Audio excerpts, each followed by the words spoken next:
for you. Mobile infantry made me the man I am today.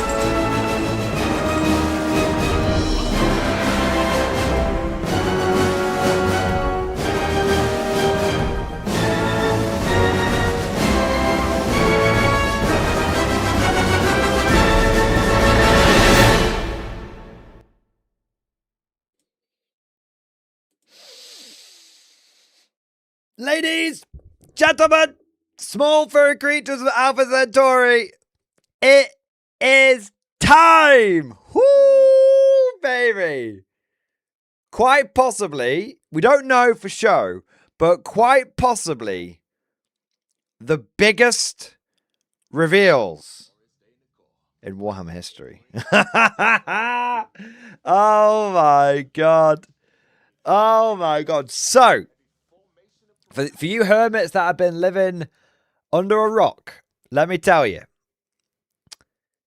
Today is Adepticon Preview Reveal Day. It's not going to be for a few hours, but I've started at the traditional time. But actually earlier than the traditional time. But I've started at traditional time so that we may all gather here and have time to get in. And in a few hours, we will be seeing the Warhammer 40k reveals taking place at Adepticon. And I'm just going to say it. I'm just going to say I think there's a lot riding on this. I think it's make or break time. Because there's already been a leak. I know, Nostalgia. I know. Don't worry. I know, man. But I think there's a lot riding on this. Because there's a little uncertainty in the Warhammer community right now. I mean, there's a certain element of, I'm sure it'll be fine, but it's more cope than anything else. Like, people are assuming it's going to be okay, but there's no evidence for it. And there's a little bit of uncomfort. There's a little bit of uncertainty. And these reveals are supposedly going to show us that 11th edition is going to be here, and we're going to get our first look at it. And this is going to be a big deal, because not only is it generally a big deal that, you know, a new edition of 40k is going to be in, obviously on its own merit, that's a huge deal. But the amount of sort of tension, yeah, the tension's giving the shits. I agree, Marshall Roach. The amount of tension, people are like, there's a lot riding on it. There's a lot riding on it. It's got to be good. This is GW's opportunity to show that they still have it. And I, for one, hope they do. Of course I do. I don't want Warhammer to fail. Of course. But this is GW's opportunity to show they still have it. To show that they can do a good reveal show. Because, you know, the reveals have been kind of weak sauce. I didn't even tune in for the last reveals. They were so weak. I forgot they took place. No one even added me in the Discord being like, oh, bro, you're going to watch reveals? I was like, no one even gave a shit. The people in the MG Discord that did tune in told me, like, days later, oh, yeah, by the way, the reveal show happened. It wasn't worth watching. I didn't even finish it. So this is GW's time to show they've got good reveals. It's GW's time to show that the game is going in the right direction. It's GW's chance to recapture the momentum and restore confidence to the community. So it's a big one. It's a big one. And I really hope, really hope that they manage it. I want 40k to go forth with great confidence and great success. So, but let's see, because it's been a rough year. It's been a rough year for us and for GW. They've had a few wobbles, a few fumbles, a lot of balls have been dropped. But this is where they turn the franchise around, kids. This is where they turn it around. This is where they turn it around. So, well, this is where we hope they turn it around. All right. Yeah, sir. It's since Monday. It's been a tough week. Yeah. So join me today join me right now as we get hyped up for the reveals. and we speculate about what's going to be coming. And there's already been one leak, by the way. Some Sisters of Battle like throne thing has leaked, which admittedly does look very cool. It's a good leak, and it's giving me a bit of confidence. So yeah, I think it's already been one leak. But what we're going to do right now, give everyone a chance to join in, chat a lot of shit before the stream, before the reveals start. And then when the reveals start, we are going to watch the whole thing and react to the whole thing, the whole goddamn thing, live and in Technicolor. There we are, live and in Technicolor. And of course, if you're not able to watch the whole reveals, or if you want to watch my reaction to them later on, after tonight, we're going to chop the reveal, assuming it's a big one, it's a good one. We're going to chop the reveals up. And the reaction, and we're going to chop the stream up into lots of parts, and you'll be able to enjoy them throughout the week as part of like regular videos and stream highlights and all that kind of stuff. So you're here now for the live reaction, but if you can't watch the entire thing, if you're a bit tired, you got work in the morning or something, then don't worry, you'll be able to see them as stream highlights. There you go. So yeah, there we go. All right. So with all that said, let's get into this whole thing, and it's time for our traditions. Now we've got 300 people in here already, so roll call's probably going to be too big, but we'll try. Traditions are very important on the Morning Glory stream. Traditions are what separate us from the renegades, the heretics, and what make us the Emperor's true finest, his Armageddon Steel Legion. Standard recounted. It's time for roll call, baby. Ah, yeah, there's no way I'm doing that. Look at the chat explode.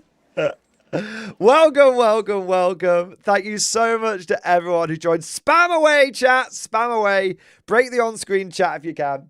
But welcome. Thank you to all of you beautiful bastards who have joined today's stream. I hope you guys are excited and looking forward to it. Whilst I've all got your attention, could I please do the cringe YouTuber thing and ask you all to go ahead and like the stream if you've not done so already. It just supports the channel in a big way. And subscribe if you've not done so either, because it just helps. Yeah, it's just great having more subscribers, the better. So there we are. So big thank you to all of you guys that have liked, subscribed, and all that good stuff. And of course, I know I haven't done roll call 3 times this week. I normally do roll call, but we've had 3 back-to-back streams of just complete, the Monday stream was just, there was like 400 or 500 people in that stream with the AOS drama. And then yesterday, I was meant to have a day off, so I just did a chill stream, so I didn't do it then. And I haven't done it today. I know, I'll have to do double roll call tomorrow. But then tomorrow, I might not be streaming because I'm having my last big dental work done. Cue all the jokes about British people and dentistry and all that kind of stuff. But I'm having my big dental work done. So I might not be streaming tomorrow if I'm like high off my tits on painkillers. So there you are. It might be 4 days running. Mad Larkin. Maybe a whole week and no roll call.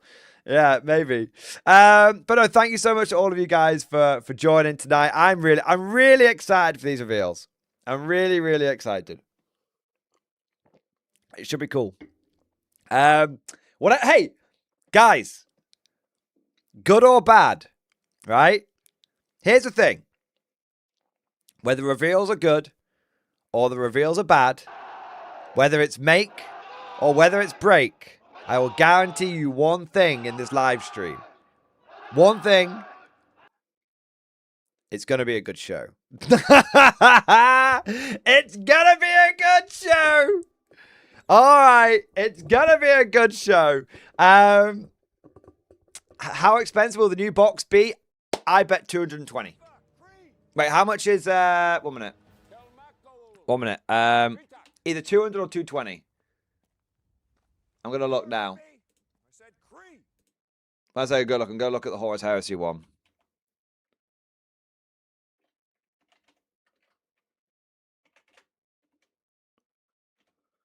How much is the Saturnine box? Saturnine box is 200, so I think it'll be 200.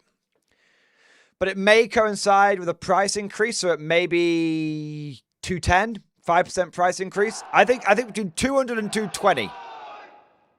Is my take. All right. I think minimum 200. I think 220 possible. Yeah, that's what I think. Yeah. That's what I think it might be. That's my hot take. If it's under 200, by the way, 200, by the way, I'm including 195 in that because 195 is basically 200, right? It's just, marketing way of not charging 200. So give or take $5 or $10, I think it's going to be 200. 5 or 10 quid, I think it's going to be 200. If it's 175, I'll be shocked. Because Leviathan was 175, I believe. What was the RRP of the Warhammer 10th edition starter box? 1 minute.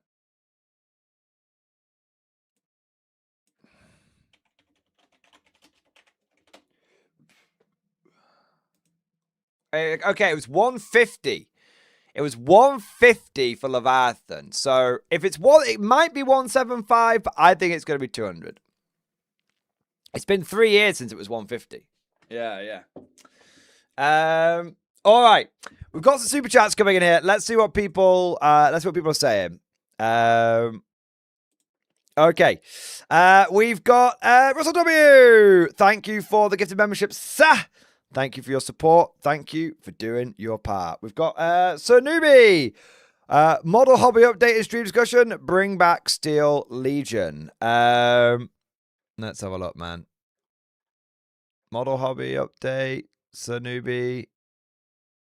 Oh, here we go. Nice.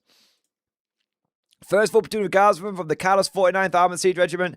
Still waiting for some decals to use and will base soon, but happy this lot turned out. How's this lot turned out? We'll paint the other banners, but a bit differently so I can tell which platoon is which. Trying to keep these painted as quick while still being neat. Nice. They look cool, man. But why didn't you paint these Kriegers yellow? Whee! Gonna be a lot of that tonight. By the way, chat, every single 40k model every single model that is revealed as part of these streams, I want you all to spam, but why isn't it yellow, in chat. Every single time we get a reveal, it's like, or paint it yellow, hashtag paint it yellow, something like that. Every single time. Yeah, that's what we need. Every single reveal. Just for the memes. These look cool, though. These look really, really good, man. I think you've done a really good job on the conversions. Excellent work. And that flag looks very, very nice. Yeah. It's very similar to the traditional colours of the guard flags. Like from 4th edition stuff. Yeah. Very cool. Very, very cool indeed, man. So, Newbie, excellent work. Simple Logic, thank you for the gifted membership, sir. The Legend, been thinking about using Iron Core or March Marines for a guard regiment. What model tank do you think would fit best as a conversion to a Russ? If you want an alternative Russ vehicle, if you probably want to look at some 3D printed ones, to be honest. I'm not sure anyone makes a good plastic alternative. I mean, if you're going down the Marcher route, you should get the 3D printed Sherman Russes. There's some pretty common files out there you can find for basically Lehman Russes, but they look like Shermans. Yeah. So I'd go for that. Aegis, thank you for super chat. Are Warlord showing any new K-47 stuff at Adepticon? Yes, but they're not doing a big reveal show like this. Warlord is running a number of events for Conflict 47 at Adepticon. I don't know what new stuff we'll see. They've teased B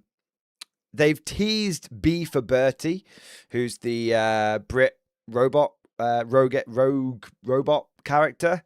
But I think the Conflict 47 Festung Europa reveals are going to be happening on Friday, and they're going to be going live between 1 and 3 on Friday. So on Friday's stream, we'll be covering that. So you're getting 2 reveals this week. You're getting today, and then you're getting you get in Friday. Yeah, 40k reveals today, or Warhammer in general reveals today, and K47 ones on Friday. Yeah. Aegis, thank you for the gifted membership as well, mate. Amazing. Tiki, Banzai, thank you for the gifted membership, sir. Board Baobab, thank you for super chat. Time to show support for one of my favorite YouTubers. Hey, I presume you talk about someone else other than me then. Nah, dude, thank you for the support, man. I appreciate it. He's like, time to show some support for one of my favorite YouTubers. I'm going to super chat Valrak. God damn it. All right. We've got Meryl, my boy. Mal, thank you for the gift of membership. Thank you for your support. The legend. No beef. Come on, Mordian. We need some protein. There very well may be beef tonight. We don't know. Okay, I think the big beef will be if there's no 11th edition preview. I'm just going to say, I think the big beef is going to be no 11th edition. But I think 11th edition is going to happen. I think 11th edition is going to happen. Yeah. I don't think it's going to happen. I mean, of course it's going to happen. I mean, it's going to happen today. But yeah. But it'd be so funny because everyone's just like presuming it's going to be the 11th edition reveals, but what if it's not?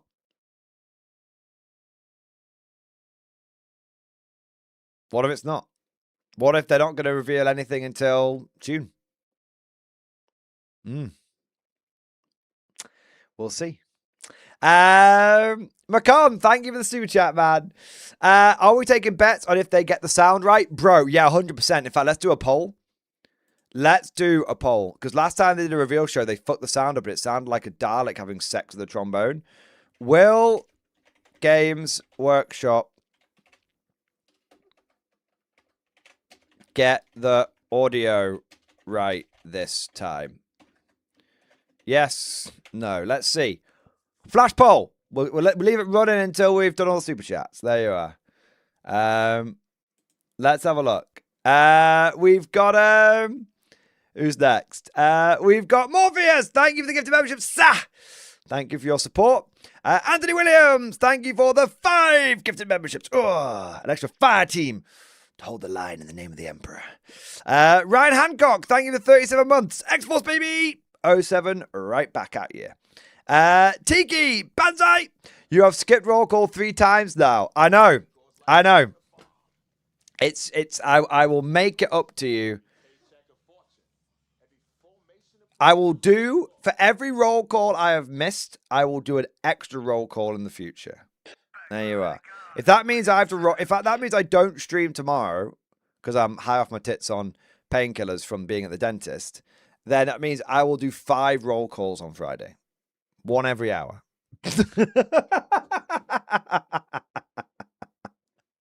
There you are.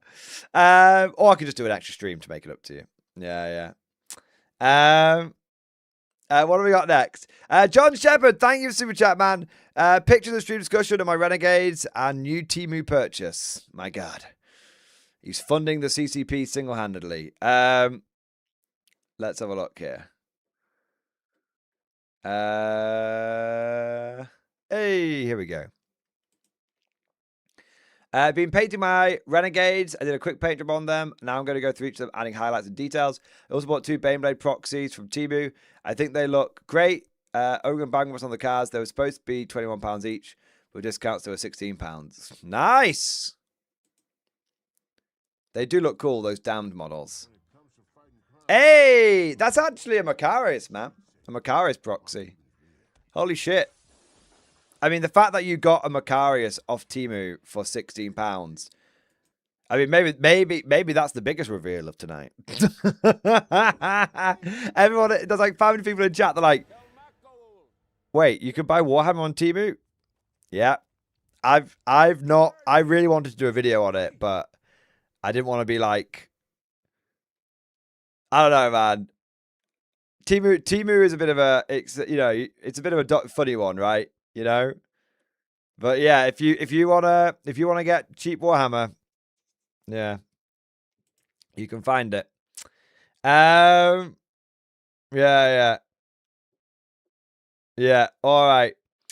But John, it looks great, man. I think, you know, to be clear, I'm not really demonizing it one way or another. I think everyone should hobby however they want to, right? I'm just not glorifying it either, if that makes sense. Yeah, I don't want John thinking I'm lambasting him in any way. Tiki, thank you for the super chat, man. Banzai! He who fails to do roll call loses the chat's favor. I mean, what if I make... Only if I don't make up for it.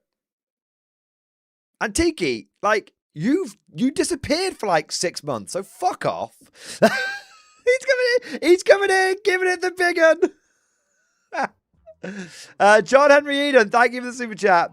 Your president, John Henry Eden. I updated my handle on YouTube so you can find it in Discord easier from Ben Hall. Hey, that's awesome, man. Thank you for the support, bro. Glenn Lee, thank you for the super chat. Hobby update in stream discussion was so much fun. Let's have a look. So Newbie, you're making us look bad. I said it before, but I love the cleanness, color scheme, and well, all of it. Yes. Keep 40k grimy, dirty, filthy, fearful. Such a hoot to build and paint, and interesting to see what the older mini has to offer. Legendary standards have slipped badly. View of a noob. Also, wanted the older style Sentinel. She's been through the ringer to match my other dirty boys. Wait, so you think the old Sentinel's better? Look, I love old models, but I think one of the new models GW got fucking right was the Sentinel. But I suppose the new Sentinel is it's not harder to build, but you have to follow the instructions. Whereas the old Sentinel, you can kind of figure out where all the bits go just by looking at it. Yeah. Yeah. It looks great though, man. It does look great. I think to be honest, my only real criticism of the new Sentinel is the giant robotic butt plug. But other than that, I think it's fine. Yeah, the new Sentinel, although, looking at them side by side.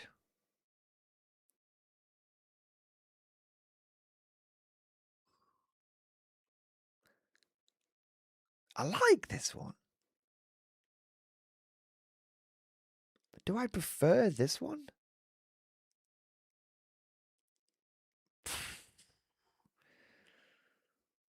Oh, it's a toughie, isn't it? It is a toughie. It is a toughie. Interesting. Well, you've done a very good job there, Glenn Lee, and you've got me thinking. So yeah. All right, what do I want to say? What do I want to say next? Fox Knight, thank you for super chat, man.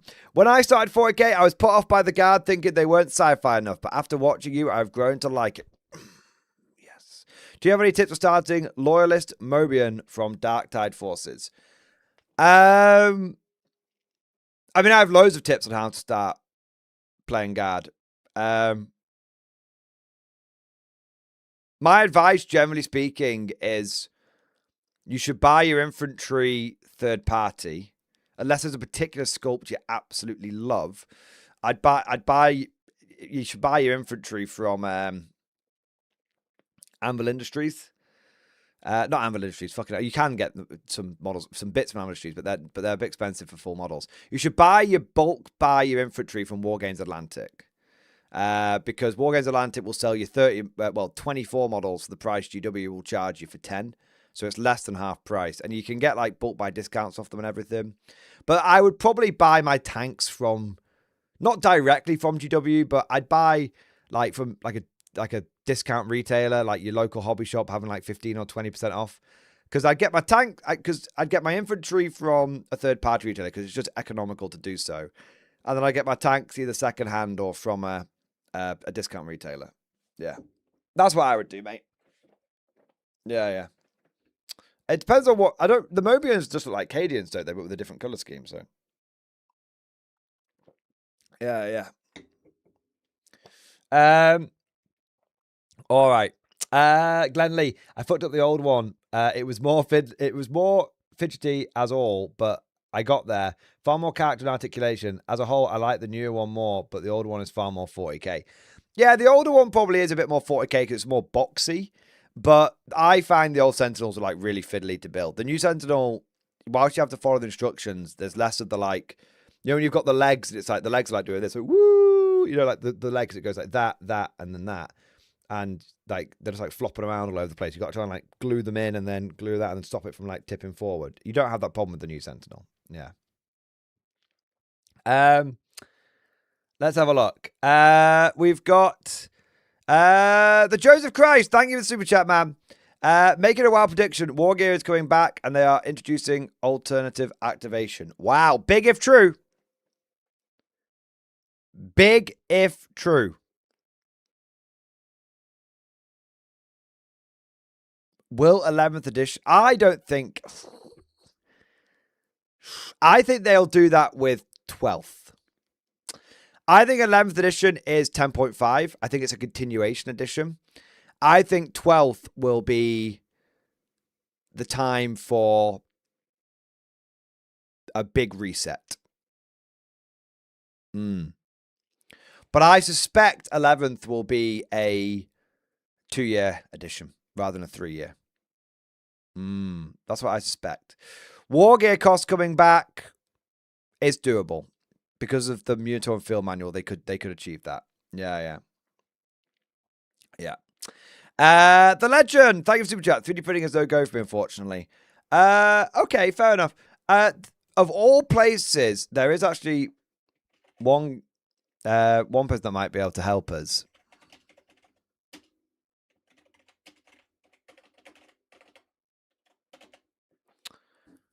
So I remember a year or so ago, Midwinter Minis, I know, a name uttered in hushed tones on this channel. Not really. Did a video about this cheap plastic tank GW doesn't want you to know about. So let's have a look. It's this. Is there a link? We have the cheapest price on the wall. It's the Wolverine tank. Okay. So if we go over to Wayland Games, so Wayland, do they still sell it? Is the big question. Obviously, you could get your Lima Russes from Temu, but if that's not something you want to do, which I understand, they do still sell it. There you go. They do still sell it. So it's a Wolverine tank. And it looks all right. Looks like a half-decent, Lima Rust proxy. Another place you can go is Wayland. Not Wayland, Mantic, sorry.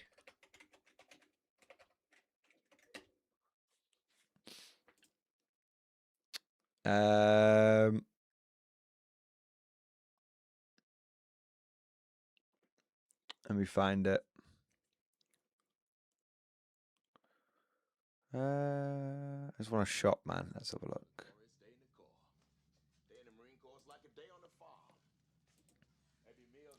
So Mantic do some half-decent guard alternatives. The GCPS Strike Force. And you can see they've got a Valkyrie counts as. They've got a Taurox counts as. Sentinel counts as. Well, Sentinel counts as. Maybe Baldwin counts as, but I'm not sure if they're the right size. Guards, Guardsmen stand in.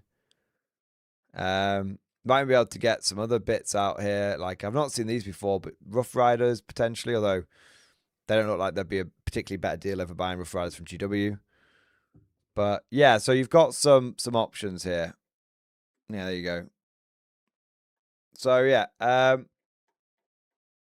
got some options there.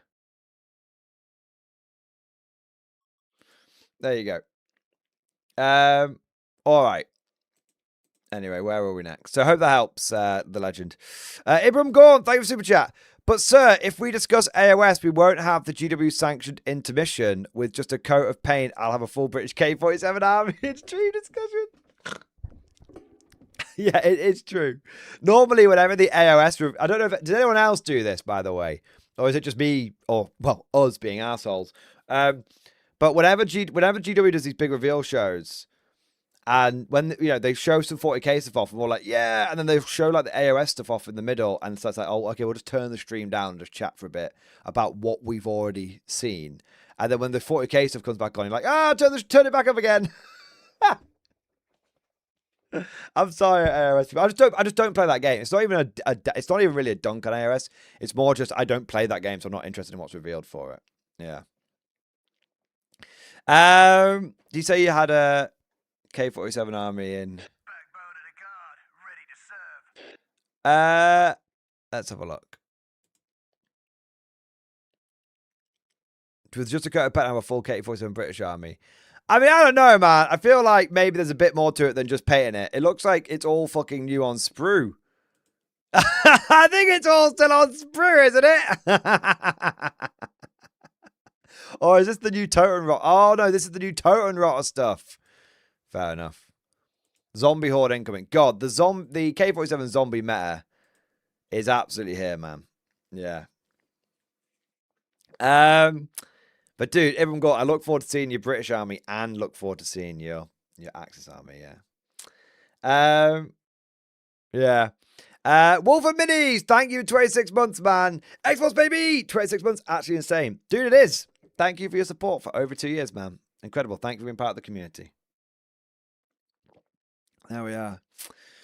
The Four Studios. Thank you for super chat. Got my fingers crossed for more Iron Guard and Steel Legion.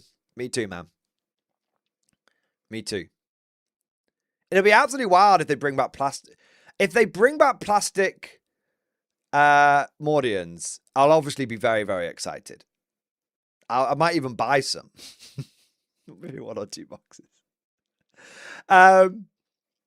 If they bring back Steel Legion after the kerfuffle of this week, is it this week? Was it this week or of last week? I'll be like, well played, GW. They did a good psyop. Well played. Yeah. Spriggs, thank you, super chat, man. 5 roll calls, I would get hand cramp. Will the roll call break? Will Spriggs break before the roll call does? That's the question. Glenn Lee, thank you for the Death Strike chat, baby. Yes. Holy shit, man. Glenn Lee coming in with the $100 super chat like an absolute giga chad, like an absolute fucking mega boss, baby. Oh my God. Glenn Lee, thank you. Holy fuck, bro. Thank you for your incredible generosity from the bottom of my heart, man. From the tip of my toes to the end of my big rubbery nose. Thank you so much for the incredible support, for the generous support, man. Absolute giga chat maneuver. Need your teeth to chew the beef. Let's hope the drugs get you hyped. Nearly the weekend for you. Hope all goes well. I do need my teeth. Well, my teeth are mostly fixed now. But yeah, no, I've always had terrible teeth. Even when I was a kid, I used to have like teeth growing all over each other, like one of those like snaggletooth sharks or something. Yeah, I look like, you know, in like a Resident Evil game or like a low budget horror game when they'll see like a kid who's like maybe like clutching like a teddy, and then, you know, they'll be like, "Are you all right, man?" And they'll like, you know, "You okay?" Reach a hand out towards the kid, and the kid's face will open like. That was what I used to look like, and to a certain extent, I still look like that now. So I had all my I had like several teeth pulled out when I was a kid. Super cool experience, by the way. They just give you some local anesthetic, and the dentist got out, I kid you not, a pair of like normal fucking like pliers and just put them on my tooth, crunched it in, turned it, and pulled it out. It was like what? It's like like that. Did that like a few times, and that made, because my teeth were all crowding over each other, and then I had I had braces on for years, which pulled them all together. Obviously, it's not completely worked because you see I'm still pretty fucked. But the fact that I don't have like shark teeth now, this is like way better than I ever could have hoped.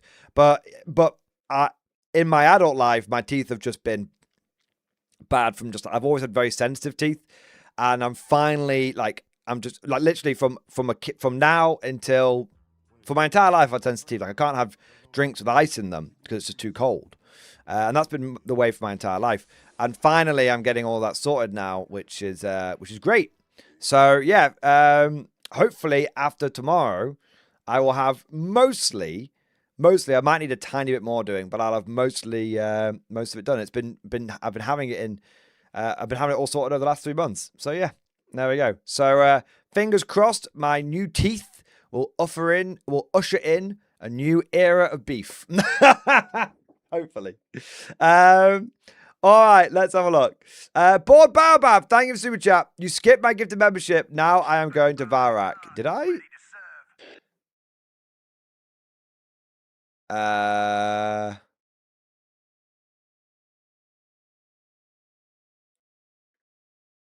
don't see a gifted membership on my end, bro. Oh no, oh fuck it, it didn't show up, mate. 1 minute, where is it? I think I think YouTube is struggling with how many people we've got in the stream. Hang on, let me have a look here, mate. Let me have a look. Let's make sure I've not missed anybody else now. Done that, done that, done that, done that, done that, done that, done that. Hey, there we go. Bob Baobab, I've got it here, man. For some reason, it didn't show up on the YouTube back end, but it showed up on the OBS back end. Thank you for the 20 gifted memberships, baby! Yes! We are going in with the first wave! Means what bugs for us to kill. You smash the entire area. You kill anything with more than 2 legs. You get me. We get you, sir. Thank you very much, Board Baobab, for your very, very, very generous support, sir. Thank you for the extra platoon to hold the line. And I'm sorry that I almost pushed you to such desperate action as to checking out such a weak source Valrak stream. That's right. First beef of the night. First beef of the night. Valrak beef.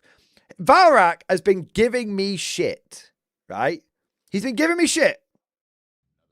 Because he is so weak that he has to cope. But his only defense against the Mordian supremacy, against the guard being the Emperor's true finest, is to insult us. But all he does by insulting us is show his weakness, his insecurity. Infantry, sir. Good for you. Because he has been giving me shit. Because he's been saying, oh, Mordian's got no life. Mordian's got no life because he streams for like 5 or 6 hours. Bro, firstly, it's more like 7 or 8. When I'm taking it easy, I only stream 6 hours a day. Firstly, that. And secondly,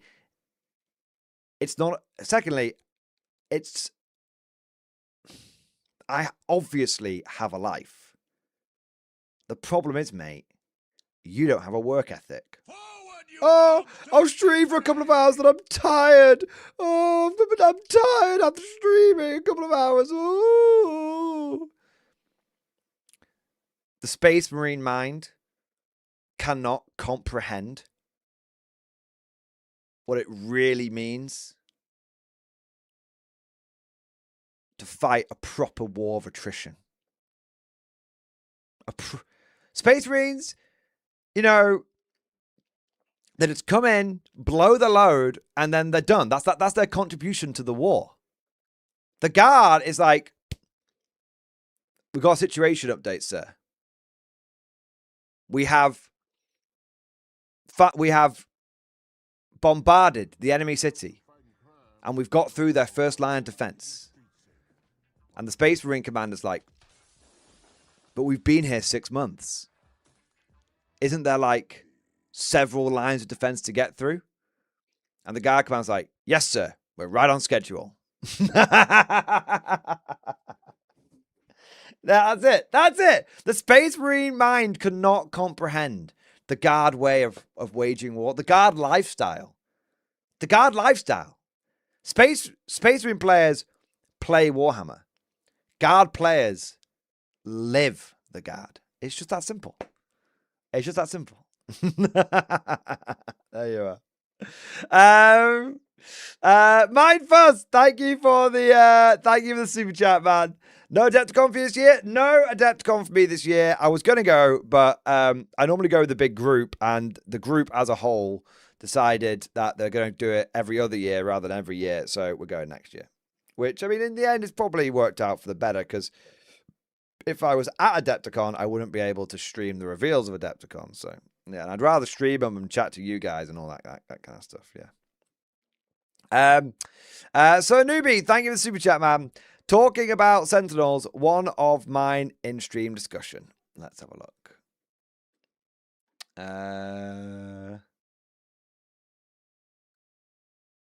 Hey, look at this, man. This looks cool. Was gonna hope to keep this quiet, but on the topic of Sentinels, here's one of my 6 Sentinels. 2 Scouts, 1 built, 4 armored, unbuilt. While I like the new and old Sentinels, but once I saw these, I had to have them. They remind me of the Avatar Walkers. As to where they get them, Etsy, Maker's Call. Yeah, they look sick, man. They genuinely look really, really good. And the Avatar Walkers are really cool. Like, you know, when they're like walking forward, they've got like the sort of VR hands, as it were. And they're like, boom, boom, boom, boom, boom, boom, boom. Yeah, I mean, really, really cool. Yeah, yeah, absolutely. Yeah, I think these look really good. I really like that style of walker for like human, like sort of sci-fi human, but still sort of relatable military. You know what I mean? Like they're still using like bullets and stuff. Yeah, I think it's cool. Yeah, I like that. That was cool, man. All right, we've got what have we got next? We've got Easy Peasy Lemon Squeezy, K47 British Army for Adepticon in stream discussion, finishing up the automated factory display board for them. It's looking great. We'll share later. Let's have a look, man. I think I saw this before. Yeah. I love how it's a 40k reveal stream and everyone's like, look at K47 Mordian! And I will. Hey, man, that looks awesome, bro. Love the Hornet and the Merlin. And love what you've done with the infantry there, man. That's cool. Hey, I like what you've done there, having the power armored guy in the Jeep. Yeah. Oh, that looks so cool. Yeah, that does look really good. Nice. Excellent work, man. The army looks sick. I can't wait to see the display board, bro. That's going to be great.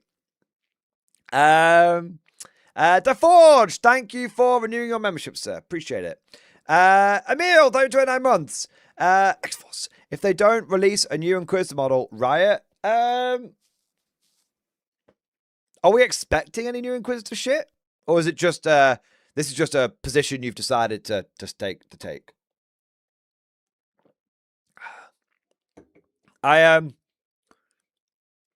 I do like, I mean, I'm not against it. I would not be against a new Inquisitor model. Yeah. I tell you what would be sick though, if they bring back the old Inquisitor game. But I don't think that's ever going to happen. I don't think that's ever going to happen. Yeah.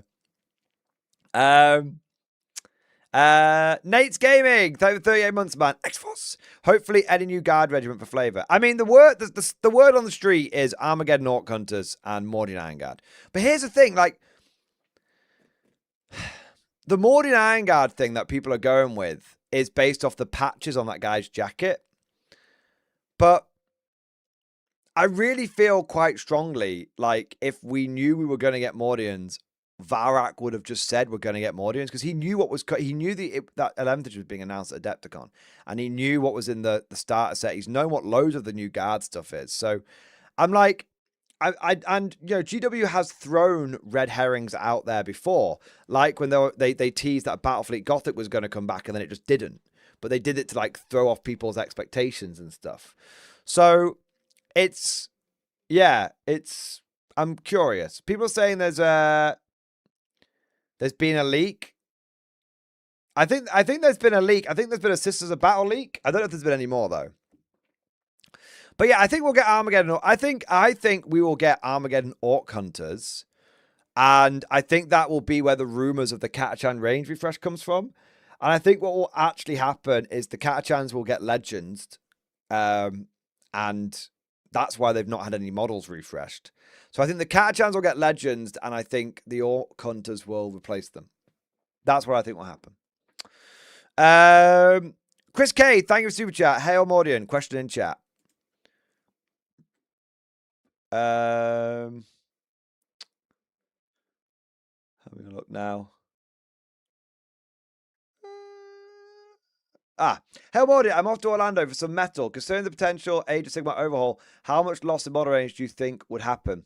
I think if they did an Age of Sigmar overhaul, all that will happen is when they'll take all of the old fantasy models that are still part of the Age of Sigmar range, like the old Dark Elf models, for example, and they'll take all of those and put them over to Sigmar, and I think that's probably all that will happen in terms of Legendsing. I mean, that's the minimum that will happen. I think that'll go. That stuff will go away. Because they've got like Sigmar models advertised on the website where they're on square bases ranked up. It just looks like you're in the wrong place to the website. So I think they'll take all of the old fantasy models and they'll send them over to Old World, and then Sigmar will become its own distinctive feeling thing. Yeah. That's what I think they'll do. That's my theory on the whole thing. Glenn Lee, thank you for the super chat. Hobby update in stream discussion. Let's have a look. Hey, that looks all right, man. Look at this. Look at this. I love the weathering you've done, man. These guys are like proper grizzled veterans.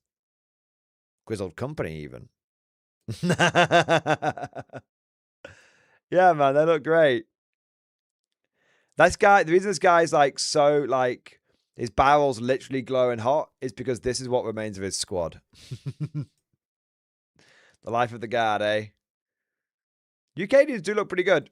I've literally, I have nothing against the Ukadians. I just wish they were a bit easier to build. That's it. They look good. They look good, Glenn. Stuart Foot, thank you so much for renewing your channel membership, sir. Thank you, man. Gary Hardison, thank you for the super chat. I'm doing my part. Thank you for doing your part, bro. Amazing. I just want to make sure I've not missed anyone here because YouTube is struggling under the weight of how popular the stream is, which is amazing. Thank you to all of you guys who have joined so far. We're getting hyped up for the reveals, and when they come, which is going to be a few hours, we will be watching the entire thing. But we're engaging in lots of baseless speculation right now, lots of hype, lots of beef, lots of good stuff. So yeah, this is like the pre-show, as it were. But it's been good so far. So yeah, good to have you all here. Got 700 plus people. Absolutely amazing. Thank you guys for joining. What have we got here? Like I said, just make sure I've not missed anybody. Yeah, because YouTube is like, every update that YouTube does, they make it slightly worse. Here we go. No, I think we're all good. Yeah, just on Glenn Lee. Yeah. All right, so we have got CB Cooper. CB Cooper, thank you for the 50 gifted memberships, baby. Yes. Holy shit, man. Holy shit. CB Cooper, thank you so much for the 50 gifted memberships. Thank you for the extra company of troops to hold the line in the name of the Emperor. Thank you so much for going above and beyond the Call of Duty, mate. 07, you magnificent bastard. Can we get a big 07 down in the chat for CB Cooper? Because I think he's not only done 50, I think he's done 2 lots of 50. He's done 100 gifted memberships. That's absolutely insane. Absolutely insane. Holy shit, man. 07 is the salute emoji, in case anyone wonders what it is. So it's nothing dodgy or anything. Spam 07, spam the salute emoji. Let's show our love, our appreciation, our gratitude, and our goddamn respect to CB Cooper for dropping 100 gifted memberships. Woo! Holy shit, man. CB Cooper, I can feel the hype, baby. I can feel the hype. 100 new Mordians, maybe. Or Orc Hunters, maybe 50 of each. There we are. CB Cooper, thank you so much, man. From the bottom of my heart, bro. From the tip of my toes to the end of my big rubbery nose. Thank you for the double 50 gifted memberships. Thank you for the 100 memberships, 100 conscripts to hold the line against the horrors of the dark. There we are. There we are, man. Holy fuck, bro. I'm jacked. I'm jacked to fucking tits. I'm ready. All right, what do we got next? Chris K, thank you for the gifted membership, sir. For your reign, thank you for super chat. Next regiment, the obvious choice of a solid gun line, mass infantry, and big vehicles of grand standing. That's right, Skaven in space, the Astrat Militarum. I mean, it's amazing they haven't brought Skaven to 40k. I think the only reason they've not done it is for the whole, they want to silo the different game systems thing. Because Skaven has always been like GW. Skaven have been like GW's most popular fantasy faction forever. But maybe I haven't missed your fucking super chat. It's coming up soon. Patience, you fucking needy bastard. Patience. Jesus, man. I'm in the middle of one super chat, man. I'm in the middle of one. Now, you need to fucking apologize. Apologize to me. I need to apologize to Via Rain because you've interrupted his super chat. Go on. Go on. So, I'm only busting your balls, man.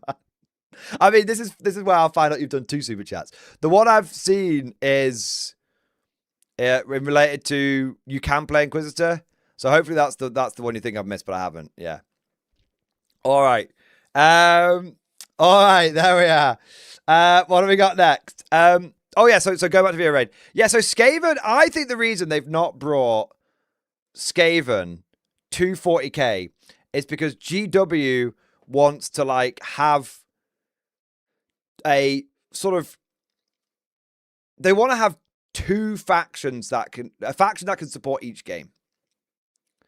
So which kind of makes sense because you want to diversify your portfolio, right? If they bring Skaven over to 40k, that probably makes less people likely to get into AOS. So if you have like a really popular faction be like in many ways the front runners in one system, then it means that people who are interested in that will go to that system. And if that system starts struggling, then it's all right because you've got the other system. Like, so 40k starts struggling, AOS can sort it out. If AOS starts struggling, 40k can sort it out. That's why I suspect they've never ported them over. And maybe there's an element of, they just feel like it wouldn't fit, and it would be, maybe it's just a case of it would be too obviously like a cash grab, and maybe people wouldn't actually react to it very well because they'd be like, oh, come on, you've just done this to make money. But I don't know, man. I think people wouldn't give a shit. I think they'd be like, cool, Skaven in 40k. So I think it's definitely an element of having enough support in each game so that each game has what it needs to do well, so that if one struggles for whatever reason, it's not like the whole ship goes down. Yeah. The Iron Horse, thank you for the super chat. Remind him of the Iron Cope Cage incident. I love that it's called the Iron Cope Cage. Yeah, I mean the Iron Cage, it was just like the Imperial Fists just getting baited by Iron Warriors, and then it went, and it was they're just baiting their stubbornness. Yeah. But it's a cool bit of old lore, the Iron Cage, yeah. Glenn Lee, thank you for super chat. Even when you die, Mordy, we will keep you in the chair for the Emperor. Rip Varak. I mean, Glenn Lee, I mean, hopefully I won't die during the reveal stream. Now I feel like you've put a fucking curse on me or something. Yeah. All right. 87M stock. Thank you for the month of Member Flex, man. So GW was showing off Age of Battle World tonight. Oh my god. That's such a good name for it. Age of Battle World. I don't think we'll be seeing any Age of Sigmar stuff tonight. I'll have a look. Oh no, we might do. So, no, there's no Old World tonight. Oh, why are we even watching, man? GW's not even doing previews for their best game. They're not even doing, I mean, Jesus, man. They're doing Horus Heresy reveals. Great. That the 4 people that still play Heresy after the 3.0 launch will be happy about that. Kill Team is just like 40k expansion pack. So that's basically just a 40k release. Warhammer Underworlds, I mean, I just want to make the same joke that I made with Heresy, but yeah. Middle-earth strategy battle game, I mean, that's not having a great time either. So literally, it's Warhammer and Age of Sigmar, and Age of Sigmar. Will we see a Sigmar release?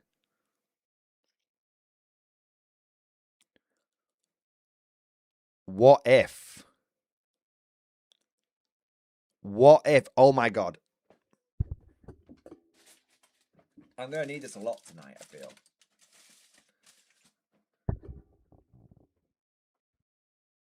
What if the 2-year cycle is already here?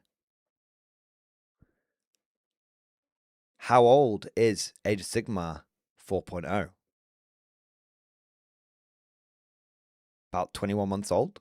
21 months old? What if this reveal show is 4.0 is coming for Sigmar? Or 5.0? 5.0 is coming for Sigmar? Because it's on the 2-year cycle.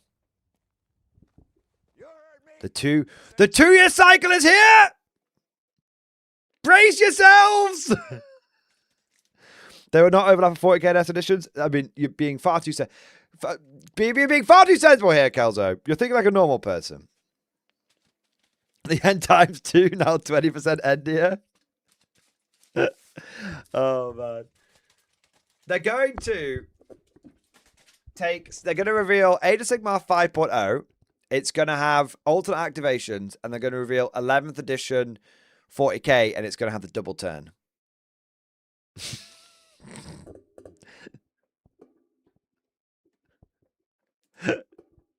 How about that for some fucking evil? Oh my god.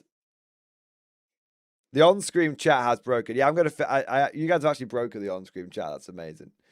I'll fix it in a moment. Yeah. What have we got next? Ed Bailey, thank you for super chat. Relative Cup. We all know Timmy is king, unlike Varak. Why is Varak giving you stick? Is it because you're a god at 40k and he's a loser at it? Wow, Ed Bailey. Wow, there's a lot to unpack there. Firstly, Varak is just jealous that he can't last as long as me at streaming, and that was such a shit joke. And two, I'm not a god at 40k, not even slightly bad, like not even close. I just basically have played the same playstyle for like 10 years, so I'm very good at one playstyle of 40k. And the moment that I have to adapt that playstyle, I just don't. I just take the playstyle and apply it to every faction. There you are. There you are. But Ed Bailey, thank you for the reminder. Look, guys, I know it's a bit, shill and all that kind of stuff, but if I could politely remind you all that to go ahead, like the stream and subscribe if you've not already done so, rattle in my tin cup, and I have a bunch of affiliate links down in the description. So if the reveals are really, really good and you're really hyped for them, use my affiliate links to buy yourself some Warhammer and get excited. And if the reveals are a giant bag of shit, then there's a Warlord Games affiliate link down there. Don't know, you might need it. All right. Hey, Benny, thank you for letting me rattle my tin cup, man. All right, what have we got next?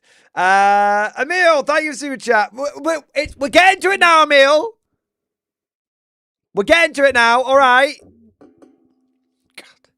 You can just play Inquisitor. Use 40k models and convert rules using inches to millimeters 1-to-1, and it works flawlessly. Try it sometime. I never played the Inquisitor game, but it was like a 54 mil game or something, wasn't it? It was pretty. It had really, really, really good artwork. I remember some of the artwork from Inquisitor still gets used to this day, which is awesome. If I may. I know I can hear 756 eyeballs collectively rolling back as I say this, but little conflict fact for you: the guy that does the art for Conflict 47, one of the guys that does the art for Conflict 47, all the really like good bits, like the Fireflies fighting Style Troop and all the Totem Core stuff, is the same guy that did the Inquisitor art. There you are. They got the guy that did the Inquisitor art to do the Conflict art. It's pretty cool, that, isn't it? Gary Hardison, thank you for the super sticker, man. Thank you for the $20. Absolutely love you, mate. Really, really appreciate the support, bro. 07, man. Fantastic. I raise my glass to you. You're an officer, a gentleman scholar, a good sir, a kind sir, an absolute fucking hero. There we are. All right, what do we got next? we have got, and make sure, again, I'm just making sure we don't miss anyone, because you know what YouTube can be like. That's done, that's done, that's done, that's done, that's done, that's done. Excellent. All right. Yeah, I'm having to like use both OBS's event tracker, Super Chat tracker and YouTube Super Chat tracker, because some aren't making it to OBS. We got like 800 people in the stream nearly. Some aren't making it to OBS and some aren't making it to YouTube. But between the two of them, we're catching them all, which is great. Oh man, YouTube and OBS, man, it's a match made in hell. All right, what do we got here? Talzun, thank you so much for Super Chat. How much crow will you eat when Steel Legion models drop today? What do you think will be the reveal? What do you think will be the most pants-ruining moment of the reveals? So, firstly, if they do reveal Steel Legion today, I will happily have all the egg on my face, because I'm not going to be one of these people that's like always like coping. I'm not going to be coping like, oh no, I got something wrong. I'm going to be like, well played, GW. Well done. Like, sweet, sick. You brought the Armageddon Steel Legion back. Well played. Like that's the way it should be. When they fuck up, you lambast them. When they do something right, you praise them, right? And as for the most pant-ruining moment of the reveals, well, there's two possible pant-ruining moments. There's the part where people blow their load, and there's the part where people shit themselves.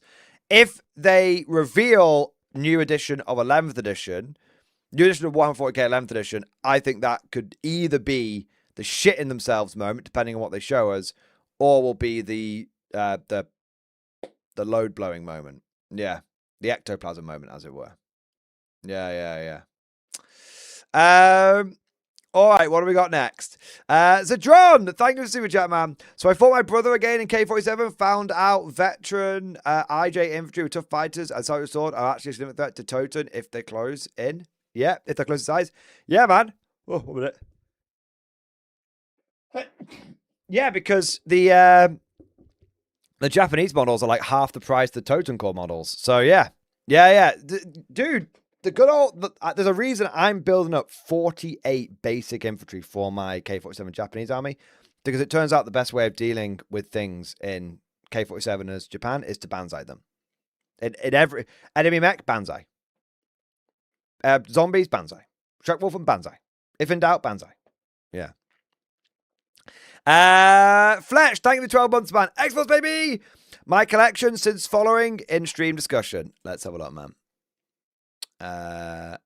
Is this on-screen chat fixed yet? No, it's still broken, isn't it? All right, I'll fix that in a second. Fletch. Here we go. Since joining Morning Glory channel, these are some of my collections. I've still got 40k Death Guard to add to the pictures. Nice. Hey, bit of conflict. Bit more conflict. Some Chaos Knights, beautifully painted. Necrons, looking very, very nice. Really like what you done that Nightbringer. More Necrons. I love the rusty effect. The Guard, yes. The Emperor's True Finest.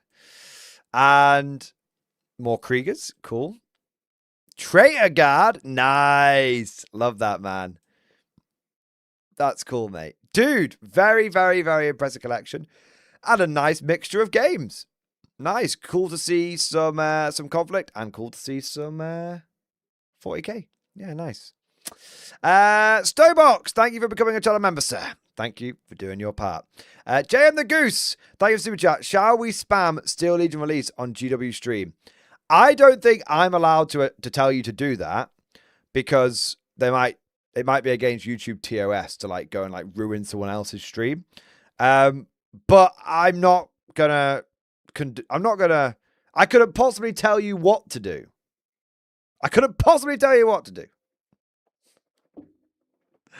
No, it should be spam. You should spam. Do these models come in yellow on the chat? If you're going to spam anything, there you are. Hypothetically speaking, of course. Enjoy activity. Thank you for the super chat. Look who arrived in stream discussion. Let's have a look. Hey, nice. Albrecht von Zergling.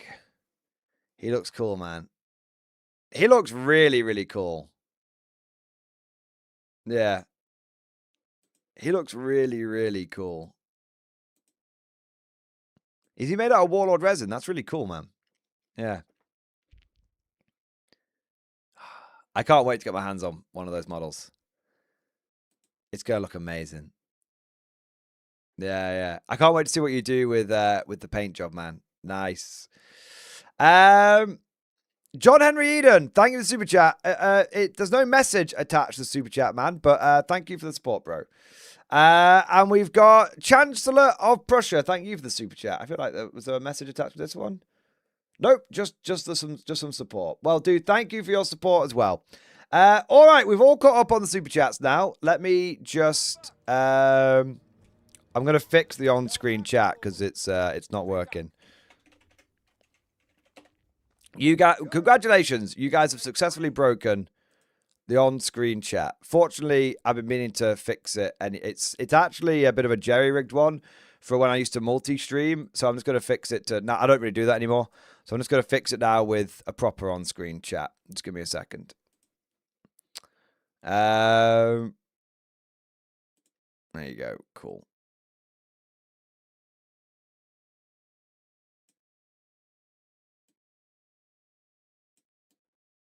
Let me remove that. Save that. It should. It should pop up now. Interesting, it's not. I mean, it's working over here.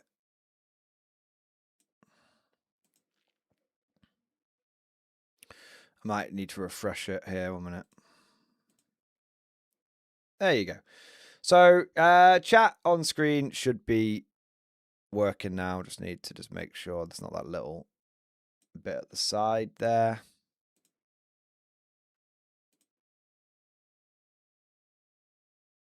Let's move over, you bastard.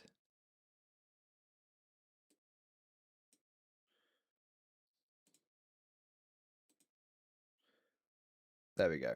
Cool. There you are. All right. Excellent. And then I can close that now. And that should be all right. There you go. Cool. All right. Bang, bang, bang. There we are. Got a few more super chats coming in here. Stowbox, we've got insert model released at home. What's that in relation to, Stowbox? I can't tell if that's ragging on Conflict or ragging on 40k. There you are. James Arthur, thank you for super chat. What are the odds of a new Yarrick with Krieg mask?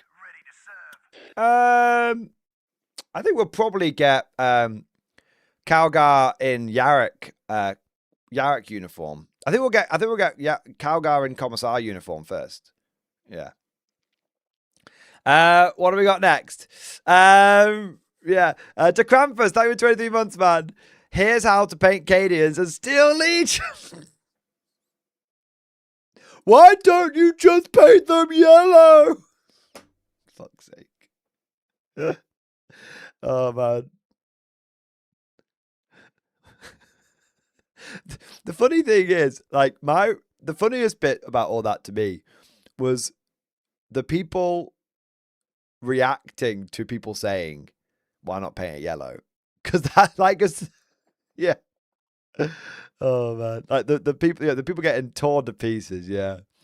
Lucky Cast, thank you, super chat. Mordian, do you have the party ready if they reveal an Iron Guard refresh? I mean, I will definitely be very excited if they reveal more than Iron Guard. And I don't mean to be a Debbie Downer. I'm always wary of any Games Workshop release these days because it always feels like the other shoe is going to drop. Like if they do a Mordian Iron Guard kill team, it's going to be like £45 probably after price rises for 10 guardsmen, and it's going to be like just to get like a platoon of them together is going to be like over £100 for 2 squads and a command squad, you know? So yeah, I don't know. Like I'm excited, but I'm all with any GW release, I'm always a bit like I'm always got a little voice in the back of my head. Yeah.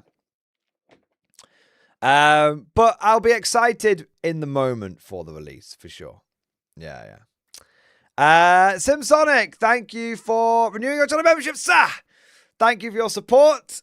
Thank you for doing your part. Amazing, man. All right. What have we got? What else have we got here? CB Cooper. I mean, people have been doing it for a while, though it was like GW regurgitated hobbyist work. Oh, what on the painting things yellow thing? I mean, yeah. I think it's just a case of if we're it literally just comes down to if we're going back to Armageddon, there should be Armageddon Steel Legion. Like we've talked about this a little bit over the last week or so.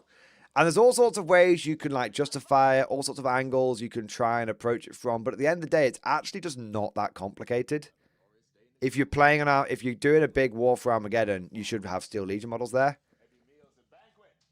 No, and anything that isn't that, even if GW tries to explain it, anything that isn't that is just going to come across as fake. Yeah. So yeah. Dustin Polos, thank you for Super Chat, man. Have you seen Victoria Major's Mordian/Praetorian STL Kickstarter? I have. Yeah. They've even got like some examples of the models at what do you call it? At Adepticon. They've got like the it's like a Mordian guy, but with like a air cavalry, I think it is, like a cavalry hat on or something. So yeah, it looks really cool. Very, very excited for it. Yeah. Soul and Outlander, thank you for Super Chat. GW will proudly announce the new game following the End Times 2 Electric Boogaloo, Warhammer Age of Steel Legion, Heresy 15K. RRP your children. That both all the children and your kidneys and their kidneys too. Yeah,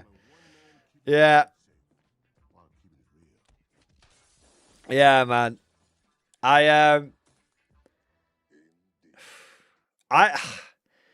It's funny because like everyone's really excited for the reveals, but at the same time, everyone's really skeptical. It's like a Jekyll and Hyde kind of thing. It's kind of like almost like a paradox. Like I'm really excited for the reveals, but I'm also really jaded. And I am like excited to see what they've come up with, but I'm also kind of excited to see if they fuck it up. You know, like that's it, you know.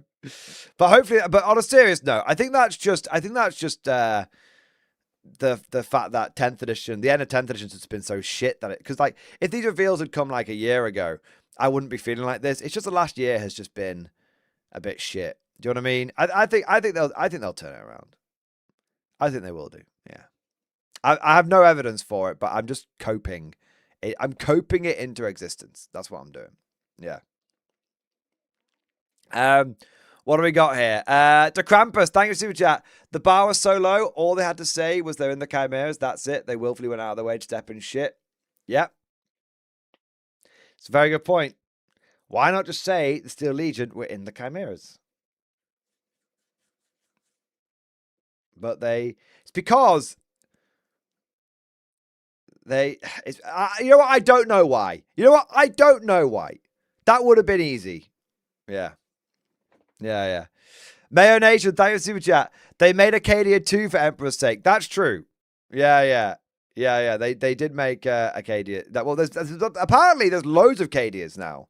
Apparently, Cadian colonies are so fruitful that not only do they have enough men to now defend the Cadian Gate, but also enough people to ship them off to Armageddon as well. I mean, I would have thought the literal portal to hell, the permanent, open, gaping portal to hell, which vomited forth the legions of the damned and split the galaxy in half, would require your full attention. But apparently the Cadians are just that good, they can spare some people for Armageddon. Yeah, apparently. Apparently so. Gentlemen, you hear it here first. The big Death Watch reveals will be on tonight. Also, I am delusional. Yeah. It's the... You probably are, Lower Decks. Doomguard, it's a side hustle. Yeah. Armageddon's the Cadian side hustle. Right. Apparently, we've got a leak. I don't know how many leaks we've got. Let's have a look. I think there's at least one Sisters of Battle leak. I don't know if there's anything more than that. I think it's just the one so far. I'm just checking out. Okay, yeah, we've had one leak. And to be fair, it's a pretty cool one as well.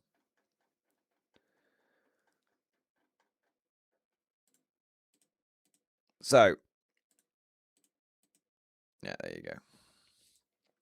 So here you are. So apparently there has been a leaked Sisters of Battle character. It reminds me of the old Inquisitor Kharazmov, who had his walking throne. I think the model looks pretty good.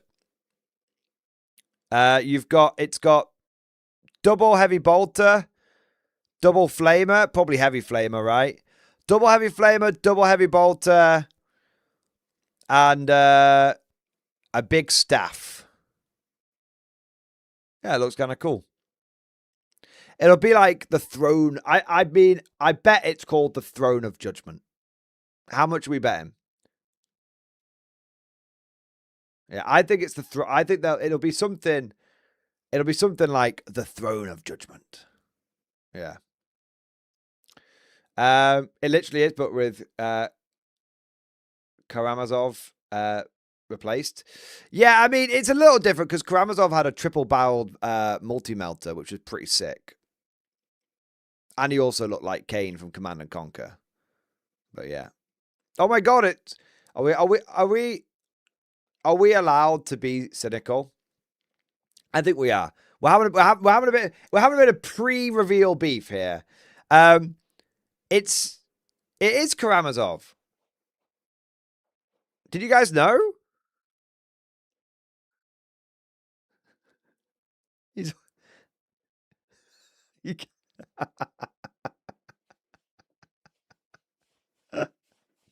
there you are. All right, yeah. I know. Can we go one stream? Yeah. It's Karamazov's daughter. Yeah, it's Karamazov's daughter. Or maybe Karamazov was always a Sister of Battle. There you are. He's just been doing an internship on Terra. That's what's happened. There you are. Is this real? This is real. This is a real leak, by the way. It's not actually Karamazov. On a more serious, like I said, it's always a good opportunity for a bit of ribbing. But actually, putting the memes and the cynicism and the beef to one side, I think that looks like a really good model. Like I actually, it's Karanazov. It's Karanazov. There you go. But Karanazov does look really good. The candle, does it look like it belongs in 40k? Yes, it fucking does. Does it look like it fits in with the Sister Battle aesthetic? Yes, it fucking does.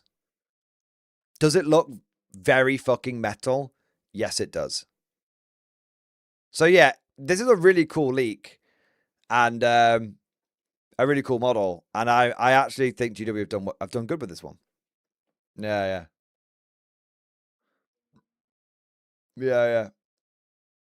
I think it's going to be a special character, though. I think it's going to be a named character. And the reason I think it's going to be a named character is because it's got the symbol of Our Martyred Lady. it hasn't got like a generic generic order or whatever, the sisters convent, whatever it is, a generic chapter symbol or no chapter symbol. I think it's going to be a new named character for the Order of Our Martyred Lady. Yeah. That's what I think it's going to be. It's interesting, though, to see some other bits here. Necromunda down here. So Necromunda might be getting some love in some capacity. And that, because that says Middle Earth. Don't know if you guys can see that. That says Middle Earth. And that says Necromunda. So, who knows? We know we're getting some Middle Earth reveals because of the preview thing here. We know we're getting some Middle Earth reveals. So, Middle Earth being hit. The Necromunda one is the interesting thing. I wonder. I mean, I'm presuming this is from Adepticon. Yeah.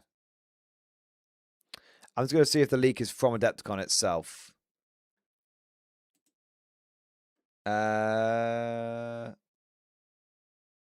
So top comment on Reddit was, "Can't wait to make this into a Lord Solar." So true.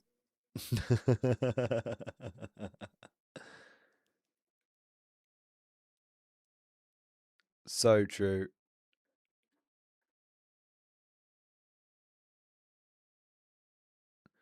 I don't know if it's so yeah, it doesn't look like it's actually from Adepticon. It just looks like a general leak. So maybe that explains the Necromunda box when we don't think we're getting any Necromunda stuff here, but it might just be that they had a bunch of stuff they were selling at Adepticon for Necromunda or something. Yeah. Interesting. Interesting, to say the least. After Mutilator, my expectations are low. I thought the new Mutilators were all right. I tell you what, man, I was there for the original Mutilators. You might not like it. Maybe you want me to just jump on the Mutilator hate train. I don't know. But personally, I was there for the old Mutilators, and I can tell you, the old ones were way worse. Way worse. Yeah, I also said way better, way worse. Yeah.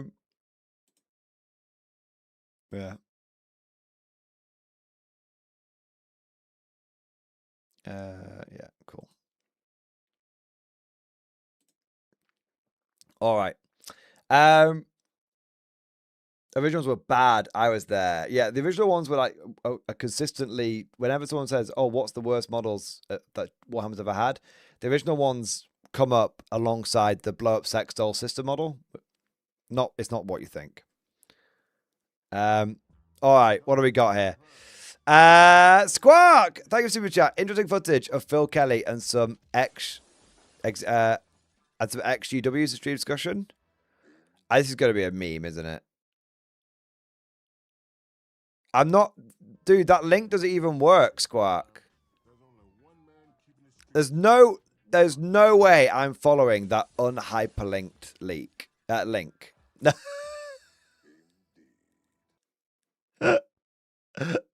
That is Squawk.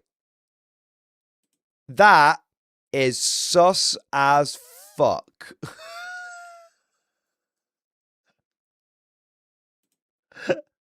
That is sus as fuck, man. All right. What have we got next? What would we post the link? Well, it's not a link. It's not a link.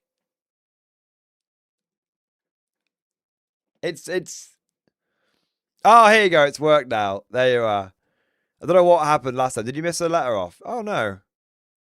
Dude, weird, man. Like, it just I don't know what's happened, but it just didn't. It's exactly the same. Oh, is it just? Oh, it's just missing the HTTPS. That's what it is. Yeah. All right, I'm gonna have a look at this. Actually, Squawk, I'm not gonna look at it, and that's not because I'm being a dickhead or because I don't love you, but because if I watch something like this, the stream will get blocked post live, and I think people would want to see this post live. So yeah, I can't watch that, unfortunately. Sorry, man. Appreciate the support, but I can't watch it. What do we got next? Chicken Detonator, thank you for super chat, man. A new man joins the cloister in stream discussion. Let's have a look. Oh yeah, turns out we are getting some old world reveals tonight. 07, sir, a new officer is inducted into the cloister. Images of his model and a detachment of great swords that he leads. An image of him bringing them to the siege and the speech of his investiture below. Nice. That looks cool, man. That looks cool, bro. Awesome. I love the color scheme, man. They look really good. Let's have a look. A gaming Stuka has joined the cloister, has he? Dude, it's 3 pages long. I need to dedicate a whole fucking stream to that. Jesus Christ. Jesus, man. It's too long. It's too buku. It's too buku. I'll read tomorrow. I'll read tomorrow, man. There you are. Unless people really want me to read it tonight. I mean, I can read it, but we've got like 850 people in here, man. I like, you know, I'm just trying to think. I'm trying to, you know, I know. I'm just trying to think. You know, what? You just, how dare you know what Mordu can't fucking read? That's what his mods are for. Fine, I'll read it. Chat wants me to read it out. All right, here we go. I am, after all, a man of the people. Let's have a look. No, it's all good, you guys. Just busting your balls. I was just worried it might be a bit long for this stream, but people seem to want it, so there you are. Address of Ibram Gaunt to the cloister before the investiture of a gaming Stuka. Brothers and sisters of the cloister, faithful servants of Saint Chicken, hear me. Before the sacred assembly, we gather not only to celebrate honour, but to remember the cost at which honour is earned. I remember well the road to the citadel of Myrmidia. The dust of that cursed road still lives in my throat, and the screams of horses and men alike still echo in my ears. We marched then as veterans, hardened by many campaigns. Even hardened steel may be tested. Upon that road, the treacherous high elf cavalry descended upon us like a storm of silver and arrogance. Their lances glittered beneath the sun. Their steeds moved like lightning across the plain. They believed us already broken before the battle had even begun. But they did not know the men they faced. The regiment that stood that day would come to be known as the Road Wardens of the Yoked Host, though at the time we were nothing more than a thin red line standing against a tide that sought to trample us beneath hooves and pride. Again and again they charged, and again we held. Our shields cracked, our blades dulled, and the earth drank deeply of faithful blood. Men who marched beside me for years fell there upon that road. Brothers whose names deserved to be sung in every hall of the cloister now sleep beneath that dust. When the sun finally sank low, the cavalry withdrew. Victory was ours, but we were few that remained. Yet St. Chicken does not abandon those who keep faith. In the short time that followed, as we advanced to lay siege to the dwarven fortress itself, reinforcements arrived. Not mere soldiers, but men of excellent skill and unshakable devotion to the faith. And they came led by a man whose name is already known among many of you. A man whose commanding voice carries across any plain, so that no soldier needs strain to hear his order. A man whose faith is so true that he has never once flinched before the enemy. A man who has never shirked his duty. Nay, he takes on more duty with every chance he is given. His banner is always raised high. His sword strikes true. And when his voice rises above the clash of battle, the hearts of the faithful grow stronger. That man stands among us now, a gaming Stuka. Come forth, a gaming Stuka, and receive your duty. Step before the cloister, and before the witnesses gathered here. Kneel beneath the banner and accept the burden that is now placed upon your shoulders. Speak now the right of the Grand Roose Warden, spoken within the inner choir, the high choir, before relics and gather council. Before the dawn that breaks all night, before the feathered saint who crows the world awake, I take upon myself the roost eternal. I shall guard the faith, the flock, and the blade alike. I shall not bend doctrine to comfort, nor fit mercy to fear. Where the cloister stands, I shall stand. Where it marches, I shall lead. Where it bleeds, I shall not turn away. By beak and banner, by yoke and blood, I am bound till my last breath is loosed. Now come, let the golden feather be placed upon his brow. Raise the staff of office once, twice, thrice. And by the authority granted to me by Chicken Detonator, first apostle of Saint Chicken and custodian eternal of the sacred text, I name you standard bearer of the cracked eggshell. For where the closest faith may crack, yours shall not. Discipline of the sacred comb. If you charge to learn all wisdom of the saint and to teach it to his flock.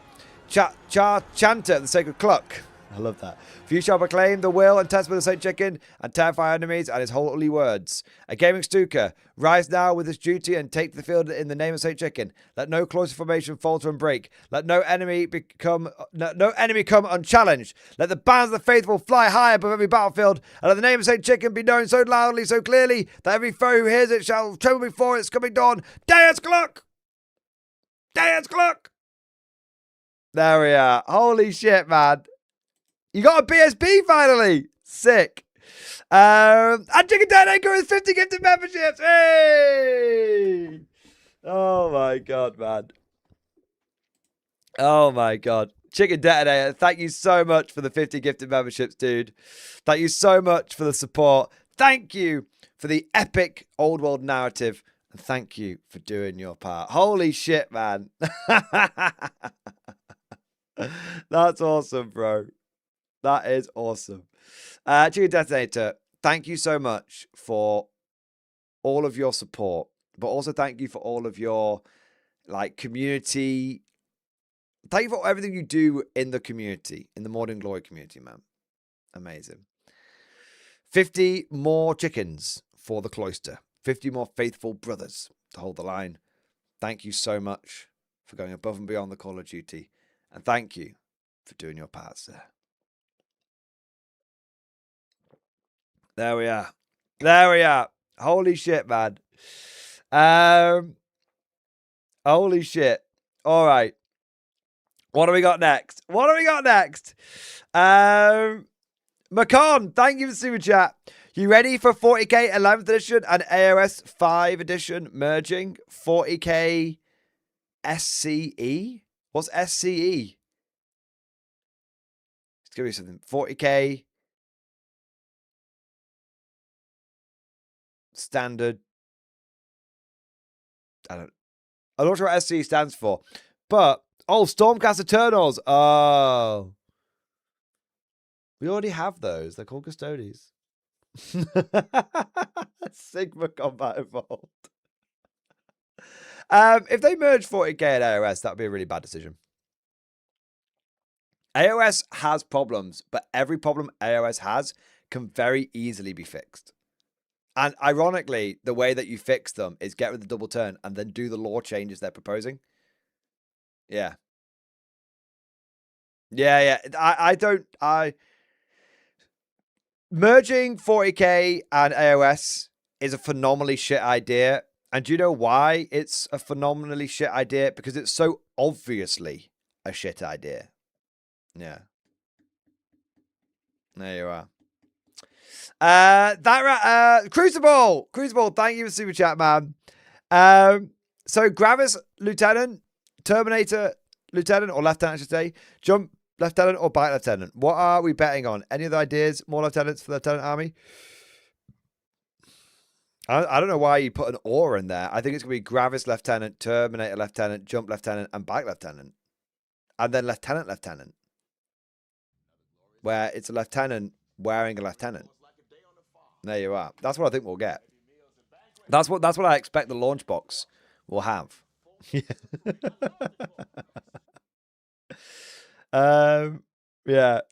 What have we got? That right bastard. Thank you for 20 months, man. Link in stream discussion. Feels good, man. Let's have a look here.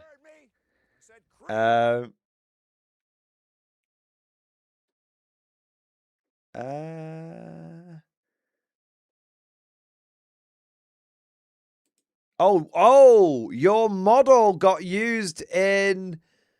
Oh, that's so cool, man. That's so cool.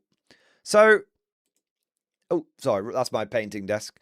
So that is the Halfling War Wagon model that you painted up, and it got used. Which, by the way, it looks absolutely amazing. And then it got used on the store of the where you bought it from. Ah, that's amazing, man. That's so cool. It's a beautiful model. It deserves it. It deserves to get shown off. Yeah, that's cool as fuck, man. Nice. Yeah, that's cool as fuck. Yeah. Awesome, dude. Very, very awesome. Now, if you don't win Best Painting at Just Play Now.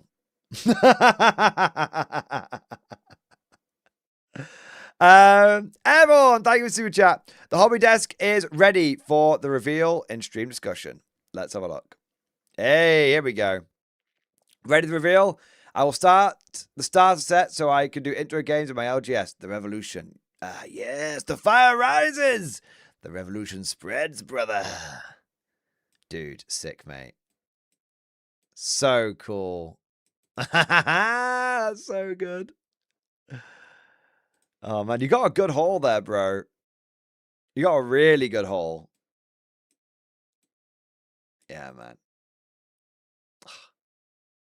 I'm jealous. I'm super jealous, man. Nice. All right, what do we got next? Greasy Cleric, thank you for super chat.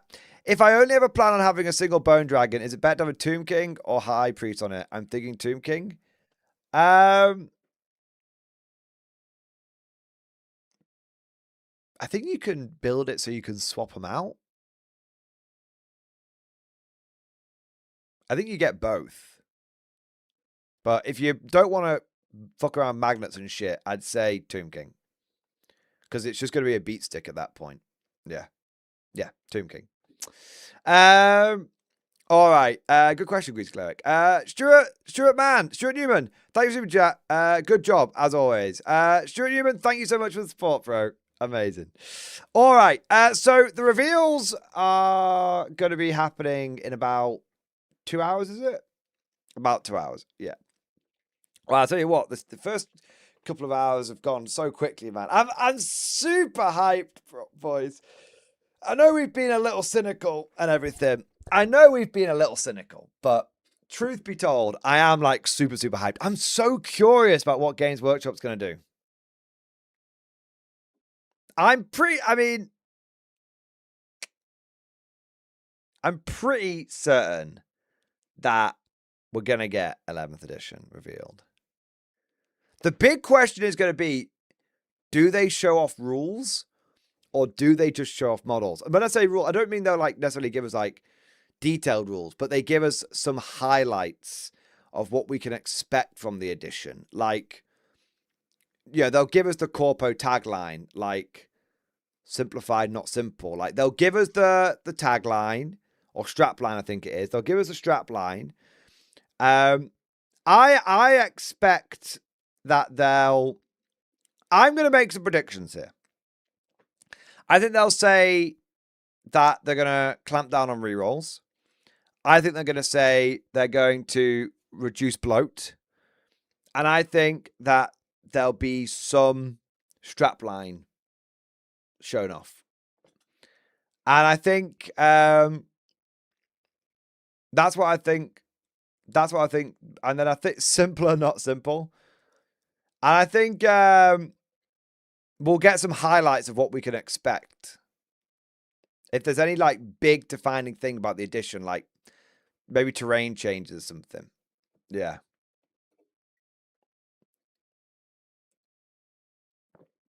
That's what I think. I think they will announce the new edition with explaining how it's going to fix a lot of things from what's going on currently, and then there'll be like one or two like big USP things that'll show how different it is from a previous edition.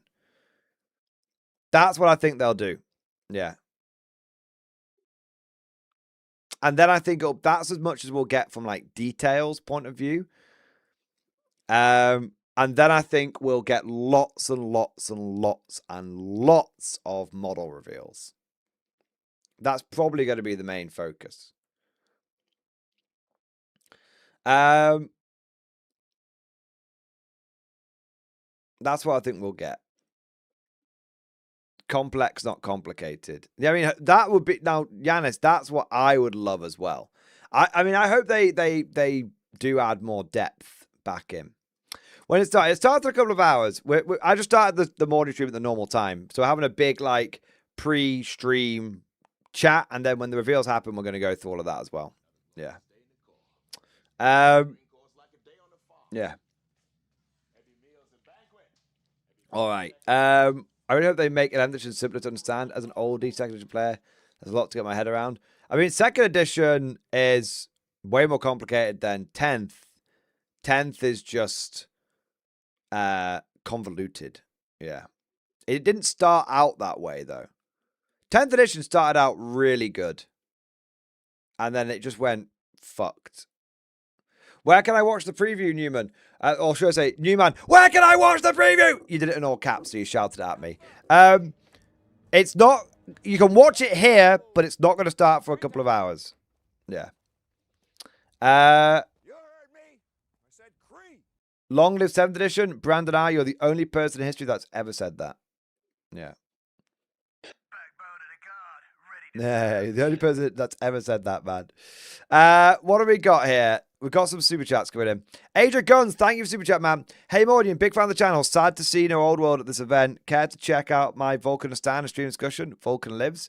I mean, I presumed you painted Gilliman green, right? Oh, no, it's actually, you've done a good job. I was just taking the piss from the whole paint Krieg yellow, paint Gilliman green. No, he actually looks sick, man. Yeah. I love the fire that you've done on the blade. All the fire is good. But the blade fire, it really looks like it's almost like... It looks too hot to touch, like literally. It looks like a red hot blade. And the dragon skin is cool as well. Yeah, man, I think you did a great job. I did a really, really good job. Yeah. Nice. Speaking of salamanders, didn't we, weren't we meant to get a salamander codex in 10th edition? Do you remember do you remember the old roadmap? Actually, that's a good point. We could predict some of the things that are going to be coming. Warhammer 40k roadmap.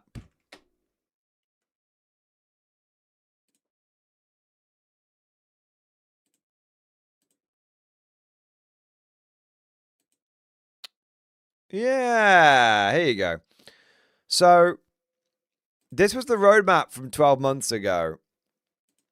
So you had Thousand Suns, Space Wolves, World Eaters, Death Guard. We've had all that. Black Templars, Grey Knights, Chaos Knights, Imperial Knights. We've had all that. And then it started getting, like, fucky.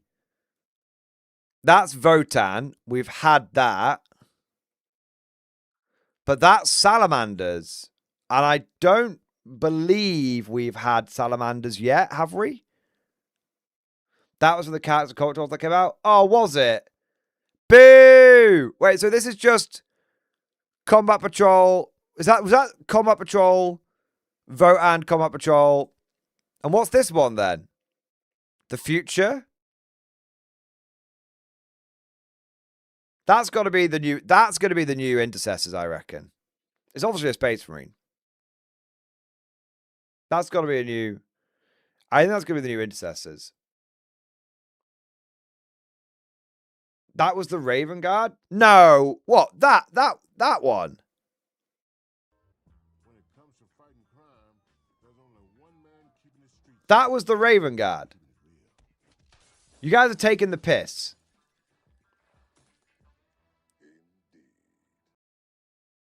It's still leading the backpack. I know they're from a year ago, Elden Lead. I can see it says a year ago, man. But I figured the roadmap, we were getting to the point where they'd be revealing the end of it. Raven Guard, Iron Hands, and White Scars. So you're telling me this shadowy reveal was basically bullshit Raven Guard shit? Why are you yelling? I'm yelling because I'm angry. Why else does someone yell? Oh, that's bullshit, man. I thought I was onto something then. Turns out I'm not. The new Raven Guard guy is cool. What? The guy that isn't Shrike? Hard disagree. Let's take a really beloved character that's been with the Raven Guard forever and replace him with an emo. Let's have a look.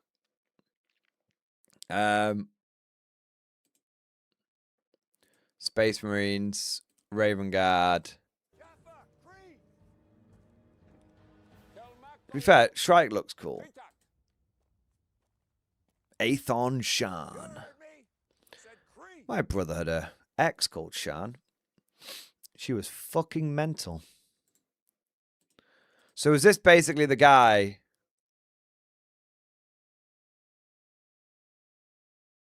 He is pretty cool. It just can't. I'm not going to ruin it for everyone. I just feel like when I see this, it just makes me think of Always Sunny in Philadelphia. Fight Milk! Paw of a Crow! Oh, man. There we are. There we are.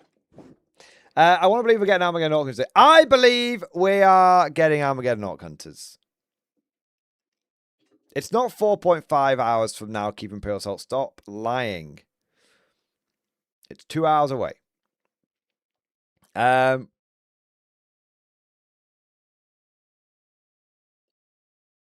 before saying that, you ruined the model for me. Sorry, not sorry. Hopefully that will just mean you will have more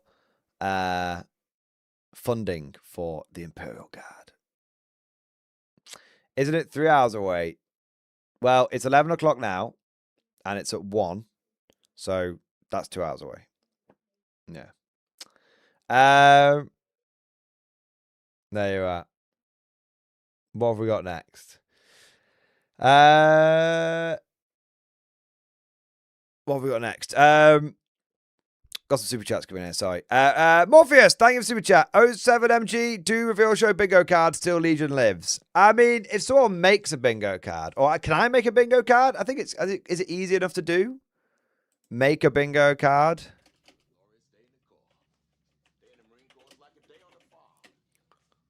Free custom bingo card generator. Okay. Adepticon.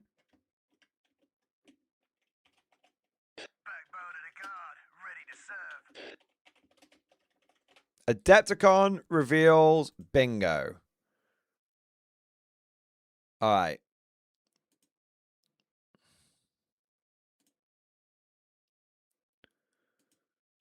Oh, there's a corporate theme to the bingo card. Let's pick that one. Okay. Right. So, what do we want? What should the first bingo thing be? Let's go a mixture. So, I'm going to say space. We're going to say space SM Lieutenant. It's going to be a new Space Marine Lieutenant. All right. Steel Legion. Mordians. Or Marnius Calgar. Bad audio.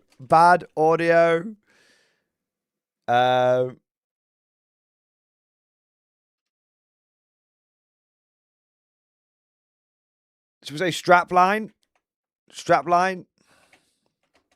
Corpo strapline.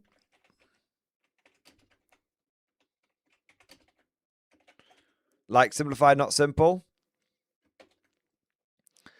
Orc knobs. We'll put new orcs. There you go. New orcs.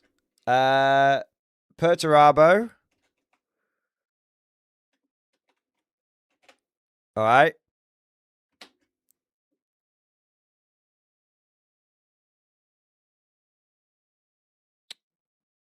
New edition.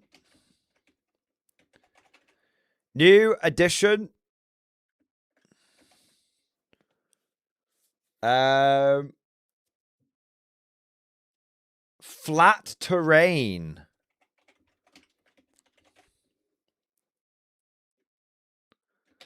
Right. Price hike. I'm basically taking it from chat. You've basically got an infinite amount, so you can anything you can. Okay, we're gonna have new edition and also no new edition. There you go. Mix it up a bit.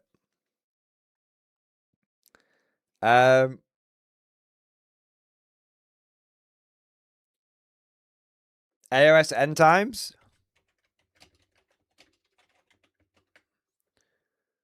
Destroyers.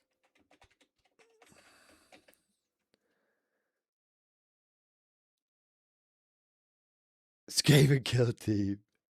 Lehman Russ. That's not a bad one. New guard vehicle.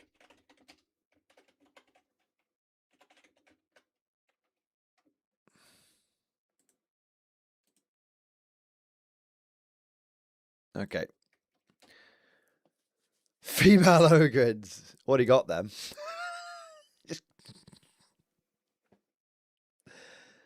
Female space marines. Let's put that in. Just to piss people off. All right. Primaris tactical squad.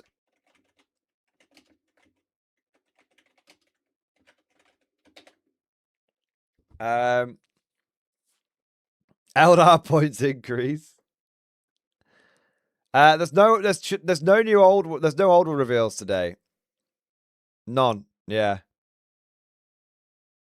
Steel Legion upgrade sprue for Kree. I've already got that. Terrain objectives. We'll go new rules. New terrain rules. Gives it a bit more broad scope.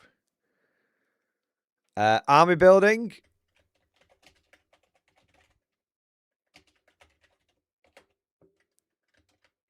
I've got a couple of Primarchs returning already. Big old Jim in the option. Oh, Chaos Demons. Yeah. Demons getting fucked with somehow. There you go.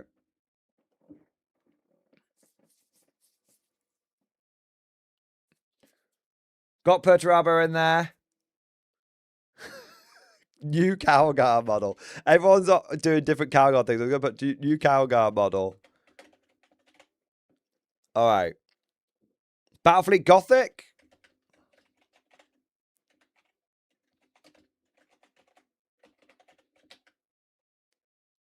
Henry Cavill series. That's a good shout.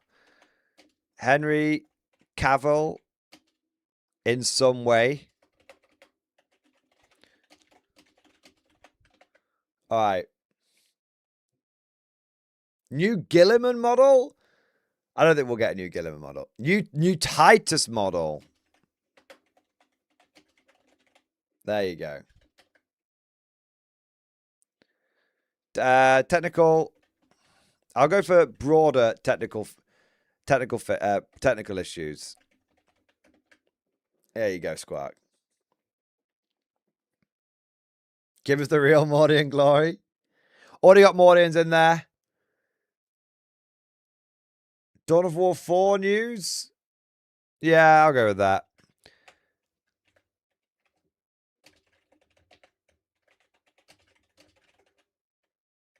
All right.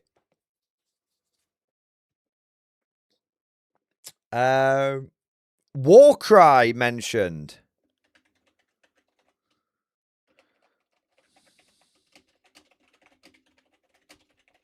A lot of people asking about Warcry. That's what I'm going to put in there.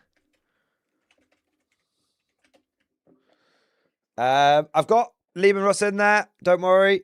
I've already got him in there. Armageddon campaign. Tiberius the Red Wake.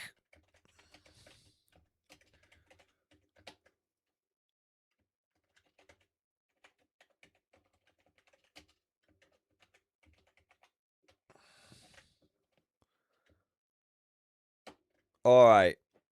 I think we're getting full now. Technically, we can have as many as we want, but the bingo card will get really big.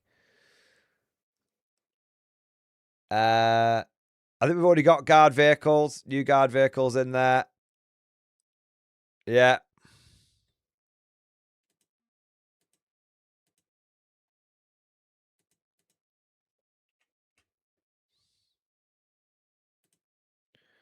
I think we're full now. 1, 2, 3, 4, 5, 6, 7, 8, 9, 10, 11, 12, 13, 14, 15, 16, 17, 18, 19, 20, 21, 22, 23, 24, 25. 1, 2, 3, 4, 5, 6, 10, 11, 12, 13, 14, 15, 16, 17, 18, 19, 20, 21, 22, 23, 24, 25, 26, 27, 28, 29, 30. Oh, it's not it's run out of slots, I think. Yeah, it's a maximum of 5x5. So some of them have I'm going to have to trim some of them out. 1 minute.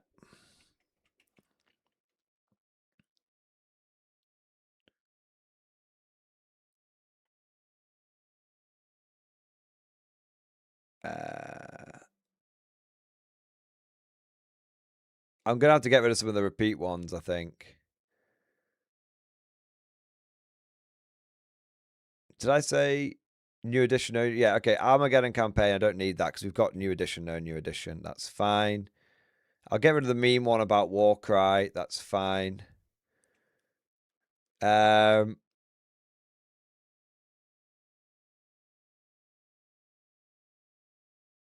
rid of the Henry Cavill one.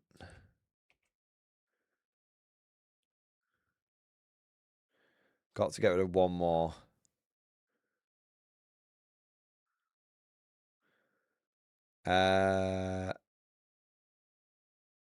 You have to pick between if you want new Calgar model or new Titus model. I'll tell you what, no, I can fix it.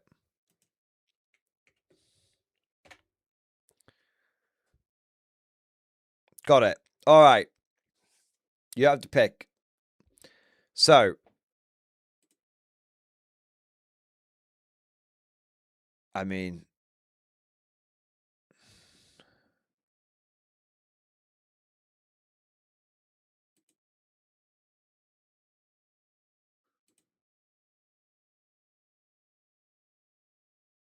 I think I've worked it out. Sick. I've got it. There you are. We'll keep this open. Adepticon reveals bingo. New edition. Battlefleet Gothic. AOS End Times. Demons getting fucked with somehow. Price hike. New Orcs. Perturabo. New Space Marine Lieutenant. New terrain rules. No new edition. Technical issues. New guard vehicles. New Calgar model. Mordians. Leaving Rust. Primaris Tactical Squad. Female Space Marines. LOL. Flat terrain. Dawn of War news / Total War news. Corpo strapline. Army building changes. New task bar. Steel Legion. The Red Wake Destroyers. I did have one. Oh yeah, new. Yeah, there you go. That's the bingo card we're gonna have. All right. That's the bingo card. No free square. I mean, I think the new edition's a free square. I think everyone's gonna get that one. All right. So yeah, we'll keep that ready for when the reveals happen. All right. What have we got next? Mate, thank you for becoming a channel member. Or is it Mateo? Mateo, thank you for becoming a channel member. Thank you for the support, man. Podman, thank you for super chat. Could you convince your brother to use one of his armies he lent you versus your guard? Nostalgic young Mordian Bros 4th edition battle port. Already happening. We are definitely going to be doing some old 4th edition bat reps, me and Mordy Bro. So don't worry. Not getting them recorded yet, but it will be coming. Anthony Williams, thank you for super chat, man. I predict more digital dependence with the app. Yeah. Do we think we'll get free rules? We almost got them last edition. Do you think we'll get them this edition? No? Literally no one's saying yeah. Oh my god. No free rules. Oh my god. Well, we're guaranteed to get free rules, guys. We're guaranteed to get the rules for free, just not from GW.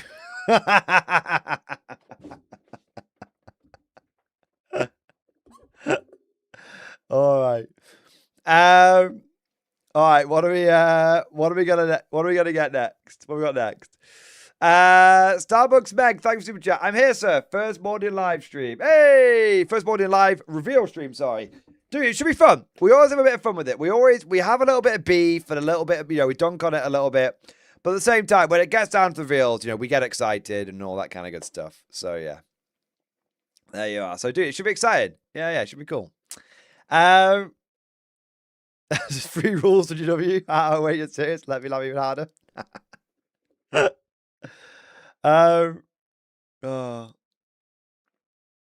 If you want something for free, go to a soup kitchen. Kevin Roundtree, CEO of GW. Ah! Oh man, someone needs to make that as a fake quote and like send it around the internet just for the memes. Oh my god.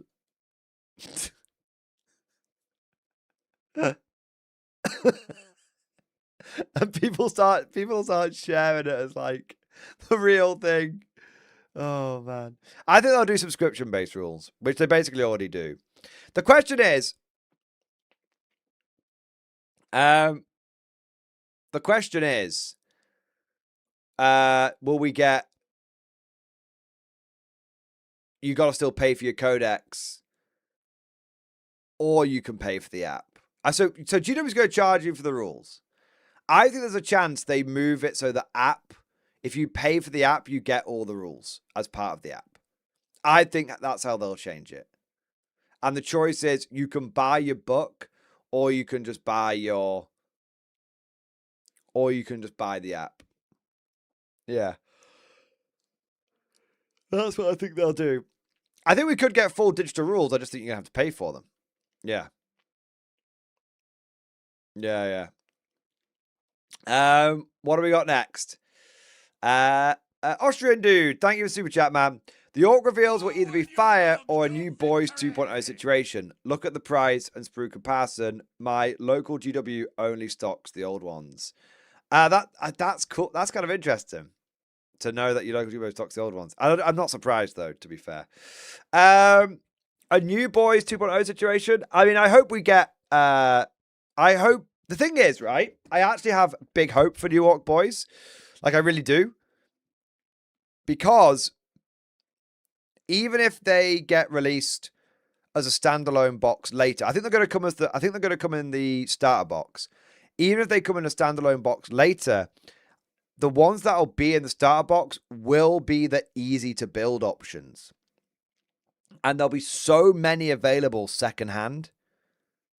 That, from, scalpers, eBay, all that kind of stuff. There'll be so many available secondhand at a ridiculously good price that you'll be able to basically buy all the Orc Boys you could possibly want for in the new design, in an easy to build design for a good price. That's what I think they'll be. They'll be boys for everyone. I think so. Yeah. Yeah, I think so.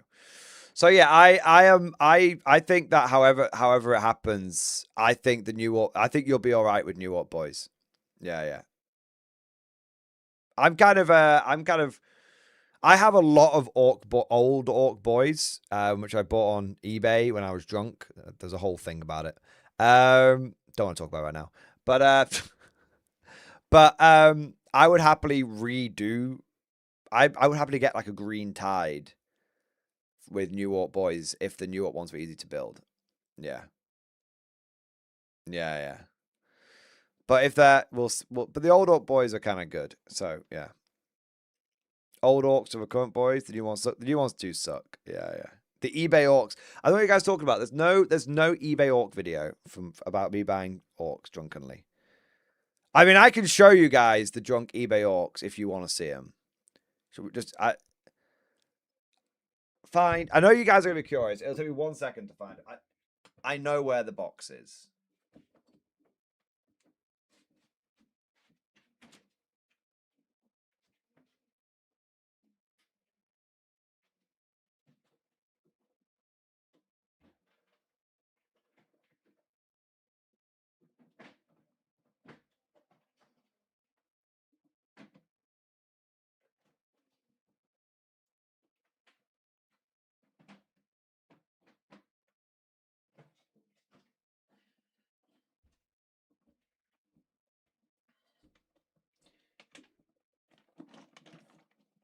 This is why you don't buy orcs drunk on eBay at 2 in the morning.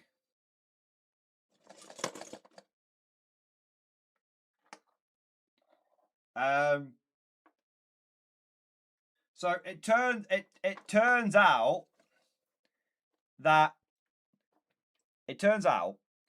if you go on eBay and then search by bidding and then search by lowest to highest, it's entirely possible to pick up over 300 orc boys for about 150 quid. Because you just put like a minimum bid on every single one.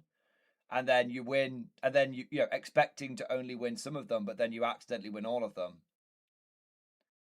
Yeah. So yeah, that's how you end up with this many orc boys. Yeah. So I really hope they bring back 30-man squad sizes.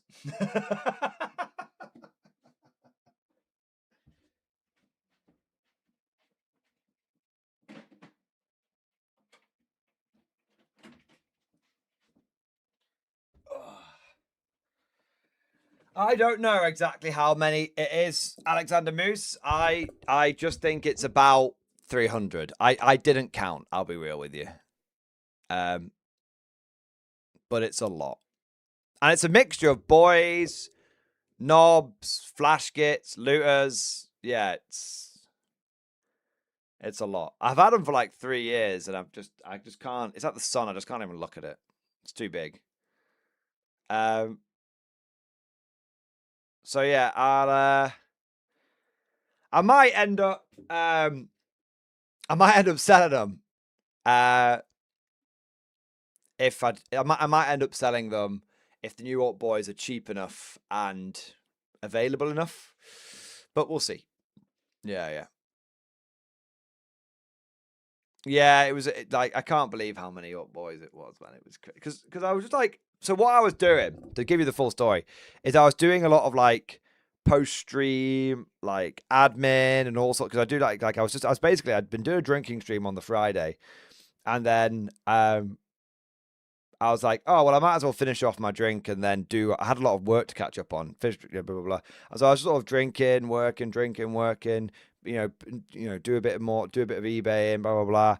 I was doing like 3 things at once. Ended up drinking more than I expected, bidding more than I expected, and getting all my work done. Stayed up really late and got work done. So I woke up the next day, and I was like one crusty eye open, like I think I drank too much last night, kind of thing. Sort of staggered out of bed, got in the shower. Had a bit of a cold shower to wake up. Then realized I wasn't brave enough for that. So I had a hot shower to enjoy. And then, went, I sit down for some work on Saturday, blah, blah. I was like, I wonder if I won any of those bids from last night already. And I was sort of going through and it's like, oh my God, how much did I bid on? And I realized how much I'd bid on. And I was like, nah, I'll never win them all. I guess the background track's not been on. I'll never win them all. Famous last words. Yeah. Famous last words. Yeah. All right. What have we got next? Sneaky Gip. Thank you for becoming a channel member, man. Thank you for the support. Bruce Oakman. Thank you for super chat. I'll bite everyone around in my pub if GW says that all the 11th edition rules will be free in their entirety. Not a legally binding promise. No, man. You're not... Dude, if if GW says all of the Legend rules will be free in their entirety, like for the entire edition, you got to buy everyone in chat a drink. You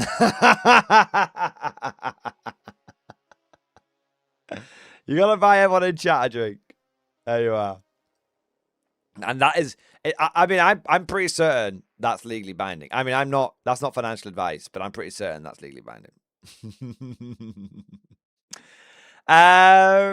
Mini Dingbat, thank you for super chat. My money is on Yarrick being a limited run model. You see, I don't want you to be right, and I hope you go fuck yourself. But I think there is a non-zero chance that Yarrick is a limited model that goes straight to Legends, that at the end of the Armageddon campaign book dies for real this time.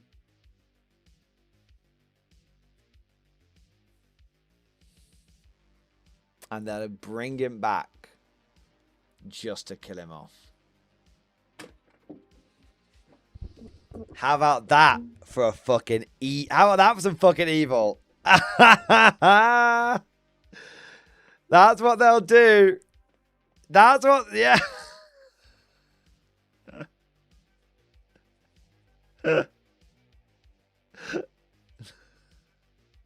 No, stop. No way they made that whole cinematic for a limited run model. They need to recoup the cost. I mean, they probably recouped the cost on ad revenue on that. Oh my god. I'm gonna think about that was evil. Yeah. Shall we check in on the Yarrick video? Because it was doing very well the other day.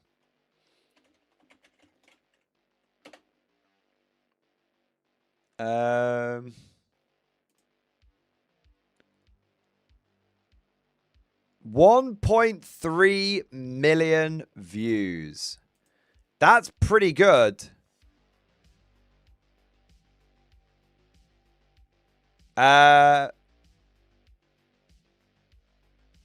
It's got more views in 9 days than, I mean, a lot of GW trailers, to be fair. I'm just looking through now.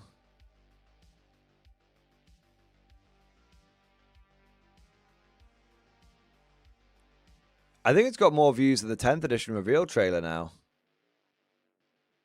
Oh, no, not quite. No. No, it's still got a way to go. But it's doing very well. It's doing very well. I wonder how their 4K one did.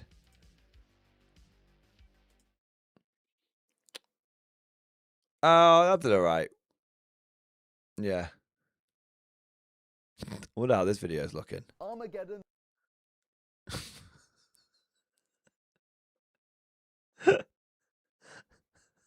Whoops.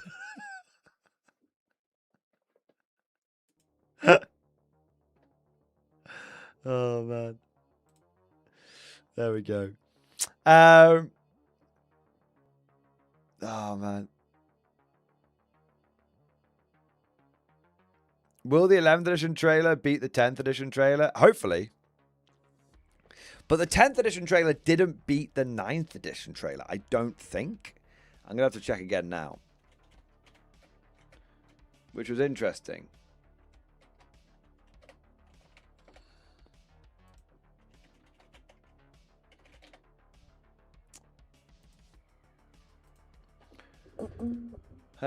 Popular. So, no, okay, no, the 11th edition trailer got 2.9 million views. The 9th edition trailer is the most popular video GW's ever put out with 7.7 million views.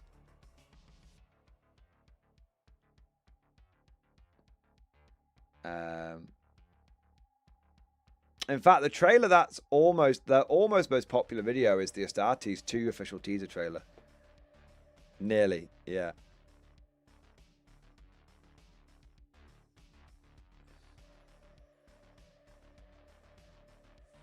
Interesting.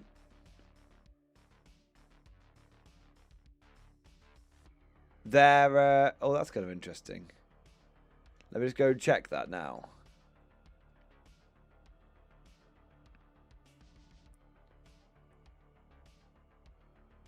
Their top painting video is how to paint Skitarii from 10 years ago. Their second top painting video is how to paint an Ultramarines Tactical Marine. Their third most popular painting video is how to paint a Space Wolves Grey Hunter. And their fourth most popular painting video is how to paint Caden Shock Troops. And their fifth most popular painting video is how to paint... Oh, it's still a layer paint. Oh, I don't know. It's not specific enough. Interesting. Oh, is how to paint Orc Boys. But it's funny. All of those videos are for models they don't make anymore. They're all 11 years old, those models. Those videos, which is kind of funny. But that's not really a lambasting of Games Workshop. In any way, it might sound like I'm dunking on them, but it's not actually a lambasting of them. They do make Star anymore. Sorry, I was thinking of this of the Gazma model, and the Grey Hunter model. But I don't actually think that's lambasting of GW. I think that's actually just a reflection of how the YouTube space around Warhammer has evolved, because it used to be obviously like independent YouTube channels were much smaller and done part-time, and now it's so people would go to GW for their painting advice, and now I would say that's an area where GW doesn't have dominance anymore, and there are channels out there which do, but that's not really a reflection on that's not really a reflection on GW. I think that's just the way it's just gone. Yeah. Morning Glory, you can't search most of Duncan content. Well, that's because he left, didn't he? Yeah. How to paint more as Praetorian Guard. I mean, Praetorian Guard are just a knockoff of Mordians with a head swap.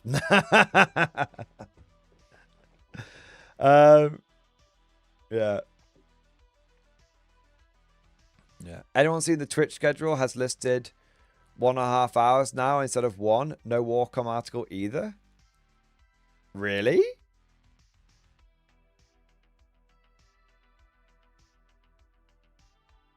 Interesting. That right bastard. Now we have Warhammer influencers. Thanks. Like Mordian showing how to paint one-color tanks.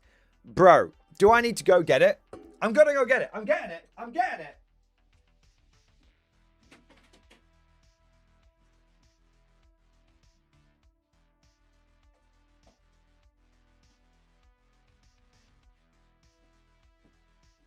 I'm getting it.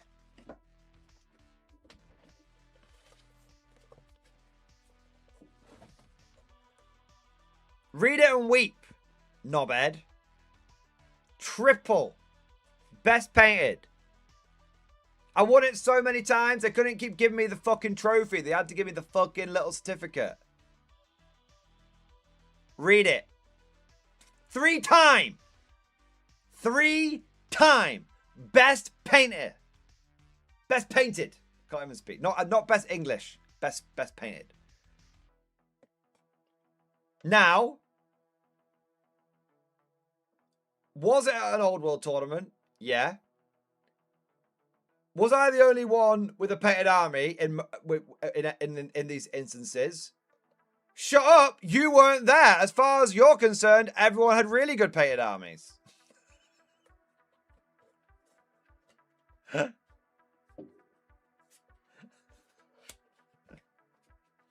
Still counts. Hey, I still fully painted my army, man. I still fully painted my army. There you are. Right, I'm just going to pop these away.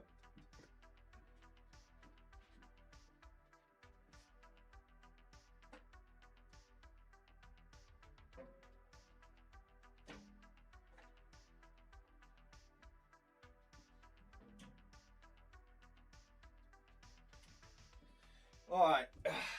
There you are. Oh, 1 minute. Yeah. There you are. No, to give you the full story, I won. I did sort of win those. They were. I'm still proud that I won them, but they were local events. Literally had about 10 people at each one. Some people didn't. Some people didn't have painted armies, and those people that did have painted armies had painted them with very like traditional colors, which were very like traditional paints can be very dark. Even when you paint like lighter color schemes, they can be very dark. And I turned up with speed paint yellow, which is so bright. And also, I turned up with my Empire army, which looks like an army. So so it's very striking. And yeah, so I basically. Technically it shouldn't be a best painted award. It should be a most eye-catching army award. Yeah. There you go. Let's have a look. All right. There you are.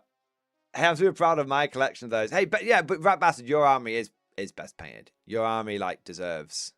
Your army actually deserves it. Yeah. All right. DeForce Studio, in the end times, winning is winning. Best paid, baby. My actually two most prized. I have a little display cabinet of the things that I've won, and my two most best painted, and of all the awards I've had, whether I've podiumed or won or whatever, my two most prized possessions are the two most sporting prizes that I've had. Most sporting is it's to me that's the most important one. So yeah, I've won two most sportings. One was a few years ago. One was just last year. Yeah, at the end of last year. So they're my two the ones I'm most proud of. Yeah. One of them was I got most sporting at a 100-player event. So I think I got most sporting when I ran the 365 conscript army in 9th. I think it was. Yeah. So, yeah, they're the ones that I'm most proud of. What's happening? Sindarius. Lol, some people trying to grill Mordian and Var Extreme. Clearly jealous they aren't the Emperor's true finest. Let me tell you something, chat. Let me tell you something. I've learned something on the internet. I've learned something as a YouTuber. The more someone is lambasting you, the more someone is crashing out over you, the more you're probably right. Because you've touched a nerve. You've touched an insecurity that they don't want to address. They don't want to acknowledge. They don't want to admit. And their natural defense mechanism is to go into hyper cope mode. Goddamn cope mode. That's what it is. So the more that they cope about the Mordian channel over at Valrak, the more that I realize I'm on exactly the right track.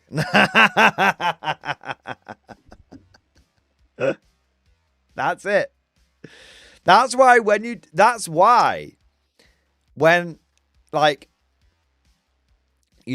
done drama videos and stuff in the past, that's why, like, if, like a year ago, or not even that, like 9 months ago, I was like, AOS is having some trouble. And now we're getting evidence of that, right? I said, AOS is having some trouble. The reaction I had to that was like genuine, like vitriolic. Oh, AOS is really popular in my area. Oh no, are you all lying? Oh, Mordian's always talking about blah, blah, blah, blah, blah. Fast forward 6 to 9 months later. All of that vitriol, all of that cope, all of that covering, all of that sound was covering fire. That's what it was. All of that was covering fire. They knew what I was saying was right. You could not live with your own failure. where did that lead you? Right back to me. I'm just busted balls. To be clear, there's no beef between me and Valrak. There's no beef between me and Valrak any way, shape, or form. He's ragging on me, I'm ragging on him, but it's all very much in good humour. There you are.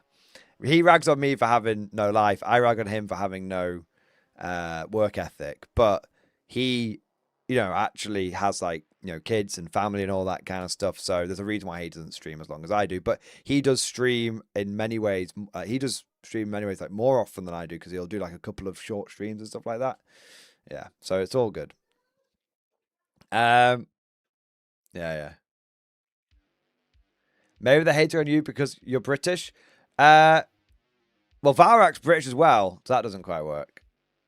But I know what you meant. You meant around the AOS stuff. I mean, maybe. Who knows? Who knows? Maybe I've been a victim of anti-Britishness. Who knows? But they can't hate me more than I hate myself. So, what have we got here? There's no drama, the Eve. There's no drama at all. Yeah. All right. So I am. He's a Scot, right? So no, he's not. He's not a Scot. He's from Manchester. There you are. All right. Now I need to grab a quick drink. So I'm going to be 30 seconds. I might grab a snack as well. I'm going to quick drink and then I'll be back. I won't be long. Talk amongst yourselves for a moment.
And we're back.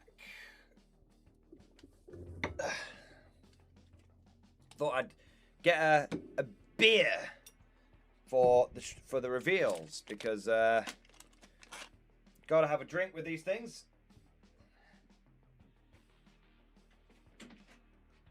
All right, I'm back, baby. All right. There we are. I've not had this one before though. Someone got me a my brother-in-law got me a whole bunch of Beavertown drinks for Christmas for my birthday, and I've been slowly working my way through them. I've not had this one before, so I'm kind of curious. It's a hazy IPA, so we'll see how it goes. Smells nice. All right, nice. Very tasty. Toothsome and nutritious. The reveals are in... Oh, wait. So someone said... Wait, do we have potential beef here, by the way? We might have some beef. We might have some beef. Because someone said they'd push the reveals back by half an hour. Let's have a look. Twitch. I've never met a place of... What was it? Wretched hive of scum and villainy. That kind of thing.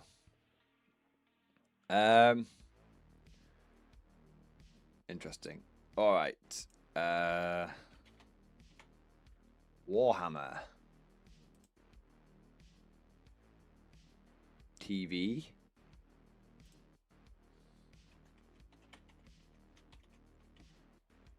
Warhammer channel. There you are. When is the schedule? No, stop. Fuck off Twitch. Playing adverts, you stupid bastard fucking site. Warhammer previews. Ooh, beef! Beef! Genuine beef. Gentlemen, either it's a fuck up, or they've pushed the reveals back by half an hour, but Warhammer preview, Adepticon, 1:30 to 3:30 GMT. On here, 1. Does this count as technical difficulties? Ooh. Oh. What do we think?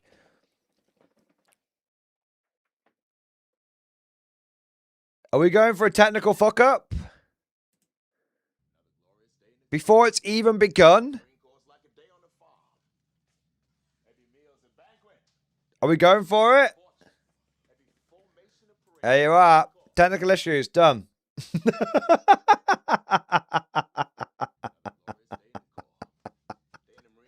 There you are.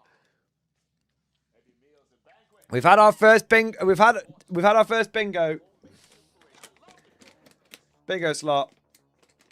Chat said it was allowed, so I went for it. I blame Phil Kelly. Come on, Phil, sort it out. Come on, Phil.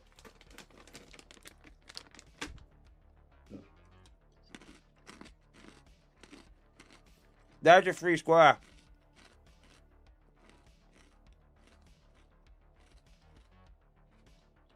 More do you make new addition to center? I can't.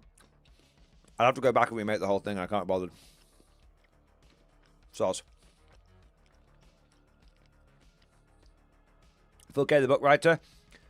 Yeah, Phil Kelly, the book writer. For those that don't know, Phil Kelly, the book writer, has been made senior creative lead of all of Warhammer 40k. He's in charge now. So, I hope you liked his books. There you are.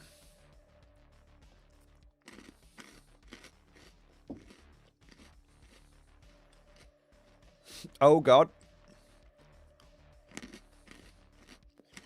Did he write good books? No.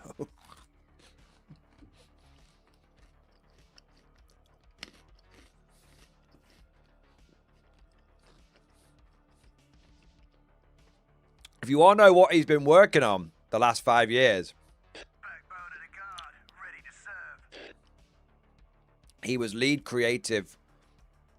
He was the the lead creative guy, head of AOS, you know, during 3.0 and 4.0. Those famously enjoyed editions.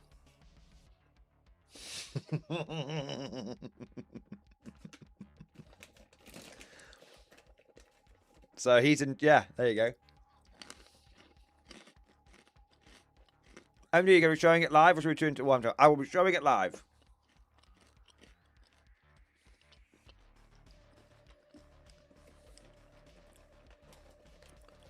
It's that Phil Kelly, yeah. I can literally, you can find it. This is totally true, by the way. We found out the other day on stream. He's got it on his LinkedIn profile.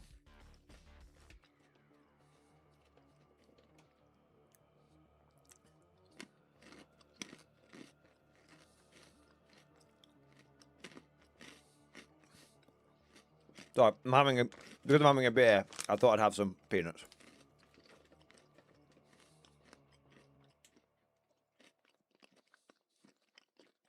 So you're saying 11th will be a hobby edition?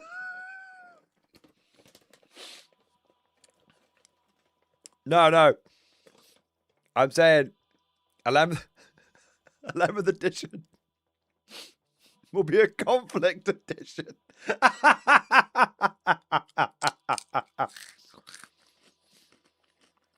It's going to be an S tier edition. S standing for shelf.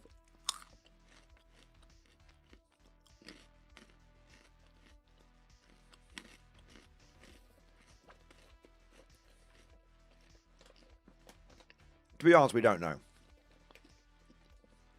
We are teasing more than anything else.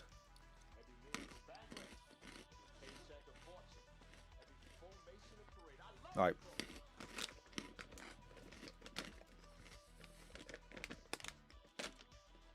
Put those peanuts away for a little bit.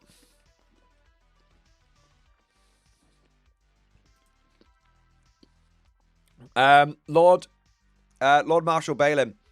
Phil K's codex were goated back in the day. And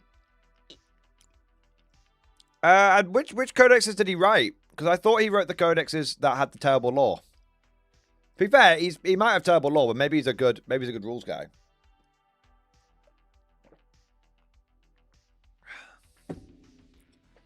Yeah.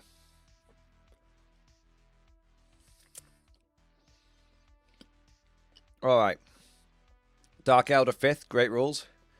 Town Eldar 6.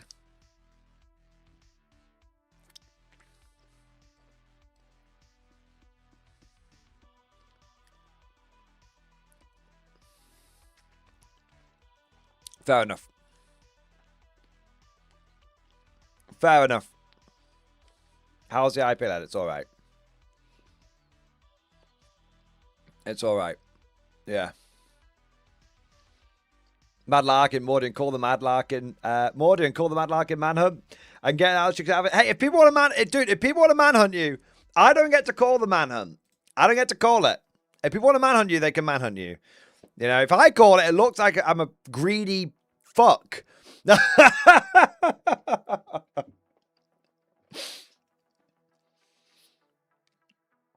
There you are. All right. I'm drinking this beer. It's Beavertown Lunar Haze.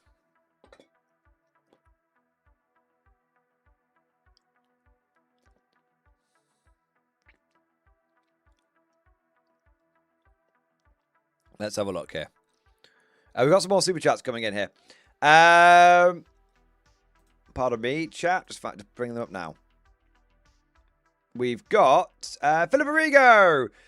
Thank you for super chat, man. Give me Steel Legion W or I'm going to throw the tea in the harbour again. Jokes aside, Steel Legion meme choose discussion. Also, K47 looking more tempting. Let's have a look.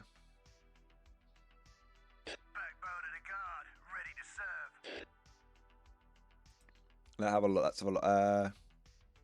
Steel Legion meme. Right. Oh, yeah. I saw this the other day. No, please wait. Don't paint me yellow. One of us. One of us. One of us.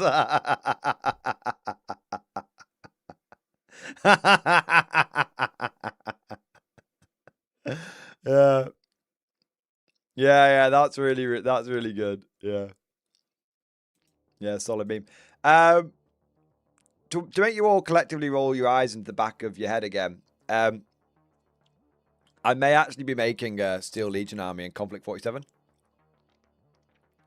Calling it the Style Legion. Because Warlord Games is going to be releasing some gas mask upgrade, some German helmet heads with gas mask upgrades for Conflict that you can put on any of their plastic infantry. And I was thinking of adding them to the winter infantry and then painting them up in Steel Legion colors and saying they're like the Desert Africa Corps, like the evolution of the Desert Africa Corps. And I was going to call them the Stahl Legion. Yeah, so there you go. So I might do that as like a little just standalone Conflict army. Yeah, probably I'll probably do it on winter here. Yeah. So Phil, if GW doesn't give me Steel Legion back, it's fine because I'm going to go and get my Steel Legion somewhere else. Yeah. Calhoun, thank you for the super chat. Chapter Varak says you oppose unjustificable action. Yeah. He's just saying that because the one bot action game that me and Chapter Varak had, I fucking bummed him. I fucking smashed him, mate. I smashed him so hard, he's never played it again. There you are. There you go. See, that's it. You know, that's it. That's the mind of a Space Marine player. Oh, I've been beaten. Give up. The mind of an Imperial Guard player is... That was just the first wave. There you are. Mike H, thank you for renewing your total membership, sir. Thank you for your support. Uncle Clumsy, ill-advised project in stream discussion. Let's have a look. Hey, that looks sick, man. That looks really good. Holy shit, bro. I think you've done amazingly with that. And the red guns is a really good shout because not only is it kind of old school, but also it's a nice bright point on the model. Yeah. Ooh. Those are pardon me. Those are absolutely beautifully painted, I have to say. I like the mixture of armor as well. I like the sort of traditional Death Guard green here, but then some grey thrown on as well. And the way you've done the rust is really nice. Like, it actually looks like rusty metal. Hey, that's cool, man. I like a bit of the black and green thrown in there. That feels like it might be a normal traitor legionary who's been nurgled up. That's a cool Typhus model. Yeah. The basing is really nice. I think you've smashed it, man. I think you've absolutely smashed it. Yeah. Yeah. Damn good stuff, sir. Damn good stuff indeed. Very, very well done, Uncle Clumsy. You should be proud of that. You've done a good job. Andrew Turnbull, thank you for becoming a channel member. Thank you for your support. Halen Jedi, thank you for the gifted membership, baby. Thank you for the support, man. Tom, thank you for the 1 month, man. First model from Sunday is done. Picture in stream discussion. The doctor shall see you now. Oh no, I don't want to go to the doctors. Hey, he looks alright, man. Yeah, he looks alright. Nice. Cool. It's great you've got Dr. Zergling painted up so quickly, man. That's awesome. I would say I'm looking forward to facing him, but I'm not sure my National Guard will be able to handle it. All right. I want to say a big thank you to Green Knight. Thank you for the super chat. Building my Naxxeras, Flamer or Stabby or both. Can you take both Flamer and Stabby versions in the upcoming platoon? Can't wait till Friday. Yes, so you can take the Flamer version and the Stabby version in the platoon. There's nothing wrong with that. As for Flamer versus Stabby, I mean, Stabby is the cool one. I suspect Flamer might be the better one, but Stabby is the cool one. So, from a vibes perspective, I'd definitely go Stabby. I'd go like 2 Stabby, and if you get more Naxxas in the future, like 1 Flamey. But yeah. Like the Stabby, like the whole point of like conflict is it's more about the vibes than about the power. And the Stabby ones making more zombies is really in tune with what you want from the Totem Rotter. Yeah, yeah. There you are. It's Uncle Clubs, it's 10,000 point Death Guard army. I decided to repaint them because I don't like myself apparently.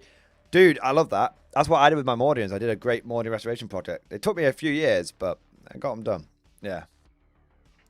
Irony Storm. Give us an upgrade sprue for Catachans and bring back special weapons besides flamers for them. Pray to GW. I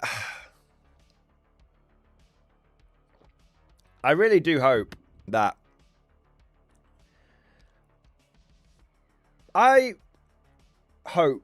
we have gone through this edition of Lost now. I truly, all that I want from 40k, what in general, all I want is for us to just like not worry about losing shit. That's all I want.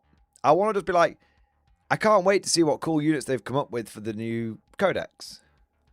Like special weapons squads. Like, oh, I know you don't make a special weapons squad box, GW, but you know, I can make them out of my spare models. Do you know what I mean? Like that, yeah, like everything's quite rigid, and it sounds strange considering how flexible army building is. You only need like 1 character, right?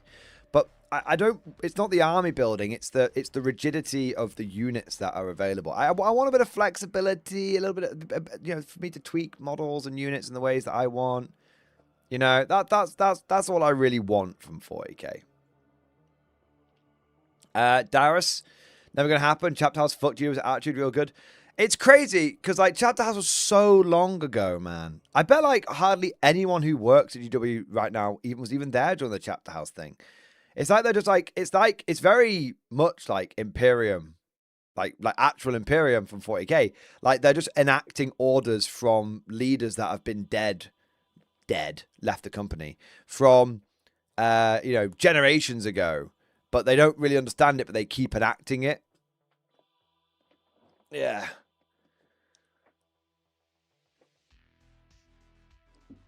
Yeah, it's just the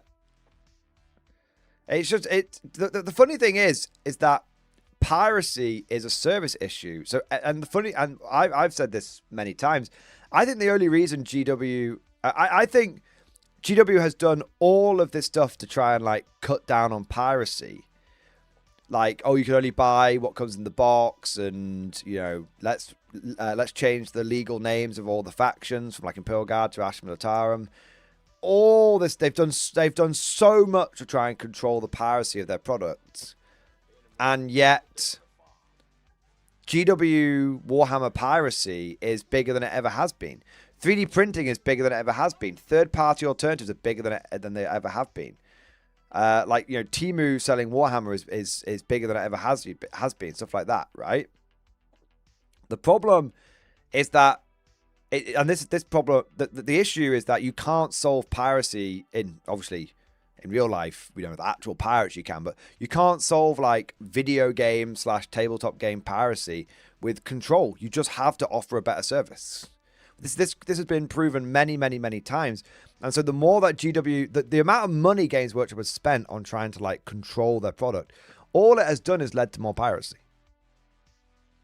It's like in Star Wars, the harder they squeeze, the more players slip through their grasp. And you might say, oh, Warhammer's bigger than it ever has been before. Yes, of course. I'm not denying that. I'm not denying, you know, that Warhammer has got bigger. I'm saying that piracy has become a bigger problem from the way GW has approached it. Yeah. Yeah.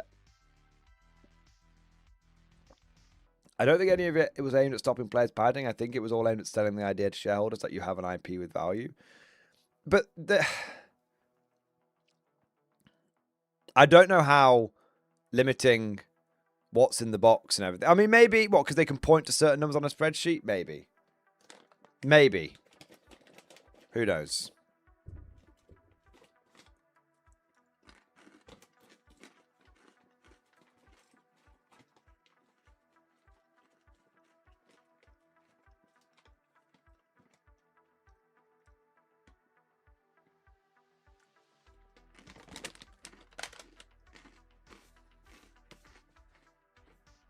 Oh, shit. We got nearly 900 people in here, man. To everyone who joined the stream, welcome, welcome, welcome. It's great to have you here. Awesome.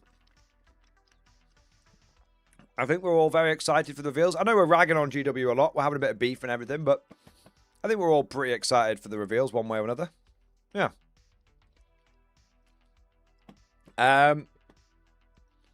Yeah, it's time to watch. So the reveals are happening in... Gandalf's wait, we can't have any music because the music will get the stream demonetized and blocked. So, can't do that, sorry. Just my opinion, man. Love it, Gutplate. So, the reveals are happening in about 1 hour. Now, the reason I say about 1 hour is because that the schedule on Twitch shows that it was at 1 and it's now moved to 1:30. So it might be an hour and a half, it might be an hour, but we're in the sprint finish, as it were. We're almost there. We're almost there. Yeah. We are going to, for those of you that are curious, we're going to be watching the reveal stream here, and we're going to be watching it all live and reacting to it. It's going to be like a 2-hour reveal session, so that should be awesome. And what we're also going to do, if you're not able to like watch the whole thing for whatever reason it may be, we're going to be taking the reveal stream and I'm going to be chopping it up. I'll say Evan the editor, big shout out to the editor, absolute lifeblood of the channel. But Evan the editor is going to chop the live stream up into different sections and upload it as like regular videos, like stream highlights. So if you can't watch the whole thing now, you'll be able to chop it, you'll be able to watch the relevant bits. So probably doing, we've left the end of there's nothing in the schedule for sort of the rest of the week. We've left it open so that we can chop it up and, and do that, depending on what's revealed, obviously. Hey, Evan's in the chat, man. Evan, always good to have you here, man. Yeah. So yeah, that's what we're going to, Evan, you're amazing, dude. Amazing. Great. Thanks for being here and thanks for all your hard work, man. So yeah, we're going to be doing that based on what's revealed. So you don't have to like wade through the 6-hour stream or 8-hour stream, whatever it's going to end up being, at post live. Yeah, and that'll all come out like tomorrow and Friday and all that stuff. So yeah, so we're gonna do our best. We're gonna do our best to look after you all tonight. There you are.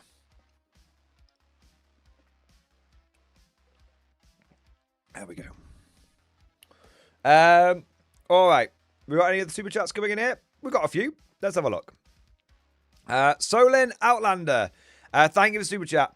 Working on my fantasy/AOS conversion project while listening to you. Listen, man, but what 1700 British redcoats? Fear the skink musket infantry? Cool. Very, very cool, man.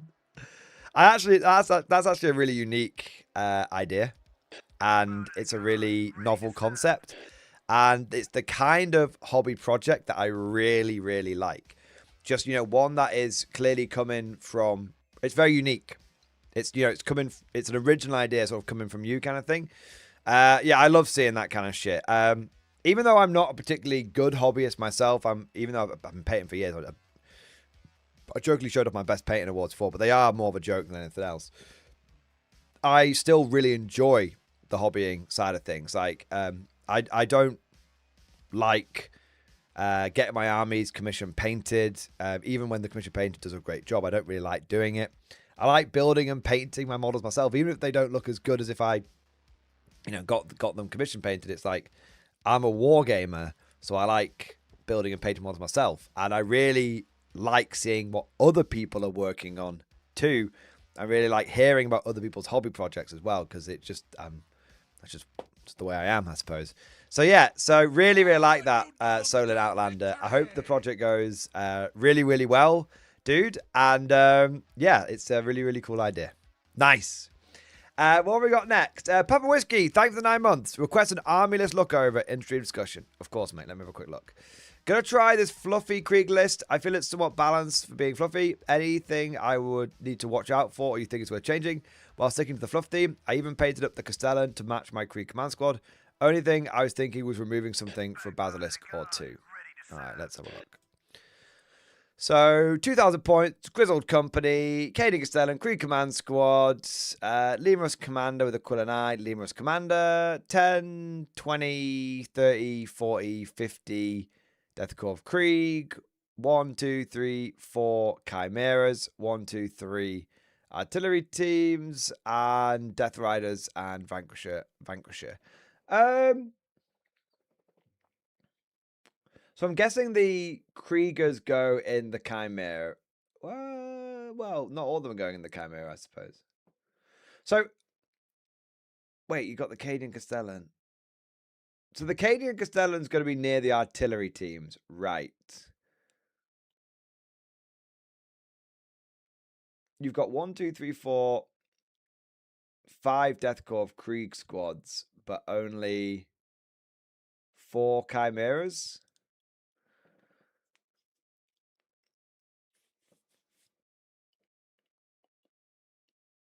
I don't really think you need the Death Corps of Krieg command squad, truth be told. Oh, is it 1, 2, 3? Oh, no, it's 4 Death Corps. Yeah. I don't think you need the Death Corps of Krieg command squad. Yeah, you've got 5 squads of Krieg. I would drop the Krieg command squad, drop a Quill and I, get a 5th Chimera, and have 3 artillery teams, 5 mechanized squads, 4 tanks, and the Death Riders are basically like, it's like an action monkey ship muncher. Like, to be honest, I'd probably swap the Death Riders out for a Scout Sentinel, and then you've got a decent scouting unit. But the Death Riders are kind of more fluffy. But yeah, that's what I would do if I was optimizing the list. Otherwise, you should be fine. Yeah. They look cool, man. Yeah. They look cool. They're the only other than because the Krieg Command Squad doesn't really have a purpose in the list, and one of these squads hasn't got a Chimera, so that's what was my thinking about the whole thing. Yeah. All right, man. I hope that helps. Models look beautiful. The models look really beautiful. When does the live stream start? It's starting. It was meant to start in an hour. It's going to start in an hour and a half. I can show it to you guys now. So you guys can see I'm not bullshitting you. 1:30 to 3:30 GMT. Warhammer Preview Adepticon 2026. There you are. So there you go. I'm not it was meant to start at 1, but it seems to have been pushed back. I don't know if they've announced it on Warhammer Community yet. They don't seem to have done.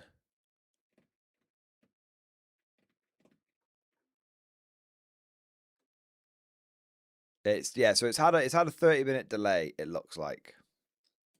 But we're gonna go over there at one just in case, because we're not sure if it's been delayed or it's just they just fucked up the schedule. Like, you know, it's GW, it could be either, right?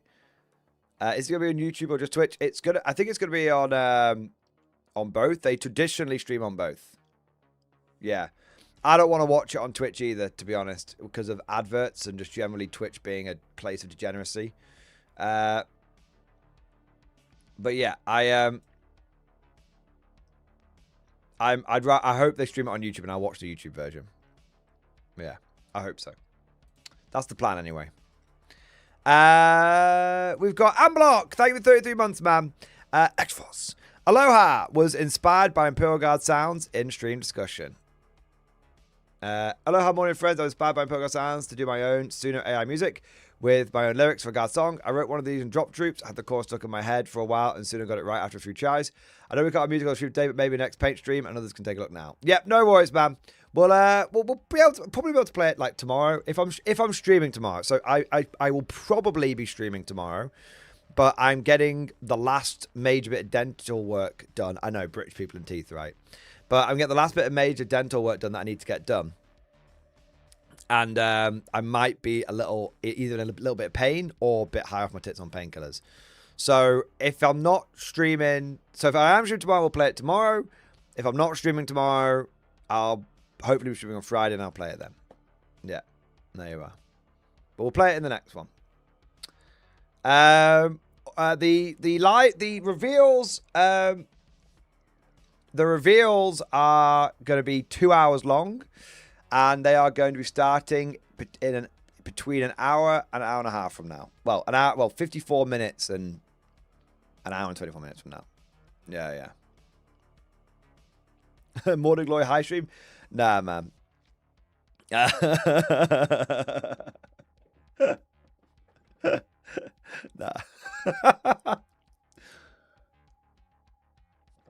I'm pretty sure that's against TOS. Bottle of water. Love it, Paparenda. Isn't it longer than normal by almost double? It is Siriade. Yeah. It is. You get gambling ads and Twitch ban gambling from their site. Yeah. I do. I can't remember actually if they. We wouldn't get gambling ads on Twitch. And yeah. I don't know. I don't use Twitch anymore. For a brief moment, I was the #1 Warhammer content creator on Twitch. But no one else was doing it. Yeah, no one else was doing it. So, it was when I got banned on YouTube. Yeah, if you want to know that, I was like, woo, dude. It wasn't like that. I got banned on YouTube because I picked up an airsoft gun and YouTube thought it was a real gun.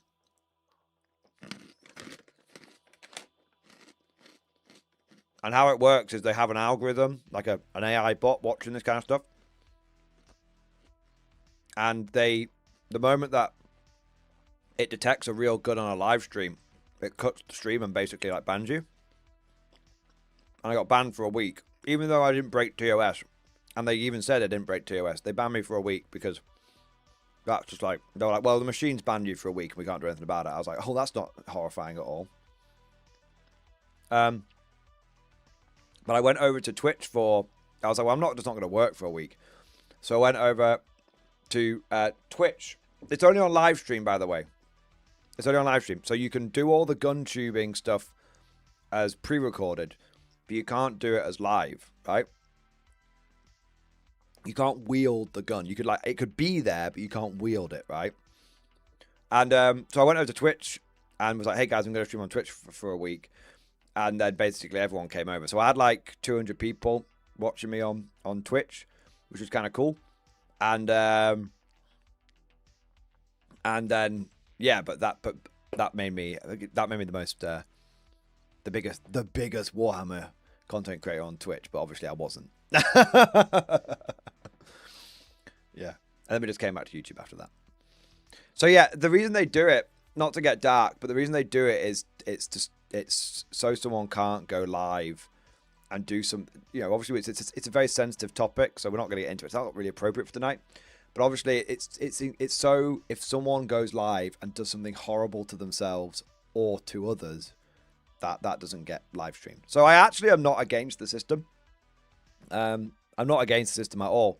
It was more just I was annoyed by the fact that even when I appealed it, they were like, well, the machine's banned you, there's nothing we can do about it. I was like, oh. Scary. Yeah.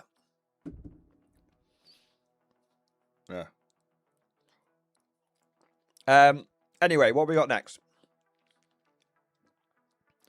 You can understand the system, not be against it, but also not like it. Very honest take. Well, catastrophe. I always try and be.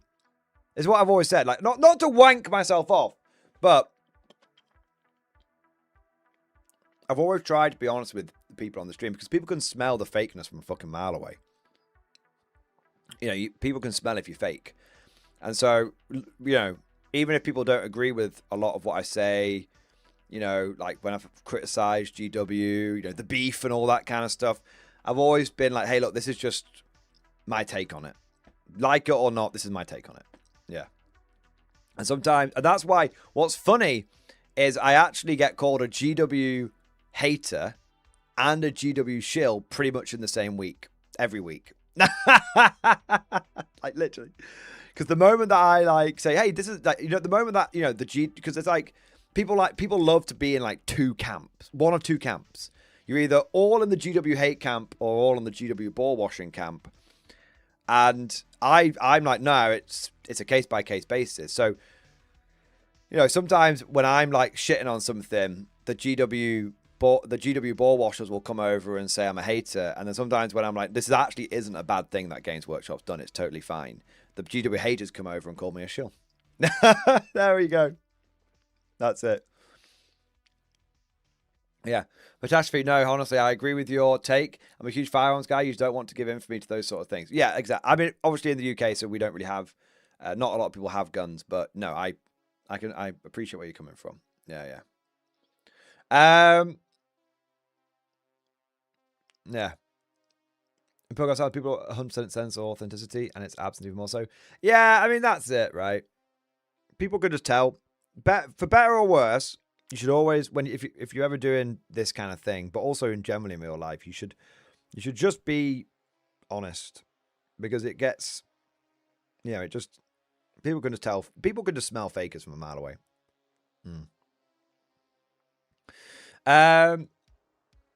Infamous, do you still play Bolt Action when playing Conflict? So I'm going to be recording some Bolt Action battle reports soon, and I play Bolt Action and Conflict. I've just been enjoying Conflict at the moment, but I still love Bolt Action. Yeah. What have we got? We've got a few more super. Let's do a few more super chats because we're getting close to the time. I don't want anyone to get missed out. Rocksplayer, thank you for the super chat, man. Though I thought I was going on deployment to Talan, Talan. Glad I get to be home for this. I'm glad you're still doing your thing. Hey, Rocksplayer, thank you for the support. Sounds like good news that you're not going to Talan.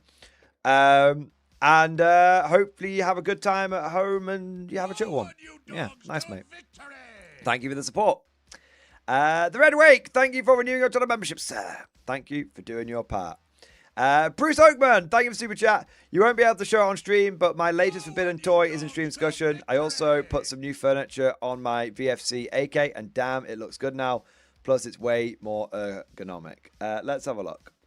I mean, I won't show off on stream just to be safe, but that is kind of cool. Yeah, that is kind of cool.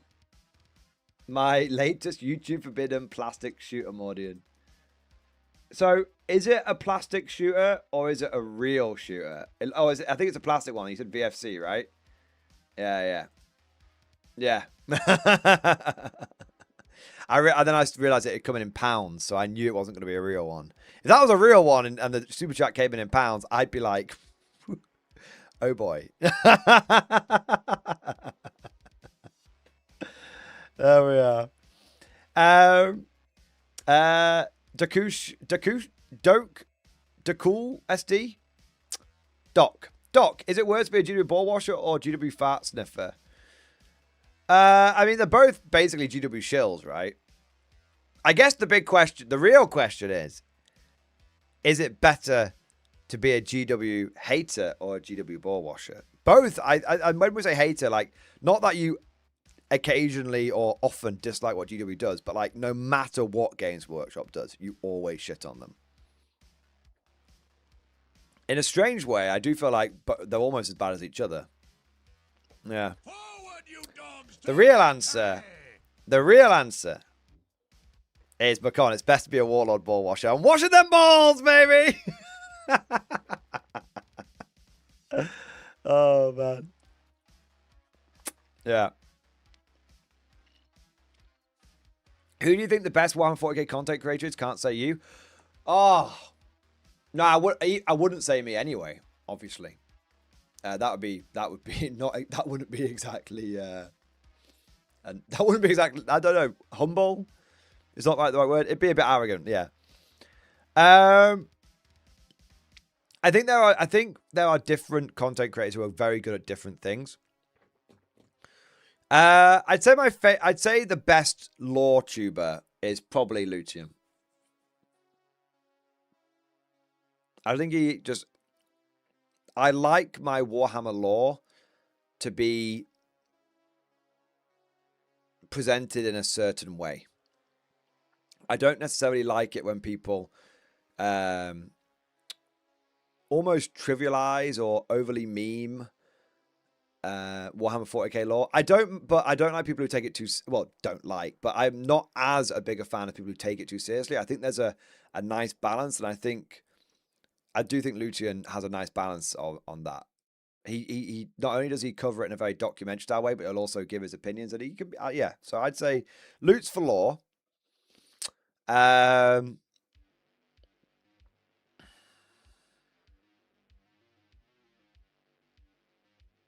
For gameplay,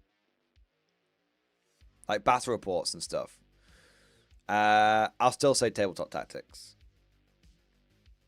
I've followed that channel for years, and I think they have a very good. Whilst I'm not sure they'll ever have the peak that was the B-Bone years ever again. Because the B-Bone was the golden age, you know. I think they still do really good content, really, really, really good content, and I think they put an effort into making the boards look nice, and I think they have the different personalities allow them to explore different play styles. So some more fluffy, some more serious. Yeah. So yeah, I'd say Tabletop Tactics for bat reps. I'd say Loots for lore, and that's what I mean. They're for hobbying, for like painting and stuff.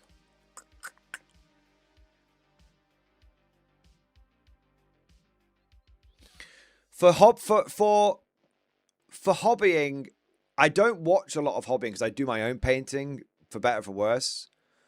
But I would give a shout out to Minisodes, who the guy does all the old Hammer stuff. I love watching people paint retro Warhammer. I don't do a lot of hobbying. I don't watch a lot of hobbying stuff, but I have a very specific thing that I like to watch with hobbying, which is retro. I like seeing people I like watching people paint retro models. And so interestingly, that's actually why I used to say Midwinter Minis is one of my favorite hobbying channels, because he used to do all the old retro models, but he's moved away from that now and does other stuff. That's why I don't watch him anymore. It's nothing to do with any beef or anything. It's just he doesn't do the retro models anymore, so I don't watch that stuff anymore, right? I have one thing that I like to watch when it comes to hobbying. If you don't do it, that's it. So I really like Minisodes because he is a pure old Hammer channel, and I love all the old Hammer stuff he does, especially the painting stuff. Yeah. So there you go. That's it. Yeah. Baltimore is great. Yeah. Just because I haven't mentioned certain people, it doesn't mean that I don't think they're good. They're just I have many. If I was to do any other shout-outs, I'd say I love watching Winter's content. I used to love his Heresy 2.0 battle reports. I haven't watched his 3.0 ones, to be fair. Big shout-out to Square-Based podcast for Old World stuff. They're amazing. Love Rob and Val. Yeah, tune in to pretty much every video those guys do. I actually quite like Northern Exile, because whilst he's a salty boy, I quite like the way he does his salt. There are a few salt tubers out there, right? And I don't watch a lot of salty content. I make it. But occasionally I'll watch a bit of Northern Exile, a little bit. But I don't watch him like all the time. But I watch him every so often. Yeah. Allspecs is great. Allspecs is great. But Allspecs is so massive shout out to Allspecs. But Allspecs is news. You know what I mean? Like I use Allspecs as like Allspecs is kind of like in a weird sort of way. He's almost like Wikipedia or like New Recruit in the way that I approach his content. I need to like, if I need to find something out about something, I'll check, and Allspecs will have made a video about it. Chat about Varrock. I think Varrock does really good content. I honestly do. I think Varrock is genuinely amusing to watch. Yeah. He's you know, he's not, you know, he's just, I just think he's funny, you know, especially when his chat is giving him loads of shit. Yeah. Peachy's legit. Yeah, Peachy's legit. Yeah, nothing. Arbiter Ian. I'm not an Arbiter fan, but I'm not an Arbiter Ian hater. I barely watch any of his content. It's just different strokes, different folks. His content doesn't do it for me. But there's no beef there. To just be absolutely clear. Pancras at work. I really like I love Pancras's lore, but I like watching him for his Halo lore and his Old World lore. I actually don't watch him for his 40k lore all that much.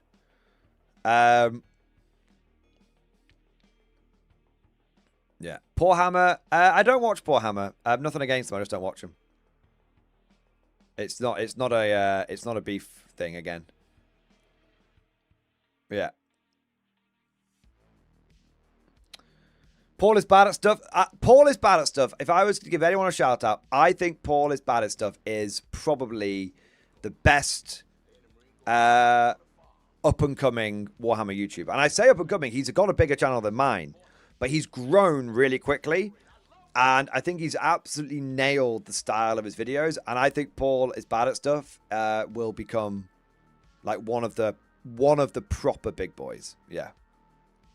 Yeah. Paul is bad at stuff is very, very good. Yeah. It's obviously not everyone's style. It's for everyone. But I think Paul has really has really got a unique style, and he's done a very good job. Yeah. Baltimore legit. Yeah. Mini Wargaming is OG as fuck. Yeah, Mini Wargaming is OG. Yeah. New Kitten, fine. Yeah, occasionally if it drops into my feed, maybe, but yeah, not a go-to for me. Again, no beef, just different strokes, different folks. Yeah, different styles. Yeah, yeah. I think that's about everyone. Miniatures. Yeah, all right for my action stuff. Yeah, they're all right. 40k and 40-minute play on. So I'm not a fan of their content, but it's not a beef thing. I don't like the overly edited stuff, but I think it's not. I think it's like their stuff is more what I would say is more directed to a more American style of content. And I'm not an American. So I think there's different style. There's a big bit of a almost wargaming culture difference in how content can be presented, or how content is created. And I think they do a very good stuff for an American audience, but it's not the way I want to watch it. Yeah. What's your favorite thing to do not related to Warhammer? Masturbate.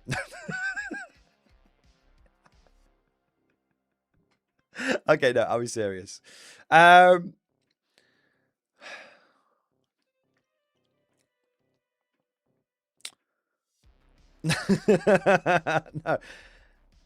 I'm joking, sir. So the thing is, here's the thing. I'm kind of autistic. So what do I do in my spare time when I'm not doing YouTube? I play Warhammer. I paint models. It's I'm not I'm not a I'm not a YouTuber or a content creator. I'm a wargamer who makes content. That's so yeah, what do I do when I'm not making Warhammer content? I'm painting Warhammer, you know, painting war games, painting yeah. Old Hammer and Tongs, I've never heard of them, Wraithface. Mountain Miniatures, I think Steve's legit. Yeah. I think Steve's legit.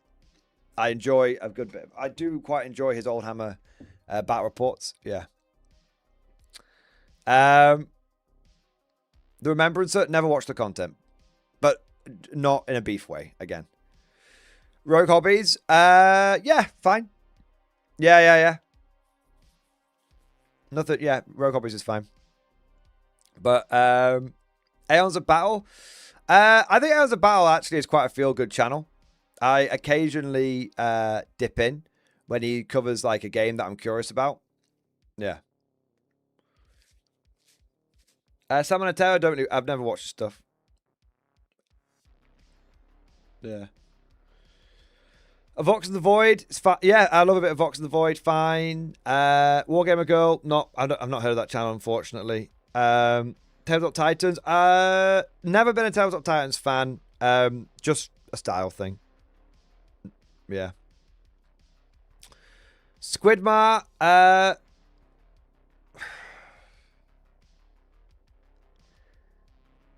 not for me. Yeah. It's like just again, just different. I don't watch a lot of hobbying. Squidmar's a hobbying channel. I don't watch a lot of hobbying. So if Squidmar painted loads of retro models, I'd probably watch him. Right? Yeah. Crack Duck is great. War Tactics is nice. They gave me a free t-shirt. Vanguard Tactics. I don't really watch competitive Warhammer channels. Which is ironic because I do a lot of competitive Warhammer. But I don't really watch a lot of competitive Warhammer channels. The only competitive Warhammer channel I watch is Tactical Tortoise. I think he's the best one. Liam Dempsey's fine.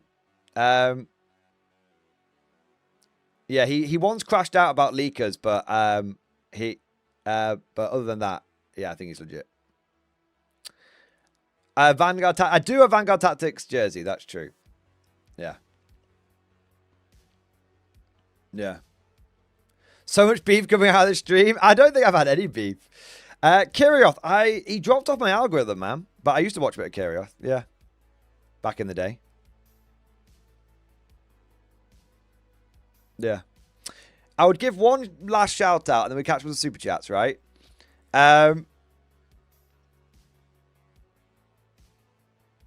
Sonic Sledgehammer Studios. If you want, in my opinion, who I think is the best overall wargaming painting channel, who is criminally underrated, you should watch Sonic Sledgehammer Studios. He covers more than just 40k, and he's very, very good. I have used his painting guides once or twice, in fact, and both times I found them to be very good. Yeah. Yeah. All right. Amber King, I've heard of Amber King, not watched it. Arch, just not for me. Arch, I know, here's the thing, I know a lot of people are quite, Arch is a divisive content creator, and I know a lot of people will, like, the moment his name is mentioned, will be upset, and I know a lot of people who will mention him will be avid Arch defenders. For me personally, he kind of falls into that category of every video is like super, super, super negative. And he also falls into that category of political Warhammer YouTuber. And I don't like politics in Warhammer. So I have nothing against Arch at any personal or professional level. Like but I'm nothing for Arch on a personal or professional level either. I just don't. He's just not for me, because if you're gonna have beef, you can't. He's almost too beefy. Do you know what I mean? He's almost too beefy. So yeah, it's and you guys know I don't do politics on my channel or even in my personal life. Like I find all whenever politics just seem to make me very angry. And I don't bury my head in the sand, but I don't feel like I need to live and breathe them every moment of every day. So yeah. So that's the thing. So Archer, it's purely the politics side of things that I'm just like, it's just not for me. Yeah. That's the one. All right. But if there's anyone here who's like loves Arch, great. If you hate Arch, great. But it's just not for me. Yeah. All right. Let's have a look here. Let's do some super chats, and then we'll probably be ready for the reveals. Yeah. I tell you what, completely unrelated channel to Warhammer, History Channel.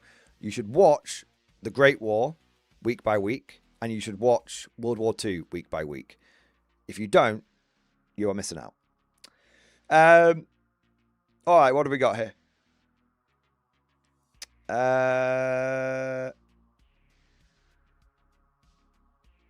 We have got Snacks Alol. Thank you for super chat, man. All aboard. We're going raiding. Red Corsairs in stream discussion. Nice. Hey, these guys look sick, man. Look at these bad boys. I love the Hazard stripes. See, this is Red Corsairs, man. Traitor Guard is a big... If they fleshed out the Traitor Guard side of Red Corsairs, I'd be all over it. Yeah. Yeah, man. Oh, that's cool. I really think they've nailed the aesthetic of the Red Corsairs. And it's a really nice mixture of like uniqueness and also just being an evolution of Legionaries. Yeah.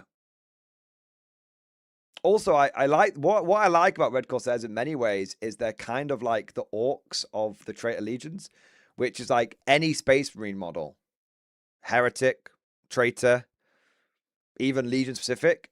Any Space Marine model. So, Loyalist Traitor.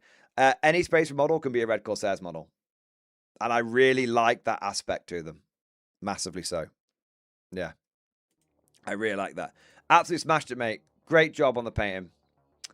What have we got next? Donkey, thank you for super chat. Steel Legion will be remembered. For the Legion.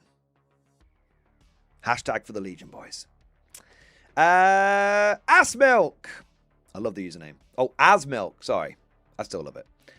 You're the best. Genuinely awesome. No homo. Dude, you're too kind. Thank you very much, man. Eric, thank you for super chat. Old Marines I'm using for 500 Worlds in stream discussion. Nice. Let's have a look here. Some Old Marines I have been playing 500 Worlds as a send-off. K47, here I come. Hey, those are some Old Marines, man. Is that a White Templars army? Very cool. Wow, look at the old Dreadnought and everything. Those are some proper OG Marines. Wow. That's put your phone down, kids. A slice of history right here. Very, very well done. You don't get to see shit like that very often these days. Beautifully painted, mate. And a real treat to see some old hammer like that. Yeah. A real treat. We've got Swords and Smith, thank you for super chat. Latest stat check stream. Skip to 320.25. Your take? I'll have a look, mate. Stat check. Live. See you later. Mutilator. Is it this one? Is it this one, Swords and Smith? I'm presuming. But you'll need to confirm.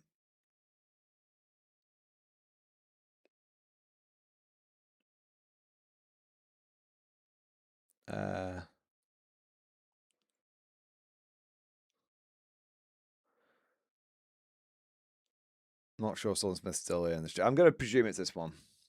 Fuck it, we'll do it live. Let's have a look. There we are, 1 minute.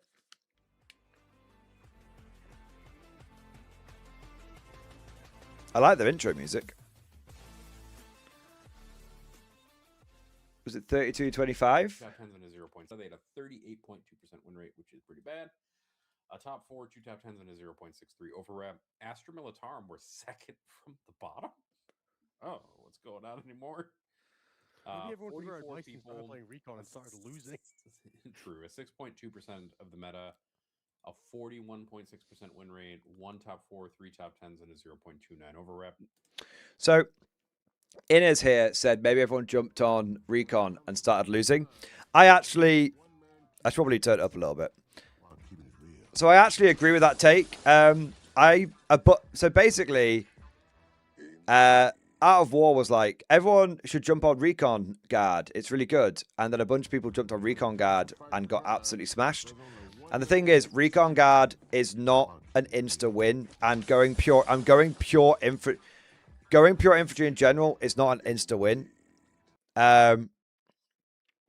My take is that everyone looks at 20 guardsmen and goes, wow, 120 points, 20 wounds, that's so good. And everyone who jumps on pure infantry has this idea that they'll bring so many models that they can't possibly be tabled. And this is Warhammer 40k. I've been playing pure infantry for 10 years, if not longer. Oh, well over a decade, probably 15 years. 15 years at this point, actually. And there's never been a time when you can bring so many bodies that you can't be tabled. It's that simple.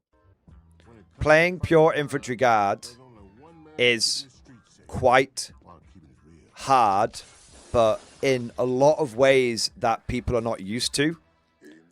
And the number one challenge with Recon Guard or pure infantry guard is the real life logistics of it, not and not just the real life logistics of like collecting the army, but the real life logistics when it comes to playing the army as well. Yeah. So that's my that's basically my take on it. I think why is the guard win rate potentially plummeted? Because firstly, a bunch of people will be running pure infantry but not bringing enough infantry. They'll be like 100 dudes, that's plenty, and not realizing that 100 dudes is not even half of what you need. And then there'll be a bunch of people that go, I'm going to take as many as possible, and then I'll push my whole army out. There's no way they'll table me, and then they'll lose like 120 guys in one turn and go, oh fuck, and then they'll lose the other 120 guys in the next turn. Yeah. So yeah, that's my quick take. I know there's probably more to it than that, Swords and Smith, but we're a little short on time. But yeah, that's my take. If you want to know why I think the guard win rate would potentially go down, because guard is a very different army to how a lot of armies play, and if you jump on it and don't have the guard brain, you won't enjoy it. And that's not saying guard requires some 5D chess brain. No, not almost the opposite.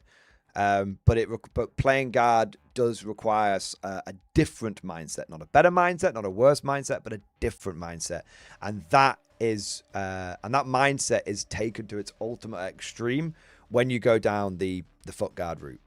Yeah. There you go.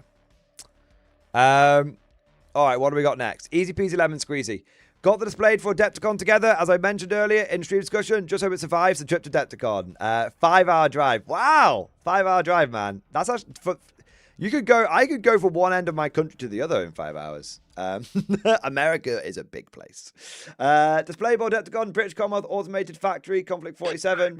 Not even needed for the tourney, but realized I did, and had to go a bit dystopian.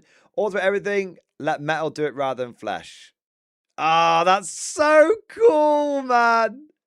Dude, you didn't have to do it, but you absolutely have won by doing it. This is so cool. Let metal do it rather than flesh. This is so cool.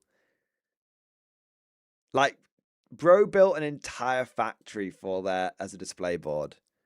That is legit as fuck. Who's this motherfucker down here? Is that some poor bastard who's been worked to death or something? Or he stepped on the electricity lines? That's and all the dead birds from the radiation from the Tesla coils. That's amazing. Automated factory, organics prohibited, and they're just coming straight off the assembly line. So cool. All the different bits and everything. So cool. So many little details. Amazing. That is properly good. Properly good, that is. All right, what do we got next? Demek Boy, thank you for super chat. The popsicle part of your intro always makes me laugh so hard. Okay, so there's a story behind the popsicle bit in the stream highlight intro. I was really, really phenomenally, properly unwell. So it was early. It was early when I was doing live stream. It was early since I'd gone full time on doing YouTube, and I was at the point where I just couldn't ever miss a day, because I just couldn't. It just wasn't an option, from building the channel to staying in the algorithm to everything. I just could not miss a day, and I was like, so I would go the entire day without talking to give because I was unwell. My throat was really sore, like proper gnarly throat infection and everything. So I spent the entire day eating strepsils and drinking icy water, just constantly trying to tame the throat. And then I wouldn't say a word. It was the best week of Mrs. Mordian's life. I didn't say a word the entire time to her. And then when we got to stream, I was still obviously I had to do lots of talking, but my throat would start getting sore again, because I'd get it down to manageable levels, then it would start getting sore again. So I had to sort of halfway through most streams, I had to eat and drink cold things to have the throat have a fucking chance. And so I was drinking ice water, but Mrs. Mordian came home with some Solero ice lollies, and was like, "Hey, these will hopefully help you with the stream." And obviously, I nodded vigorously. I didn't say a word because I was trying to save my throat, and I was very, very grateful. And so I said on stream, to all you greenhorns who want to see the morning glory hole, today is a lucky day. And I ate the Solero because it was it just cured my throat for half an hour. This ice cold ice cream. It was amazing. And so that's why I pull such a funny face and everything, because it's this thing is it's better than sex. It was just exactly what I needed at the time. Yeah. So yeah. So that's the story behind the silly intro. I was in a lot of pain, but I had to stream. And it felt so good eating the ice cream because it calmed my throat down. Yeah. All right. Cosmic Drew, thank you for super chat. First game is Jenny at Adepticon, and I'm looking good. Is there pictures, Cosmic?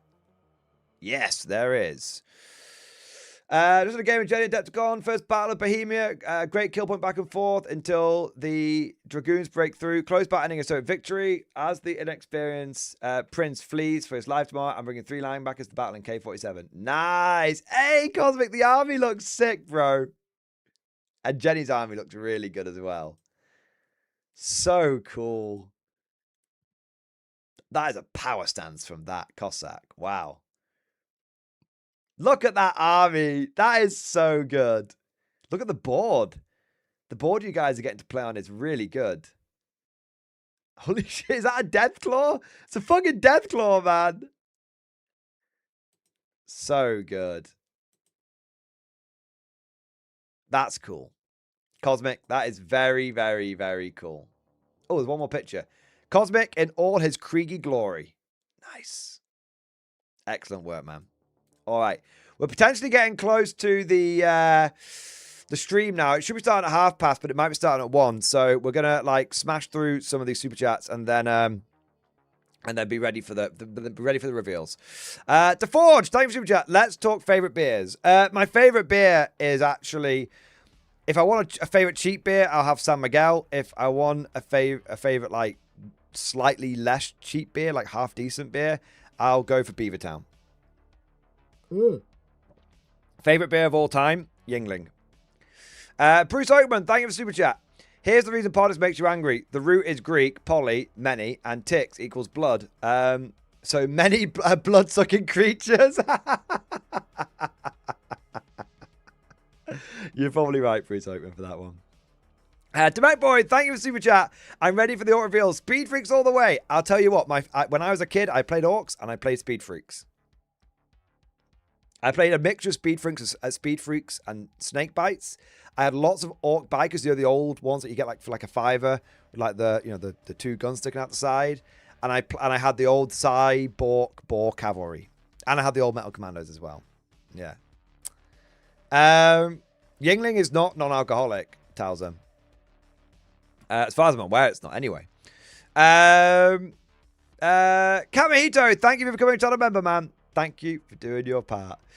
Israel Thompson, proper Emperor Soldier model found on X in stream discussion. Can I show this off on channel?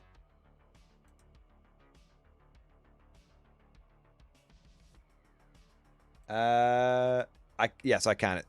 When you say proper Emperor Soldier model, I'm expecting something with like, dicks. But no, it's actually legit. Yeah, the banana peel face. That's hilarious. That's a cool model. Yeah, now that's an Emperor's Children model.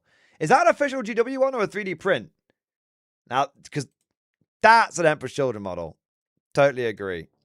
Yeah. Backbone of the guard. What ready we to got serve. next? Squawk, thank you for super chat. Idea inspired by previous live stream in stream discussion.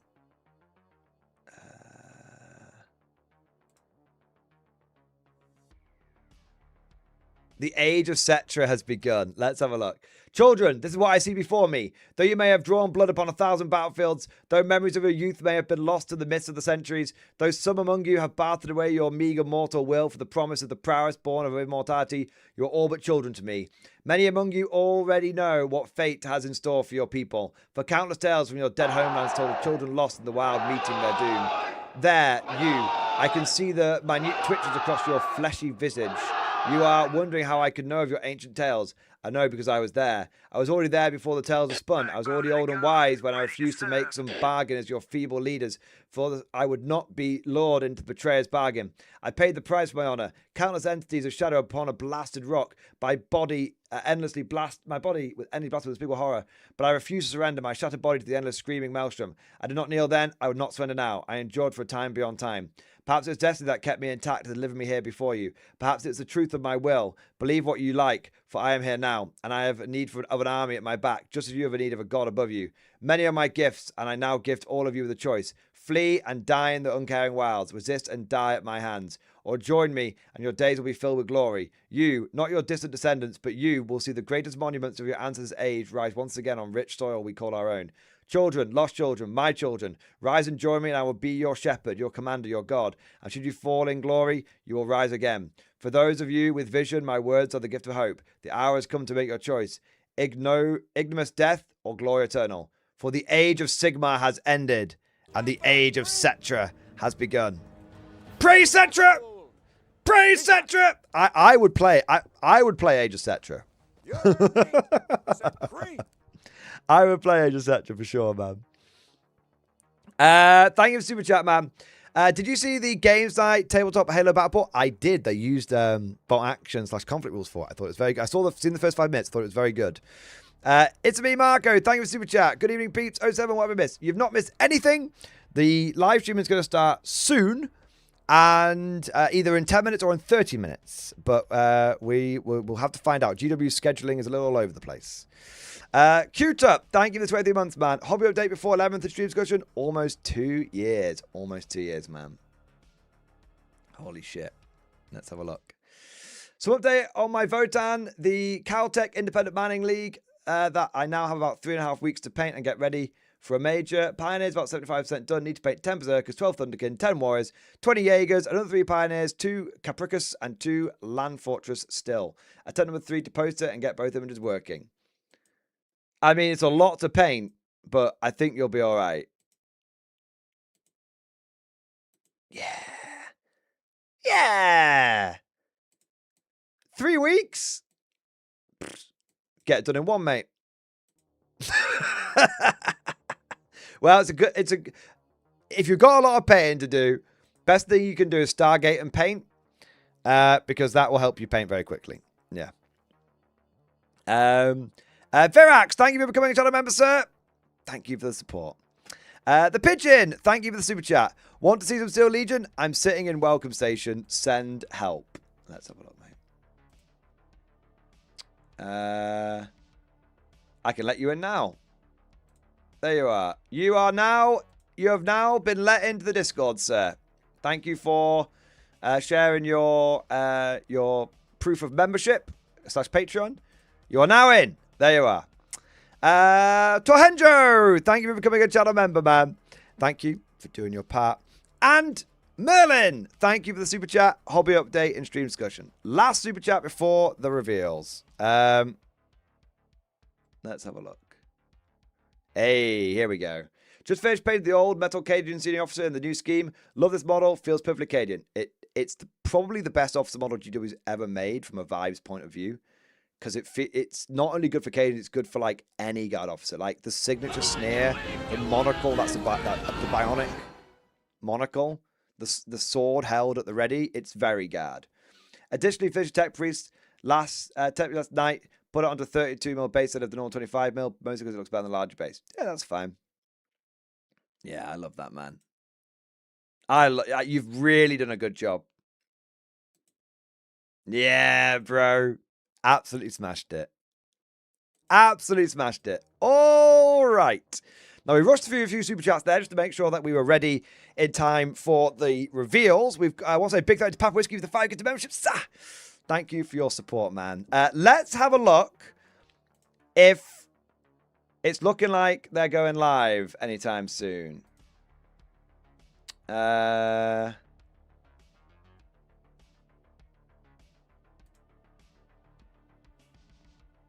Ooh, 1 minute. New Year preview live.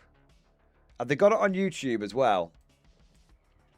I think they're starting. Maybe they're starting on time.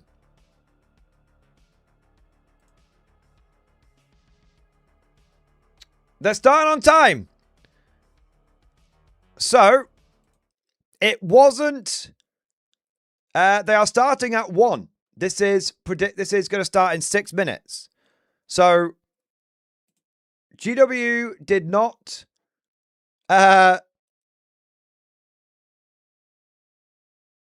GW did not push the live stream back. They just fucked up the schedule on Twitch. I see you looking at me. Ooh, oh, fuck off, you're Twitch. zip. Seriously. There you go. So they just fucked it up on Twitch. Do you think it's the countdown to the countdown? It could be a countdown to the countdown. All right. There you are. Okay, so we have time for my 20-page lower deck fanfic drop. I mean, you can post it. I won't necessarily watch it. I won't read it right now. Fun Jacob! Thank you for the 50 gifted memberships, man! Woo! Thank you for the 50 gifted memberships. Thank you for the support. Thank you for doing your part. 07, you magnificent bastard. And thank you for going above and beyond the Call of Duty. Oh, my days. There we go. I raised my glass to you, sir. Oh, Fun Jacob. Oh, no, you already saw it. I built my jackal last night. But I also built a grizzly last night as well. Seriously, bro. You've been very, very kind, very, very generous, sir. Massive, massive shout out. Massive, massive shout out. Right. For the Steel Legion and the Jackals. Yes. Right, we've got 4 minutes. You can see it down here. I'm gonna go for a quick piss. And then we're gonna be ready. All right. I mean, hopefully I'll be back. Hopefully my piss doesn't take me 4 minutes. It won't.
All right, we're back. Okay. 2 minutes to go. I'm going to quickly stuff my face full of fucking salted peanuts, and then we're going to be good.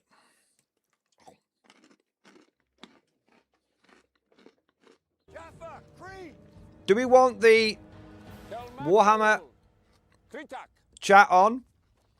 Or do we want that, or will that just be distracting? It might be cool to see people's reactions and stuff, but I'll let people decide.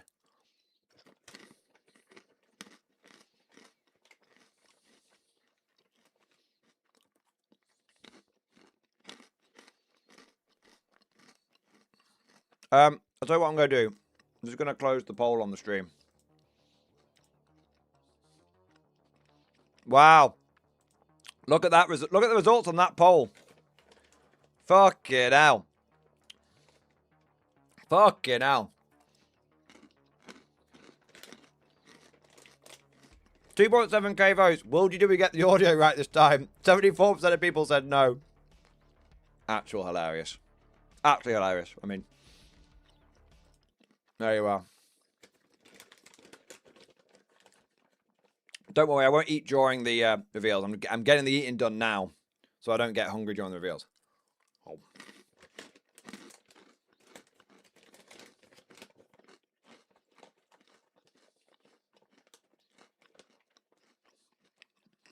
All right.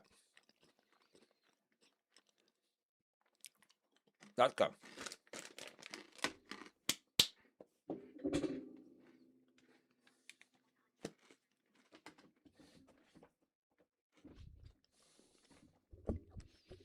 I'm ready to party. We're waiting for Warhammer. They should go live at some point.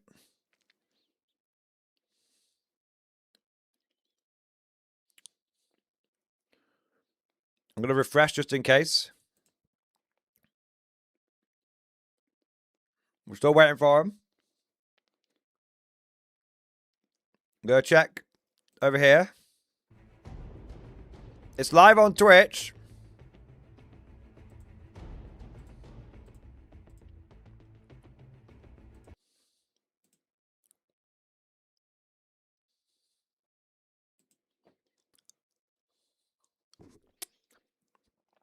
So to be clear,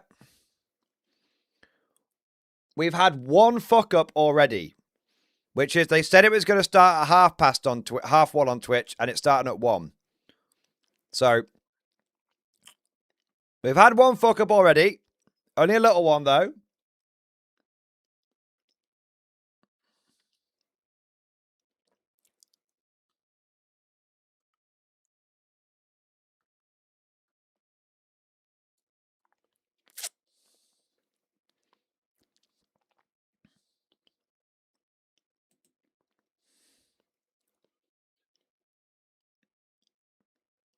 All right. I feel like we might have to watch it on Twitch, unfortunately.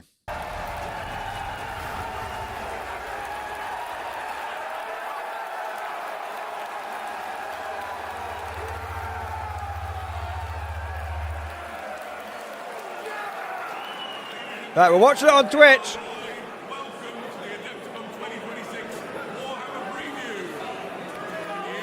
So the Steel Legion are coming, apparently.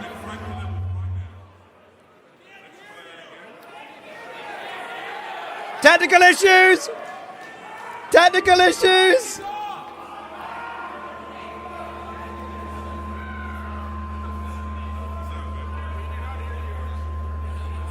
Ha ha! 74%!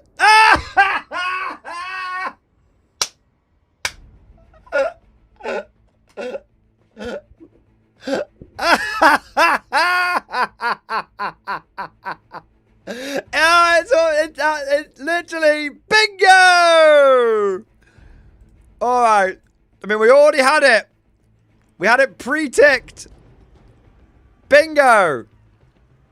Now, we'll also get to tick Steel Legion as well, because apparently they're on the way. the advert.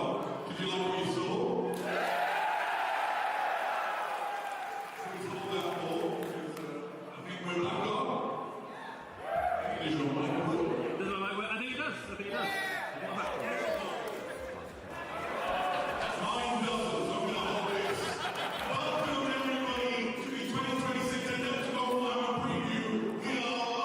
Hooray!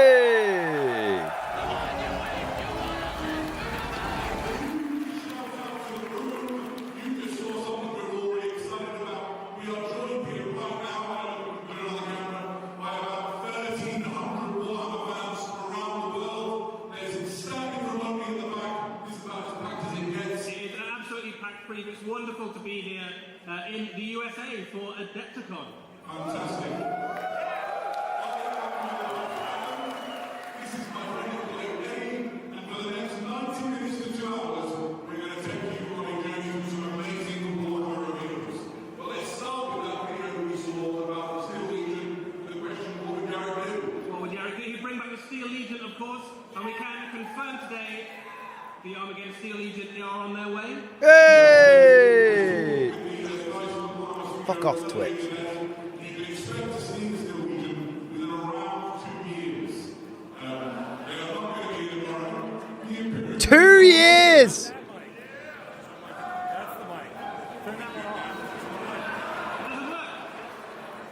So, 2 years, guys.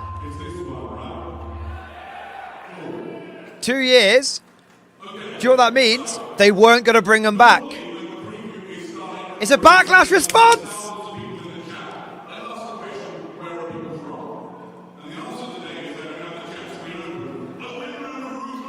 Right, give me 1 second. I'm going to see if I can watch it on YouTube so I don't have the Twitch ads.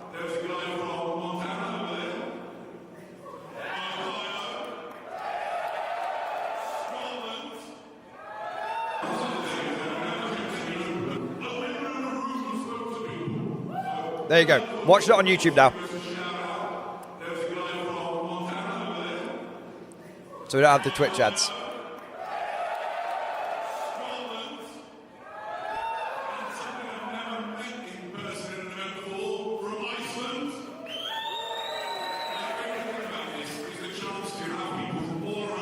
That's so funny. It's so funny that the Steel Legion are coming in 2 years. We've got more very soon. We've got some Warhammer Age of Sigmar stuff to show you. We've got some, Last World. Warhammer Underworld stuff to show you. It's still not working! The microphone still isn't working! Jam-packed show. Is your mic working yet? I'm skeptical. Everyone just share the mic. Just share the mic in the middle. Get cozy for a minute. Right, so, That's better. normally at this part of the show, we'd say, have you done any hobby lately? Eddie, have you done any hobby I lately? have done some hobby. I've been painting Space Walls because I am playing at Adepticon this weekend. Is anybody else playing at Adepticon this weekend? Hey! Spectacular. Eddie, you come as part of the team tournament, right? Yeah, we've all brought Space Wolves. We've had about no practice games so far, so if we do get you in the team tournament, just go easy on us. And Show them no mercy. Crush them like the dogs they are. Friendly game, it'd be great. Perfect. I also have been doing hobby, and I can't talk about it because it's secret. But you'll have a clue by the end of tonight. You think it might not be secret by the end of the night then? Less secret. Very good. Interesting. So, while we're just beginning, we'll get really into the meat of it in just a minute. We had some news told to us today by the Warhammer community team back home, which is they're making... It wasn't me, I promise. Oh, the other microphone's broken! Have I got a mic now? Yeah! Yeah, boys, we got the microphone! Beyond this side are upon us. So, as I was saying, That's good. They fixed it. They fixed it. Warhammer community team have launched a new YouTube channel, which is official Warhammer 40,000. The reason for this is we figured Warhammer 40,000 fans might like all of their Warhammer 40,000 videos, whether that's painting or lore or like Paint it yellow. all in one place. So if you haven't already, go and give it a subscribe. Let's get those numbers up. And let's make sure there's one place you can go for all of your Warhammer 40,000. I will subscribe Make sense? when the Steel Legion arrive. That's the deal. The betrayal is real Oh, Eddie's microphone. Now the other microphone is broken. This is the best show ever. Oh, I don't even care about what's getting revealed now. I don't even care about what's getting revealed. Everybody who's stayed in the room with us and had this wonderful experience, they're going to go away with something super cool. More on that later. Are we about ready to kick this off? We're ready to see some cool stuff. Beautiful. So, the first thing we're going to do is a tiny bit of a retrospective. We know this guy and we love him, and he returned to the Warhammer 40,000 universe. You've all seen Commissar Yarrick, right? Yes. Yes, Yarrick, the old man. So, any moment Is now, the audio okay for you guys, by the way? Is my sound okay and their sound? Not whilst poor quality, is it okay for volume? And blessed oil to the machine so that Eddie can have a mic too. Otherwise, we have to wrestle over it. Cool. Nobody needs to see that. So, I'm going to talk about Commissar Yarrick for a moment because I've got the mic. He is my personal favourite character in all of Warhammer 40,000. Oh! Oh, now that means something. No, it's still one mic. So, when I was a little boy and I read the stories of Commissar Yarrick and the infamous things he'd done on Armageddon, the epic defense of the Imperium, it really sort of did something to my little... Do you want to go full screen rather? Do you not want their chat So on? it's been really cool to see the reveal of that model and the return, and this heralds something that we're going to show you. Oh, you do. a little Oh, there you go. detail Best of both as worlds. The rest of this preview runs on. Eddie, Steel Legion coming back in 2 years' time, and them only having a concept art sketch to show off means that they were not planned, and that we, the guard community, won.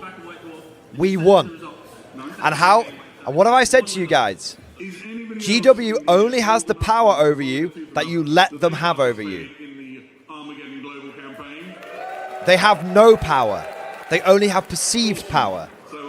The only power that we have is what we give them. And we don't need to give them any fucking power. We can make them do whatever we fucking want because we have the power. Of course there is. Beautiful. Right. So, let's get an update from the guys behind. Otherwise, we're going to do this preview via the medium of interpretive dance. I'm going to turn the chat off because I think it looks better without it. Dispatch my finest Eddie to bring news of the technology. Nice secret lab. Phil, The chair! I suppose I could The chair! reading off the list Chair of stream! stuff we're gonna talk to. Chair stream! It runs for 2 whole pages, guys. This is no joke. Otherwise, it's going to come down to Warhammer trivia. Right? Nobody needs Warhammer. You might need Warhammer trivia. Do you know what's funny? Tell you a joke.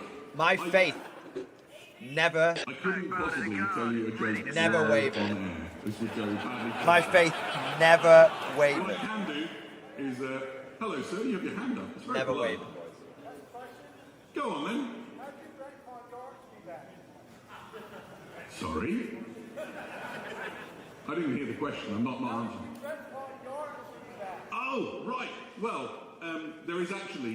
really great lore if you guys behind want that. one of these shirts, I'll get you a link whilst they're waffling, if you want. 15 minutes will tell you about it. Do you want me to drop a link to the t-shirt so you guys can pick one up if you want one? It's not mine, by the way. I'm not shilling myself. I got sent one as a little, like a little gift from a guy who makes them. But he has got a website, so I'll find the link and I'll send it to you. I mean, there's all sorts of ways that the old man of Armageddon could in fact not be dead. I think you can rest assured I'll fill you in, or at least give you a heavy clue. The thing I don't want to do is spoil anything, right? This is quite something, just filling the void. So, let's get a sense of guys in the room. I can't really check on the guys in the chat. Who is here to participate in the Warhammer 40k events this weekend? Lovely. Anybody here for Warhammer Age of Sigmar? Now, I met them last year, and I'm hoping to meet them again. Any guys for the Middle-earth strategy battle game? Sweet! You're my people. This is great. You've got some great stuff to see later on in this show. What about things like the Horus Heresy? Warhammer Underworlds? It's quiet, but they're there. What else did we say we were going to show you today? Oh, Kill Team. Any Kill Team players? Beautiful. I can't find it now, unfortunately. It's great. Oh, sorry.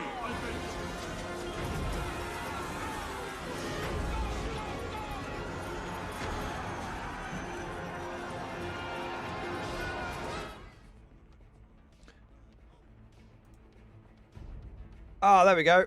They're back again. All right, I can't find it right now. Oh, that's not me. That's them. The technical difficulty sign has gone wrong. The technical difficulty sign has gone wrong. Well, whilst we're here, we might as well do some super chats. Ed Bailey, thank you for super chat. Praise be to the chair. Praise be. Matt Ward, GW, thank you for super chat. GW is just a small indie company, mate. Go easy. I know. They're just a £7 billion mom and pop shop. Simsonic, thank you for the 5 gift memberships. Amazing. Sergeant Sharp, GW broke before the guard did. Yep. GW broke before the guard did. Does anyone here play Old World? There you go. I don't want you to feel left out.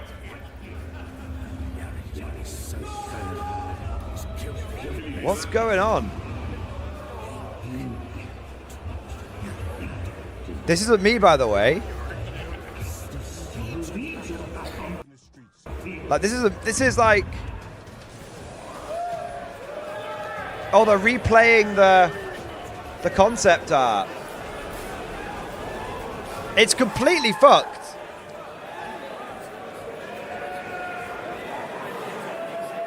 It's back to me, which means we might be live.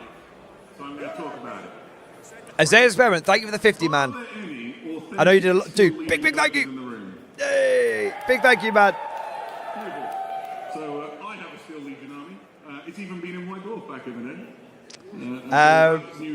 Cool German dude, the men that yearn for the Steel Legion, they've been rewarded. Another offensive into the Ashways Mountains. Anthony Williams, Steel Legion, bound to the guard. Yes. Dustin Polo, technical difficulty zone broke before the guard did. It did, man. It did. But yeah, Isaiah's Experiment, go back to you, man, because I've got to sort of balance super chats and stuff. But dude, massive thank you. Massive. That's very, very generous, sir. Thank you, bro. There we go. Back to technical difficulties. So I can wank you off Poppy now, Isaiah's Experiment. Thank you so much for the 50 gifted memberships, baby! Yes! Thank you for the 50 gifted memberships, sir. Thank you for the support. Thank you for doing your part, for more than doing your part. And thank you for 50 extra Steel Legionnaires to hold the line, in the to break the line in the name of the Emperor. Can someone keep a count of the technical difficulties counter? We're up to... well, I can make a note via pen and paper if you want. We're up to 3 technical difficulties. All right, I'm making a note. Ironically, I'm going to put it on the back of this this Conflict 47 instruction leaflet. We're up to 3. 1, 2, 3. All right, 3 technical difficulties. This is actually insane, by the way. It's like, look, I'm not a very smart guy. All right, like that's why I don't do Math Hammer. I just kind of just. I'm like a dog chasing cars. I don't think about it. I just go. But if I can figure it out, like it's really like. Backbone of the guard, ready to serve. Do you know what I mean? Like it's really. Soldiers of Armageddon. Oh, hello. I will not. I've got something else now. The orc army before us is vast. They say we cannot. Ooh, win, guard vehicles. that the orcs are too many. I don't know about you. Hey, that looks awesome, man. Tired of proving them wrong. I see. Hey, it looks great. Your eyes, the fire in your souls. I tell you now, we New command squad. win. We will win. And if that victory costs us our lives, so be it.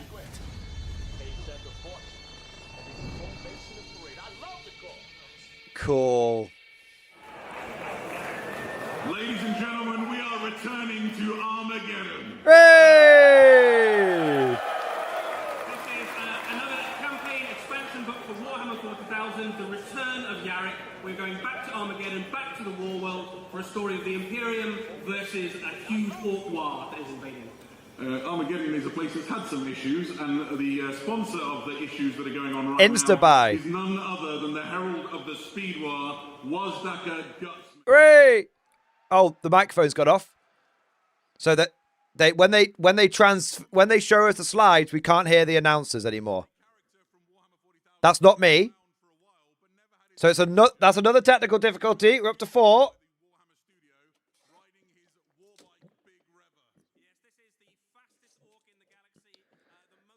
So this is sick.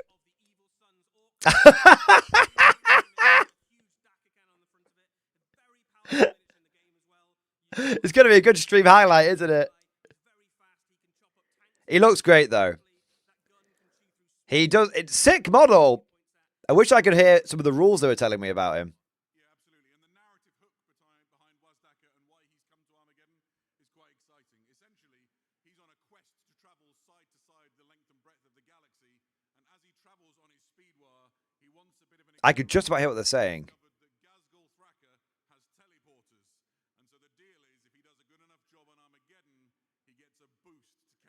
So Wazdaka's trying to get from one side of the galaxy to the other. Gazgul's got teleporters, so he's fighting for Gazgul so that Gazgul will teleport him so he can complete his thing.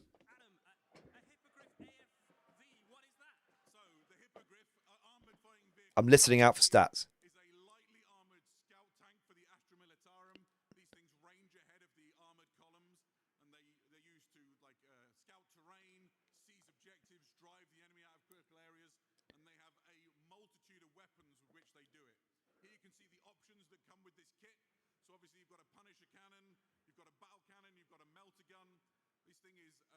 Punisher cannon, battle cannon, melter cannon.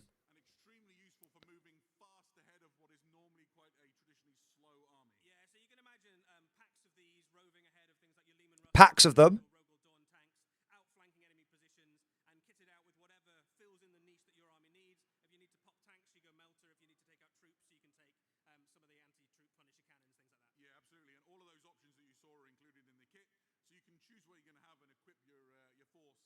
All options come in the kit. Okay.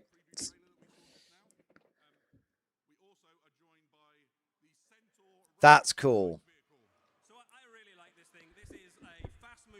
Oh, start to get a bit of sound back. That's really cool. Does not replace the Chimera.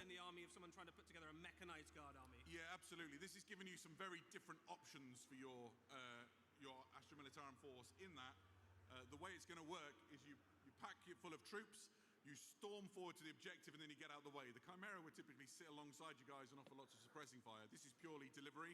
My favorite purely delivery. Is not to do with its rules or even its functionality. Have a look inside that crew compartment. Maybe we can go back and get another look at it.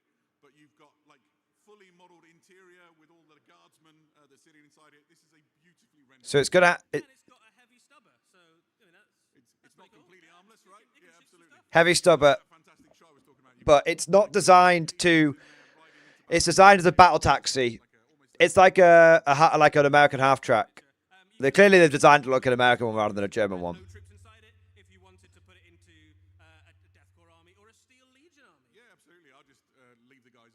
It's not regiment specific. You can put it in any army. And the next thing up is probably my favorite thing in the whole preview. I'm calling it now. This is Commissar Graves. New character, Commissar Graves. That's the Power Fist. That's the Power Fist from the Rumor Mill. Female Commissar. And literally one of the first things she does in the narrative is replace one of the high-ranking officers with a bolt round. First thing she does in the story is she kills an officer and takes over his command. She's meant to be quite badass, stone cold killer.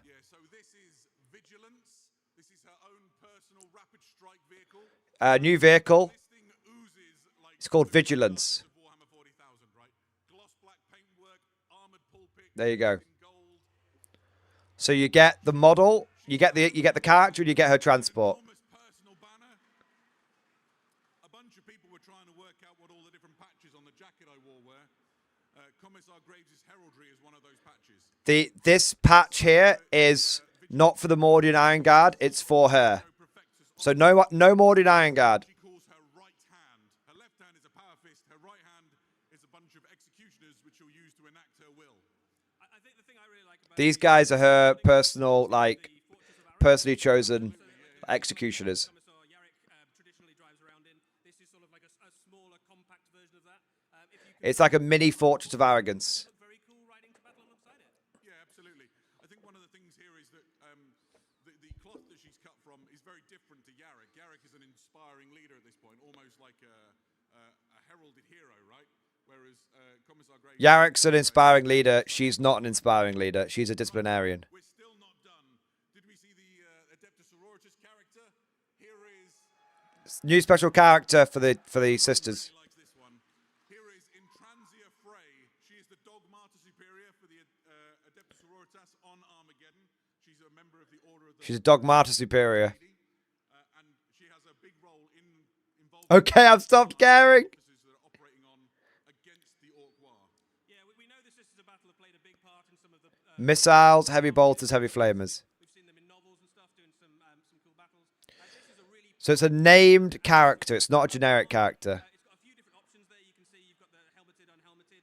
It brings quite a lot of firepower to the field. You've got a couple of heavy bolters, a couple of heavy flamers, and then a rack of melter missiles in there as well. They're melter missiles. They're not normal missiles. They're melter missiles. Short range, long range enemy tanks, and fairly tasty in close combat as well. Yeah, and Fairly tasty in close combat. Sororitas branded loudspeaker nestled under the missile rack, which is nice. Yeah, always useful. For those keeping score, this throne is called the Throne of Blame. Throne of Blame. Throne of Judgment. There's at least 2 thrones out there. Not, There's 3 at least. not including the big one on Terra. Right. Next up is... This is a contender for the strangest model in the preview. May we introduce you?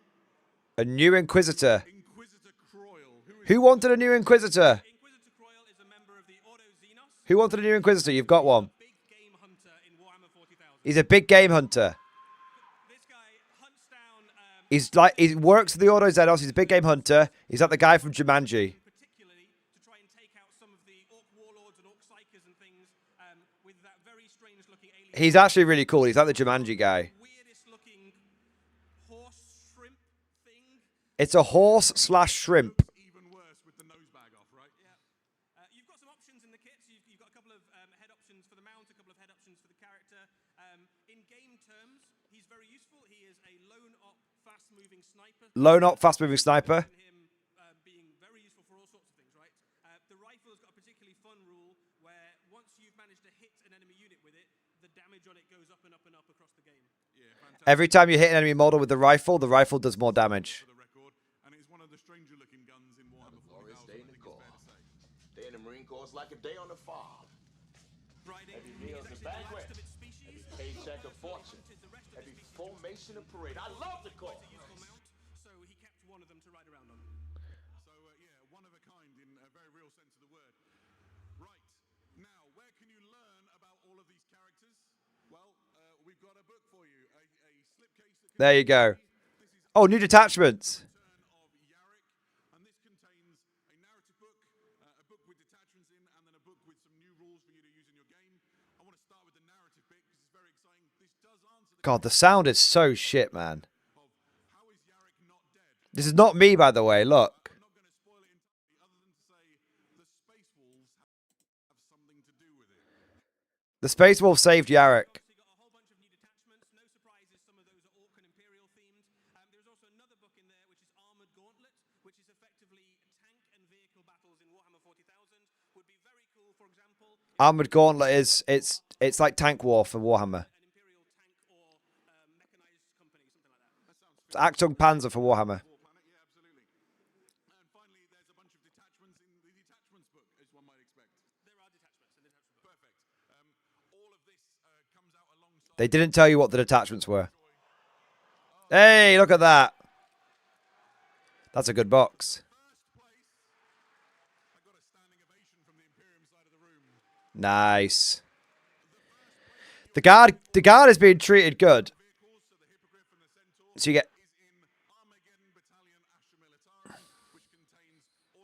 I look forward to trying to get one and it being FOMO'd. Scalped.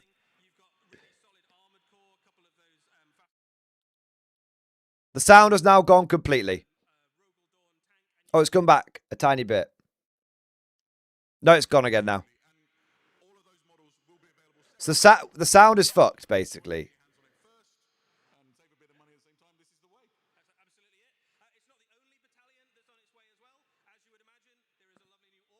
There's an Orc battalion as well, but it's not got any of the new models in.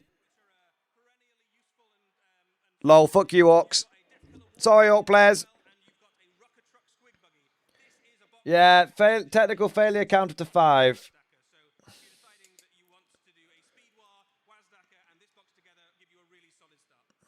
It's cool, but there's nothing new there.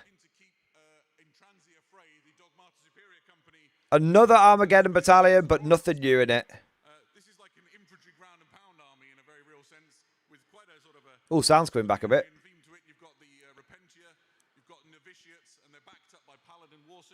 Yeah, it's just a really solid, quite a combat-leaning force. Absolutely. For the Adeptus Sororitas, you've got all the stuff that's really good at chopping people up in close combat, basically. They're having more technical difficulties. It's tinny sound now. Technical difficulties up to 6. Can you hear the wee? There is one more battalion set. There is, I promise. Here we go. So, Hooray! when your world is overrun by Xenos, what you need are the Xenos hunters. This is You got new Deathwatch stuff!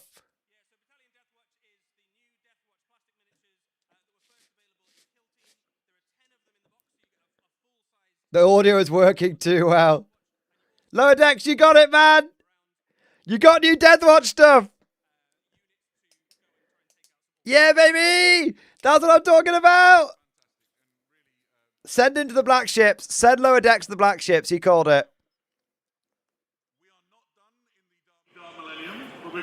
We're back again now. See? It wasn't me. somewhere in the room we have some friends from our friends at Weather Workshop, and they've got an amazing new thing that we're going to show you right now. The sound is... The audio is so fucked on this. He is known as Calistarius. Now, after conquering the Black Rage, he is reborn as one of the most formidable psychers in the Imperium of Man. Standing upon the stairs of the Arx Angelicum, we present to you the chief librarian of the Blood Angels. Oh, cool. The Lord of Death, Mephiston.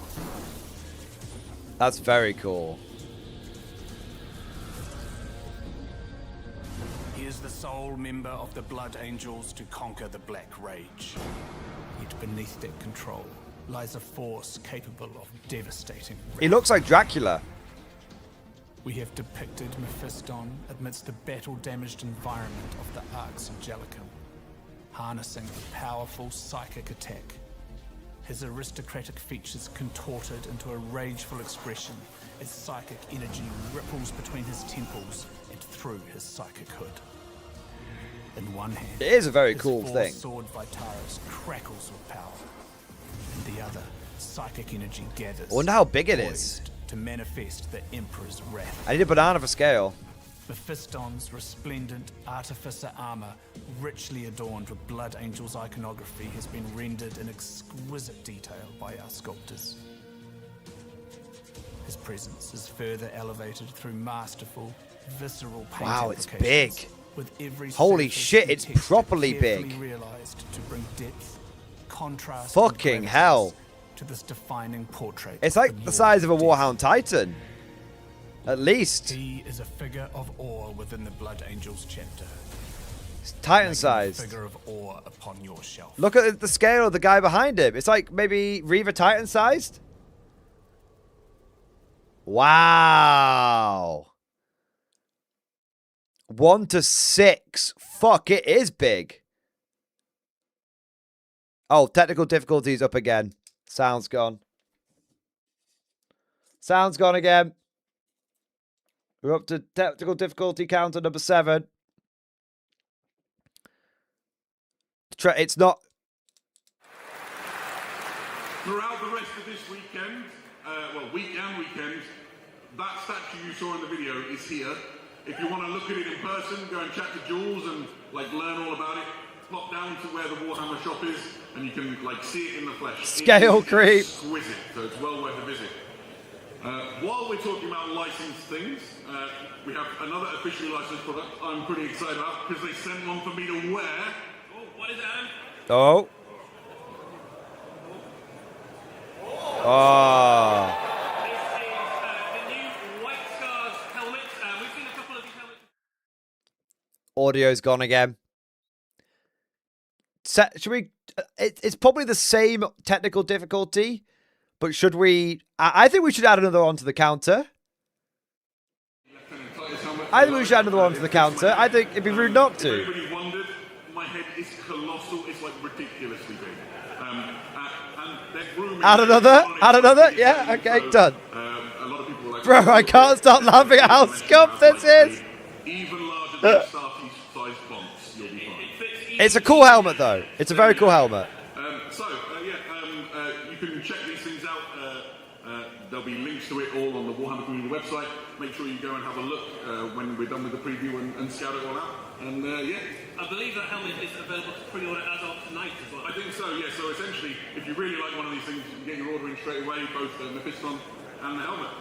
Now, we have other exciting news, which is still in the Dark Millennium, and this relates to something coming very soon to Warhammer Plus. Oh, cool. Sick. As long as they show us pre-recorded stuff, we can hear it. Where did they come from? Ooh. War Thunder. But Warhammer? Warhammer Thunder? Oh, is it a TV show? It's still good. Oh. This is an all-new animation coming soon to Warhammer Plus. Aeronautica Imperialis. Eddie, what can you say? Another technical difficulty. Up to number 9. We can tell you a few more things about it today. So it's called Aeronautica Imperialis, and as you imagine, it is about the pilots of Number the 9. Imperial Navy. They are up against the Eldar pilots of Craftworld's Sam Han, and it is effectively an aerial war of attrition across a frozen world. This will be a 3-part animation, much in the style of other Warhammer animations we've had on Warhammer Plus, one of which finished today. If you've not watched Penitence, go and check it out. It's on Warhammer Plus right now. This will be a 3-part series, and it will explore both the Imperial Navy, and it has a few scenes as well from the Eldar perspective as well. Yeah, absolutely. So right now you can see some of the Eldari fighters. They say a war of attrition. I imagine that must be on the Imperium side, because the Eldar can't really fight a war of attrition. You've got a couple of raid fighters on the side there as well, which will effectively do the bombing runs trying to take out. That was I think that was just a tap on the And then microphone. on the other side, you have Imperial Thunderbolt pilots for the most part. There's quite a high attrition rate, I would say, for the Imperial Thunderbolt pilots. Maybe don't get too attached. Maybe don't get too attached to any of the characters. This is Kai. She is one of the Imperial pilots, piloting those Thunderbolts into the sorties against the Eldar planes. Fantastic. And then one of the things, I've watched the first episode, I really enjoyed it. I'm one of those people that grew up watching... Hexen Gaming, thanks for super chat. Man doing a shot for technical difficulty. I know, man. Top Gun, Battle of Britain. I know. This hits all of the right buttons for me. There's a dogfight in the first episode, which is breathtaking. And you get to meet this guy for the first time as part of it, who's one of the... Next time, how does GW mess with the biggest event of the year? Those of the Eldari forces. This is Idraneth, and the Eldar scenes in this show are from his perspective, so you get to see a little bit of the mind of the Eldar of the craft world. Very, very different. Because it's I don't know, man. Because they don't pay people enough, I guess. Yeah, absolutely. And it gives you an insight I don't know. you never normally see. They'll bring the sound equipment. It's not the venue. It'll be them. Delve into corners of the sort of Warhammer universes which are unexplored. Dizzle McFizzle, how can a $7 billion company mess up like this? Probably brain drain, to be honest. So if you want to watch it, make sure you've got a Warhammer Plus subscription. Yeah. It'll be on the Warhammer TV platform. Perfect. Oh, we are nowhere near done yet. We're still staying in the Warhammer 40,000 universe, but we're going to go and take a look at Kill Team for a minute now. Hey! Squad. Call sign Jester. Savlar Chem Dogs, maybe. Grunts on the eastern fringe.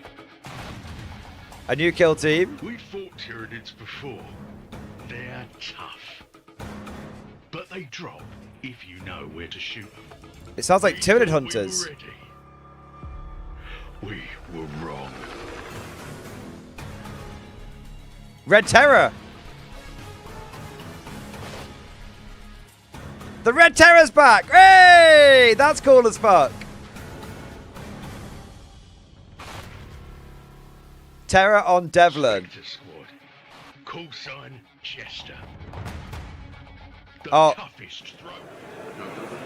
Oh, they played the trailer twice. Technical difficulty number 10. This is Kill Team Terror on Devlin, and we'd like to introduce you to the fighting men and women of Spectre Squad. That's It's cool a as brand fuck. new Kill Team, 4 Kill Team. These are elite scout troops for the Astra Militarum. Yeah, this is effectively. They seem to have fixed the audio though. This That's is good. A kind of stealthy, scouty kill team with lots of kind of fun. That look.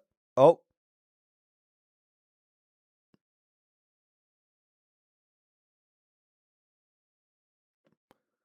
Oh. We'll do a little refresh. This is a kind of stealthy, scouty kill team with lots of kind of fun. Oh, no. Oh.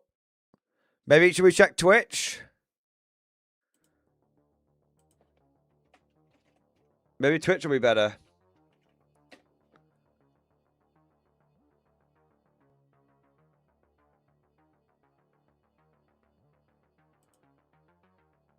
F. This is a kind of stealthy, scouty kill team with lots of kind of fun. Yeah, no, that's number 11. It's not working on Twitch either. That's number 11. Stream's died. Oh, stream ended. Stream ended. No, literally, stream died. Stream fucking died, boys.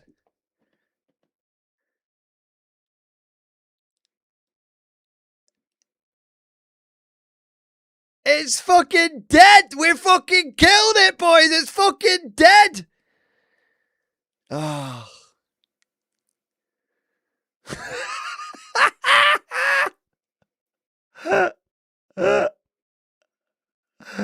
Absolute dumpster fire.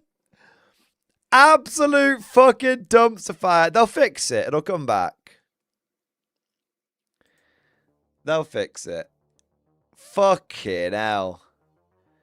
Right, well, we'll answer some super chats. It's dead on Twitch. Oh, wait, no, it's back. It's back on Twitch. We're back. 1 minute.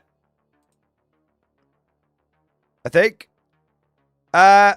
Okay, we're back on Twitch, but no audio. So I'm going to put that as number 12. It's back on YouTube. Okay, do we have sound on YouTube? No audio. No audio.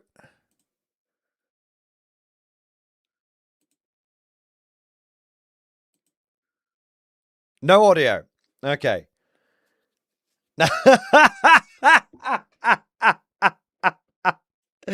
This is so good.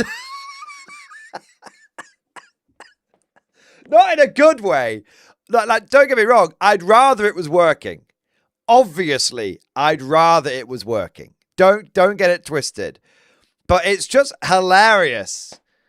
It's obviously not working because how long could you speak about one Vox relay beacon? So obviously it's not actually working. It's just doing, you know, yeah.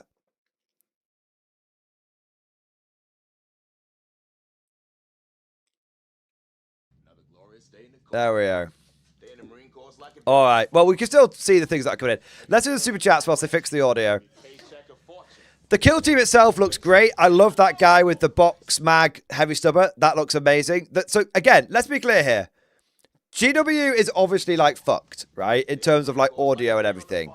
But everything we've seen tonight has actually been hype. Like I'm not coping. I'm not running defense. God, you guys know I don't do that for GW. But let's just put the audio memes to one side for a second and actually talk about what we've seen. every model has been nails. Has been very, very, very good. Like, the half track is amazing. Well done, GW, on the half track. The armored car is amazing. I was literally recording a video today, talk about when I ran my Imperial Guard at the conflict event, and I said, oh, I ran a Greyhound, but there's not really an equivalent for that in 40k. Well, there is now. Armored cars being missing from the Guard is so silly. They fixed that. That's amazing. Any of you who played during 4th edition or read the Old White Dwarves, do you remember in one of the battle reports, one of the guys had converted a Chimera into an armored car? Ever since then, I wanted an armored car. I'm sure we all did. So, armored car's great.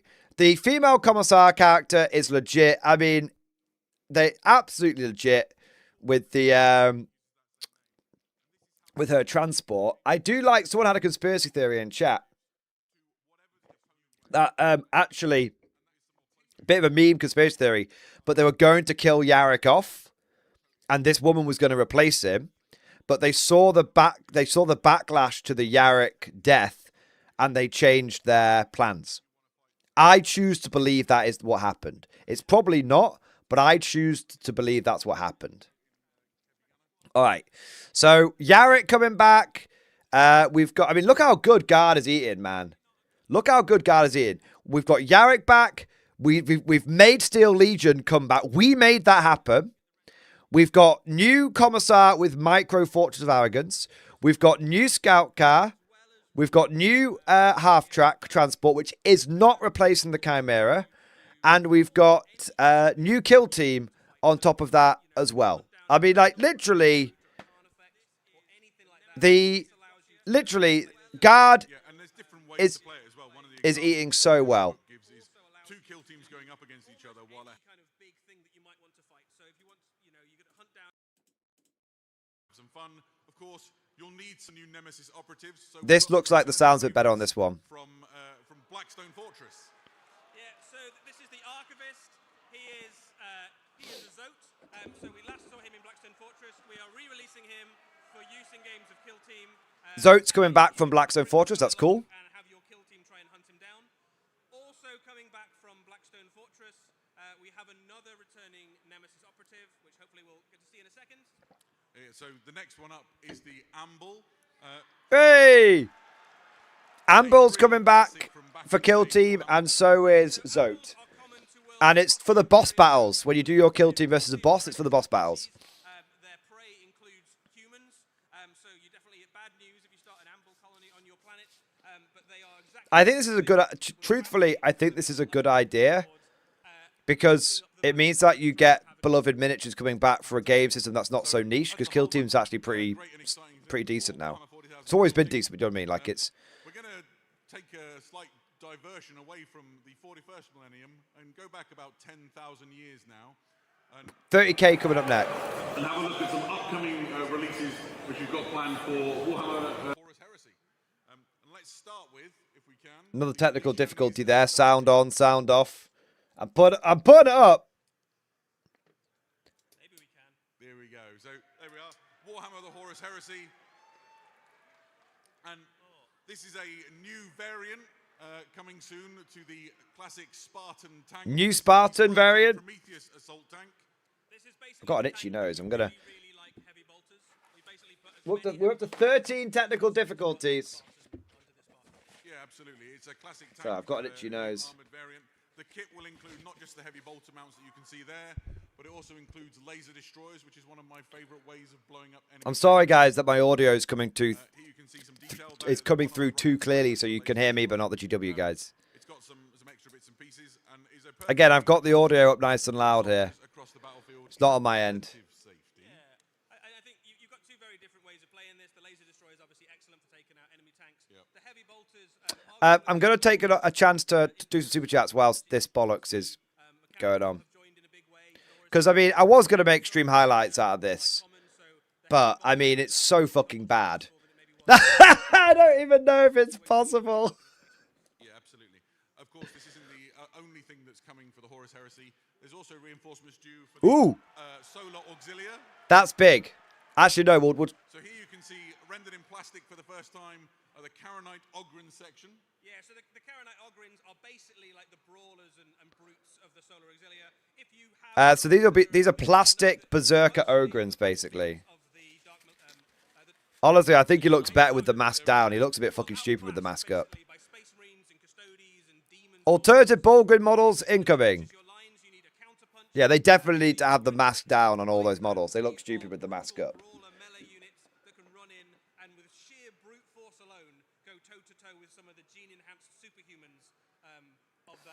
Yeah, absolutely. And this isn't the only thing for the Solar Auxilia. They're also getting some additional fire support. Here we can see one of the close-ups.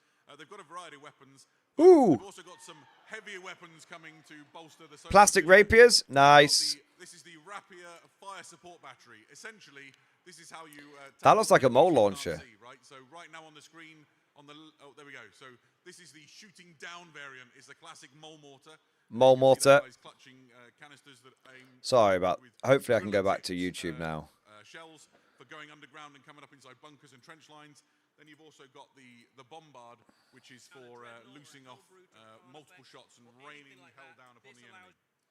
So right now on the screen, oh, there we go. So this is the shooting down variant. It's the classic mole mortar. There you go. See that guy's clutching canisters that aim equipped with driller-tipped shells for going underground and coming up inside bunkers and trench lines.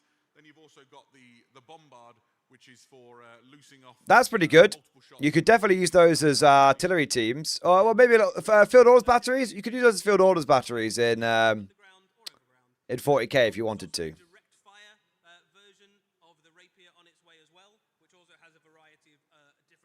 Direct fire version coming as well. Yeah, so the first kit, it makes either of those support weapons for firing indirectly, either the quad launcher. I think they'd be all right for field orders batteries, man. I think they'd be okay. Bit of cork, you'll be all right. So here we go, the classic might expect to see on the Rapier platform. It is a good day for fans of heavy bolters. Yeah, they are living large. You heard me. This I said became so useful to the Solar Auxilia because many of the early battles of the Great Crusade era were fought in space in boarding engines. Day in the car. And so there's a fun Marine fact. Corps If you like look a at day the on the caterpillar tracks farm. on these things, there's like rubberized Heavy nubs meals and banquet. running between them. Heavy That's so it paycheck doesn't of skid fortune. around on the deck. Heavy formation of parade. I love the car. So this kit, as we said, it makes a quad heavy bolter. It also has other options. There's a multi-laser. This is the laser destroyer. So basically, all of your rapier options are coming as in plastic now, which is pretty good. More stuff for the guard. Think about it. Basically, everything but the Red Terror and an orc dude on bike has been new stuff for the guard or guard adjacent. We are eating so fucking good. This is Imperial Guard, the reveal show. And we're even getting the next expansion is going to be the most famous tank battle in the Horus Heresy, featuring the Talan. Literally, this is Guard the show. There we go. Right. Let's leave Warhammer 40,000 and the Horus Heresy for a little while. We're coming back to them towards the end of the show. And let's go to the Warhammer Underworlds. Underworld's next. So, on your screen right now, you can see Thuriel's Zephyrite, an all-new Underworld. I'm going to be totally real with you. I don't give a shit about this.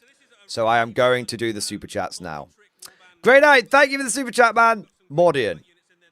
Great night. I don't know if there's meant to be more to the message, but dude, thank you for the support.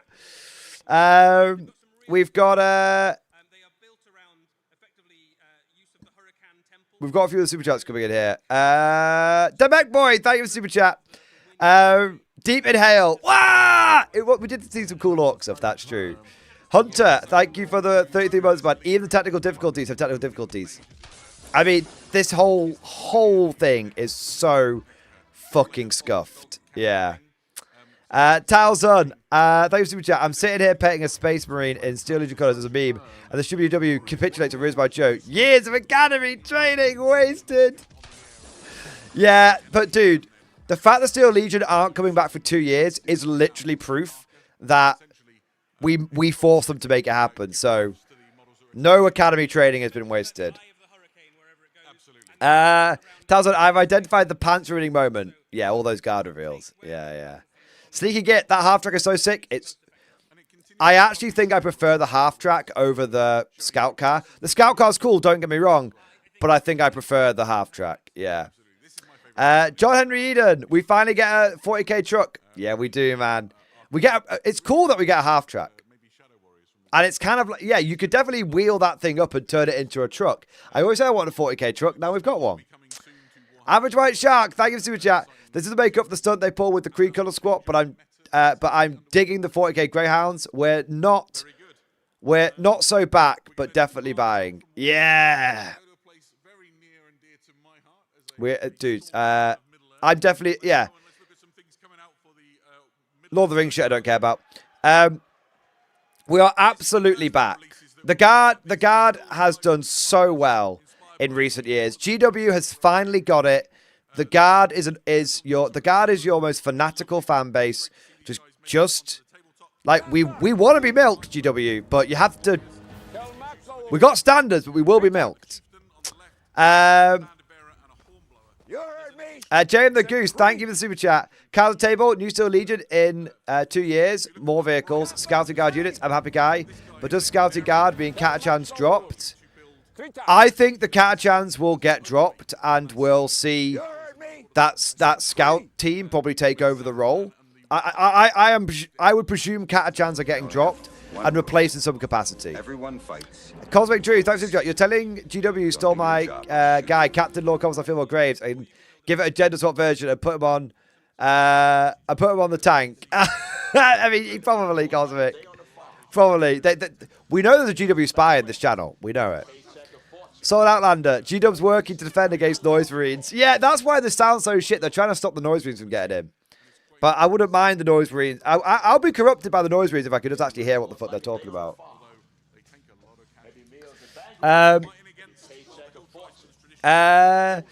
Beanspud, thank you for super chat. Warlord needs to do a stream and show how it's done. I mean, that would be funny. That would be funny. Yeah. I like that. I mean, everyone who's live streaming this right now is doing a better job than GW. I don't know how they fucked it up. It's not that hard. Like, here's the thing. It's really, really not that hard to just, like, I don't know, like, I honestly don't know how they're fucking it up. I will show you, after the stream, remind me, if we've got time, it's not too late, I'll show you how I flip between scenes and everything, and how I do the audio and everything. I'll show you, okay? So you guys can see, like, it's really not that hard, and it's actually very impressive how they're fucking this up. Yeah. What have we got? Tiki, thank you for the super chat. But like, that kill team could have been ghosts. Paint yellow. Paint them yellow. Paint the scouts. Hashtag paint it yellow. Azaleus, hey, a new kill team spec ops squad for Imperial Guard. Can't wait for your nerfs to Oblivion in 3 months. I mean, to be honest, dude, yeah, but also at the same time, you basically just got Tanith released. In a funny sort of way, if you're a Tanith fan, that scout kill team is perfect. Absolutely perfect. What have we got next? You heard me. I said creep. Herticus, stream broke before the guard did. Yeah. GW broke before the guard did. That's how we got Steel Legion back. Lucky Cass, I'm worried we're about to lose something to Legends. They specifically said that the half track wasn't going to replace the Chimera. And I doubt that the little buggy is going to replace the Sentinel, to be honest. So I think we'll be all right. I mean, maybe we'll lose the Thunderbolt. Maybe, I don't know. Merlin, thank you for super chat. GW dipping into the World War II US designs with the half track of the M8 Greyhound. Steel Legion might have always been planned as the copyright mark on the concepts of 2025. Just very late to start concept art. I think that GW leading into the World War II US designs is very good. I think that they absolutely need to bring the Steel Legion back. And I am, with that 2-year deadline, that two-year timeline and only the concept art to be shown, it was not planned. Someone whipped that up. I mean, they said 2 years, like, it's probably going to be later. That 2 years is probably minimum, right? So, someone whipped that up in time for Adepticon.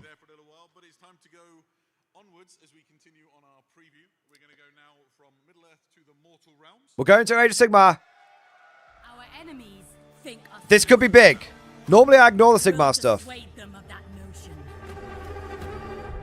This could be big. We shall not cower behind our walls. We are the wall. We will march out, reclaim the lost realms. Big.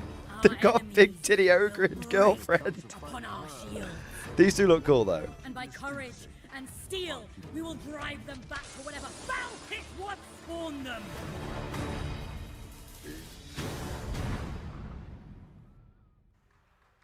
Our enemies think us weak. Oh, second technical difficulty. Well, small technical difficulty, but I'm doing it. They keep fucking up the trailers. The trailer transition to the slideshow. Big Ogre and Milkies. Yeah, so Free Guild Grenadiers are effectively your hard-working, all-purpose elite infantry for the Free Guild. They come with great combat stats. I'm loving the Feudal Guard squad. There's a flamethrower in the unit. There's a blunderbuss in the It's literally a Feudal Guard regiment. unit in game. In lore terms, they've got some really interesting things about how they're chosen from among. It's literally Feudal Guard. I'm counting it. Another guard release. I'm calling it again. Another guard release. Humanity first. Guard eats good again. It's a shot, yeah. Sweep the foe out of a city. These are the ones you send in, and they've got like the build and the tools for the job. He reminds me of the old Cadian platoon commander. Clearly, food is not an issue in the Mortal Realms. From a mausoleum or something, these are the people you send in. Every single one of these models is really fun and dynamic as well. You can see them being like the kind of logical extension of the steel helms, but even more sort of brutal, equipped for whatever the situation demands of them. Yeah, absolutely. They are, however, not the only new unit that we saw in that preview. Oh yeah, here we. And they're not the only elite unit for that matter. We also saw for the first time the Free Guild Gallants, which I think we can go to now. Oh, they're cool. These are like foot knights for the cities. This guy's very, very cool. Seen a unit of knights on horses. I'm honestly not that bothered about The infantry equivalent fucking this one. This one looks too. defensive unit. I don't know, man. Like too chonk. This guy's perfect. Each one of them is a This guy is literally perfect. Sigmar. They not only The other ones are actually a bit of a miss for me. This guy's hard carrying the entire unit. phenomenally cool. There are like loads of different cool helmet designs and shield designs and weird little creatures that go on the base and weapons and all sorts of stuff. Yeah, if you get a kick out of like unusual armor types, they've got like my favorite helmet of all time is the completely anachronistic visored barboot, which you've got here. We saw a hound skull on the. If you can put the helmet visors down, that'll be great. If you can't, it'll be less good. Yeah, the helms need to be a choice of up or down, and you can put them all. That's what you need. You want to put them all down. GW, you can't do faces. Let me just basically do the equivalent of double bag them. And make some really unique things. So it's a lovely kit to play with. The miniatures look great. Yeah, it's just the faces that are throwing me off, but that's fine. Just let me take the faces away and we'll be okay. There's so many new. So this guy is Jorvan Creel. He's the survivor of Embergard, is it? Anvilgard. Anvilgard, there we go. And he's kind of like a ranger archetype, right? Yeah, so He looks kind of cool. survivor of a city that's been taken Doggo, over by Doggo, Cato, Cato. Cain. So he Gatto. has, blood vengeance basically against the daughters of Cain. But right now he is engaged in driving back the Skaven infestations of the mortal realms. He's a Skaven hunter. He is accompanied into battle by an Ash Panther, and he is effectively a really solid, dependable, mid-range skirmish hero for the Cities of Sigmar. Fantastic. And he's still not the only hero that we saw. Next up is the Malice Forge Priest. A classic take on that warrior priest archetype. That I look forward to using that in like a smith god. Old World. Here he is, his priest with an enormous hammer. Yeah, so I mean, the warrior. Hey, it's Father Gregory. A cool. It's Father Gregory. It's great to see. Like, crazy sounds. I actually will get that model for Father Gregory. As well, you've got a choice of heads. You can either go with the classic bald warrior priest, Yeah, my hairstyle. or you can have the kind of slightly mad-looking monk look. Yep. And of course, he comes with an enormous Warhammer. This game's called Warhammer. Warhammer's got to be It pretty makes good, right? perfect sense, doesn't it? Yeah, absolutely. There was also a trio of wizards. Yeah, the heads aren't great, but I think it's mostly just GW's painting than anything else. This is your classic fire wizard. Has some really interesting rules in the game. Essentially, once she targets a unit with a spell, that unit gains Female fire wizard. Incandescent, yeah, it's starting to smolder, and subsequent targeting of the same unit is even more dramatic. I think it adds D3 mortal wounds each time. Yeah, the miniature is just really, really cool as well. Like you can see it, it looks like a treat. That's a good Psycho sculpt. Yeah. Appearing at future Golden Demons and things like that.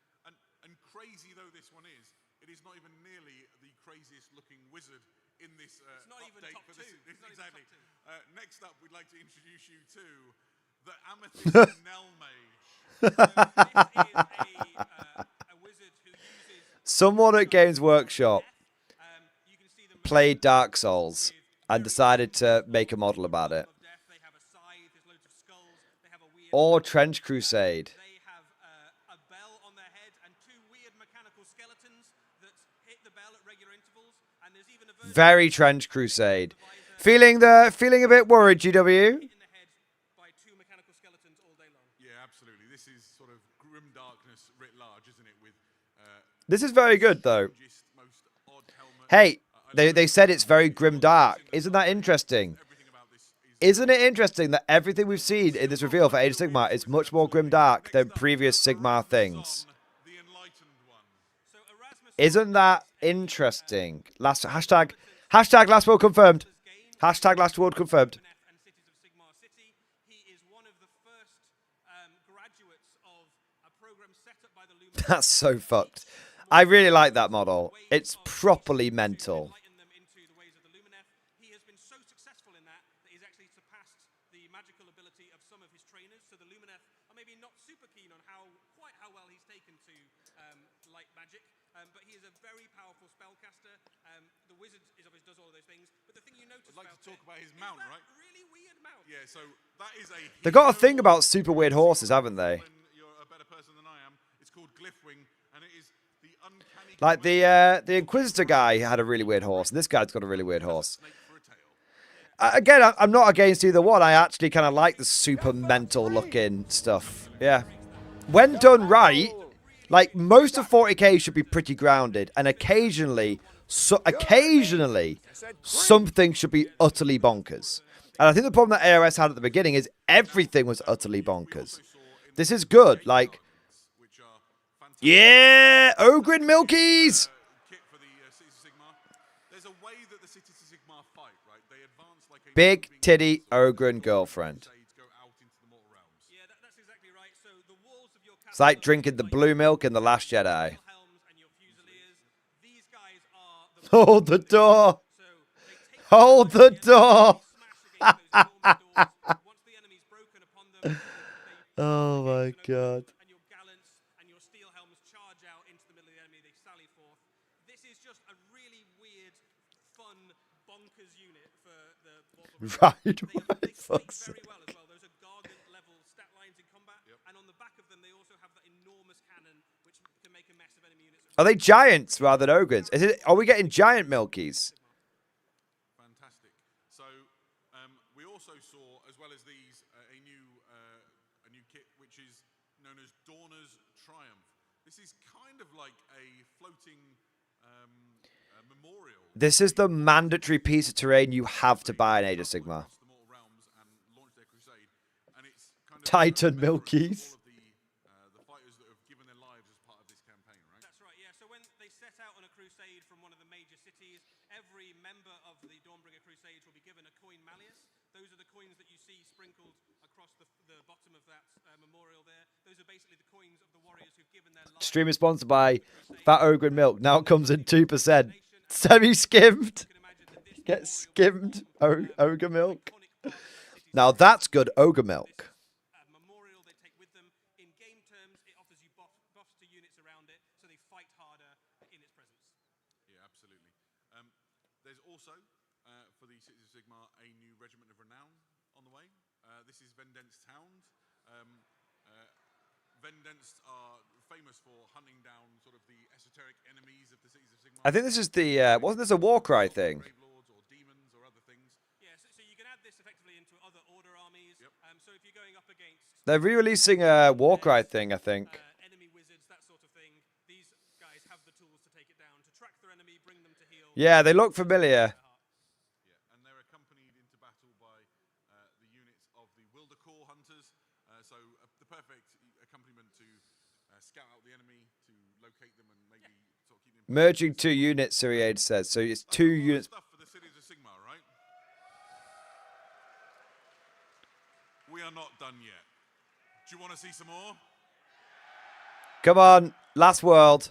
Let's show you the next video.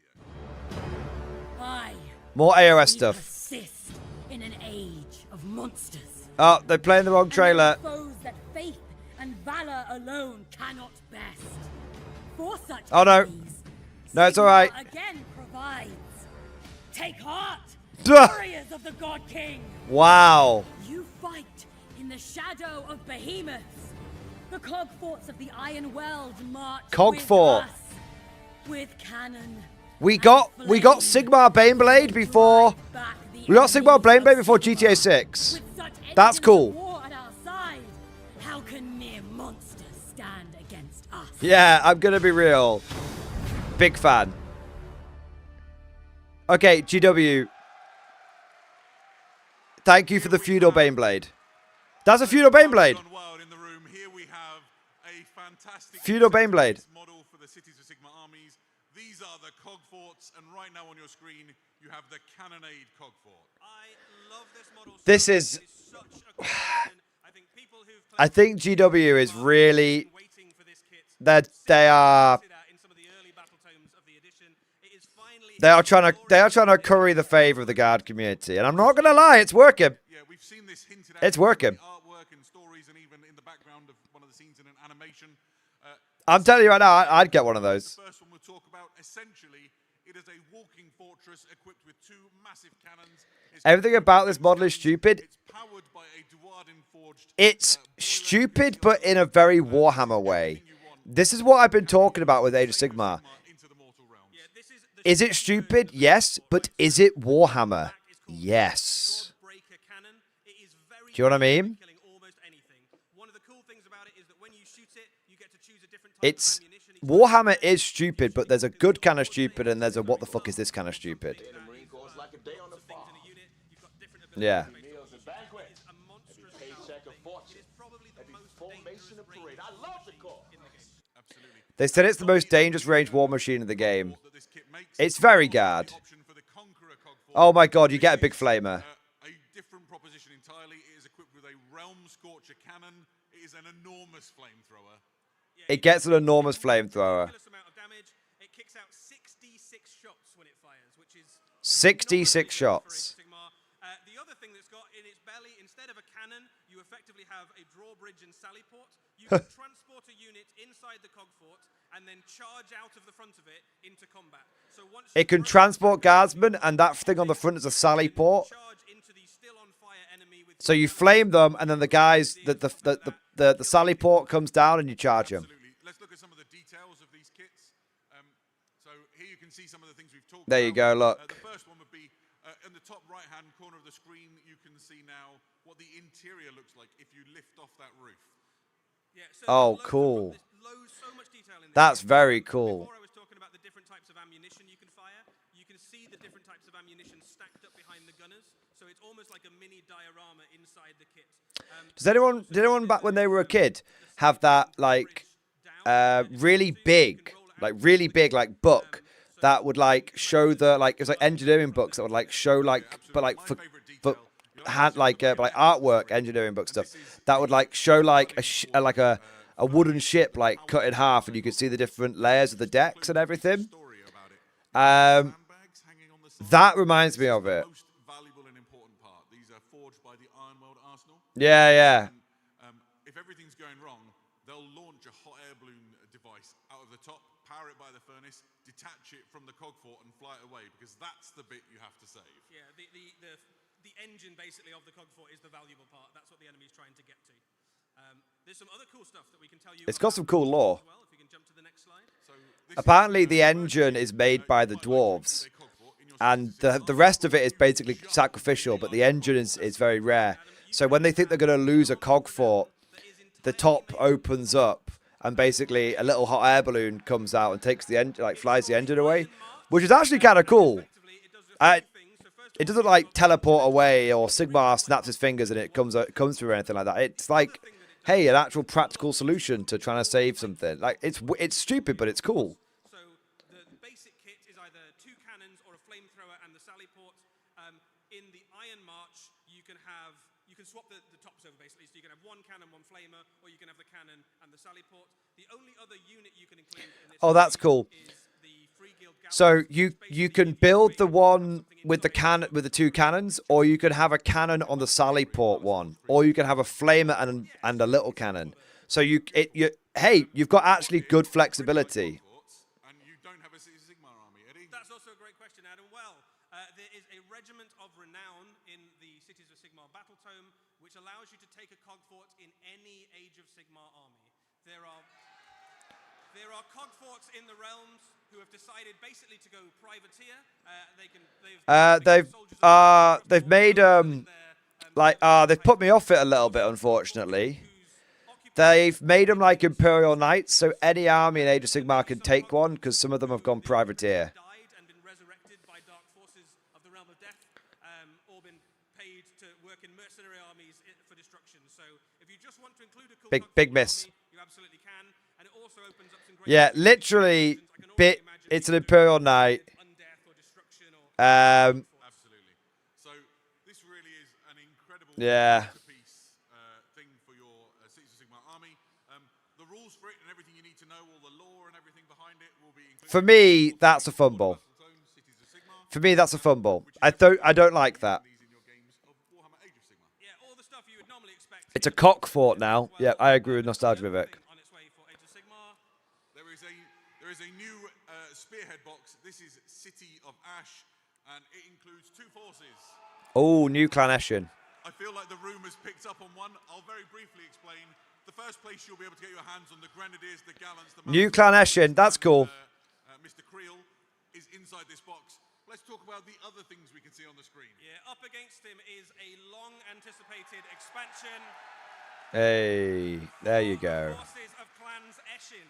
The last time we had a sizable release for Clans Eshin was wartime, basically. Half my life ago. Yeah, a really long time ago. So they've been That's good. for some updates, and the updates are That's really good. So let's go through what you've got. You get some Night Runners. They're like the lowest rung in the Clans Eshin. They are the bottom rung of your Clans Eshin, but still very useful little sneaky scouter unit to run around, throwing shuriken and stabbing enemies. The old monkey hands are going away. The Gutter Runners, they are also in this box.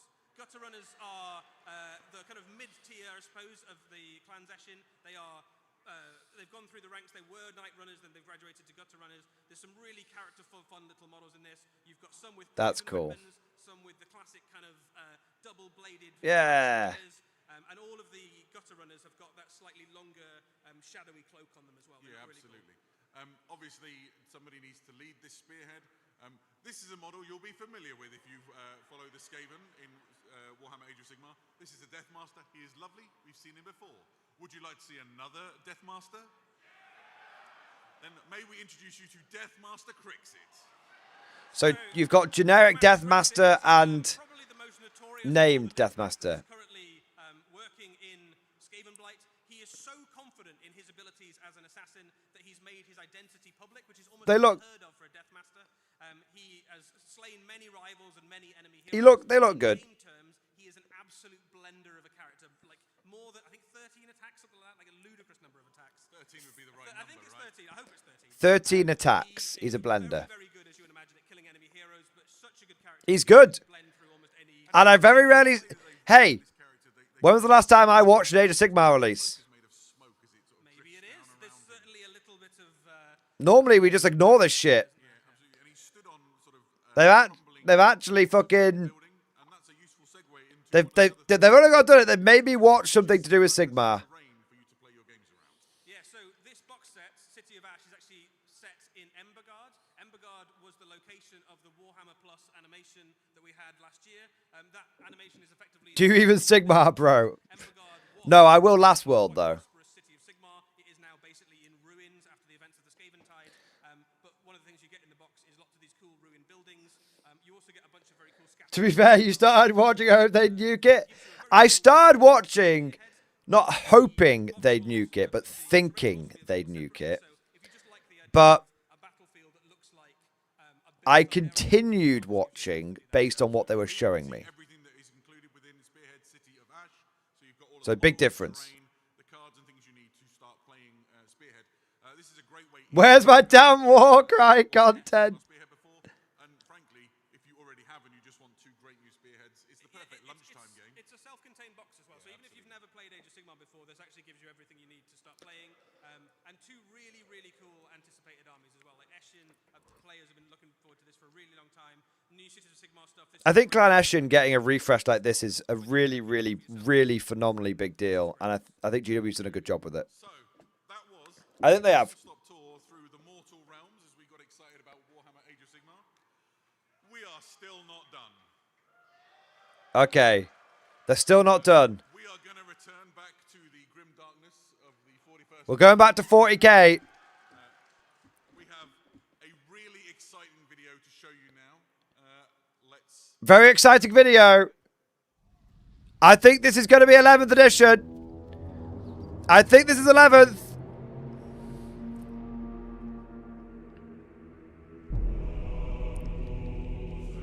Dead Space Marine. Armageddon, the war world. Its soil is worthless, salted by the blood and sweat of generations. That's cool.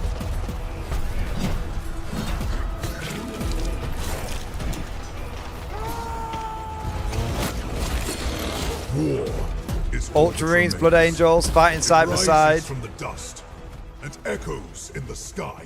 A promise. Is that new Gab of Seth? the cacophony of endings. New land speeder?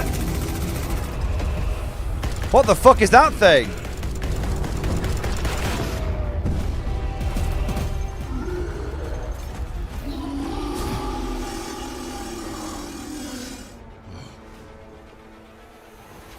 Sanguinius' sons. Jump pack Chaplain. Angels of death. Oh, new helmet! Helmet! We belong Mark 7 helmet!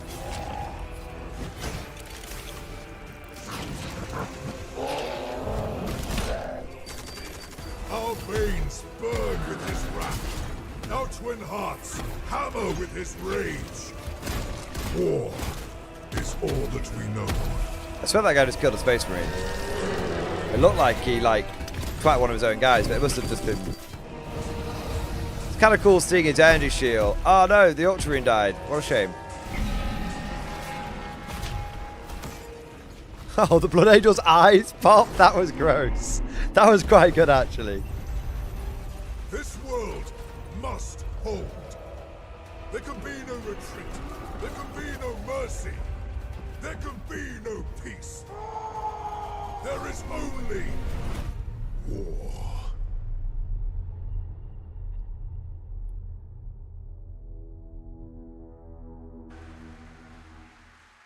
New edition? Ladies and gentlemen, this is the new cinematic trailer for a new edition. Hooray! New edition coming. Did anyone feel like the audio was a bit scuffed, though, on the trailer? It felt a little off. Let's talk about Like the guy was like, "Ah, charge!" But Yeah, we saw some very, very cool stuff in there. Obviously, there's some Blood Angels in there. There's some Orcs. We're going back to Armageddon. Very cool location. There was some Armageddon at the end of 10th, Armageddon at the beginning of 11th. I don't think we'd ever seen one of those. Yeah, absolutely. And a classic returning unit, slightly redesigned in a land speeder that, very familiar for those classic land speeder fans. That looked a little bit like Vanguard Veterans to me as well. Absolutely so. Maybe. Yeah. So there's a lot to like in that trailer. Let's have a look. Come on, GW. People might agree when the chaplain really gets in amongst it. I think my favorite moment is when the Orc Psyker just kind of vomited across everybody. That was good. I thought that was good. The Orc Psyker killing a bunch of guys. Love it. I love how I basically have to translate what these motherfuckers are saying because it's so quiet. Because the audio is so utterly scuffed. So let's start by diving into the game. It's new 40k. Try and look surprised. Try and look surprised. Eddie, what can you tell us? Yeah, so a new edition of Warhammer 40,000 obviously means a new core engine to drive this edition. That means loads of changes to all sorts of aspects of the game. Ooh. We'll talk about some of those in a little bit. We're going to give you an idea idea about some of the things that might be changing and what it means for you in your game. Big overhaul. So much more than Not 10.5. it also means new cool stuff about the lore and the universe. You got a little bit of a hint of it there. We are going back to Armageddon, which is obviously one of the most important and pivotal and They're focusing on a different region of the galaxy, not the Eastern Fringe. For Warhammer 40,000, and we've set it up really in an interesting way with the return of Yarrick, and we're going to continue telling stories here. And Old style helmet. and you got a bit of a sense of what might be New Orc knobs. thematic as well. We are setting up in the return of Yarrick what happens before the events of this new edition. When it comes to fighting crime, there's only one man keeping the streets safe, while keeping it real. Wazractor is in the lead of that. Gazgul and his legions are not far behind. They signal for help, and the help comes in the form of an enormous new Space Marine crusade, which is composed of all sorts of different chapters. The Blood Angels. Oh, look at that old bolter. Have lots of other ones. The Ultramarines. Old bolter. Yeah, Ultramarines are there as well as things like Black Templars, the Salamanders, the White Scars. So basically the Imperium puts out the call because they're like, we can't handle all the orcs that are coming from Gazgul, and all the Space Marines turn up. once again to the war world, yeah, and if you know anything about orcs, you know that the chance of a fight being bigger just brings more of them in. This Why is that guardsman holding that so the war orc's power cable? That's a bit mental. Absolutely, yeah. right. So Look at that guy taking the Gretchen on. about the setting, we should show you what the launch. Hooray! That looks pretty good, doesn't it? Old school bolter. Old school bolter. Armageddon. It is a new launch box for a new edition. New Gravis guys down here. Something quite Virat called it. happening. Anybody old enough in the room might be getting the same feeling in their heart as me. This really reminds me of my youth. Here you can see we're going to do an interesting thing with. That's very cool. It's a lot like the second edition of 40K to look at. That's very cool. Fantastic, like new art. Day in the Marine Corps is like a day on the farm. Touches there that kind of nod to this original Heavy piece. meals and banquet. Things like the Paycheck of heavy fortune. support Space Marine in the bottom Formation right-hand of corner, parade. I placement love of the the call. grot, the pose of the Space Marine character, and some of the things that are happening in the background. That piece of artwork, obviously, from one of the earlier wars for Armageddon. We are going back there with the Vengeance, and the Blood Angels and Orcs are taking center stage. A couple of things to say. Blood Angels and Orcs taking center stage. More about some of the things that might be in this box today. We're not going to tell you everything. Some of that will be coming later. But this is an enormously cool box with loads of new Space Marines, loads of new Orcs, and all the rules and stuff that you'll need. Absolutely. So let's. Comes with loads of Marines, Orcs, and all the rules. Want to know a bit more about the rules and what you can. Okay, here we go. Expect the way you play. I'm listening. Play games this weekend. So let's talk a little bit about those rules, and let's start with our first point, which is we want to talk about that unified experience. Yeah, so right now in Warhammer 40,000, you have the idea of narrative play and the idea of match play. And what that's kind of meant is that we kind of have two pools of people. And never the twain shall meet. And who play Warhammer 40,000. And what we think actually is that every game of Warhammer 40,000 should feel like a rich and immersive narrative. Oh my God. Top tables of a tournament. And every game should feel balanced and exciting, and you're never sure who's going to win. So They said they want to bring narrative and balance together. narrative play and match They're like, play we don't like that we've created two camps that don't interact. and narrative is We think every battle should have emergent narrative, and every battle should be balanced. And you don't know who's going to win until the end. Got available to them, so we can maybe reassure you. At launch, your codex still works. Hooray! So this is a really important point. In some editions of Warhammer 40,000 in the past, They're sorting the audio out a bit. sometimes referred to as like a re-indexing of the edition. Absolutely. That isn't happening this time round. If you have a codex at home today on your shelf, that will continue to work until that Every Tyranid player went, no! that also applies to Every Admech player, books that are no! released. So if you picked up the 500 Worlds or Maelstrom, or you're looking at the All campaign books, all the rules in those all campaign books carry over as well. Interesting. If you want new ways to use the models you've got in your collection or an excuse to get new models, there's going to be loads of new detachments coming. 70 new detachments. 70 new detachments.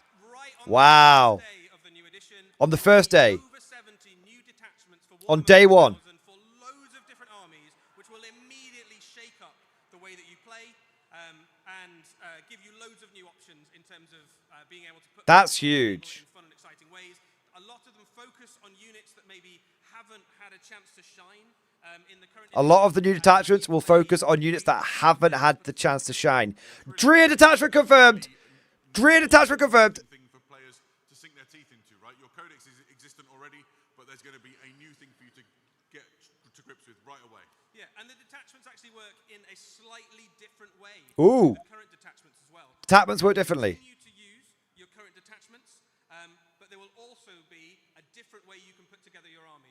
One of the advantages of the detachments Oh. that are coming and ones we'll see in the future is that the detachment system is now modular. So, for example, if you have an army that contains Terminators, You can take multiple detachments. like you, and you wanted, I want some special rules for my bikes, but I also like some special rules for my Terminators, you can now take two smaller detachments and combine them together to create an army that works exactly as you would imagine your army should work on the table. You can take multiple detachments. So if you're like, oh, I really want to have my guard tanks in Hammer of the Emperor detachment, and then like my Kazakin in like the Grizzled Company detachment, you could do it. They said you could bring 2. I don't know if you could bring more, but they said you could bring 2. Interesting. That's how it used to be in... I feel like in 8th or 9th. Some of the detachments that might be coming, and some of them are fairly like specific to certain units. So, for example, there is one that lets the Emperor's Champion really shine if you've got a Black Templar's army. There is one of them that lets Cornate Demon Engines have a boost if you're picking up one of the new Defilers, for example, and you've got a Corn army. Some of the detachments are very specific, is what they said. So you take like a generic one, then just bolt like this one little detachment onto it. So next up, we should talk about how the fact that we've got some things Wow. with regards to objectives.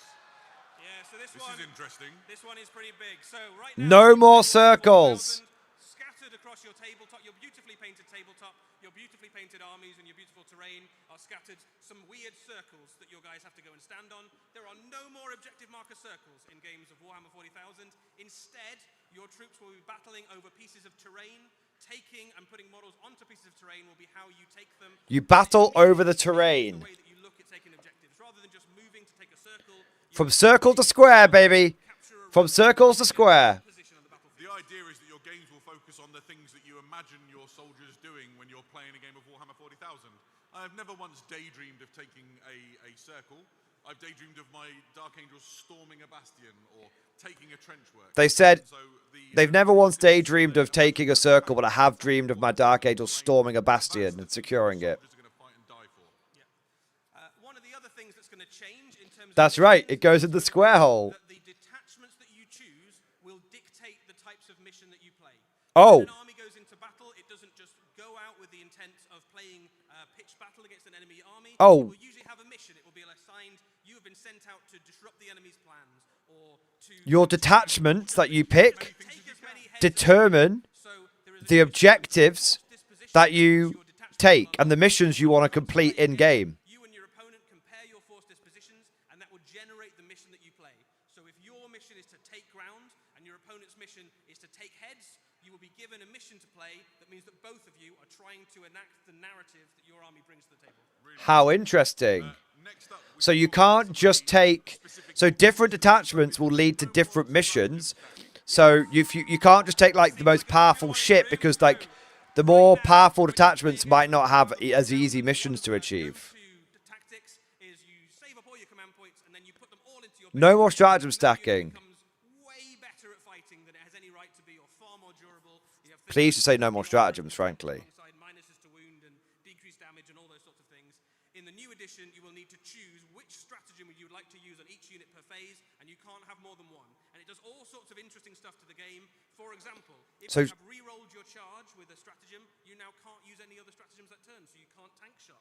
If you have decided a stratagem to give you re-rolls to hit in combat, you don't get the chance to have massive stratagem limitation.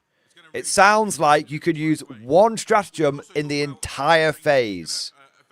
Not each stratagem once per phase. If you play a stratagem in a phase, no more stratagems that phase. Especially in terms of how you're going to deploy your armies. You cannot target an enemy unit Oh, wow. not shot unless you are within 15 inches of it. What? A piece of terrain.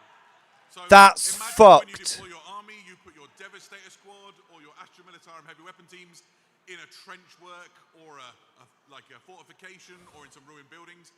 That scene in the movie where you look at the guys lying in ambush and staying out of sight, that's what you get on the tabletop. So you don't have to park weirdly behind terrain now. You can be in it and still get that same benefit. Yeah, so and you get that benefit up until the point that your unit effectively joins the battle.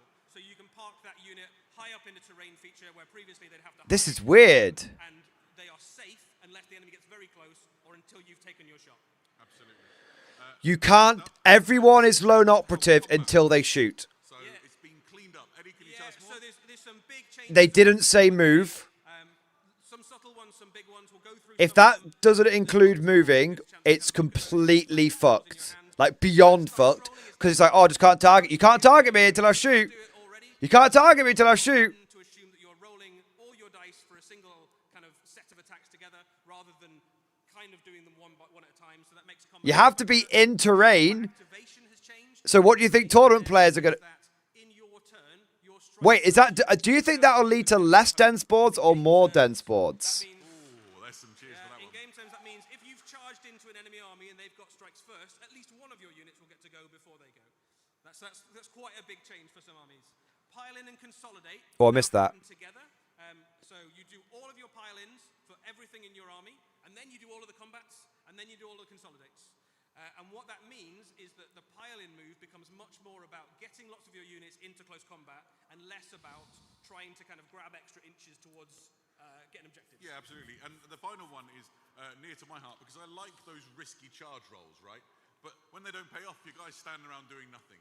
So it's different now. It is different. So the way that charges work now is that you pick your targets after you have rolled your dice. Whoa.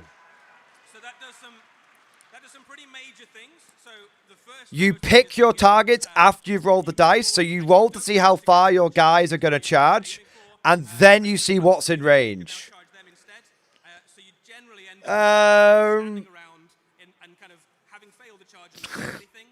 It also means that occasionally you might get Interesting. that big long 12-inch charge that you wouldn't previously have tried, but you can now get in. So basically, this is a rule that just encourages you to get stuck into close combat. We don't like it when units move forward and then end up standing around not being able to kill more Melee charges, edition, more boys. more often. Rest in peace, brothers. And I mentioned previously that I have a Astra Militarum Steel Legion army. They drive around in chimeras. This one's quite exciting for me. Tell us about Combat Disembark. There is now a rule where if your transport is in combat with an enemy unit, you can just get out straight into combat. Ooh. Small caveat, it's not always the best idea because your unit will be battle shocked and might take casualties. But it makes it very difficult. So if you're in a transport and your transport gets charged, you can get out and fight, like defend your transport. Basically, they nicked the rule for bot action. Can you unpack that for us? Yeah, so when you choose a model that can lead a unit, you now assign it when you build your army list. So if you have a chaplain and he's going to lead one of your units of Space Marines, ooh. you now write that in your army list rather than choosing before the game. But the thing that happens in-game is that if the unit is killed, the character keeps all the benefits of leading the unit that he would normally have. So your chaplain doesn't become inexplicably worse at combat because the guys next to him have died. If your bodyguard dies, your chaplain, your characters still get the benefits. So it's not like they suddenly be unable to do sustained hit. Like a Castellan doesn't suddenly be unable to do sustained hits because he's not leading anyone. It's going to be a huge refresh to the Warhammer 40,000. Oh, I'm sure. The Warhammer 40,000 app has already proven to be really useful. We know loads of you use it all the time. We're going to put loads of resource and effort into it to make it an even more valuable and essential thing. There's loads of things coming for it. One of the things we can announce today is that we're going to increase language support. So right now the app is only in English. Don't care about language support. Sorry, I'm being selfish, but I don't. Italian, Spanish, Chinese, Japanese, and Korean. Well done remembering them all. That's good, right? And that will start with core rules, mission rules, and combat patrol. So that's not all that's coming for the app. There's loads of other things, but this is going to be a really useful tool for all of you going forwards, regardless of what language you play Warhammer in. Yeah, I had a chance to get told some of the cool things that are coming, and I can't reveal it yet, but it's going to be super rad. I'm very excited. As it relies on Is it going to be free? for when I'm playing. I'm not that excited. We'll have loads more about all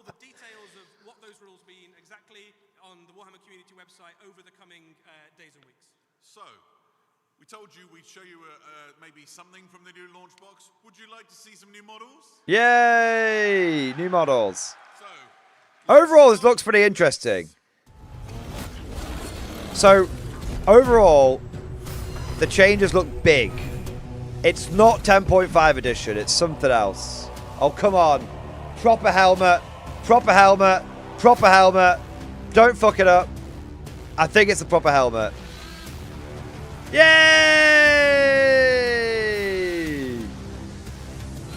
GW, you finally admitted it. Old helmet confirmed. Nice.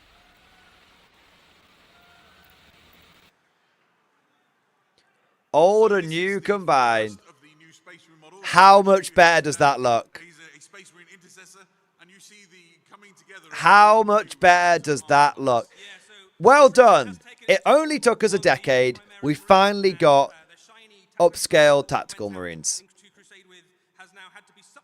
Instantly better. For us, though, that means that we get to use lots of very cool classic pieces like the Instantly better. you can see on the Space Marine. It's a good look. It's a good look. And that is the sort of thing you can look forward to going forwards. Lots of the Space Marines in this box will have elements of classic armor that you might recognize from early editions and early Literally, if this had been done in 8th edition, there would never have been any Primaris issues. As crazy as that sounds. They just needed to keep the old helmet. Instantly fixed. I'll probably be interested in Primaris now. As crazy as that sounds. They're getting a bit more gothic every time we see them. Absolutely. I really like it. One of the other things to note as well about this model and all of the models in the box set is that while he looks very cool, painted as a Blood Angel, there is nothing sculpted onto that model to say it needs to be a Blood Angel. So if you have an Ultramarine, a Space Wolf, a Dark Angel, an Imperial Fist, or, flavored taste like Yeah, I'd have to change the bolter out for a proper bolter, but that, swap the bolter, done. Let's see an orc then.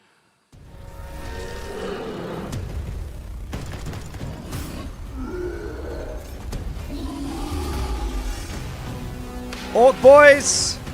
Ooh. Shooter and slugger and chopper.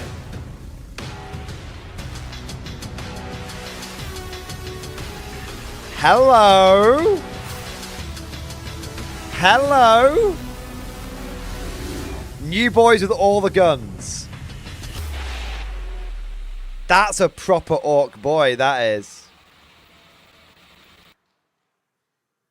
Fantastic. So this is an orc boy. Look, they've done the right skin tone as well. Launch box, and something's a bit different about him, right? They've done the right... Yes! in the video, and obviously you can see it there on screen. 10 out of 10. 10 out of 10. Of the orc box set, you had to choose whether you wanted to give your orcs a shooter or a chopper. You can now have both. No orc should leave home without a chopper, and no orc would dream of going to the battlefield without carrying the biggest gun that he can carry. So going forwards, orc boys are assumed to have whatever weapon the situation demands. Get yourself a That's great. both, right? Absolutely. I love it. So Love that. we got one more sneaky tease of things that are coming in this box right And now. very reminiscent of the second edition Orc boys with the pistol and the chopper. There's at least one squig in the box. Hey! Gotta have it's a GW reveal. Gotta have a good pet. That went down quite well. You will need to wait Hooray. a bit longer to see the rest. Stay your disappointment. It'll be worth the wait, we promise. That brings us to the end of all of our reveals. Did you like what you saw? Yeah, it was good. The sound was fucked, GW. You really fucked it. I guess what we need to do now is bring this thing home and wrap up this preview. First of all, thank you so much for bearing with us through the technical difficulties. You have been amazing as an audience. We've loved being here in front of you, and your attitude and your energy has carried this through for us. So thank you all for being here. Hooray. We've had so much to show you. It's been really exciting. We've delved into Warhammer 40,000 and Kill Team, Horus Heresy, the Warhammer Plus TV show, all of that great stuff from the licensees, the new Mephiston. Make sure you check them out downstairs if you're here at Adepticon. Our friends at Joy Tour with the Space Marine helmet. Underworlds, Warhammer Age of Sigmar with the incredible Cogfort. And the biggest news in years and years, with a new edition of Warhammer 40,000. Hey. Eddie, what was your favorite thing in the show? I mean, obviously I'm very excited about a new edition of Warhammer 40,000, but I am immediately going to buy a cog fort the second it's available. You've been giddy about that since I have been we so saw it. excited about the cog fort. So I'm going to have 5. I am completely taken with Commissar Graves and Vigilance. I need that in my life so bad. But I'm very excited about a lot of the things that we saw and showed. Right. Don't forget, guys, if you haven't already, subscribe to the new Warhammer 40,000 official YouTube channel so you can get all of access to these videos and other videos that come out as we lead up to the launch of the new edition. What remains is to thank a bunch of people. First of all, raise some noise for the people who are hosting at Epticon, to Hank and the team. I'm just watching to see if there's any Marvel-esque reveal at this point. It's incredible to be able to feel the energy in a room like this and to talk Guardian reveals. to the team who've put on the preview, all the video guys who made the videos and put all the Do not cheer the sound, guys. Yeah. and making it all work. We really appreciate all of their efforts. Let them know it. Finally, Eddie and I would like to personally thank all of you for making this such a great preview. We have loved being with you for the last 2 hours. Thank you so much for making this a memorable experience. All of you. I wonder if Eddie went when he left and went backstage. I wonder if he actually killed one of the sound guys to make an example to the rest of them. I think they need to decimate the sound team. Very soon. Good night. I think that's it. That's it. All right. Now, we've got some super chats to catch up on, but we'll do that in a second. Big fat hot takes. Great reveals.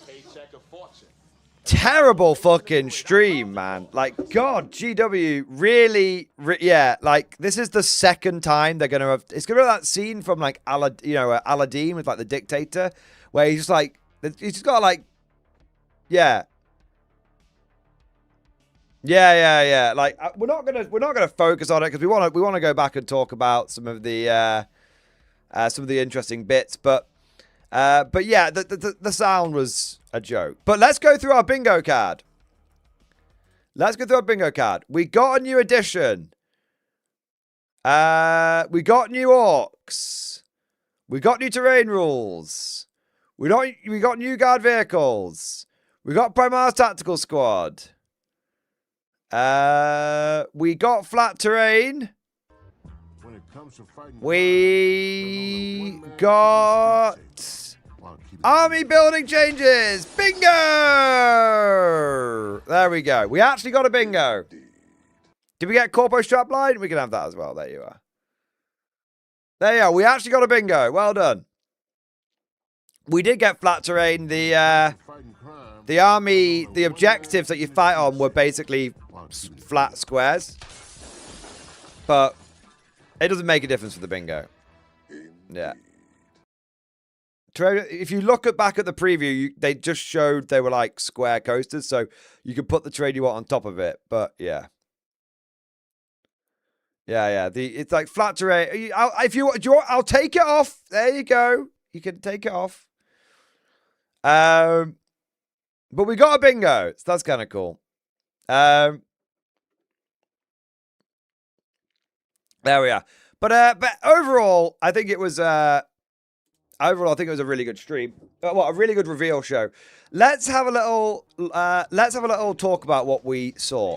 It felt like it was Guardfest 2026.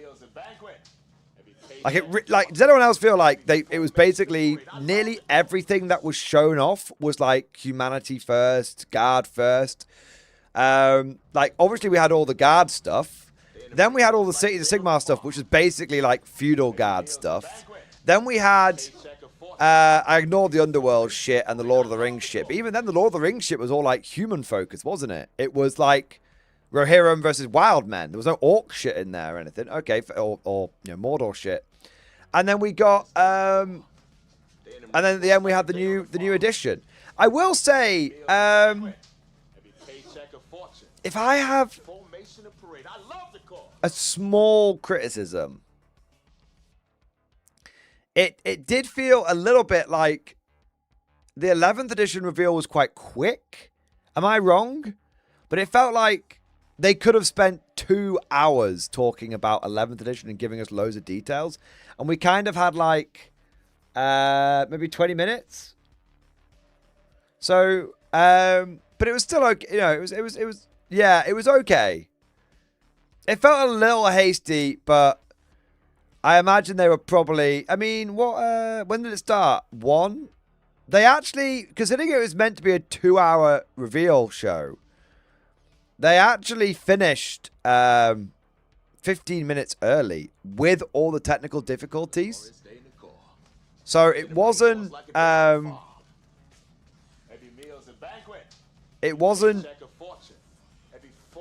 as long. It was only about an hour. It felt, I think they were rushing it because of the sound issues. Personally. But there we go. But let's take a look at Warhammer Community, because you know what?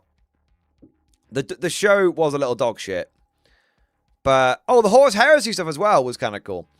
But we can at least go over to the, let's take a proper look at this shit.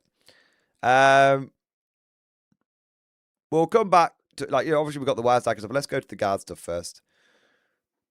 See if they've given us any more information. Commissar Yak, with the Orcs back, Commissar Sebastian Yak has returned from the brink of death to once again defend Armageddon. No less a man could ride the beleaguered world and its exhausted soldiers. Cinematic trailer. He'll need allies, including one of fellow commissars. So Commissar Graves, where Yak is inspiring beloved, Commissar Thania Graves is uncompromising and feared, a staunch justice who epitomizes the reputation of the officio perfectus as brutal and direct in their judgment. Graves believes in ankle discipline, bolt pistol, her personalized, heavily modified Centaur vigilance. When mounted on top vigilance, Graves is accompanied by her loyal officio perfectus retinue, the right hand, with one carrying her personal banner, while 2 more operate the transport's heavy stubbards. The set also includes a version of Commissar Graves on foot for when she's to go toe-to-toe with any Orc invaders. So I don't think that means when she dies, she gets out of the transport. I think that means you can take Graves on foot or Graves on Vigilus. This guy was pretty cool. And then we get to the half-track. The Centaur RSV. Mobility is vital. The Dust Choke planes of Armageddon, the Centaur Rapid Strike Vehicle, is a well-liked alternative to the common Chimera when infantry need to be shuttled from one battle sector to the next. It is a simple, blunt object that can handle all kinds of terrain thanks to its thick tracks and light construction. Once open-top design meets... The open-top design means border troops can bail out in a hurry and have ample space to shoot while on the move. This makes it an ideal vehicle for combating the Orc speed war, where slower tanks risk getting encircled and picked apart by more mobile foes. So, I mean, I'm presuming it's going to have a transport capacity of 10. And I'm presuming it's going to have a firing deck of 10. So I think the big thing with this is going to be not the guns it brings itself, but the guns that you put in it. 12. Yeah, probably 12. Rip Taurox, Limo Taurox. I do love the idea that's a Limo Taurox. Truth be told, I really like this. I really like it. You guys know I've been playing a lot of Bolt Action and Conflict 47 recently. Forward, you I mean, dogs, goddammit, to literally victory! yesterday... Send me to the Black Ships. Send me to the Black Ships. Yesterday, I was literally building an American half-track. Admittedly, this is the Hydra... Hydra equivalent, the AA equivalent. But look, I mean, it's very, very similar, right? It's even down to like the ridge, the three or four ridges on the front. If we look at the Warhammer model again. So yeah, it's very, very cool. It's very, very, very, very cool, and I think it's going to be a really, fun model. I wonder. I get the big question. I wonder how big is it going to be? It looks big. So obviously it's always difficult for scale. Like the Taurox looks big on the photos, but actually it's tiny. But it looks hefty. Like it looks maybe... It feels like it looks longer than a Chimera, but not as wide. Yeah. Scroll down. Do we have some comparisons? No, we don't. Fuck off, Snowpiece T. I'm only teasing, man. The box. Yeah, but the box doesn't show us how big it... okay, I'll let you off. All right. Come back in.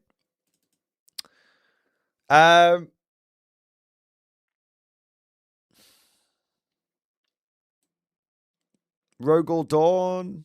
Another glorious day in the core. Yeah, okay, that was a good shout. Looking at it next to the Gasman. I think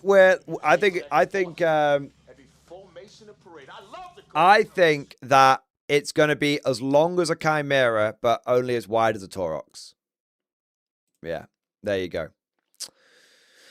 What's the other one? The Hippogriff. Hippogriff's, it's an interesting name they went with. I guess, you know, Chimera, Centaur, Hippogriff.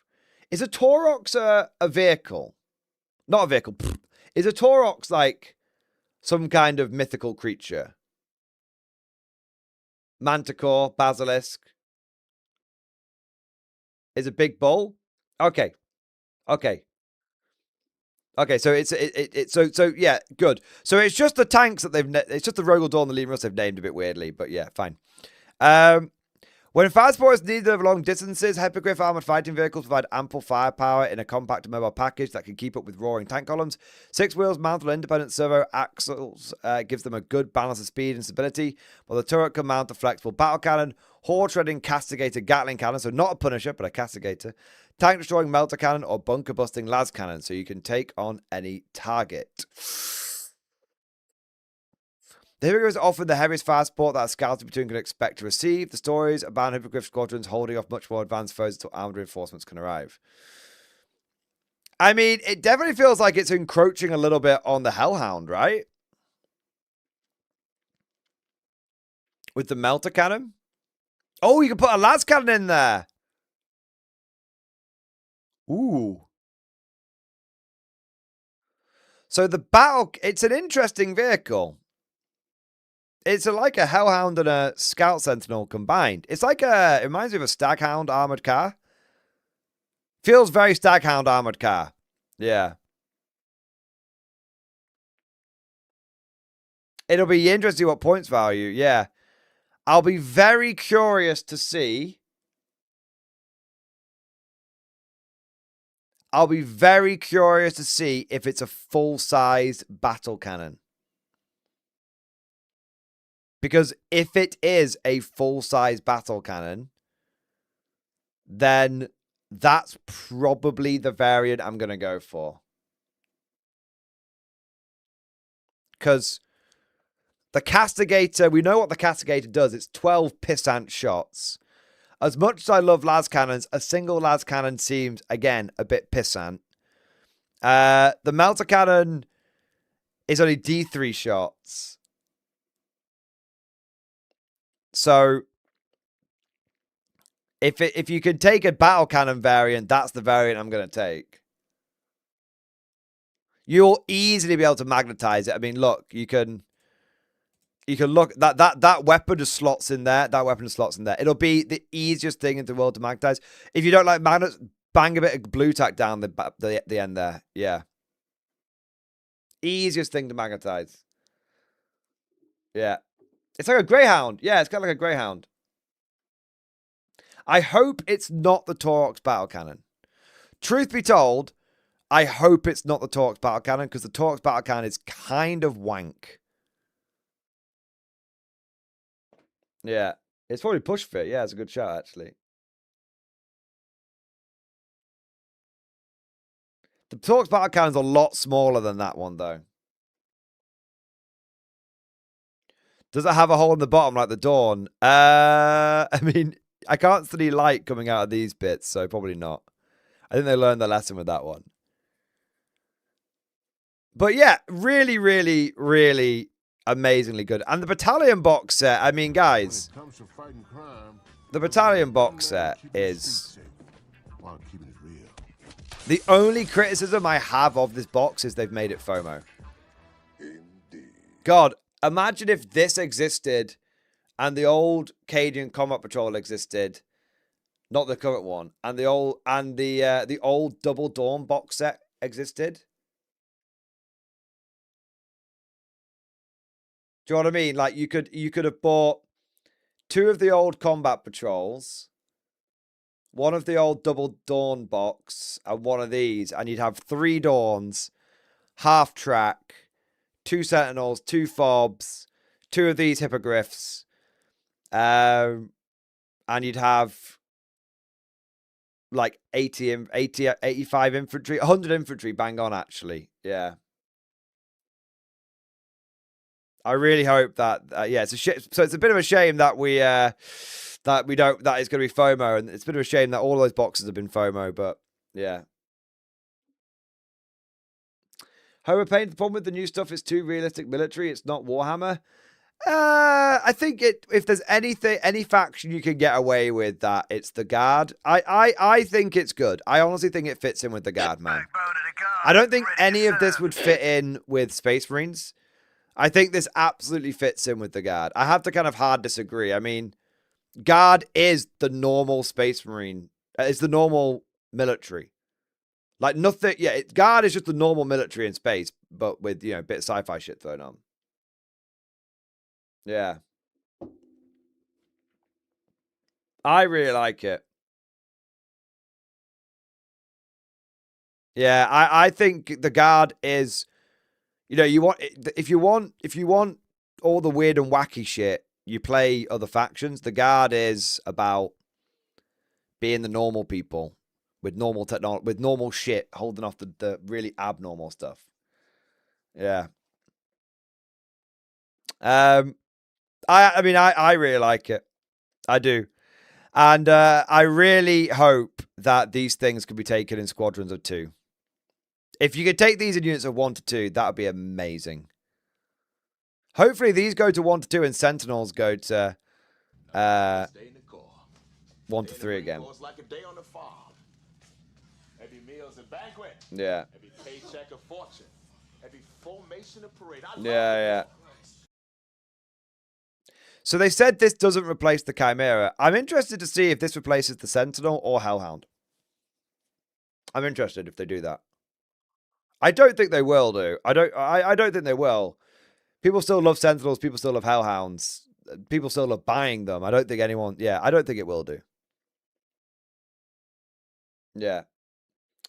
I don't think it's going to replace the Taurox. Yeah. The wheels, different positions on the hippogriffs. Yeah, it seems you can turn the wheels.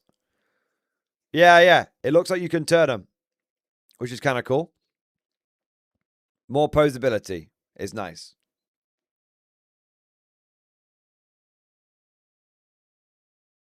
Yeah. So it looks good. All right. Now we're going to talk. We've got some more stuff we want to talk about here, but I've got some very patient people who have been waiting for me to get to their super chat. So we're going to do those quickly, and then we're going to get more into the reveals. All right. Where are we up to?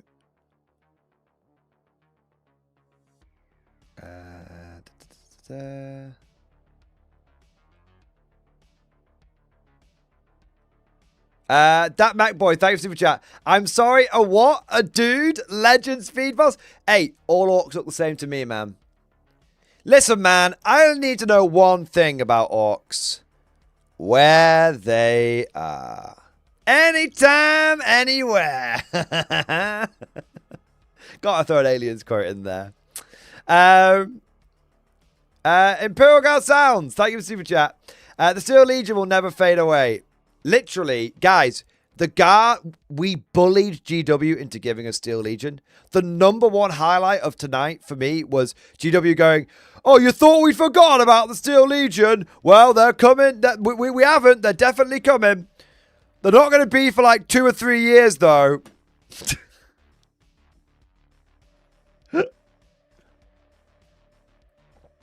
You didn't bully them. That's cope. It was coming. Puddled Up Games. The GW Ball washing stream is just down the corridor. Why the fuck wouldn't they bring the Armageddon Steel Legion back with the Armageddon campaign on the Armageddon fucking edition? Think, man. Think. They only had one concept art picture to show off. Think, bro. Jesus, man. Jesus! Look what you made me do. I've gone hot. I've gone hot. I'm not really angry, bro. I'm sorry, but I'm only busting your balls a little bit. Ed Bailey, thank you for the super chat, man. Thank you for the super chat. The new scout car looks like a Brit Hummer from World War II.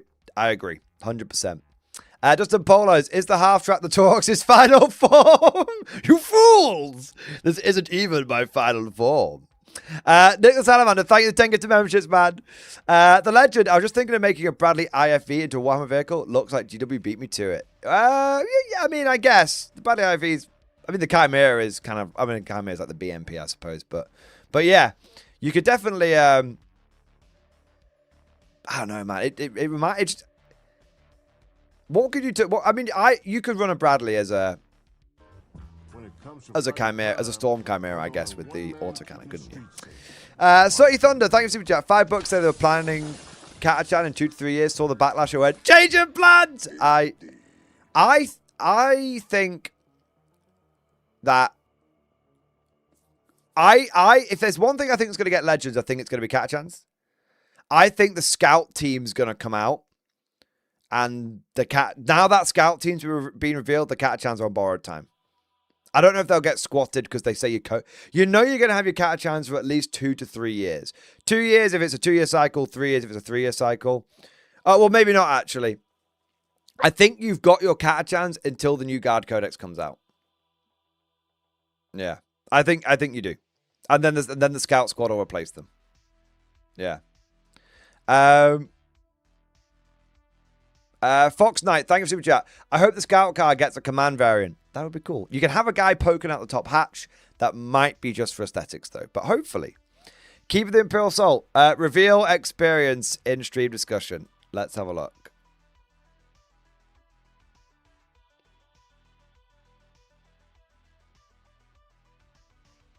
I'm trying to find it. One minute. 1 minute. What is that? It. I literally can't find it, man. There's so much in stream discussion right now. Holy shit.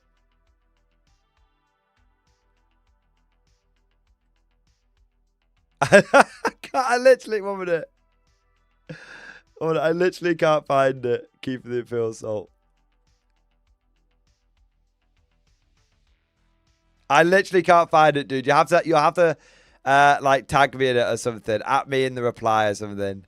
There's so much that I just literally can't find it. When it comes to fighting crime, there's only one man keeping the streets safe while keeping it real. I'm sorry, man. I'm trying to look through this, but it's been very, very busy. Ah, 1 minute. 1 minute. I've got it.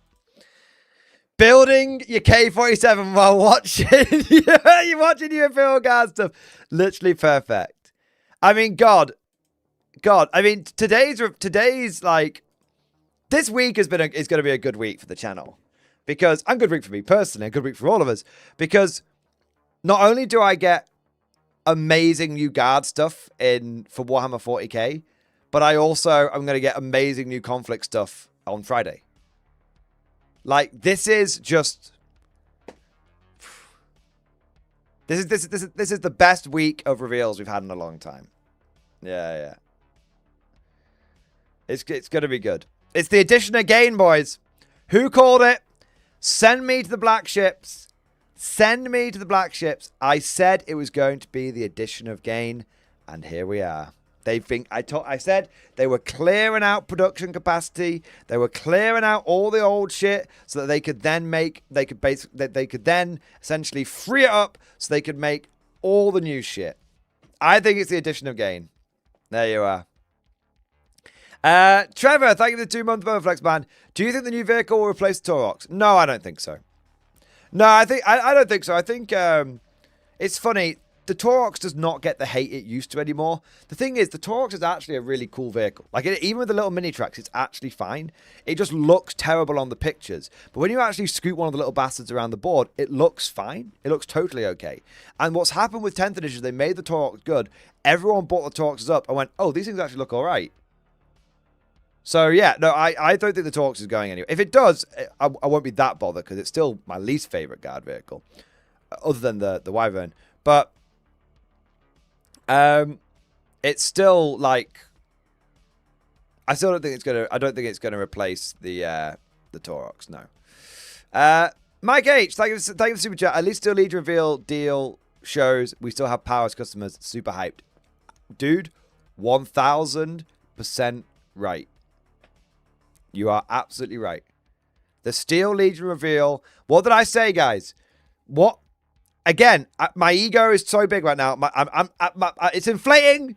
I'm a psychic. I forgot to wear the hat, but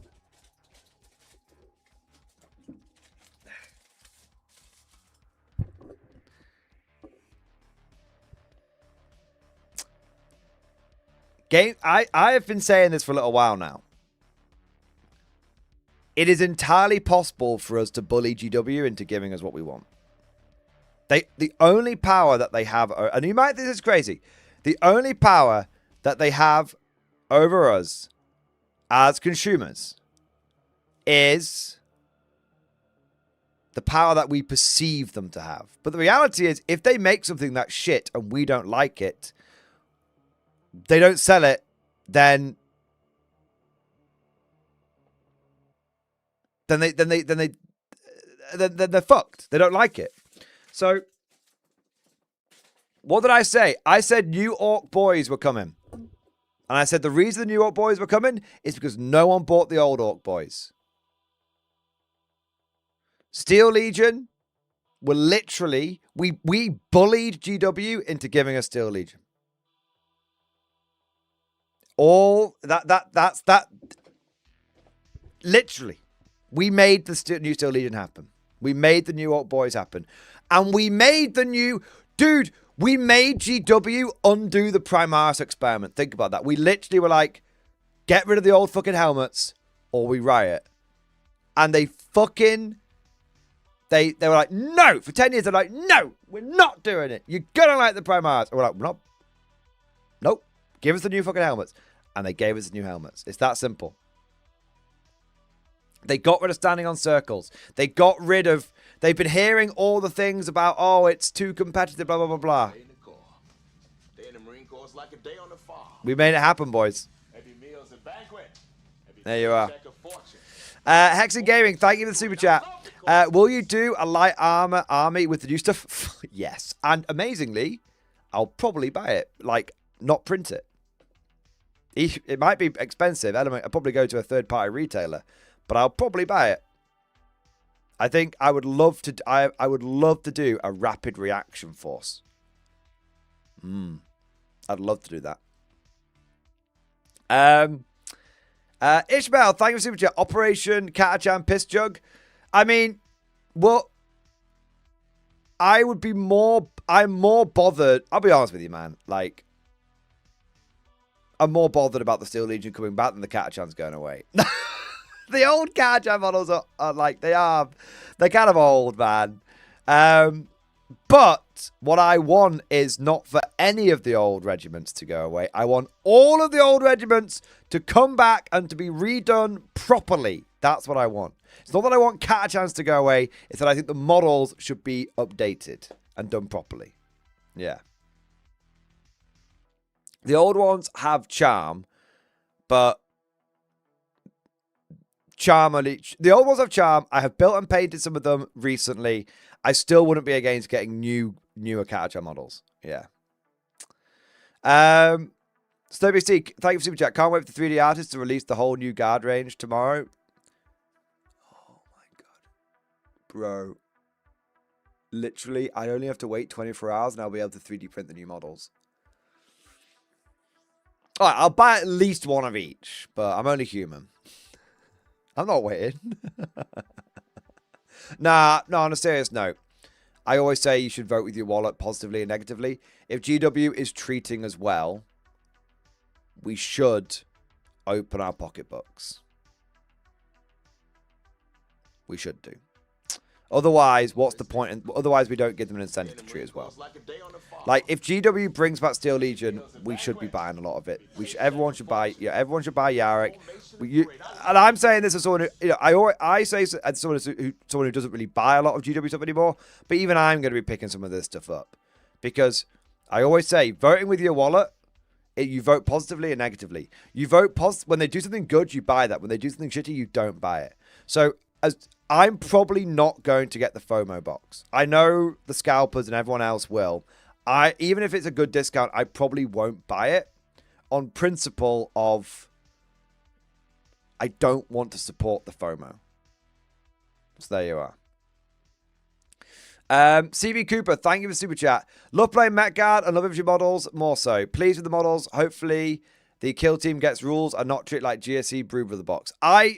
I think one of the things that's really flown under the radar is those new Scout Guardsmen, and I'm going to take a look at them now.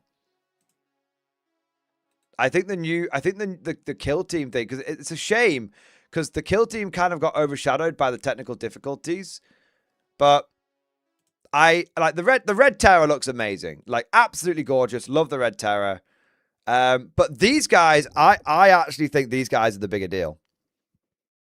Look at these models. They are exquisite. You've got Sergeant with a las carbine, plasma gun guy, sniper rifle guy. You've got a fucking saw gunner guy. This guy, does this guy not scream COD 4? This is COD 4, the Warhammer model. Actually, probably my favorite model in the whole thing. More las carbines, las rifle, I think a medic, yeah. Missile launcher. Voxman. I said Cree. And a couple of the bozos. I mean, these are actually sick as fuck. Look at that side fold. Is it side folding AK stock? Or is it folding underneath? Some kind of folding AK stock kind of vibe. I think it's side folding. If you look, it looks like it's side folding.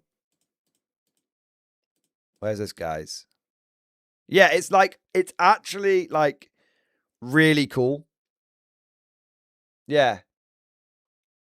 It's actually really, really, really, really, really fucking cool. I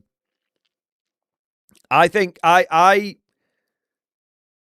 think these are some of the best looking guard infantry GW's put out in ages.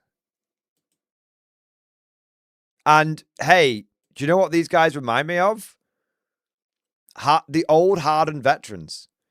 Guys, we basically got hardened veterans back. Think about that. We basically got the old hardened veterans back. Yeah, Rebel Commandos. Good shout, Feldo. Yeah, they look like Rebel Commandos a little bit. I love the hardened veterans vibe of these guys, and all we need now is conscripts to come back. That's all we need. That's the one thing we're missing.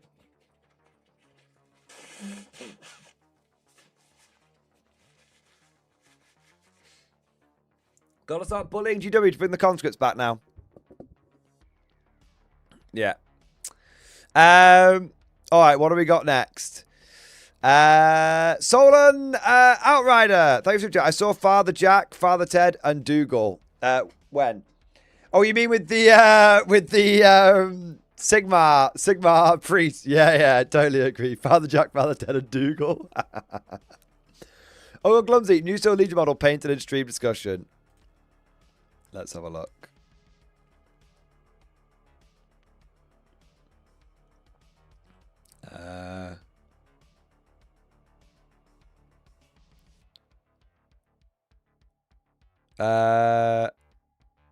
I can't see it, man.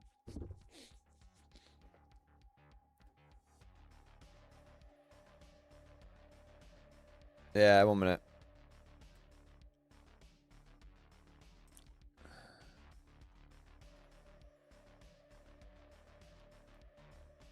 Is it this one? Turning Space Marines into Steel Legion, as it should be. Amazing. I love it. All right, what do we got next? Talzon, thank you for super chat. Adepticon female guard model, new Armageddon Commissar female, female Creed, Minka Leskals. Are we the lady faction now? I mean, no, but it is understandable why people would start saying that kind of stuff. I mean, they do release a lot of female guard characters, I'm not gonna lie, but at the end of the day, they tend to do a 1-to-1 ratio. Like, we got Yarrick back and we got a female commissar 1-to-1. We got Lady Creed, but we got Lord Solar Leontis 1-for-1.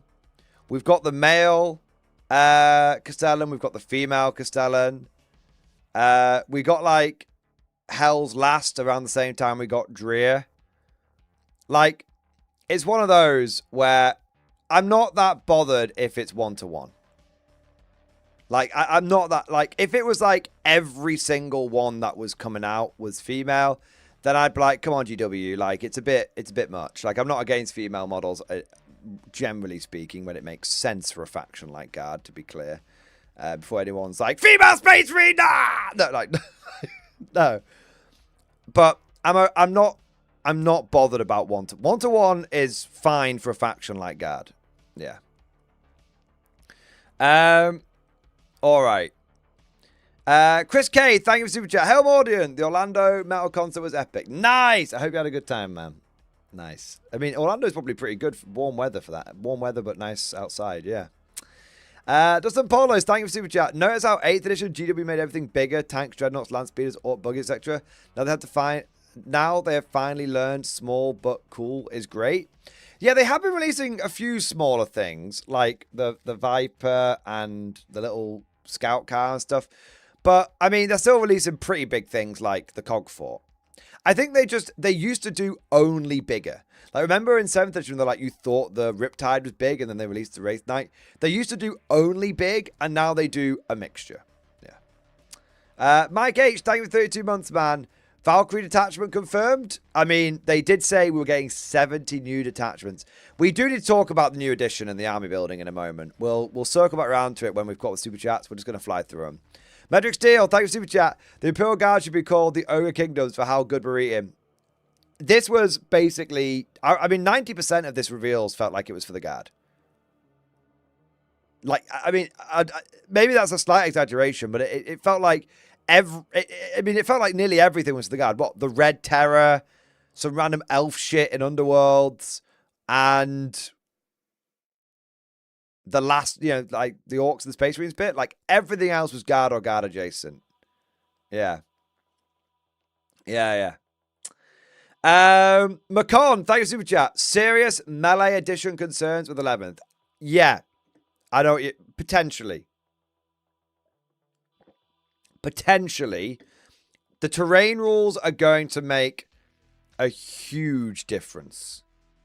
And what I mean by that is, if we keep the same dense terrain as we have in 10th,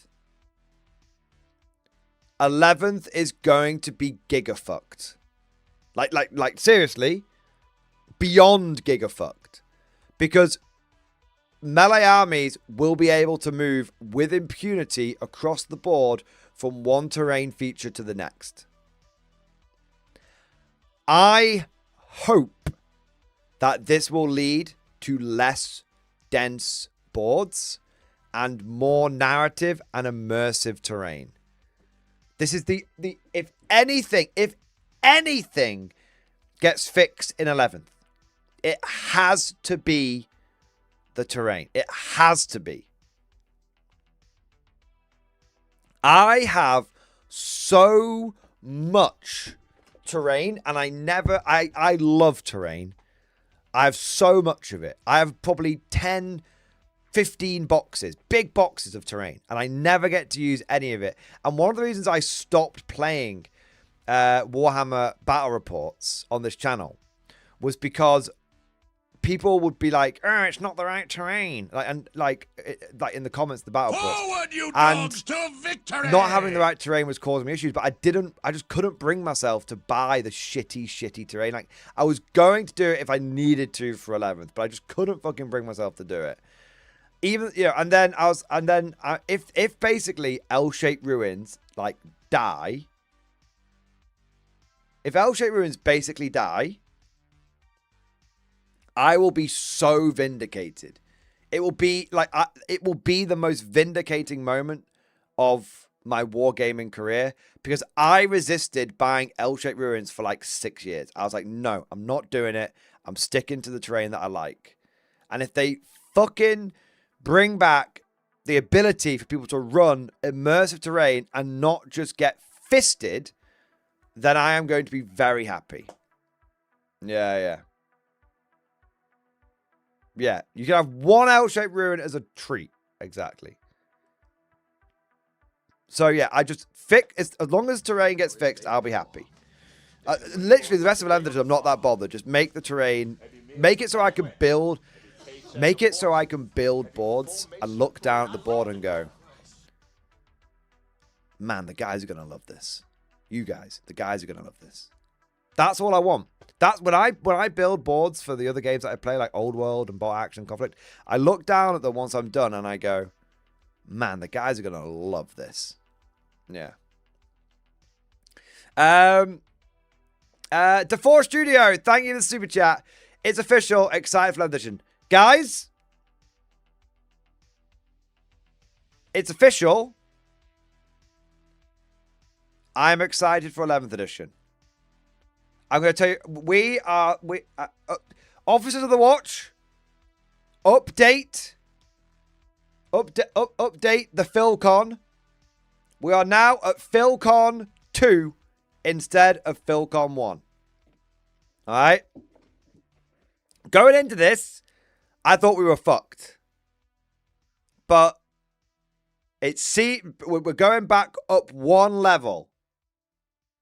It's got a lot. It looks like there's a lot of promise. Yeah. But I will wait for more specific information. Because remember when they told us at the beginning of 10th, they were like, hey, we got rid of power level. And then everyone was forced to play power level. And they went, hey, we got rid of rerolls. And then the first detachment rule, first arm rule they showed off was Oath of Moment. So they are talking the talk. I will not, but we're still at PhilCon 2. I will not take us to PhilCon 3 or de-escalate further until we've seen some hard evidence. Yeah. Exactly. We could still be fucked. The rules haven't dropped. But we're at BeefCon / Phil. What do you prefer, chat? PhilCon as in Phil Kelly or BeefCon? I think BeefCon's probably better, right? We're at BeefCon 2 rather than BeefCon 1. All right. Ishmael Thompson, thank you for the super chat, man. I'm going to bed. Great reveals. Competition is the best thing ever to happen to GW. Also, let's get trucking. I mean, I think that's a great point, Ishmael. Like, I think there is a very realistic chance that GW has had to step its game up with 11th. Yeah. I think there's been a very big chance they're going to have to. I think there's a big chance that GW saw a lot of things bubbling under the surface, burbling on the horizon, and they were like, "We're going to have to step our game up." If only they could now apply that same attitude to their fucking events team, then maybe we'll be all right. Uncle Clumsy, thank you for super chat. My takeaways, I largely didn't care. Boo! New guard vehicle sexy, New York boy arms too damn stubby, but otherwise look better. Promising tease that they're moving shooters and sluggers. I'm down. So I think they're saying you get slugger and chopper and shooter. So I don't think they're merging them into one profile. I think it's You get to shoot pistols and have a close combat weapon in combat, and you get to shoot your shooter from range as you're running up the board. You get all the weapons. Yeah. Hardcover pilot, thank you for super chat. Calling it now. Everyone gets load opportunity. The shoot rule is going to screw shooting armies over so hard. It will do unless terrain gets much less dense. If terrain gets less dense, we'll be all right. If terrain doesn't get less dense, we're absolutely beyond gigafucked. Like, beyond it. Mash Fox, thank you for super chat. Going to need 3 of those kill teams for a Tanith army now? Dude, totally agree. That is basically Tanith kill team, and it looks amazing. It's even got the Tanith love using stubbers. It's got that. I don't know about plasma though, to be fair, but I bet you could probably give it other weapons. Give the plasma guy something other than plasma. You tend to be able to like give them the gunner guys a variety of weapons. Yeah, they've got tread feathers and stubbers and las carbines. They look great. Yeah. Wolfen back. Thanks for super chat. I will be heading off. Wish you all a good day. So far, like the reveals, despite the technical difficulties. Didn't expect to see the Red Terror, which is gone since 3rd edition. Yeah, the Red Terror coming back is really, really, really cool. I have Tyranids, and I have to say, I really enjoyed seeing the Red Terror. Yeah. Yeah. Concentrate, they stole my character, Graves. They stole the Mordianglorytv. They stole the Graveskeeper. GW is after all my ideas. What's next? The Flare. Dude, they've already taken the Flare. It's called Vashtor. It's already taken him. Azaleas, a bit of RP and lore and stream discussion. Let's have a look, man.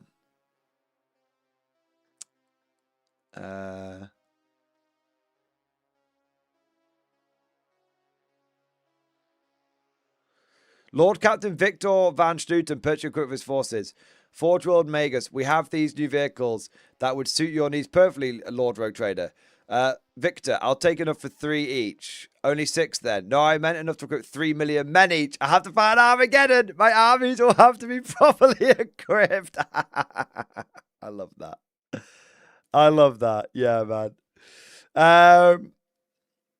What we got here? Average Right Shark, thanks super chat. Hippogriff less than a Russ, more than a Sentinel, 120 points. I think it'll be less than that because the Hellhound's 125. I think it'll be 100 points. 90 to 100 points, I'll say for the Hippogriff. Yeah. Lord Castellan, the thing about FOMO is 3D prints exist. Yeah. Also, Triple X Force. Yeah. Nick the Sal, you're very right. If they FOMO, we print. Yeah. Nick the Salamander, thank you for super chat. I was hoping for an autocannon Storm Chimera. The light tank is an acceptable alternative. Fits really well with my guard, army, urban combat theme. Yeah, and just look, the guard having an armored car for the. I mean, I'm amazed it took 40 years for us to get one, right? People were converting these things back in fucking 4th edition. The guard having an armored car is something I have waited decades of my life for. Yeah. And the guard getting stubbers in normal infantry squads as well. And that's come true as well. We've got stubbers in our squads now. We've got armored cars. It's all coming up Millhouse. Yeah. Ed Bailey, thank you for the super chat. I'm not a fan of how they describe the whole shooting thing. Yeah, we'll apparently there's more information in the Warhammer community article, so we'll circle around to it and have a good deep dive. Annihilated Hope. Detachments sound unnecessarily complicated. I think the detachment thing is interesting because it's been very fucked in the past. Taking the right detachment, you know, taking advantage of combining different detachments. But the thing is,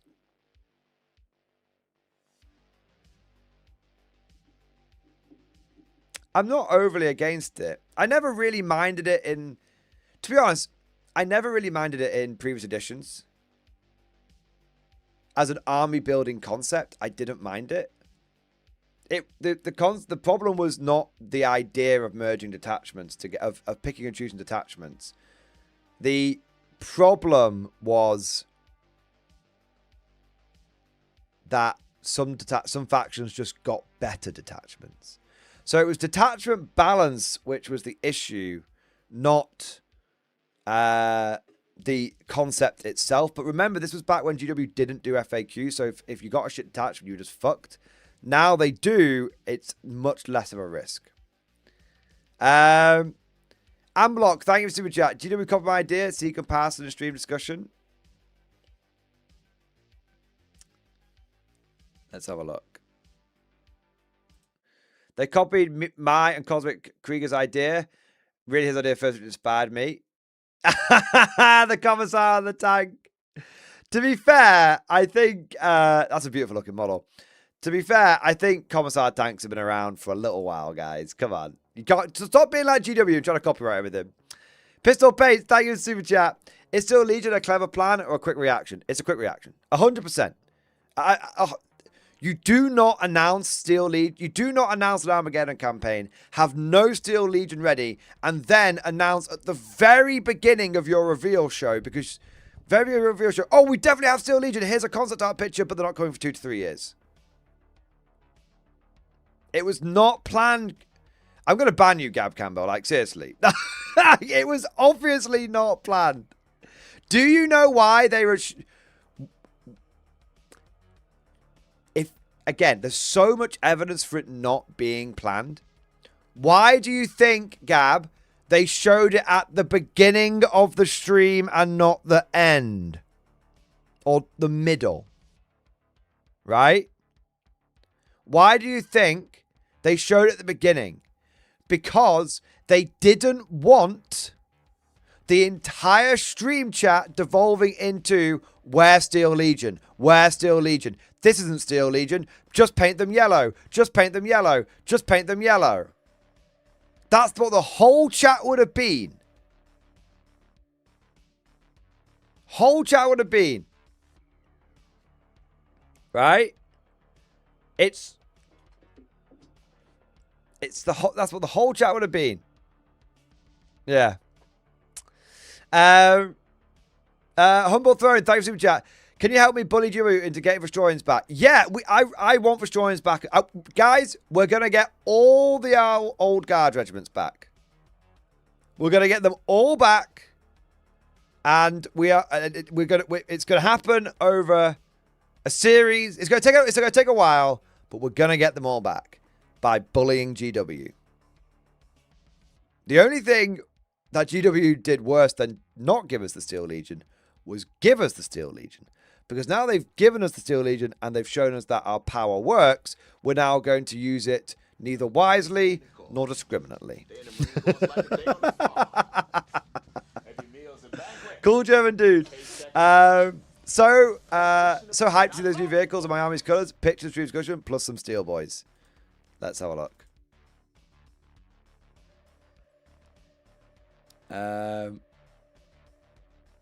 Big Daddy Hotzendorf. Here we go.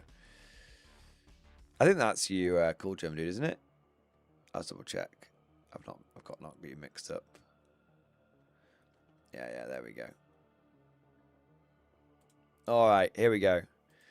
Nice. Look at this. He's getting ready. He's getting ready for Armageddon. Very nice. Loving the World War I camo. Ah, look at those. They look great. Hey, OG Steel Legion, my man. Very cool. Very, very cool. Love that. Love that a lot. Monkey Fist, thank you for super chat. MG, the real announcement today to watch is that I officially licensed the Quar setting to produce custom activation cards. Link in discussion. Look, Monkey Fist, I love you, bro, but right now I'm not. It's not a Quar reveal stream. It's a fucking Warhammer reveal stream.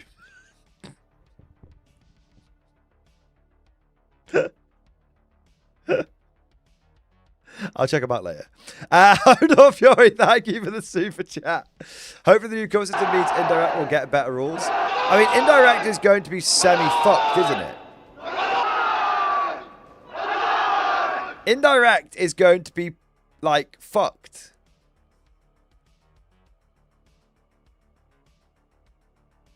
I mean, the whole point of indirect fire. Oh, well, I mean, the whole point of indirect fire is kind of like, oh, we think they're over there, so we'll bombard it. But I guess it does make, in a funny, I can see it both ways. It does kind of make sense. Like, you don't just like randomly shell places. You wait for the enemy to reveal themselves. I mean, you can randomly shell, like preliminary bombardment and stuff. But it's like, oh, we know the enemy's over there. Call down artillery on them. So I can see it from both sides. Yeah. Cosmic Drew, thank you for super chat. Pictures and semi-rant and discussion. It's uncanny but funny. They didn't nick your. If this is you saying they nicked your ideas, Cosmic, I'm gonna ban you. They didn't nick your ideas. I still don't know whether to be mad or honored. I mean, I made Commissar Graves on a vehicle that could be both taken on a vehicle or taken on foot, and occasionally would have a group of bodyguards called the Gravekeepers. And I made Timmy a Popemobile, the Mordianglorytv. On the other hand, suck at everybody. It may not have been how I wanted it, but I have a character in the game now, and you don't. It took all of us to get Soul Legion. It took just me to get Commissar on a vehicle. Hopefully the rules are good because I already have my character ready. Graves basically straight now. His daughter is an official model, just like Creed. Fuck's sake. Cosmic's ego is out of control here. Although I have to say, is that meant to be the new female Commissar model? Artwork? I mean, it's meant to be a lady Commissar. I'm going to tell you right now. That's a man, baby.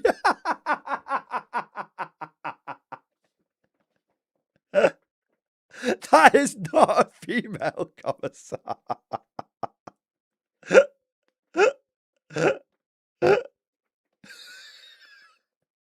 I mean, there's an Adam's apple right there.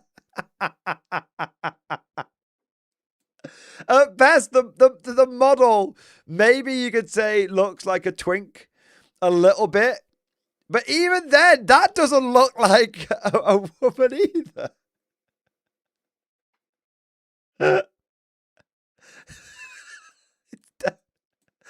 It's definitely not.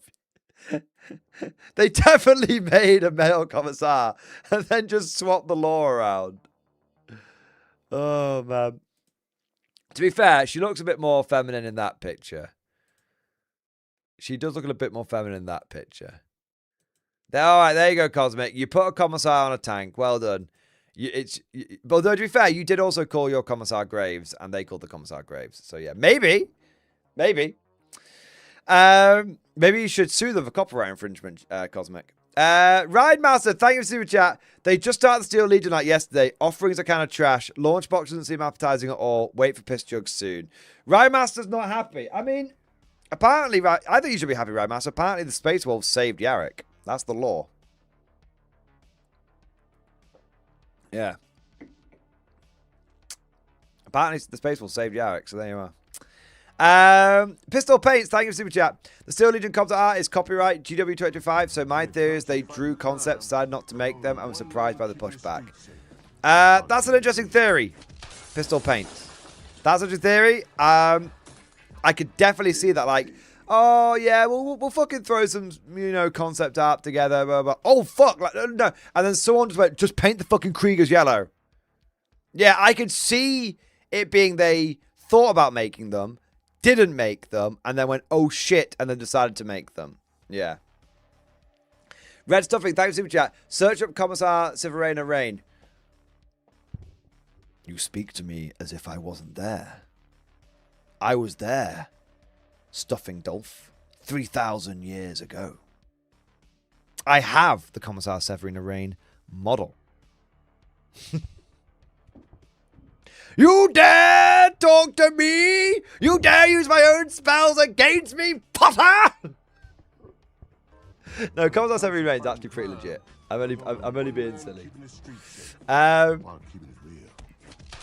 She was a good model of Terrible Rules. She had a good. Apparently, her book was her tie-in book was pretty good as well. Yeah, she was fine cast, unfortunately. Yeah. It's more than certificating shock troops. Those are cool. Someone shoot that guy. All right. All right. I think I'm trying to get the. I'm just making sure I'm not missing any super chats, but I think we're all caught up. Cosmic, thanks for the chat. We know Yarrick back from the dead, then Dawn. I mean, no, don't actually ban him. Who fucking right? Who banned him?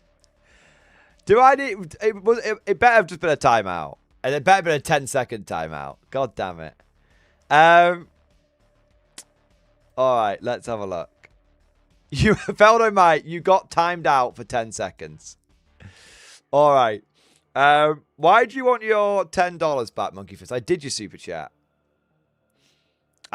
You said, look at this choir thing, and I said no. There you go. Let's have a look. I don't think I missed anything. Yeah, no, we're all good. We're all good. Okay, right. Yarrick did it first and best. Fibrio, thanks for super chat. Yarrick is like the best guard character. Like, it's the best character in Warhammer 40k. Maybe a slight exaggeration, but definitely the best guard character. Yeah. GW thought they sold a lot of like Creeds and Lord Solars. I don't think they've got any idea how many Yarricks they're going to sell. Just keep me the peace. You said Blackman, I didn't instructed. Ride Master first. Just first impressions. Haven't had any lore at work, so I haven't been able to watch. I may just be too old, too long, and too jaded. No, you're right. But they did say they wanted to.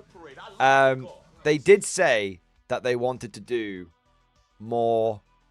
Do more to have the game feel more narrative. So, yeah. Backbone of the guard, ready to serve. I'm just having a look here at something.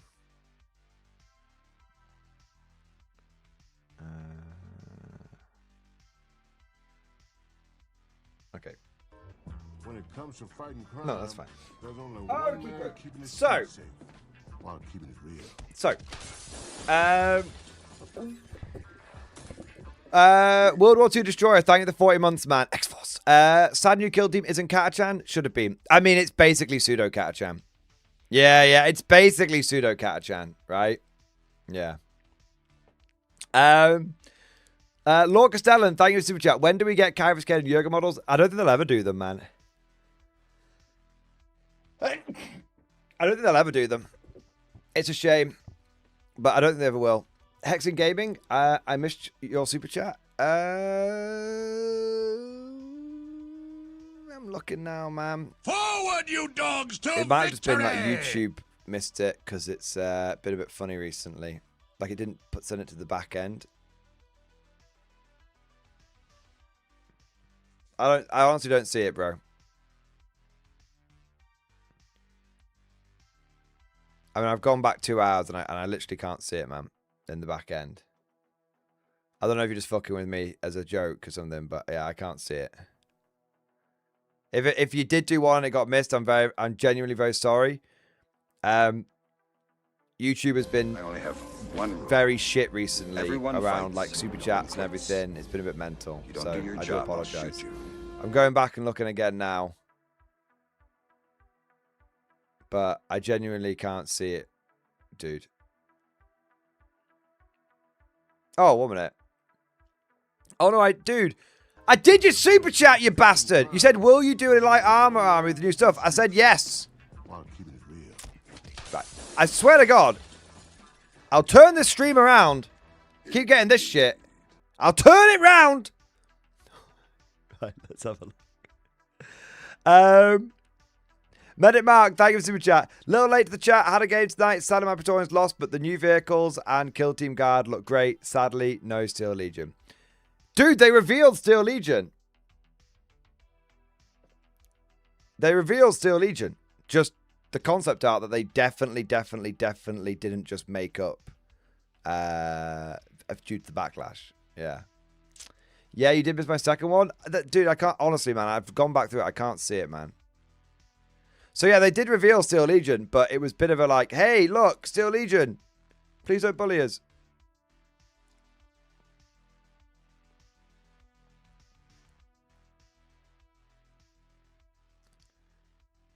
Sorry, Hexen Gaming. I've literally, dude, it's not come through. Sorry, man. I've double checked. It's just not come through. Yeah. I'm fully caught up on all the super chats that YouTube has got on its end and OBS has got on its end. Like Wise Old Worm. I'm pretty certain I did your super chat as well, man. Oh no, Wise Old Worm, I actually missed your one. Okay, that's fair. I may have to join you on that black ship in stream discussion. Yeah. Dude, I love it. Oh my god, he's an actual psyker. That's cool, man.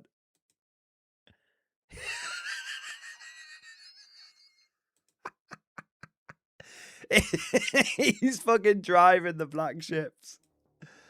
Oh my god. He's driving the black ships. There you are. Hexer Gaming, if it didn't come through, you can get a refund from YouTube. So there you go. All right. All right, what do we got here? Nick the Salamander, thank you for the 10 gifted memberships, man. Thank you for the support. Thank you for the extra squad, man. We've got Cosmic Drew. Thanks for chat. 3 linebackers tomorrow: Death or Glory and Freedom. So you went with the linebacker list. Good. Good. All right. The Legend. Thank you for super chat. Someone should make a gimmick account that just makes a post each day until Steel Legion's final release. Make sure GW doesn't forget. I think just. I think that's a good idea. Like, we just need to the moment, and then it just keeps posting Steel Legion pictures, and then the moment on GW on all of GW. So hey, it's the dawn of AI, man. So what we'll do is we'll set up some bot that every day, like, puts a post on each of GW's social pages of like it'll make a new account. So it can like every day it makes a new account and posts a picture every single time on every single one of GW's socials of the Steel Legion. And then when they finally release Steel Legion, we update it. So it then does one for the Mordians. And then when they give us those, it then does one for the Destroyers. It's just until we've got all the regiments back, we're going to do it. Yeah, there you are. Gab Campbell, thank you for super chat. We will get every regiment except Mordians. Ready to serve. We will get the Mordians. We will get them all back. Whether GW wants it or not, we will get them all back. A Silent Warrior, thank you for super chat. Super excited about the objective and attachment changes. Hot take, but I actually like the charge changes. Concerned about the shooting range limit. I'm not against the charging range changes. It's just different. I am totally not against the changes. Roll to see how much how far you guys can charge, and then just pick the unit that you're close to. Charge rules are from AOS. Yeah, people were saying that in stream. It was interesting. Well, we know which rule Phil Kelly wrote then, because he was in charge of AOS until a year ago. Yeah. I mean, it does seem like we're jumping through a lot of hoops when we could just go fixed charge distance. Do you know what also helps you know what you can charge? If you can pre-measure and do fixed charge distance. There you are. Is Kelly coming to 40k a good thing? TBD. You're welcome with the better rules. It's better that, yeah, but it's now just dog shit rather than dog shit covered in cat shit. It makes charge less risky. Hopefully that means they can tone down Mealy's actual damage. Maybe. Yeah. So you don't declare a charge. You roll 2d6 who you can charge. Exactly. Yeah. When it comes to fighting crime, there's only one man keeping the streets. The stratagem change was massive too. Yeah. Just being able, you can only use one stratagem per phase. Not each stratagem once per phase. One stratagem per phase. The moment you use one stratagem, you can't use any more stratagems that phase. So even if they give us shitloads of stratagems, you can only use one per phase. No, it's one star one strat per unit per phase. Is that true? Or is it one stratagem per phase? Because they did say, like, if you use a reroll charge, you don't... One stratagem per unit per turn? Yes, the same unit can't use 2 stratagems in one phase. Or is it per turn? We'll have to double check that.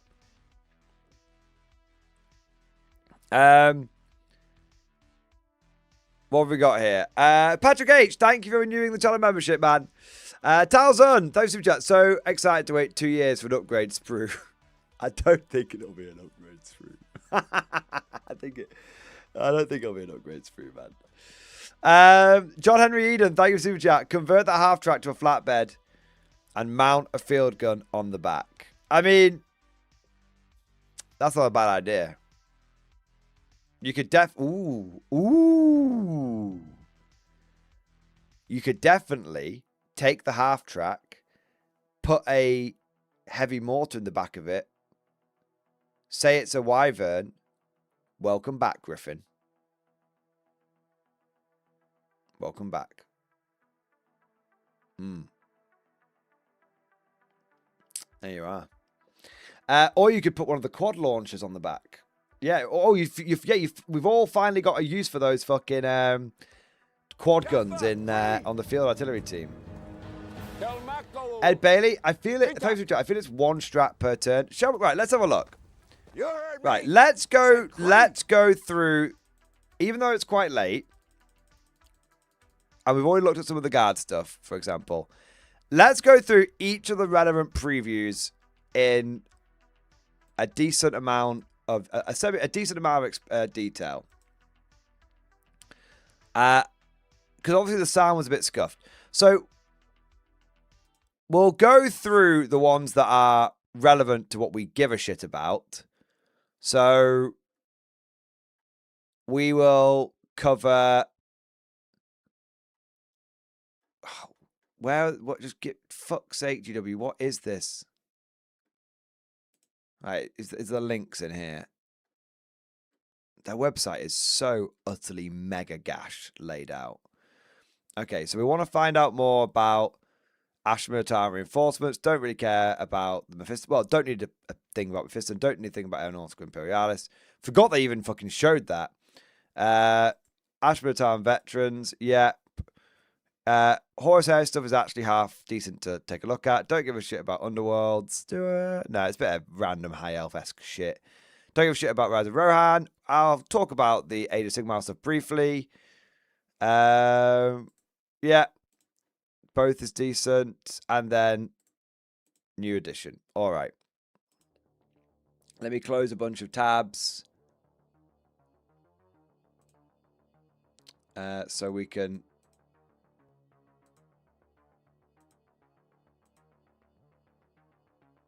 close a bunch of tabs here. So we can just do this nice and neat. All right. Right. Okay. So we're gonna just do a quick. We'll do a quick overview of all the different things because, and then we can get into the information. Now, I'm gonna have before we do that, I'm gonna have a very quick wee, and then we'll just get down into it.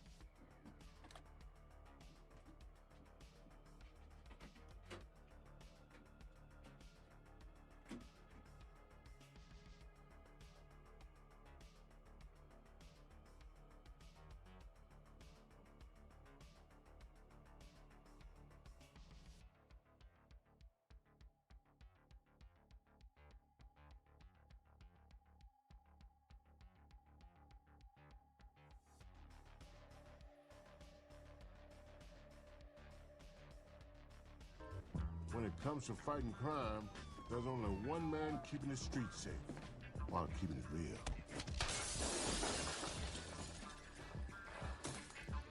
Indeed.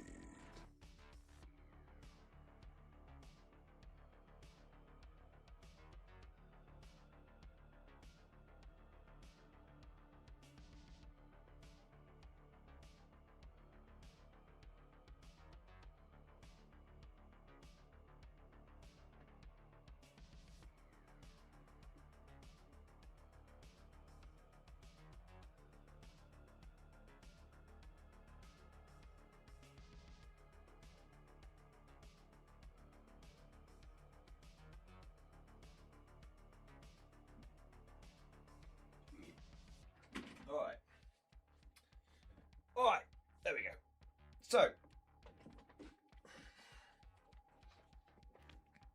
we kind of skimmed through the guard stuff before, but I want to give it a proper crack. So let's have a look here. Legend, thank you for super chat. You can middle click links to open a new tab. Oh, cool. I didn't know that. That's actually quite nice to know.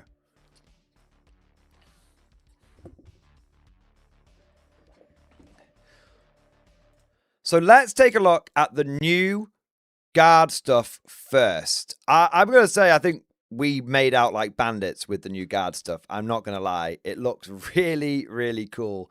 There was a lot of technical difficulties during the stream itself, but fortunately, GW's got it all up on various Warhammer community articles. So let's go through those, starting off with Commissar Yarrick versus Wazdaka. So it's kind of cool because GW's been bringing a lot of old stuff back. And Wazdaka was an old character in the lore. And I think this is the first time he's ever had a model. So chat, you can obviously confirm that. But I think this is the first time he's ever actually had a model. But the next expansion for Warhammer 40k heads back to Armageddon. Now, what's interesting is the end of 10th, we're heading back to Armageddon. And 11th, we're heading back to Armageddon. So it's a double. It's all about Armageddon. And there was a little trailer. Let's see if we can actually Soldiers of Armageddon, I will not lie to you. I like how Yarrick's giving the speech. The orc army before us is vast. They say we cannot win, that the orcs are too many. I don't know about you, but I am growing tired of proving them wrong. I see the steel in your eyes, the fire in your souls. I tell you now, we can win. We will win. And if that victory costs us our lives, so be it. So that's a very, very cool trailer. There's a couple of things that I haven't had a chance to look at. I wonder if there's anything lurking in the background. No, that's just a Kree command squad. They're the Death Riders. That's the new Commissar transport, which we'll be taking a look at. This is a battle character, which I don't overly care about. No, I think you're pretty much all there. The one thing that I did notice was, and I appreciated this, to be honest, this picture here, we've still got the Lehman Russ. I know it might sound a bit crazy, but there have been some people saying that the Russ is going to get squatted, and the Dawn's going to take over as the main guard tank. I have no reason, there's no logical reason why that would happen, but GW is GW at the end of the day. So, seeing the Russ in amongst this armor as a staple of the Guard Armored Forces is actually genuinely really nice to see. I'm getting tired of proving they're wrong is a Mordian Glory quote. No, I never get tired of that. So Wazdaka looks cool. Obviously, he's one more for the Orc. He's more for the Orc players here, but Wazdaka does look cool, and he looks very orky. In fact, to be honest, this is probably the most orky model I've seen GW reveal in a long time. I'm going to be real with you. Beast Snaggers are dog shit. They're just not cool. Snakebites were never the coolest orc tribe, and then they made a whole edition about them. Nah. If you have to pick between Snakebites and Speed Freaks, 99 out of 100 people are going to pick Speed Freaks, right? They're so obviously cool, right? Squig Hogs, bit weird, a bit AOS-y, but Speed Freaks, cool, very, very cool. Yeah.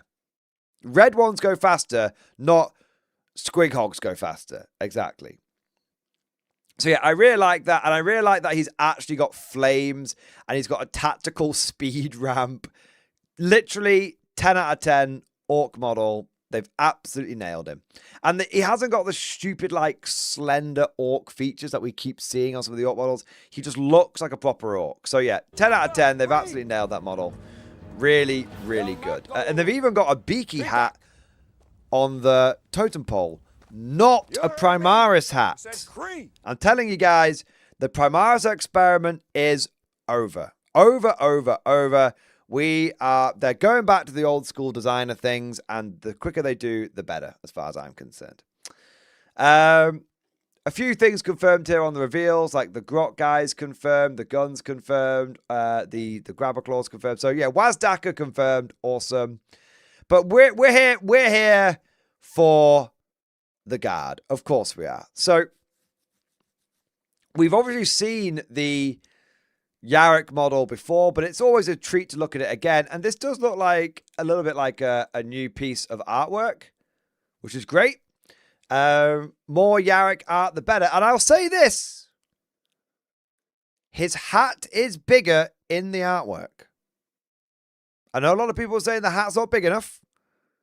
Well, they made it big enough in the picture. So there you are. So that's a nice thing. So we've got a new bit of Yarrick art there, but otherwise it's the same model that we've seen. The big one is that we've had a returning Commissar, but now it's time for a new Commissar. And this one is Commissar Graves, female Commissar, who you can run on foot, or you can run on her modified half track, and you do get the standard version of this as well. This is like the named character version. Basically, it's a mini Fortress of Arrogance. This explains the unit patch that we saw for on the jacket for the Adepticon preview. So no, it wasn't Mordian Iron Guard. I didn't think it would be. I mean, I allowed myself to hope, but I didn't think it would be.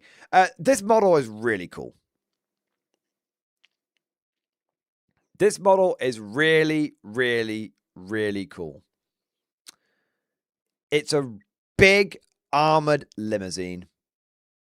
And I am very up for a big armored limousine. It's got a castigated Gatling turret in the front. You've got a couple of heavy stubbers on the side.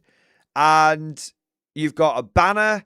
And you've got this dude with binoculars. And of course, you've got the main character.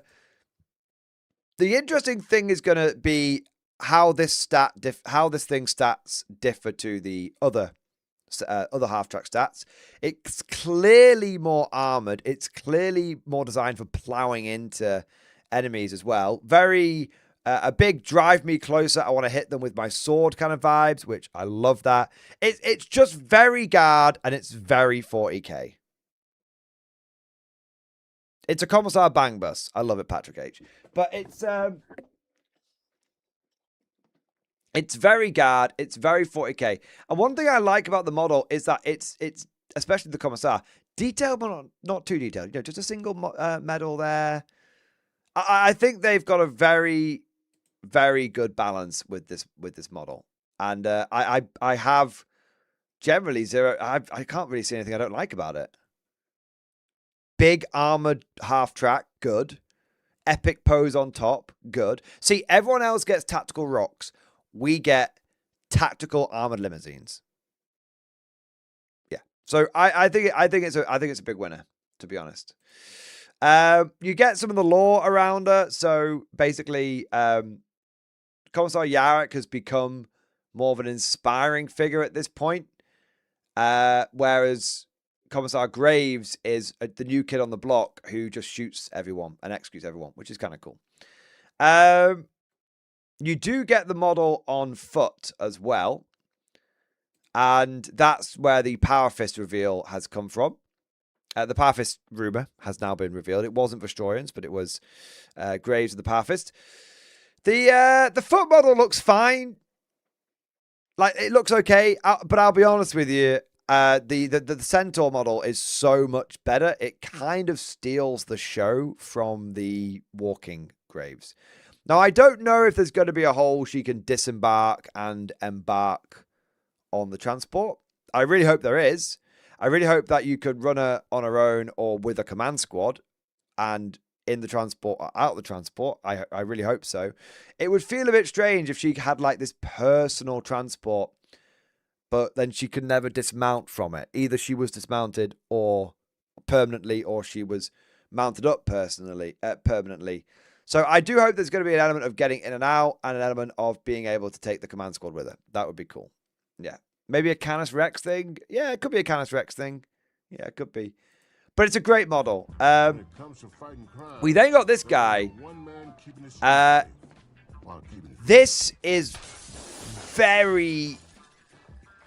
I think this is going to be a bit of a Marmite model. I think some people are going to hate this and might be like, oh, it's a bit weird. Okay, you're kind of in the wrong hobby if you think that, but it's your opinion. I personally love it. And our Marmite model, some people love it, some people... Marmite, it's like Vegemite. Some people love it, some people hate it. I tell you why I love this guy. Yeah, some people think it looks like an ARS model. It's the guy from Jumanji.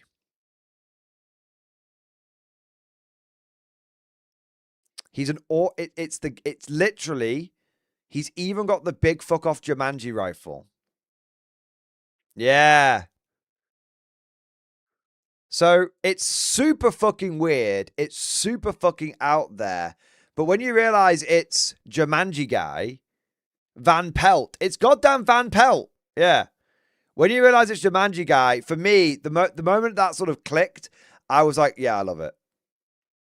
Yeah, yeah. Like, it's what's the actual Inquisitor Coil? No, fuck that. It's Inquisitor Van Pelt. Yeah, yeah. So it's I really like the model. I'm just checking this if there's any rules that I mentioned here. Bolt pistol, spear, ostensibly fighting deck. Yeah, so no, just checking. So yeah, he has some interesting rules as well. He's armed with a lethal Jandari Tox Cycler and mounted a 6-legged Garralisk. Coil is also happy to use tools for his enemies against them. Also, nothing to hunt the greatest creatures. Oh, it doesn't actually give many rules. So apparently his rule is every time he hits the same target, his weapon gets stronger and stronger. So I think if you hit the target, if you like try to snipe a guy out, it gets easier to snipe them each time. I think. We got the Scissor Silence Bozo. Big throne, lots of guns. Yeah, Inquisitor Karazimov's daughter. Brilliant. But let's fuck that shit off and let's get straight to the Centaur RSV. Okay, I'm just gonna be 100% Shilrian glory right now. You heard me? I love this. I will be taking 6 of these minimum. Very probably 12 will make it into my collection. I have a strong feeling that my Mordians are going to need 6 and my Steel Legion are going to need 6 of them. Is a weapon of terror. Like, it's just, It's you made know, to like, intimidate the enemy. it's just so good. Now, those of you that have been following my channel a weapon of recently war. will know It's that made to I've kill. been really enjoying playing Bolt Action and Conflict 47. And I've been really, really enjoying, like, especially Conflict, like the sort of where sci-fi meets World War II. And to me, this just screams, is it like the M3 half track? This just screams M3 to me. American M3 half track. When I heard GW was doing half tracks for Armageddon, I was like, oh, that's kind of interesting. Why would they do half tracks but then not do Steel Legion? Why would they do Hanamags but not Steel Legion? But I think this is quite a good way of GW doing it. Like, they bring half tracks into the game, but they bring in like the American style one. I just, again, I love this. And not only do I love this from a half track point of view, but I also really like the idea of doing a wheeled conversion on this, because one of the things that I really like about Bot Action is that you can take normal trucks, like a just old fashioned military truck, which is something which is very absent from the Guard in 40k in a strange sort of way. But basically, taking a truck and taking this and putting wheels on it allows me to get just a good old military truck into my Guard army. So yeah, I have to say I'm a massive fan of this model. I don't think we've got any official rules on this, but it it comes with a heavy stubber, and it's implied that it's got a generous firing deck. I think it might even say, yeah. Ample space to shoot while on the move. So, I mean, I think this is going to have a transport capacity of 12. And I think it's going to have a firing deck of at least 6. Probably 12. I think we're looking at Orc Truck here. Kind of vibes. So, for me, the big thing with this is not, depending on what rules it gets, but the big thing with this is going to be not what weapons it comes with, but what weapons you can put inside of it to take advantage of its firing deck. And I think maybe some of those new Guard veteran models for Kill Team that we saw look great. Or maybe even something as simple as Kazakin. Kazakin could do really, really well in this. Or maybe just basic Guard infantry. Yeah. Heavy weapon teams could work as well.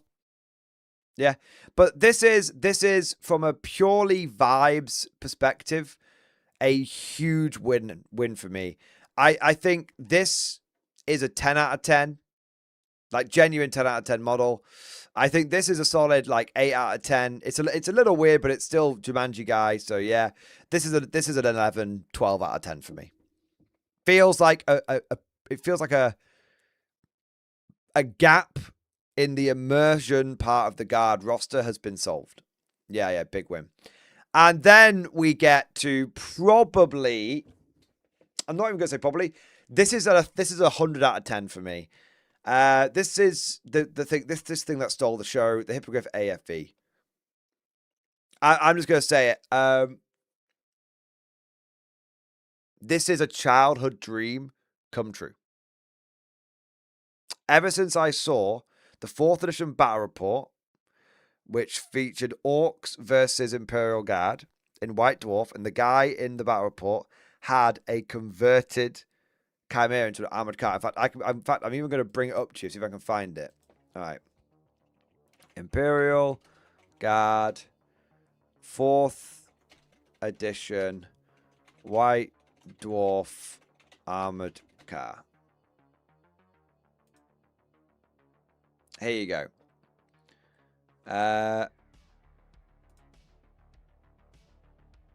This was it. I want to see if I can find the White Dwarf version of it. I found the picture. I'm just going to see if I can.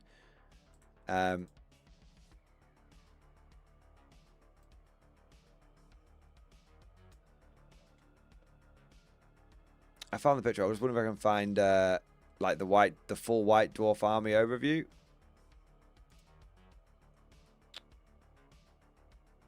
Probably not going to fuck around with it too much, to be honest.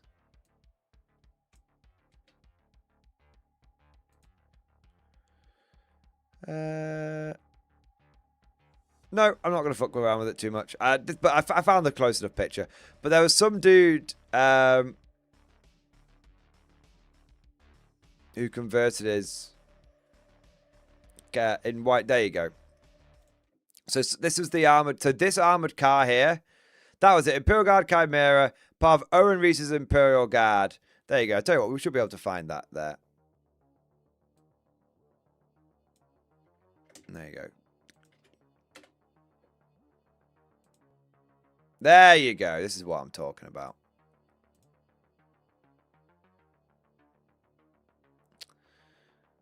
It's nice when you there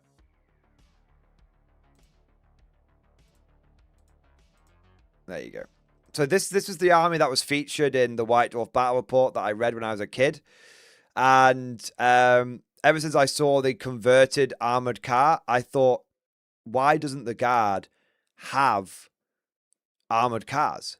This was from 4th edition, and it has taken 20 years. But GW, yeah, see, the moment you show this picture off, there's a lot of OG Guard players that recognize it and go, holy fuck, I remember that. Yeah. And ever since I saw this armored car 20 years ago, I thought, why the fuck don't we have an armored car for the Guard. Like, why don't we have that? That's actually crazy.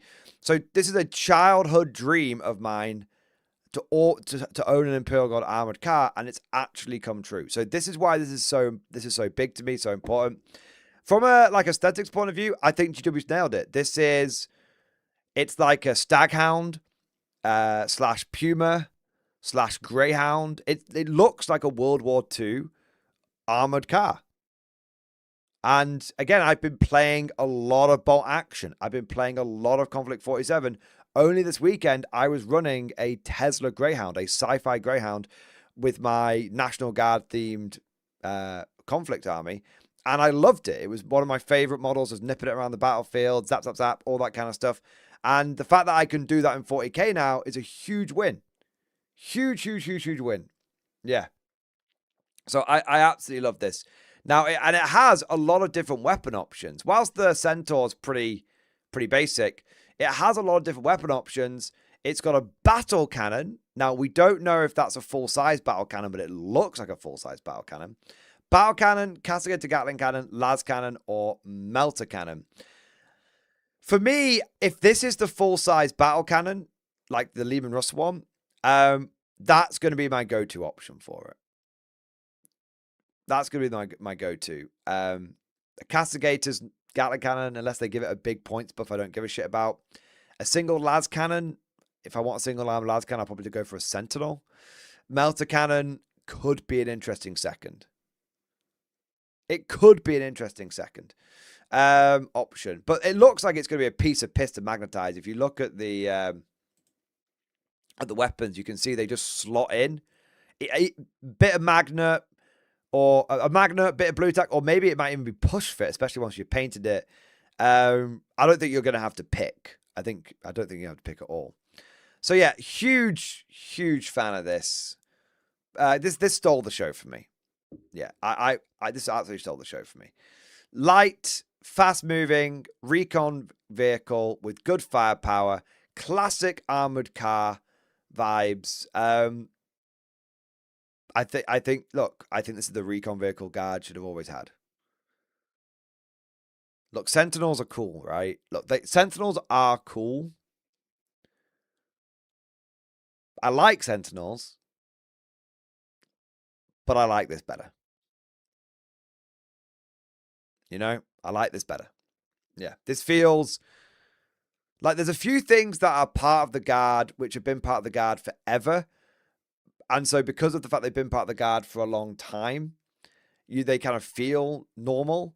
But truth be told, an armored car feels much more Guard than a Sentinel. Yeah. I know, I'm sorry, I'm a Sentinel traitor. I know. It's a replace the Salaman Scout Tank. It's a worthy upgrade. Yep, it's the Commander's Whip. Yeah, it's the Commander's Whip. Yeah, exactly. And then we get all of this in the Return to Yarrick book. Return of Yarrick. I think I'm probably going to get this. Apparently, look, again, I'm going to vote positively and negatively with my wallet.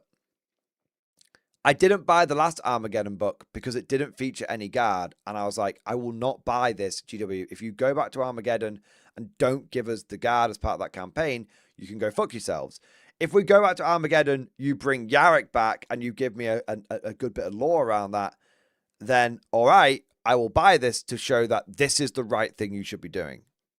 Exactly. That's how I both vote positively and negatively with the wallet. Now, there is a cool new battalion box coming out as well. I mean, this is going to sell out in 0.3 seconds. Every Guard player, it's going to be a battle of Guard players versus scalpers. It's going to be a battle of Guard players versus scalpers. This box is definitely going to get scalped to fuck. I think this is a very good box. This is all killer, no filler. You get a squad for the transport. You even get a fucking Dawn. Like, there's literally... This isn't like the Red Corsairs box where they padded it out with a bunch of beastmen, right? However, having said that, I'm still... I probably won't pick this up. And the reason I probably won't pick this up, unless I have a moment of weakness, the reason I probably won't pick this up is because it's going to be a FOMO box, and I don't want to encourage FOMO behavior. Obviously, you guys do what you want. If this is such a good deal, if this is a good deal that like it's almost too good to pass up, then fine. You know, maybe even I'll break then. But I really don't like that GW makes these FOMO boxes. I really don't like that this won't be on permanent sale. This should be on sale permanently. Permanently. This should never go off sale. But we know it will. And that's a shame. That's the only fly in the ointment. Yeah. It's the only fly in the ointment. There was a bunch of other battalions and shit. But look how the Guard battalion gets its own little segment. And then all the other guys have got a share. But truth be told, there's nothing. The Death Watch one was a nice surprise. But nothing else is new. It's just repackaged old stuff. Yeah. So.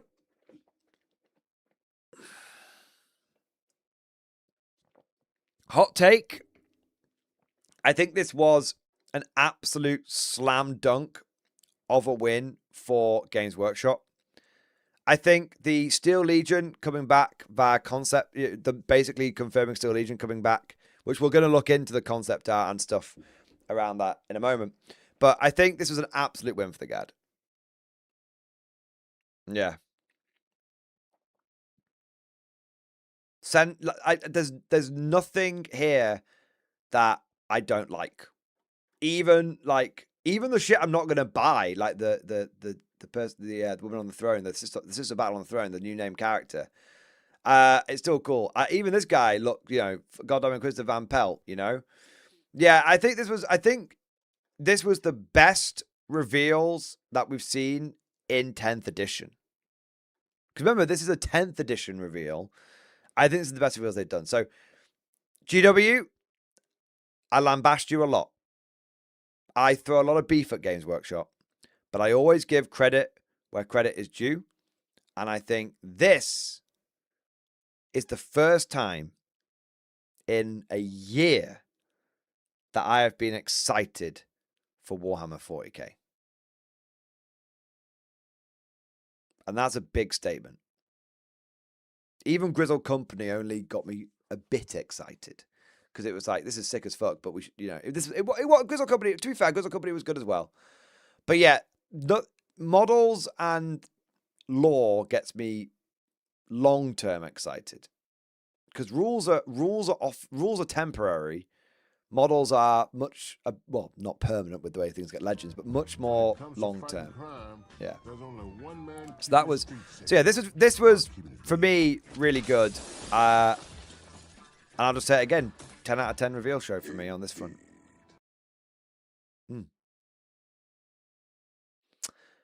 But we have even more. Let me close a few of these pictures.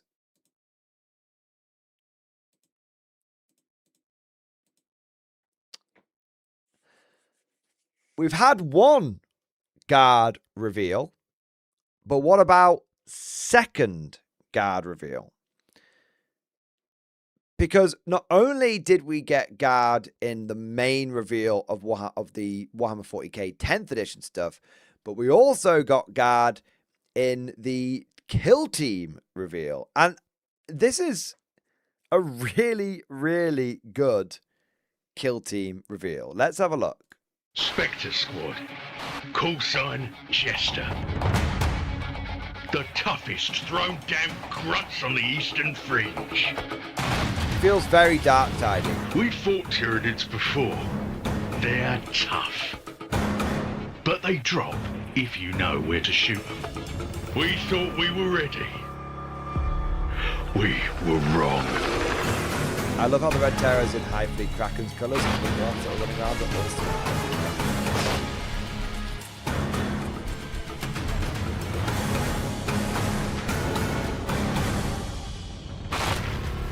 Yeah, that's a really good Kill Team box. For me, you know, obviously they do a lot of good Kill Team boxes. I think every Kill Team box that GW's put out has been very, very quickly hoovered up and bought, and people have been loving it. But some of them, obviously, you care more about others depending on what armies you collect. for me, this was a big win on so many levels, because not only is it a big win on the guard front, and we're going to be getting to those veterans in a moment, but High Fleet Kraken, hey! I think that the High Fleet Kraken color scheme is way better than the High Fleet Leviathan one. The High Fleet Leviathan one is a bit weird. It's a bit like purpley, whitey, sort of. It doesn't do it for me.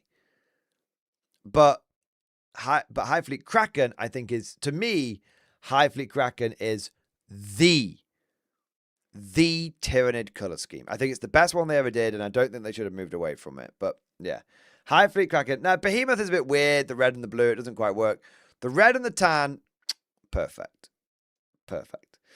So I'm really psyched that it's the Red Terror in the proper colors, because the Red Terror was part of High Fleet Kraken. And I really like that the little gaunts I got running around are also in High Fleet Kraken colors. Now, I'll level with you. I'm not that bothered about the kill team rules side of this. Whilst it's kind of interesting seeing another boss battle in kill team, GW kind of embracing solo and co-op play with kill team, which is definitely something I could get behind. But I just like this from a 40k perspective, like a main game 40k perspective. I mean, imagine seeing this thing on the battlefields of 11th edition 40k.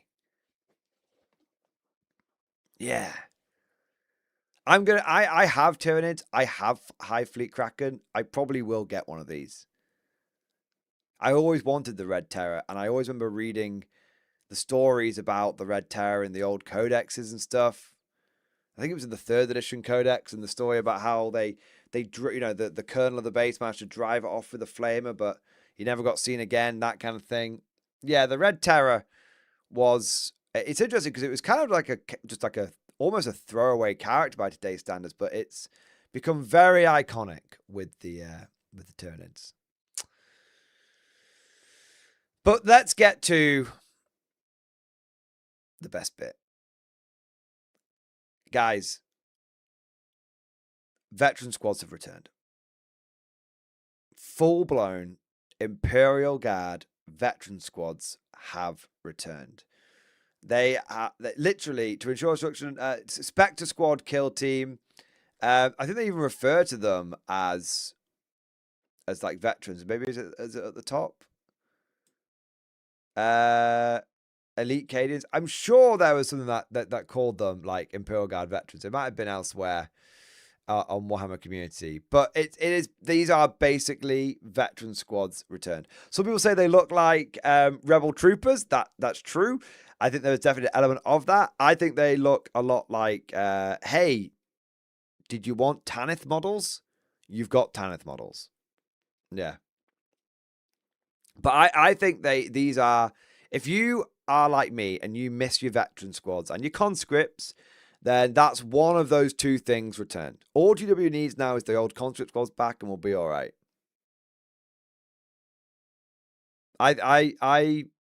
These were a very pleasant surprise when I saw the kill team stuff, and I think these are going to have stolen the show for a lot of people. I think Sir Newbie is very, very happy about these. So you get, let's have a look. So you've got the veteran sergeant with a lasgun. Looks a little bit like a Space G36. I love the folding stock. Got a gunner. Now, my understanding with kill team kits is that the gunner will have a variety of options that you can build him with. So you could probably give this guy a plasma gun, or maybe a grenade launcher, or maybe a melter gun, because it doesn't specifically say like plasma gunner. It says gunner. Like the Aquilon kill team guy can have a melter carbine or a plasma carbine. So I think that you'll have a variety. One guy, it'll be one special weapon you'll get to pick, but a variety of them. Then we've got a sharpshooter. That'll be, you have to take a sniper rifle. Stub gunner. You'll have to take this guy with the stubber. And this is what I mean. Like, this is just generic gunner, so that implies weapon options. These guys are much more defined. So I think these won't have any variety. You'll have to take like a sniper rifle. You'll have to take a stub gunner. Personally, this guy here, favorite model in the entire kill team. In a way, actually, I know I said I like the Centaur and I like the Hippogriff, but this might be my favorite model out of all of the reveals. This is very Call of Duty Modern Warfare. Feels very Captain Price or along those lines. Yeah, again, another childhood dream fulfilled. I said I always wanted like an armored car ever since 4th edition. One thing I've always wanted for guard squads is a light support weapon. Always want. Why don't we have a guard squad with the option to take a light support weapon? Like, not a full, because back in the day when you had the infantry squad, you could take a special weapon and a heavy weapon team. And I always thought, okay, but what about having just a light machine gun? I like the American Firefighter stash. Yeah, it looks cool. But yeah, I think it's the M240, M60 gunner. Yeah, I really like that. This guy looks a little bit Talon. I love that. Maybe first Talon model revealed. Love that. He's yeah, that's cool. He's got a las carbine as well. Medic has got a full-size las rifle. I do wonder if they'll differentiate it in 40k. They will do in Kill Team, but in 40k, I wonder if they'll differentiate between the las rifle and the las carbines. Heavy gunner. I wonder if you'll get more than just the missile launcher.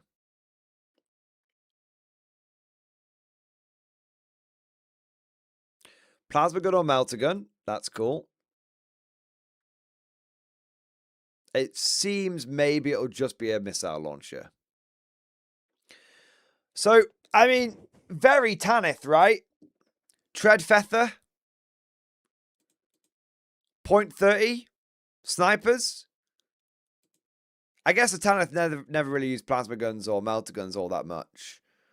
But, yeah, very, very Tanith. Some people saying they're worried about Gaunt's ghosts. I wouldn't be surprised if Gaunt's ghosts ended up getting legends at some point. But if Gaunt's ghosts got legend, but these guys came along, I would be. I don't mind a take one hand takes, one hand gives. I hate when they just take. Yeah. And then a couple of extra. Yeah. So I think if you were to have a 40k data sheet for this, you're going to have one. I don't think this will be anything special. I think it'll be 1, 2,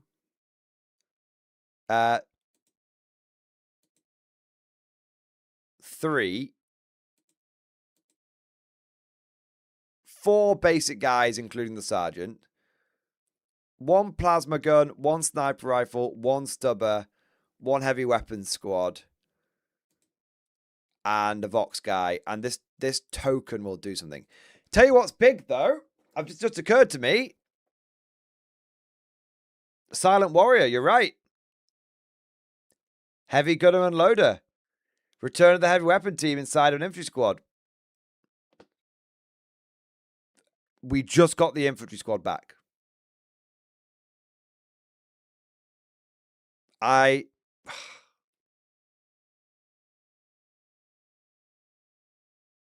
Special weapon teams and heavy weapons, close enough.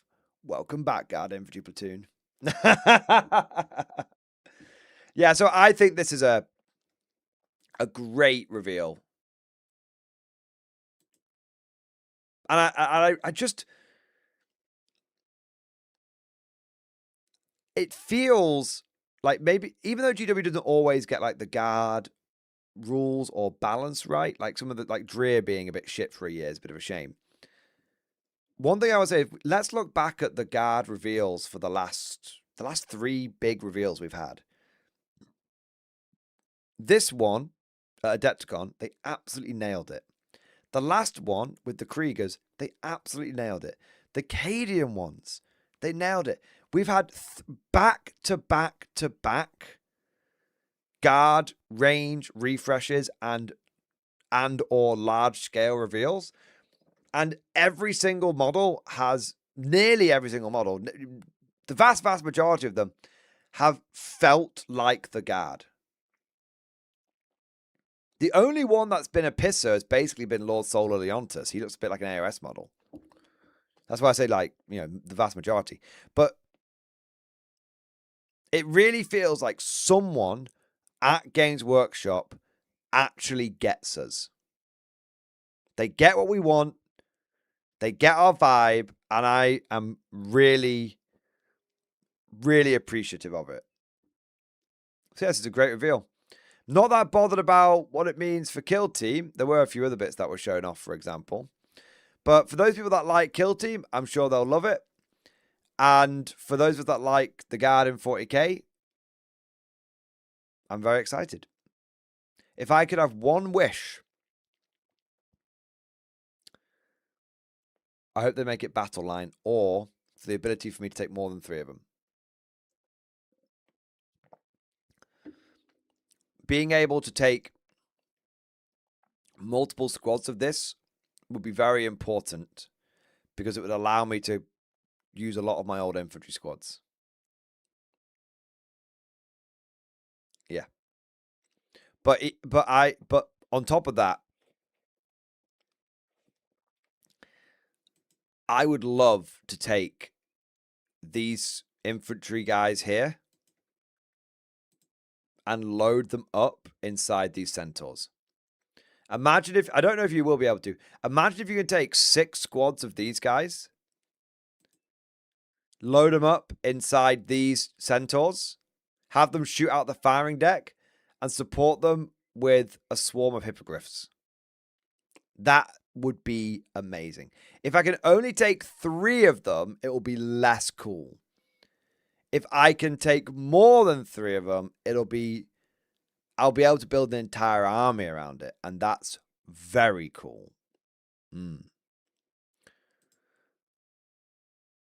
I really, yeah, just another 10 out of 10 reveal. There's nothing about these that I don't like. Nothing about them. Some of the faces and stuff I'm not a big fan of. GW doesn't really know how to paint faces or even design faces. But nothing a cheeky head swap won't be able to fix. Yeah, nothing a cheeky head. I'd build them all with this guy's hat, basically. Katachans. I think all the talk about, I will say one thing. I think all the Katachan refresh talk, this is it. I think if these guys come out, I think there's a chance Katachan's on borrowed time. But if these guys were to replace the old Katachan models, I think most people would be okay with that. Because you could really give them all headbands and you could put Katachan heads on these guys and make them into Katachan infantry.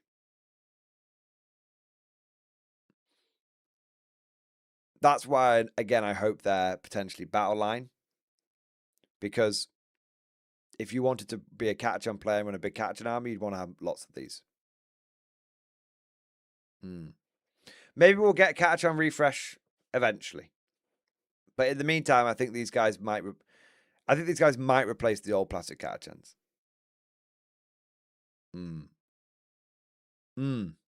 Very, very cool, though. What do we got next? Oh, yeah. There was some Horus Heresy stuff. Some of it looked better than others. But yeah, let's just touch upon this for a little while.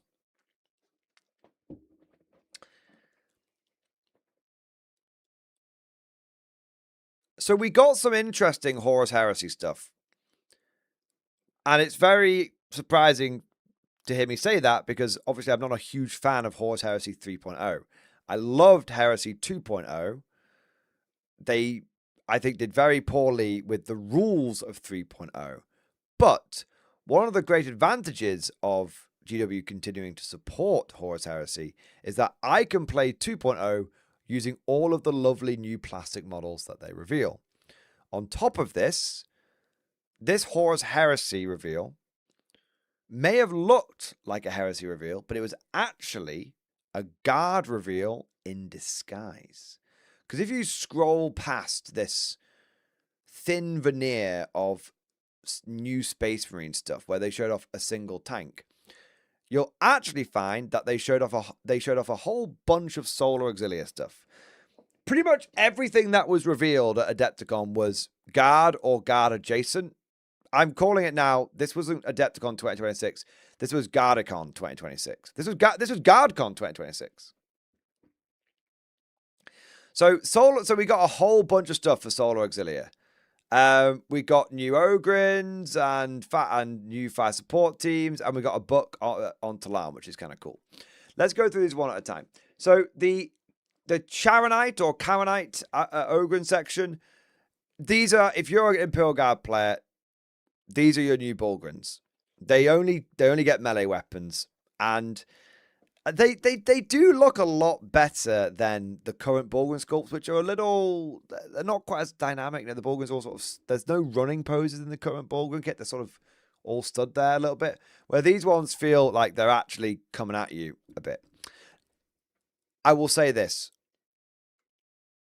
This is not a good face sculpt. I believe all of the models will be able to be built with the faces covered up. If not, I'm going to cover the faces up. Some people say it's a face only a mother could love. I think this is a face that not even a mother could love.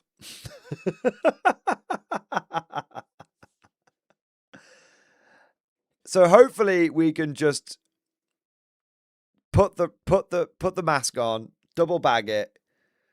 Yeah. And there we go. But looking past the faces, because the faces can be fixed. These are really cool, and they're in plastic now, which is great. New plastic Bulgrin, and you get 4 in a box. Current Bulgrin, you get 3 in a box. And Heresy does tend to be a little bit cheaper per model in each box. So having, imagine if you could pick up 4 Bulgrin for the price of 3. That sounds like a good deal to me. Damn good deal. In more detailed sculpts, in more dynamic sculpts. Yeah. So I think these are a really good Imperial Guard Bulgrin stand-in.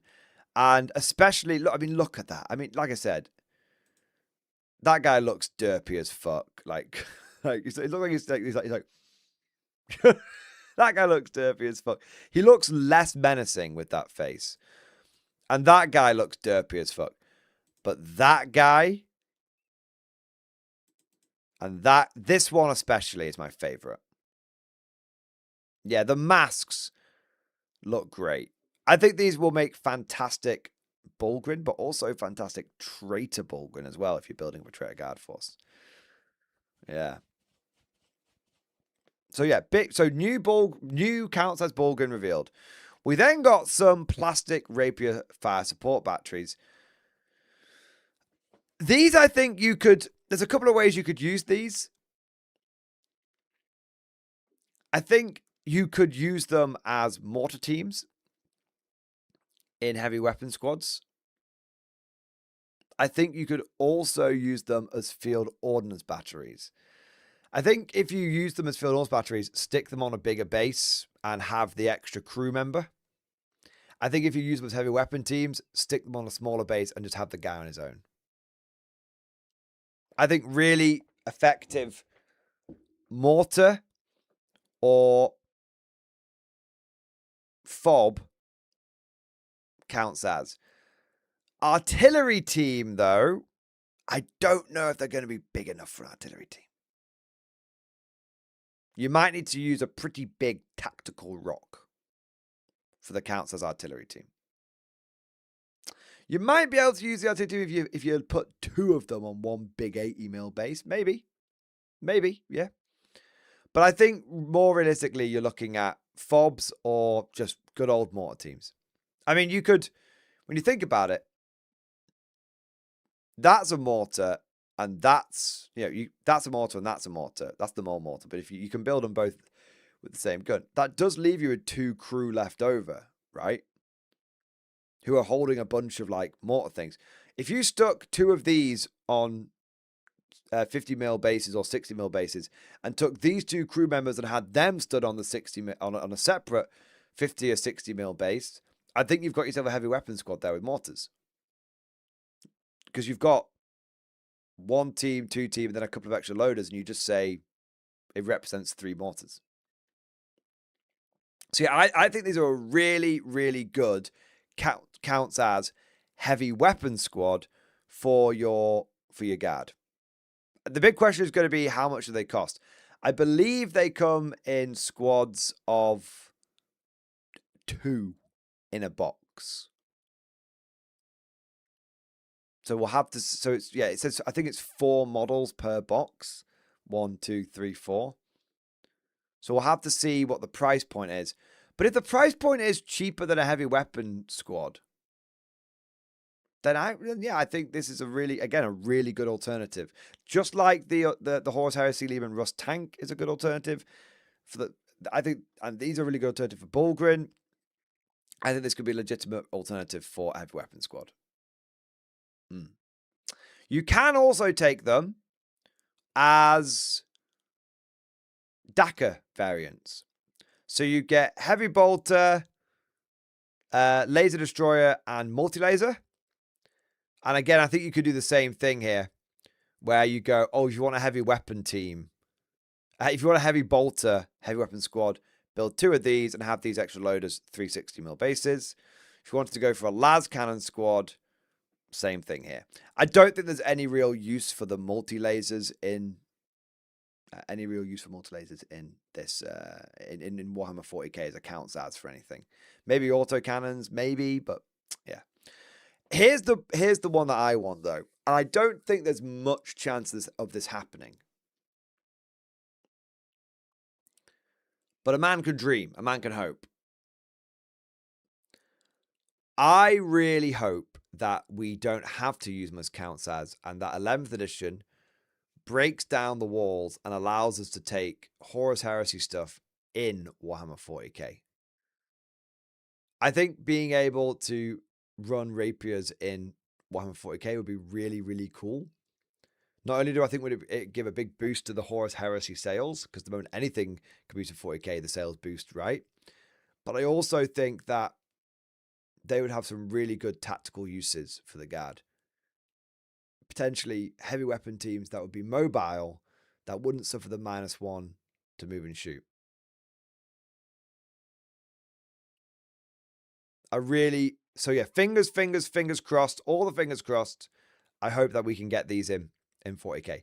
Now, Street Shark came up with a good idea here. It's actually one, one that I thought as well. I think it's amazing.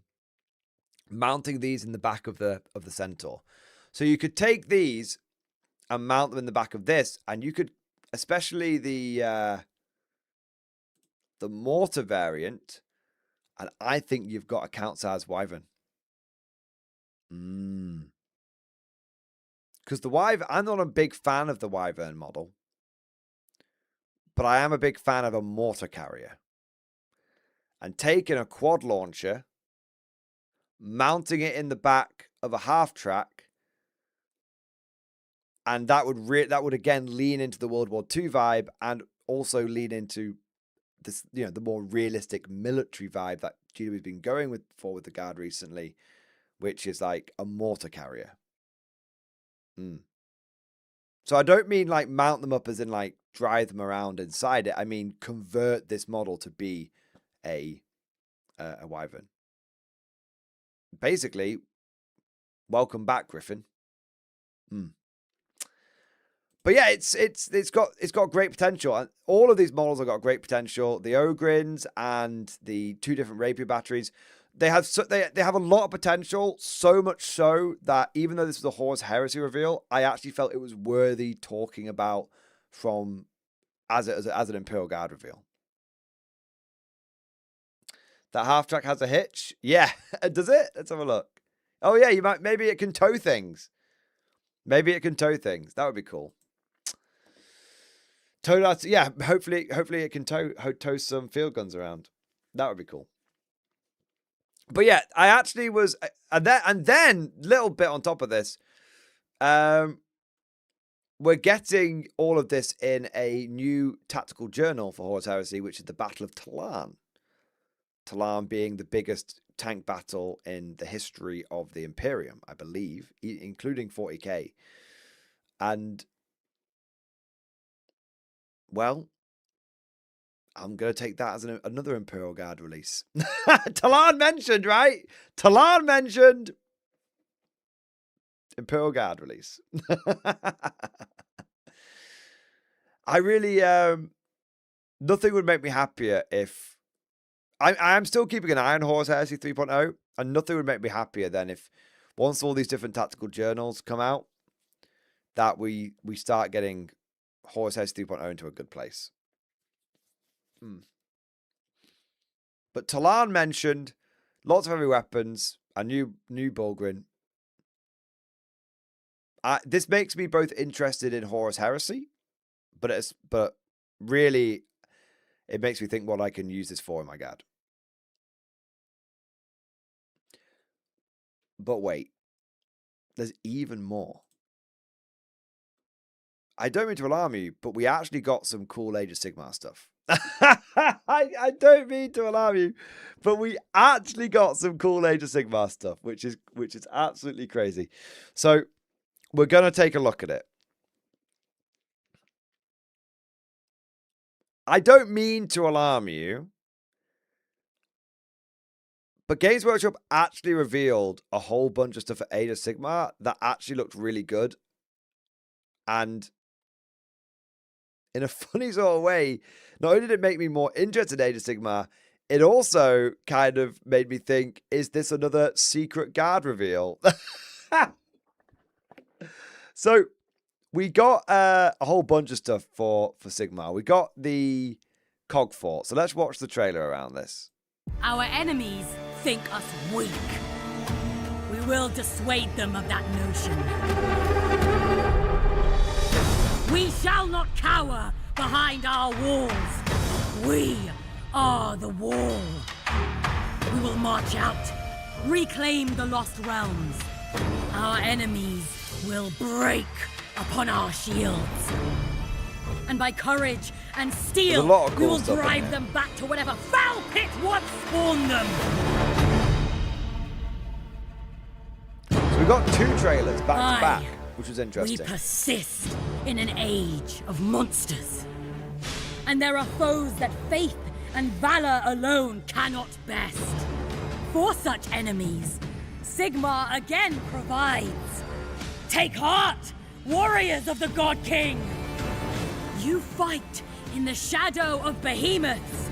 The cog forts of the Iron World march with us. The cog forts are going to get the shit with memed out of them. cannon Cock forts. and flame, we will drive back the enemies of Sigmar. With such engines of war at our side, how can mere monsters stand against us? So this was I'll say it, this was a pretty good reveal. I'm still very skeptical about Sigmar, but I'm keeping an open mind. And the fact that this is basically a feudal guard Baneblade makes it easier and easier to open my mind. Imagine running. This is a feudal guard reveal. Literally, it's a feudal guard reveal.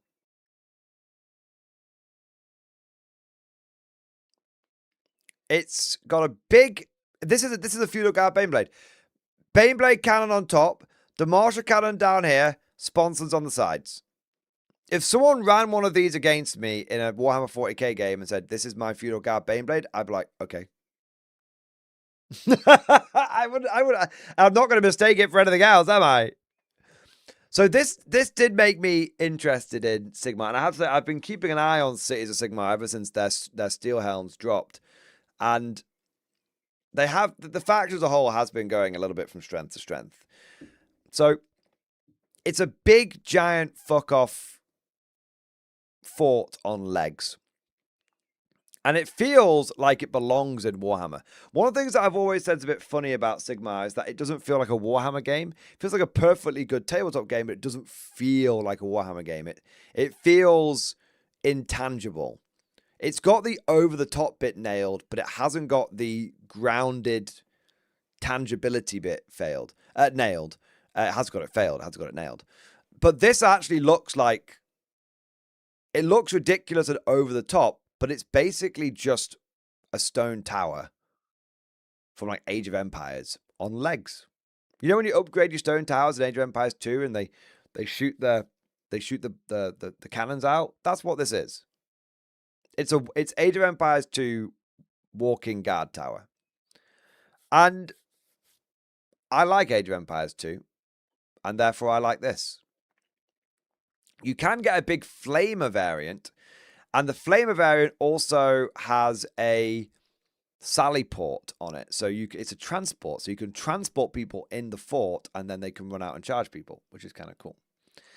And you can mix and match the bits. So you could have Flamer and belly gun, or you can have cannon and sally port. Or you can have the configurations that you see here. So good bit of flexibility there. And really nice that the top comes off. And it's a little diorama on the inside. And I said this during the live stream, but it reminded me of those old, like, they were like hand-drawn. Like they weren't photographs. They were like art books. But they were like interesting engineering things like cut in half. So you'd have like an old wooden sailing ship like cut in half. And you'd see all the different decks and what was on each deck of the boat. And this bit here reminds me of that. I don't know if you guys have ever read those art books or looked through them, but this bit reminds me of that. So that was, yeah, I like that. The one thing that I didn't like about this, and it might sound silly, but it kind of ruined it for me, is they said that any faction can take a cog fort. And look, I get why they've done that. They've done it so that they can sell more of them. They've done it as a business decision.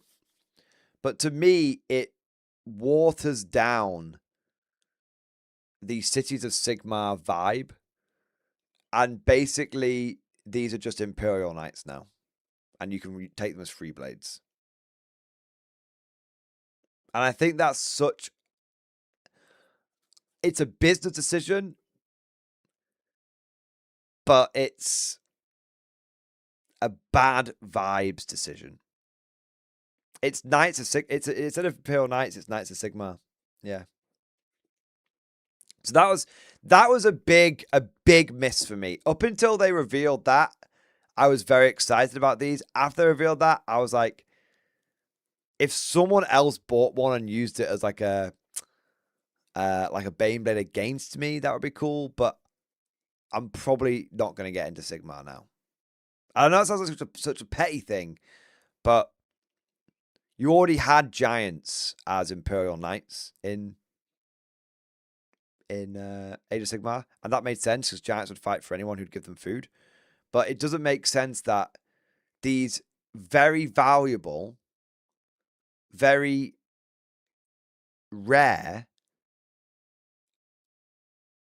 with their very important dwarven engine assets would be allowed to go rogue and be mercenary. It doesn't make sense.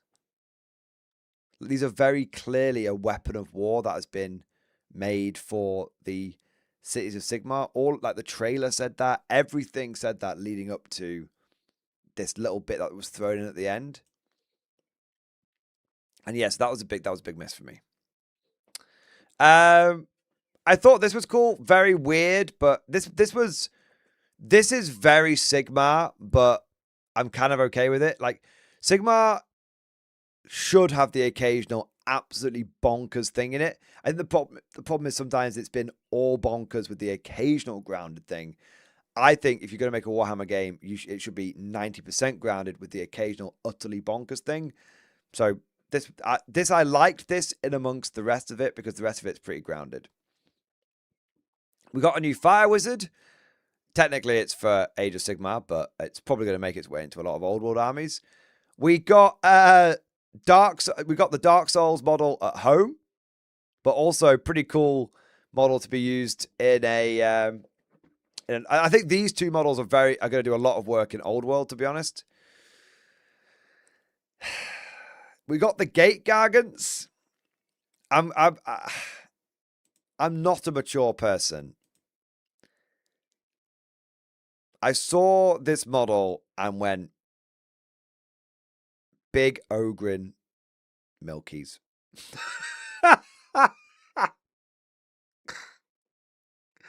Death by Snoo Snoo!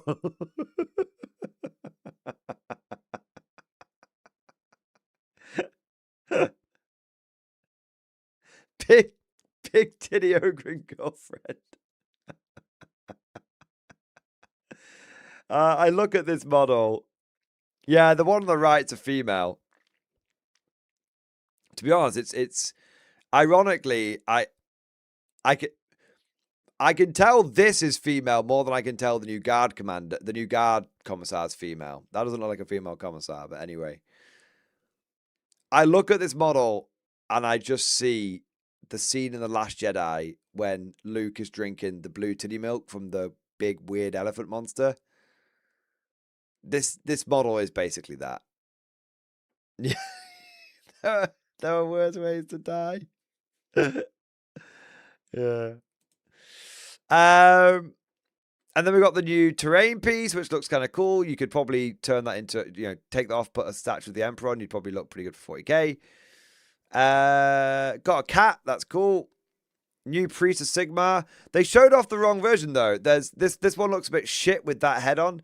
They've got a much better sort of traditional warrior Priest of Sigmar vibe. Again, I think this will do a lot of work in Old World. Yeah.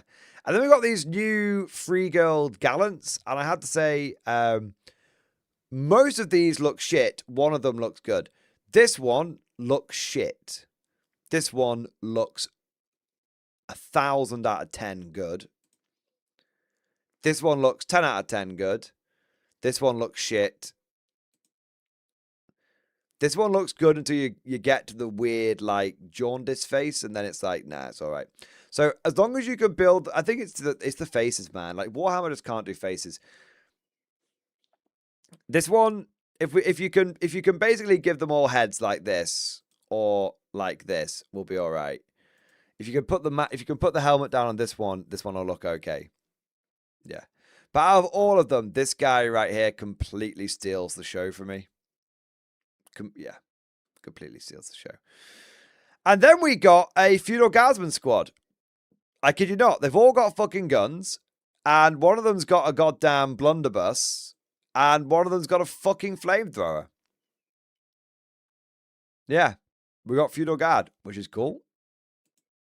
Yeah, I can genuinely see a lot. I can genuinely see people who want to run a Feudal Guard army hoovering these guys up and having a great time with them. They even got grenades. Even got grenades. That was a fantastic Necromunda release. I mean, everything's a Necromunda model, right? Yeah. There are actually some interesting things in this Sigmar reveal. I think the Cog Fort is kind of cool as like a feudal Baneblade. I think this guy's really good for an old world wizard on Pegasus. I think these two are good for old world Empire wizards.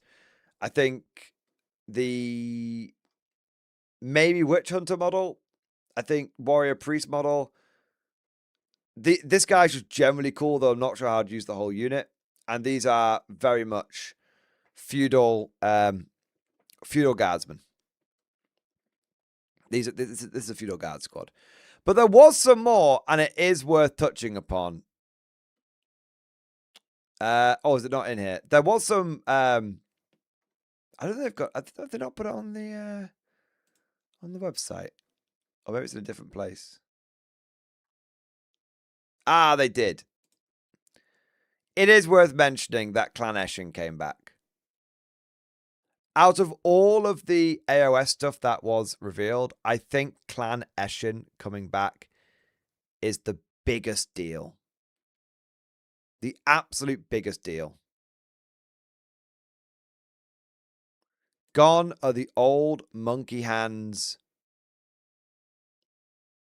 night runners, and gutter runners. This guy is my favorite model. Is that a tactical rat he stood on rather than a tactical rock? Love that. Out of everything that was revealed, I can confidently say, out of everything that was revealed, like the free guild stuff was okay, but I'm probably like, it's probably a bit of a stretch for some of it apart from the characters. But this is going to sell like gangbusters. I mean, I kid you not, this is going to sell just thousands, if not more. It will be almost permanently sold out because every old world Skaven player is going to pick up several of these. And every AOS Skaven player is going to pick up several of these, which will basically, like, between the two of them, it will probably be one of the best-selling things that GW have done for their fantasy side of their war games. You've got night runners, gutter runners, multiple characters, generic and named. I mean, you're just going to, if you're a Skaven player, you're going to buy this at least once, probably twice. And there will be some people out there which will use this to build an entire Clan Eshin themed army again in both games. Like, I've always wanted a Clan Eshin army for Old World. I now have the models that allow me to do that. And I love the old monkey hands ones, but even I, the guy who loves the really old Rattlin' Boys skeletons, think that these are just on another level. So you've got, I think these are the, so you've got the named character here who's basically not Deathmaster Snitch, sorry. And they've named him Crix now instead, but it's basically Deathmaster Snitch back. And then we've got, these are the gutter runners. So these are the higher up Clan Eshin warriors. And then they get the bigger cloaks. And then the lower rung, and that's really cool that they have that differentiating factor. Like, the higher up you are in Clan Eshin, the bigger the cloak. And then you've got the lowest rung guys, and these are the night runners. And these are basically just your normal Clan Eshin sort of troops. But they're very obviously designed so they can be run in both Old World and AOS. And I think that's, GW, I think that's very smart of you. Games Workshop, you don't have to admit that AOS needs Old World's help. We don't expect you to do that. But if you could just sort of tacitly, sort of unofficially acknowledge it, that's great. So yeah, great that they can use them in both games. Cross-compatibility of systems is awesome. I think everything in Heresy should be used in 40k. I think everything in AOS should be used in Old World. Not everything, actually, to be fair. But a lot of things should be able to. And yes, that just about covers it. So overall, a pretty good AOS reveal, with Skaven absolutely stealing the show, but some worthy mentions on the Feudal Guard / City of Sigmar side. I think we've got one last thing to talk about here. What? Okay, we've got the big one. We've got the biggie.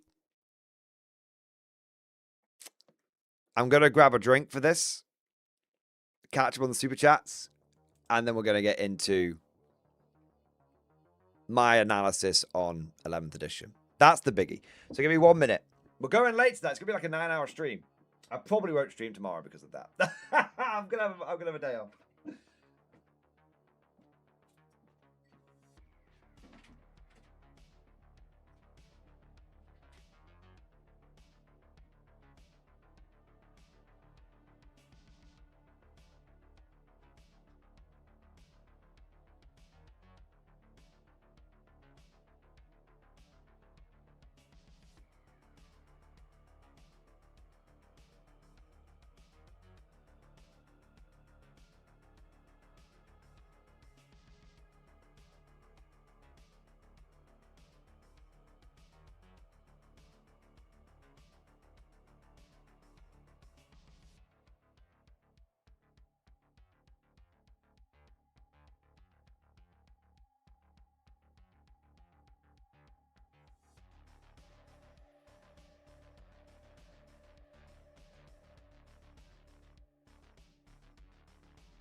Okay, let's do it.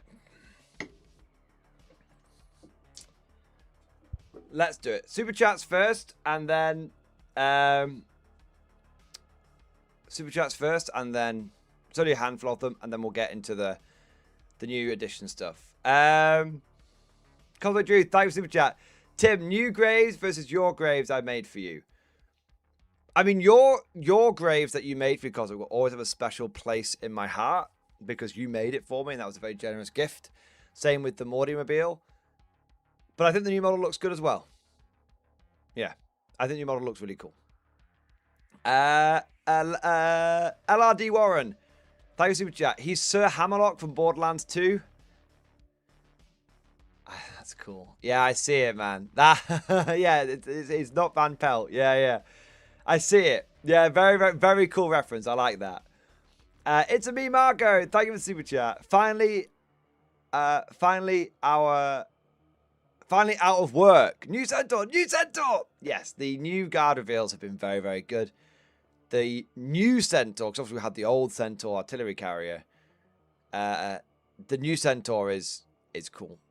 It's different. It's very, very different, but it's very, very cool. I think it's. Marco, I'm saying it now. Edition of game, baby. Edition of game. It's all coming back in one form or another. It's a me, Marco. Thank you for the super chat. Could the RSV stand for Recon Scout Vehicle? I think they've already said it stands for Rapid Strike Vehicle. Let's have a look. Rapid Strike Vehicle. Yeah. It's on the Warhammer community article. But it's the same thing, basically. It's coming at you. Brian Scanlon, thank you for super chat. So what about Catachans? I think we're not going to get new Catachans. I think the Scout Veterans are going to be... I think the Scout Veteran squad for Kill Team is where the new Catachan rumors came from. Yeah. It's me, Marco. Thank you for super chat. I'm hyped for these guard releases. They did a great job for us. New Centaur, replacement Scout tank, new Commissar tank, new Tanith /Vet/Infantry squad.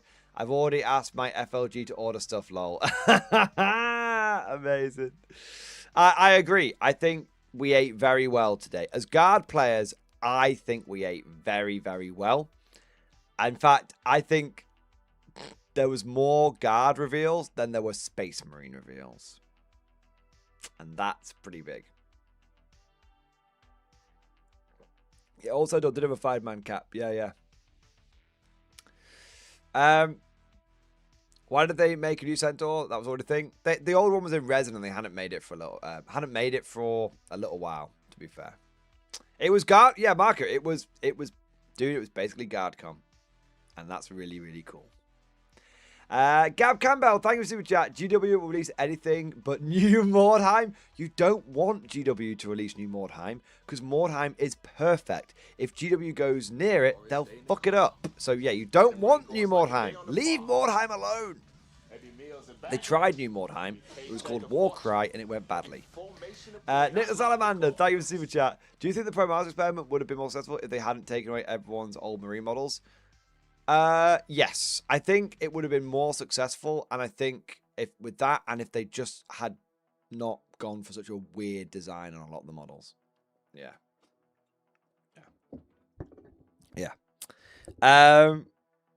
All right, but yeah, I think yes, and mine was basically yes and then some. All right, I think it's time, boys. Time for the biggie.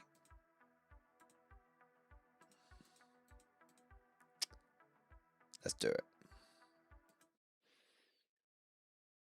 Ladies, gentlemen, small furry creatures from Alpha Centauri. It's happened. We have got the new edition of Warhammer 40k incoming. 11th edition has been officially announced by Games Workshop, and it is looking pretty fucking good. It's looking pretty damn good. It is Orcs versus Space Marines, but there's a lot. GW actually in the Adepticon reveals did something I did not expect them to do. They gave us a lot of rules hints and about what's coming, and that's big. And I had to say, some of what I heard I liked, some of what I heard has me terrified, but it definitely doesn't feel like 10.5.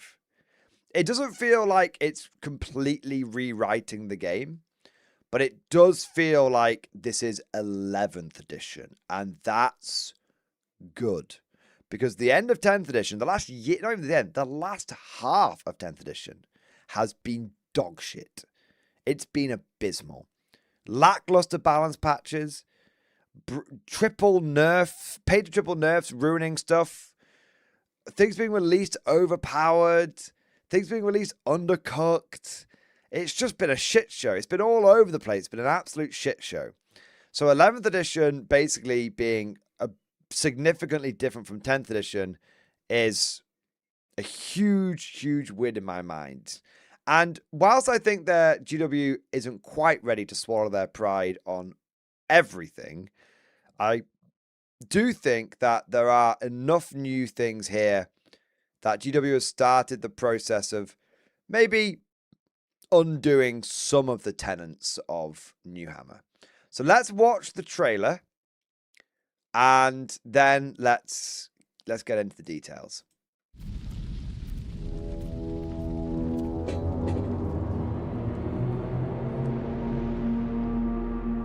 I'm kind of curious to see if the sound's a bit better because the sound was a bit shit in the stream, in the GW stream. Armageddon, the war world. Its soil is worthless, salted Sounds a lot by better the now. blood and sweat of generations.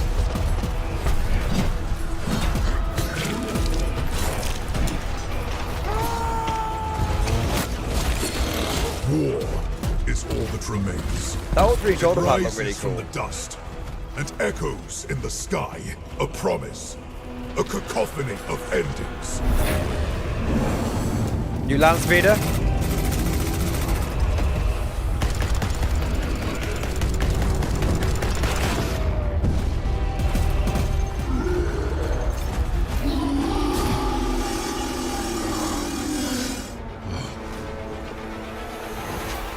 Sanguinius' sons, angels of death.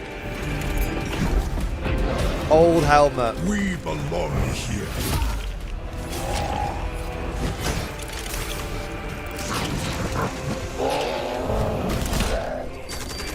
Our veins burn with his wrath. Our twin hearts hammer with his rage. War is all that we know.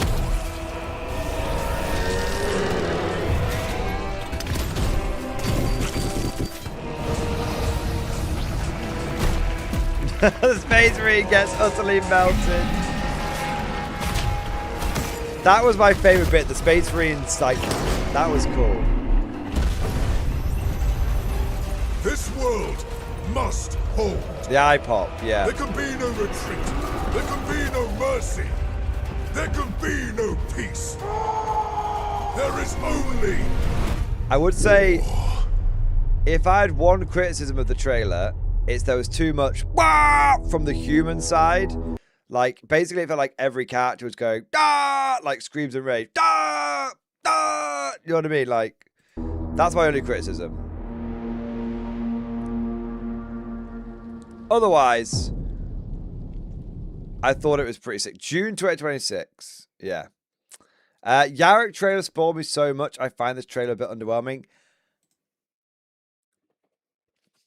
Look, I'm very excited for the new edition of 11th edition. The new edition of Warhammer 40k 11th edition. But I totally agree. Earl, I totally agree. The Yarrick trailer was so much better than this from an animation standpoint, from a voice acting standpoint, from an everything standpoint.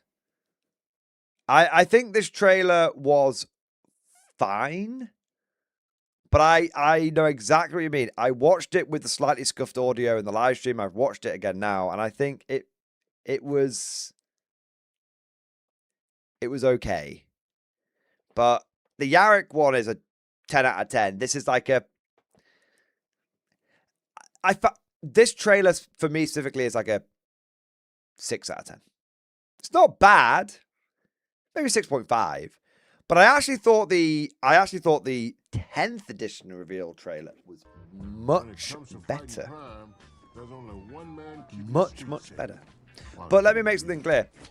We're talking purely about the trailer. I feel like whilst the trailer was quite underwhelming, I think the actual information is much more interesting. So let's rather than dwelling on the bad, let's keep the hype train rolling and go for the good. So we've got the lore. After the events of Armageddon, the return of Yarrick, the Imperial forces on the war world are in dire straits. The Orc Vanguard, led by Wazdacker, has landed, and Ghazghkul's main force isn't far behind. A desperate gambit by Commissar Yarrick gets a plea for aid out into the stars, and Operation Imperator, a coalition of space marines from many chapters, surges towards the League of Planets. Look, whilst as a guard player, I always get a little shirty when the Space Marines have to save our ass in the lore. I'm not overly against it when it comes to Armageddon because there's kind of a precedent for it. You know, like the second war for Armageddon. And this is very much the second edition box set remastered. So, you know, I'm not overly against it. The Blood Angels have a long history of defending Armageddon, and they're back alongside strike forces from the Salamanders, Ultramarine Space Wolves, and a dozen more. You'll learn all about their counterattack inside the launch box and the world-spanning brawl that follows. So, I like that the Blood Angels are obviously front and center here because it's nice for the Ultramarines to kind of be taken down just a little peg. Not that I don't like Ultramarines. I neither like or dislike them. In fact, sometimes I think they can a well-painted Ultramarine army can look properly beautiful. But we've had a lot of Ultramarines. I don't mind. I expect Space Marines to be on the launch box, but I'm very grateful that we're getting some Blood Angels on the front rather than some Ultramarines for a change. I think they don't mention it here, but I do think that Black Templars were mentioned in the live stream, the GW live stream. And I really hope that Black Templars do get a prominent role to play in the Armageddon book and the new edition, because whilst Blood Angels were Space Wolves were a big part of the first war, Blood Angels were a big part of the second war, Black Templars and Salamanders were a big part of the third war, with the Hell's Reach book probably being one of the best Space Marine books ever written. Then we get to the box. The action kicks off with a brand new box set, Warhammer 40k Armageddon. This is the biggest Warhammer 40k launch set yet, and is packed with all new miniatures for the Space Marine Orcs. We're not going to show you all the content yet, but if you take another look at the trailer above, you'll get some hints about what is on the way. Well, GW, you don't know. You won't admit this, but we know exactly what's coming in the launch box, because Valrak told us. Now, a couple of things that stand out to me here. You can see the new Gravis armor guys with the heavy bolters. And you can see the Space Marine guy here is wielding an old school bolter, which I love. In fact, a lot of the Marines seem to be wielding old school bolters. If I don't even know if I can even see a new school bolter in here. Maybe that one, but even then, it just looks like a bolter. So I do think Games Workshop is basically they're bringing the Space Marines back to their iconic look, and that is a very, very good move from Games Workshop. Another thing that's worth mentioning about this box is the design of the grots and this orc boy. This orc boy looks like the old 2nd edition orc boy. I know, I had 40 of them. This grot with the spiked helmet looks like that. There is a lot of callbacks to the old edition, to 2nd edition. But I like that. And I think, again, GW's done the right thing here with this box. Let's have a look here. So alongside 2 armies to do battle with, there are new rules and lore to sink your teeth into. We've taken a few sneaky looks inside the box over the next few weeks, culminating in a live unboxing show in a few weeks' time. We couldn't tell you about a new box set without showing off a couple of miniatures, though.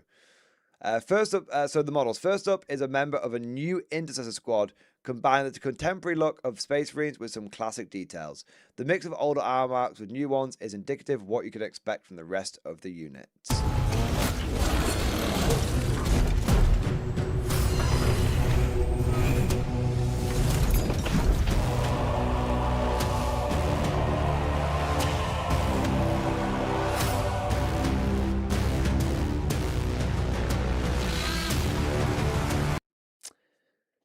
1 minute. Does it get a bit? No, there we go. I'm just going to say it now. If this had been the Primaris Marine revealed in 8th edition, I don't think we would have had even half as much pushback. It's just a head swap. And yet, look at how much difference a head swap makes. The iconic... And here's the thing. Any Imperial Guard player could have told them that a head swap makes all the difference. Back in the day when we had the old Cadians, and still to this day, every single Imperial Guard commander did head swaps. And you took a basic kit like Cadians, swapped a single part of it, the head, and it completely changed the models around. Put a field cap on there, you got Mordians. Just if you took the old Cadians, I mean, you had the old pig iron helmets. Anvil Industry built an entire company of just selling guard players head swaps. Or what GW did is they made the big mistake with the original Primaris, which was they could fuck with the knee pads, they can fuck with the gun, but the one bit you don't fuck with on the model is the head, if you want it to feel right. That is a Space Marine. Now, it does have the old bolt rifle. If I was to build these guys, I would swap them out to have old bolters. But I mean, literally, you're talking. This model is 1,000% better than the old Intercessors. 1,000. You guys know I'm not a GW shill. You guys know that I'm not a Primaris fan. But these Intercessors here, with this head swap, and maybe I'll do a little bolter swap, are making me want to get a Space Marine army. I'm going to see what the rest of the squad looks like, but if there is a flood of these things available on eBay after the launch box comes out for cheap, I will probably end up buying, even if it's just a little, even just like a little army, even just a little one, I'll probably end up buying some. It's not an Ultramarine. It's got the proper helmet. It looks good. Even if it's just a silver head swap, it makes all the difference. Yeah, I think this is, really good. I think this is really good. I think this is proof that the Primaris experiment is coming to an end. Yeah.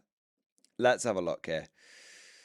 When they first rolled off the Belisarius Corps production lines, the Primaris Space Marines were all equipped with the uniform suits of Mark 10 power armor. Over time, the attrition of unrelenting war has led to tactical armor needing to be supplemented with older parts. Different helmets, shoulder pads, and greaves are commonplace, and this new kit has all sorts of nostalgic callbacks to previous Space Marine designs. I mean, that's a much better picture there. It's much brighter.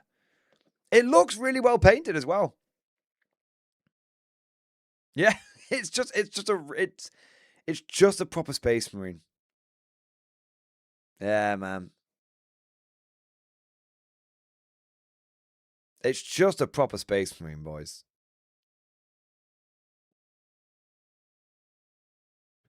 Yeah. Big fan.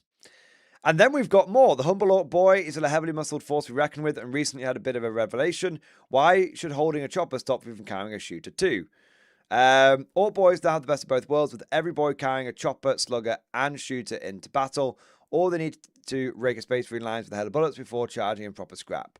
So every boy gets slugger, chopper, and shooter. And I love this orc boy model. I think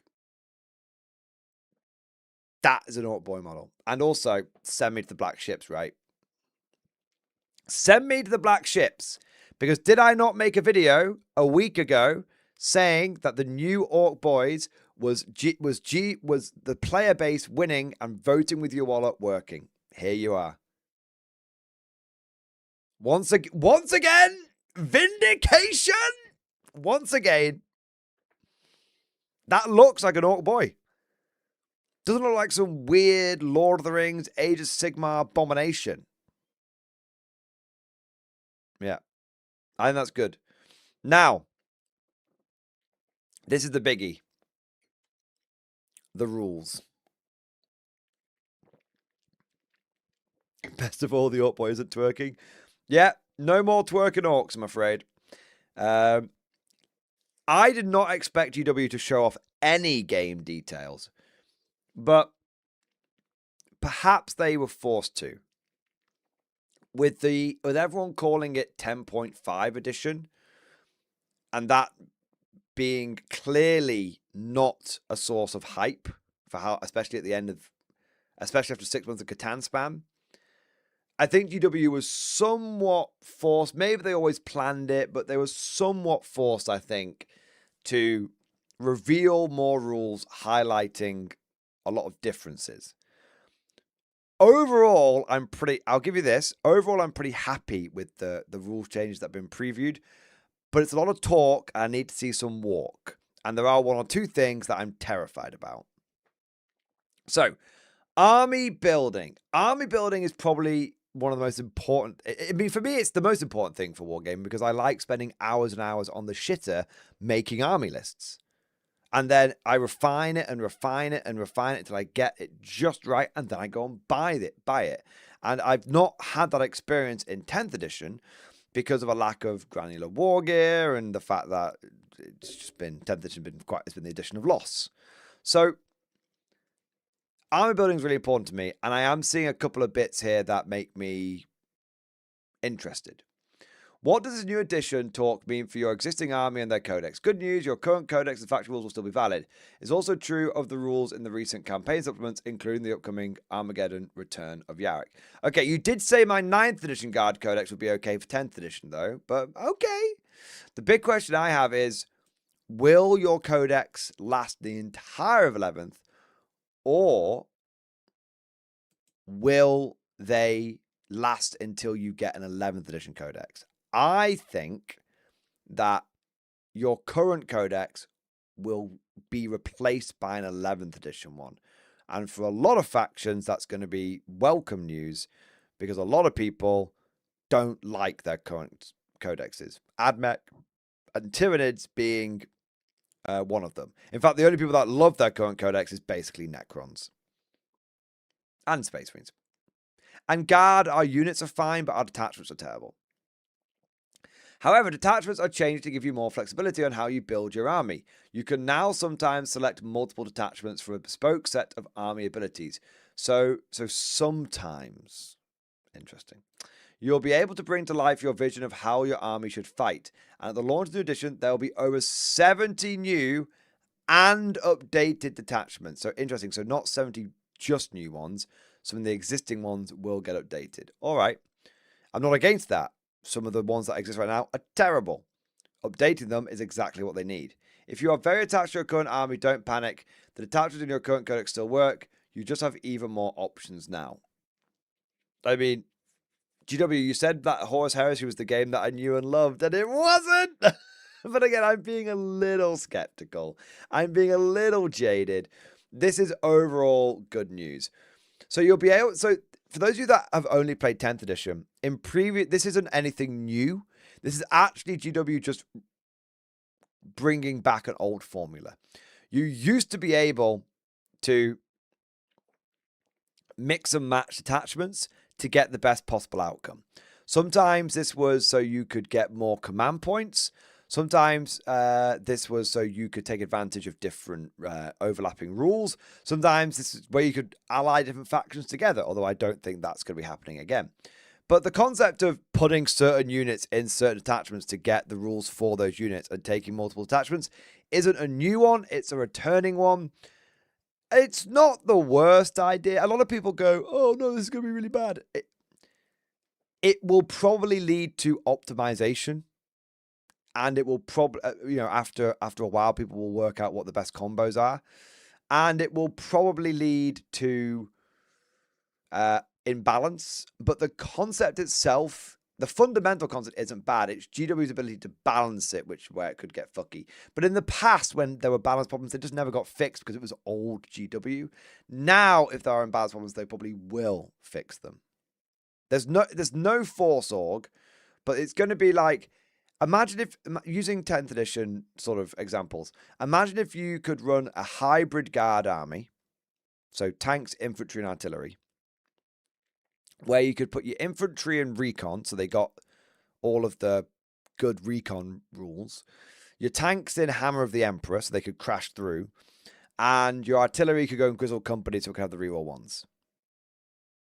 So you've got 3 different detachments, but each unit is benefiting from the best attachment for it.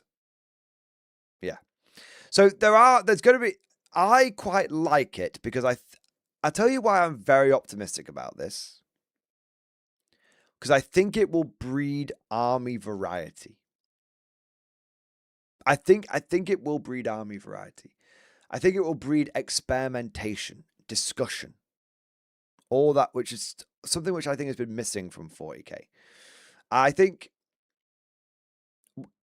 know if it'll bring the glory days of army building back, but I do think it's a step in the right direction.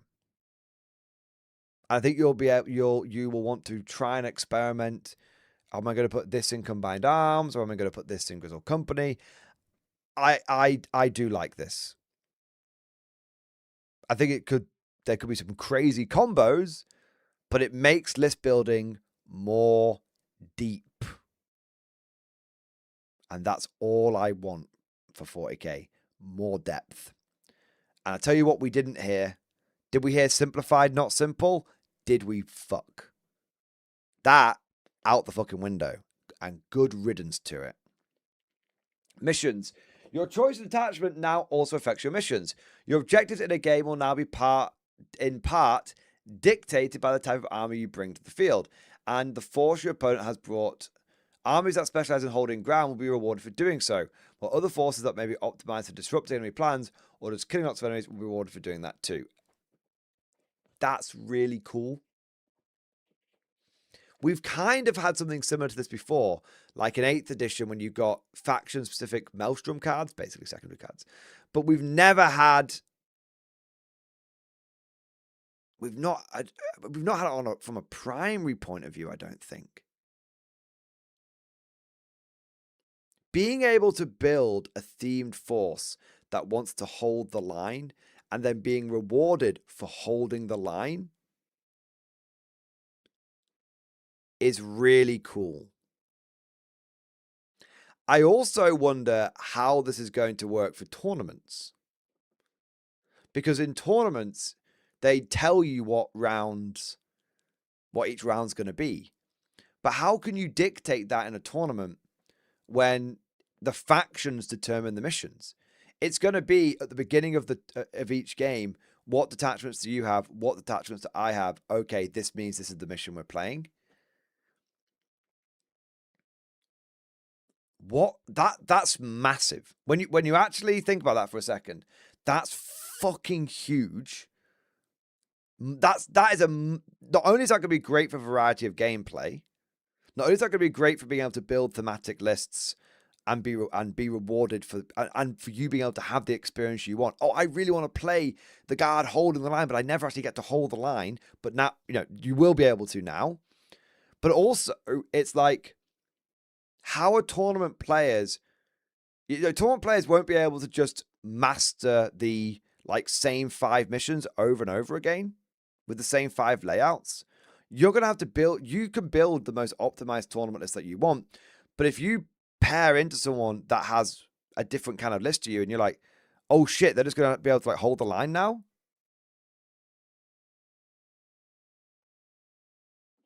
I really think this is going to make it... This is going to make tournament runs and it's going to make what you pair into and the meta, not only the internal meta of every faction, but the external meta of the way the factions interact with each other is going to be bonkers. And I think it's going to solve a big issue with hey, Mr. World Eater, do you want to set this teleporter homer up? Not really. I want to go and kill people. Well, tough shit. You got to do it for points. Now the World Eater is going to be like, hey, what's your objective, Mr. World Eater? I'm going to kill everybody. That sounds good to me. Off you go. So yeah, I'm very curious about this. This out of everything, this is we're just sort of rehashing some old shit, fine. But not necessarily a bad thing. This is the first properly new thing I've seen. And I think the system will be a bit similar to how the StarCraft system does it, where it's card. Okay, these are the ones we're going to go for. This is actually new. Properly new. Unless... No, because it's what you bring and what your opponent bring.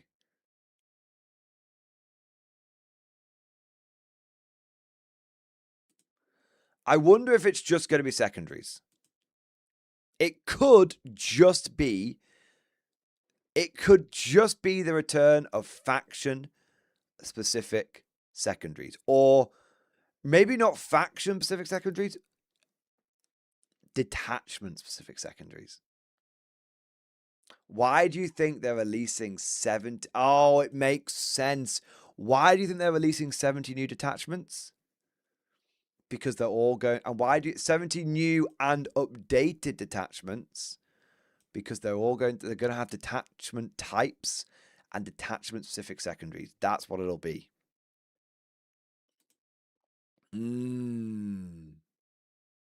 Interesting. All right, let's go for the next one.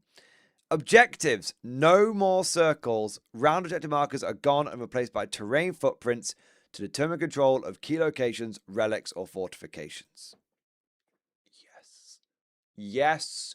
Yes. Yes. I'm so glad that fucking circles are gone.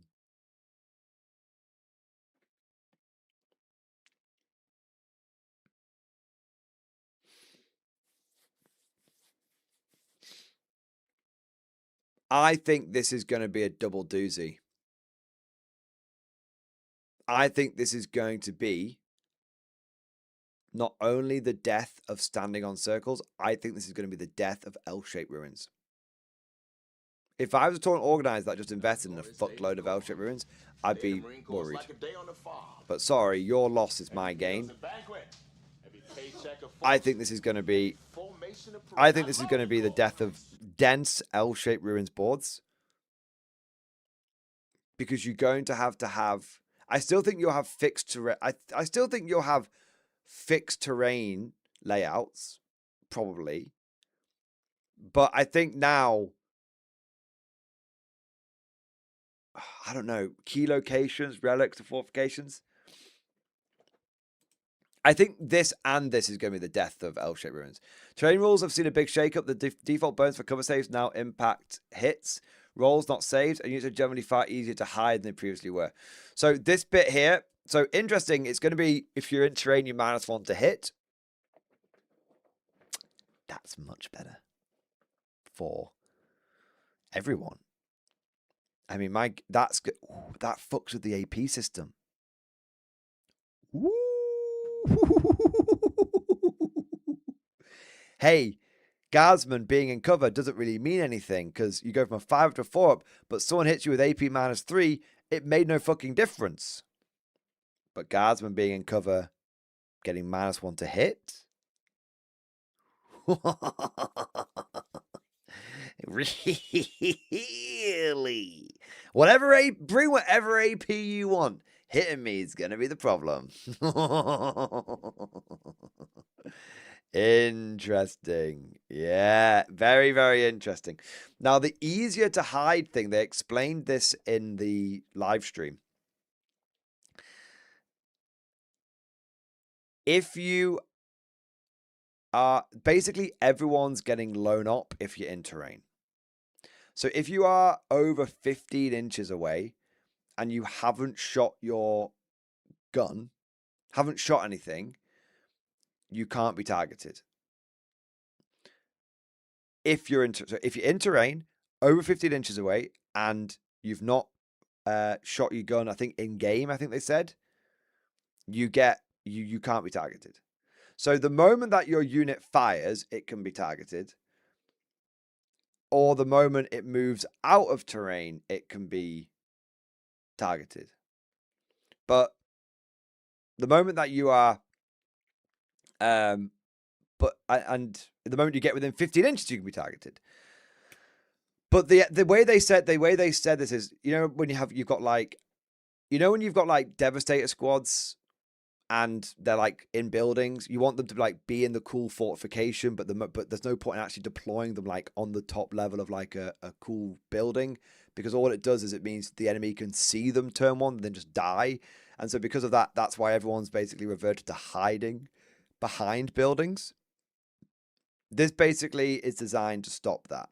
Now, I do have some concerns because, well, what I really like it because it actually does solve like the guard heavy for the first time ever. It solves the guard heavy weapon team problem. People only take guard mortars because they're so fragile. So if you take anything that's direct fire, it just gets picked up and killed straight away. That's been the case for as long as I've played. So for the first time, 11th edition has solved something which has always been a problem for the guard. Awesome. Love that. I can deploy a heavy weapon team in a building, ensconced on Overwatch in a building with las cannons. And as long as I don't shoot, I can't be targeted. If the enemy, if the enemy, comes to me or starts moving around and I can draw line of sight to them, bang, I can hit them. I like that. It will help mitigate getting board wipe. T0, absolutely agree, Catastrophe. Yeah. So I really like it because it opens up field ordnance batteries with Malleus rocket launchers and with heavy las cannons. It opens up all the guard heavy weapon squad options. I really like it. And hey, Aegis defense line meta incoming. Maybe Aegis defense line meta incoming. So that's kind of cool. My big concern with this is, will the competitive scene fuck this up? I actually don't think GW will fuck this up. I think the competitive players will fuck this up. And I'm a competitive player. But the thing is, competitive players love assault armies. That's why the boards are so dense. So assault players can hop from terrain piece to terrain piece, not getting shot at, and then charge you and mash up in close combat. That's why indirect fire got nerfed. That's why Aquilans were an IQ stat check. Because assault players just want to go duh, and run across the board and chop you up. If this isn't affected by movement, and if you move, you can be seen, right?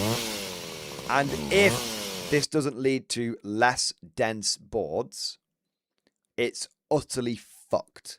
Because people will literally, assault players will go, I won't shoot my pistols, and will hop from terrain piece to terrain piece, basically with army-wide lone op. So this is great, but we as extreme as it sounds, we basically need to halve the amount of terrain on boards. We need to go back to, like, we're talking 4th edition, the 3rd/4th edition levels of terrain. Now, I very much hope, my number one hope with this, between the objective markers and the terrain, is that this will lead to us being able to create beautiful, immersive boards again. I hate L-shaped ruins. I recognize them as a necessary evil, but I see them as a massive symptom of the failure of game design. I don't hate players for using them. I don't hate tournaments for using them. I hate that they are necessary because they make boards look boring as fuck. And it gives a lot of people an excuse to run badly painted or unpainted MDF ruins. I've been playing a lot of Conflict and Bot Action and Old World, and my favorite thing with those games is being able to build immersive boards. So much so that I have got about 15 boxes worth of terrain now for those different games, from forests to villages, rivers, huge urban, ruined urban battlescapes. I've got Dawn of War buildings, like literally Dawn of War style buildings. I've got it all. And I never get to use any of it for Warhammer 40k 10th edition because it doesn't fit. Because it's not an L-shaped ruin. I want to be able to build beautiful boards again. And I really hope that the terrain shakeup and the objective shakeup, the combination of the two, is going to be big. Now, I will say I'm okay with them going for fixed table layouts, although you don't need fixed table layouts. Again, in Conflict, you don't have, in Bot Action, in Old World, you don't have fixed table layouts, and the game works fine. Fixed table layouts with everyone hiding behind ruins is a symptom of game failure, game design failure. But I will accept fixed design layouts as long as they're fucking interesting. Yeah. Then we get to combat.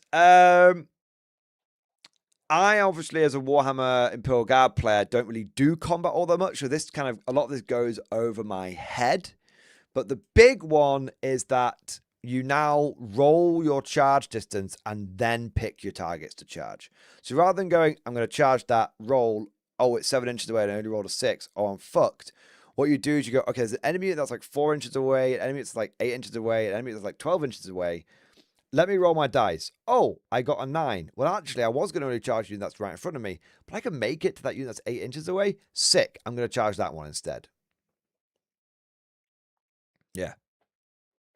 So that's apparently the way Age of Sigmar does it, and I'm not totally against it.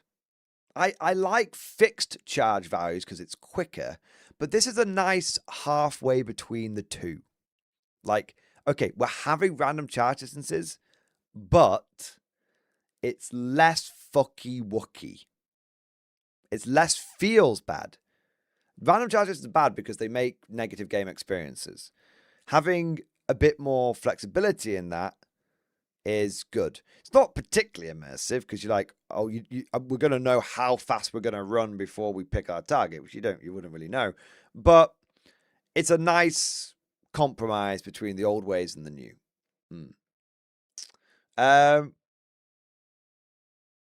And that's everything basically in the launch box. Well, in that's everything in this article. Overall, I think this was a very good 11th edition reveal from the models that were... The preview is a bit weak, but the box looks great, the models look great, and the rules look significantly different. Really significantly different. In summary, before these reveals happened, I was at BeefCon 1 and I presumed 11th edition was going to be a failure.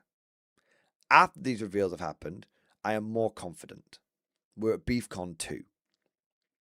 But, and it is a big but and I cannot lie, I think this is a lot of good talk, but we're going to need to see some walk.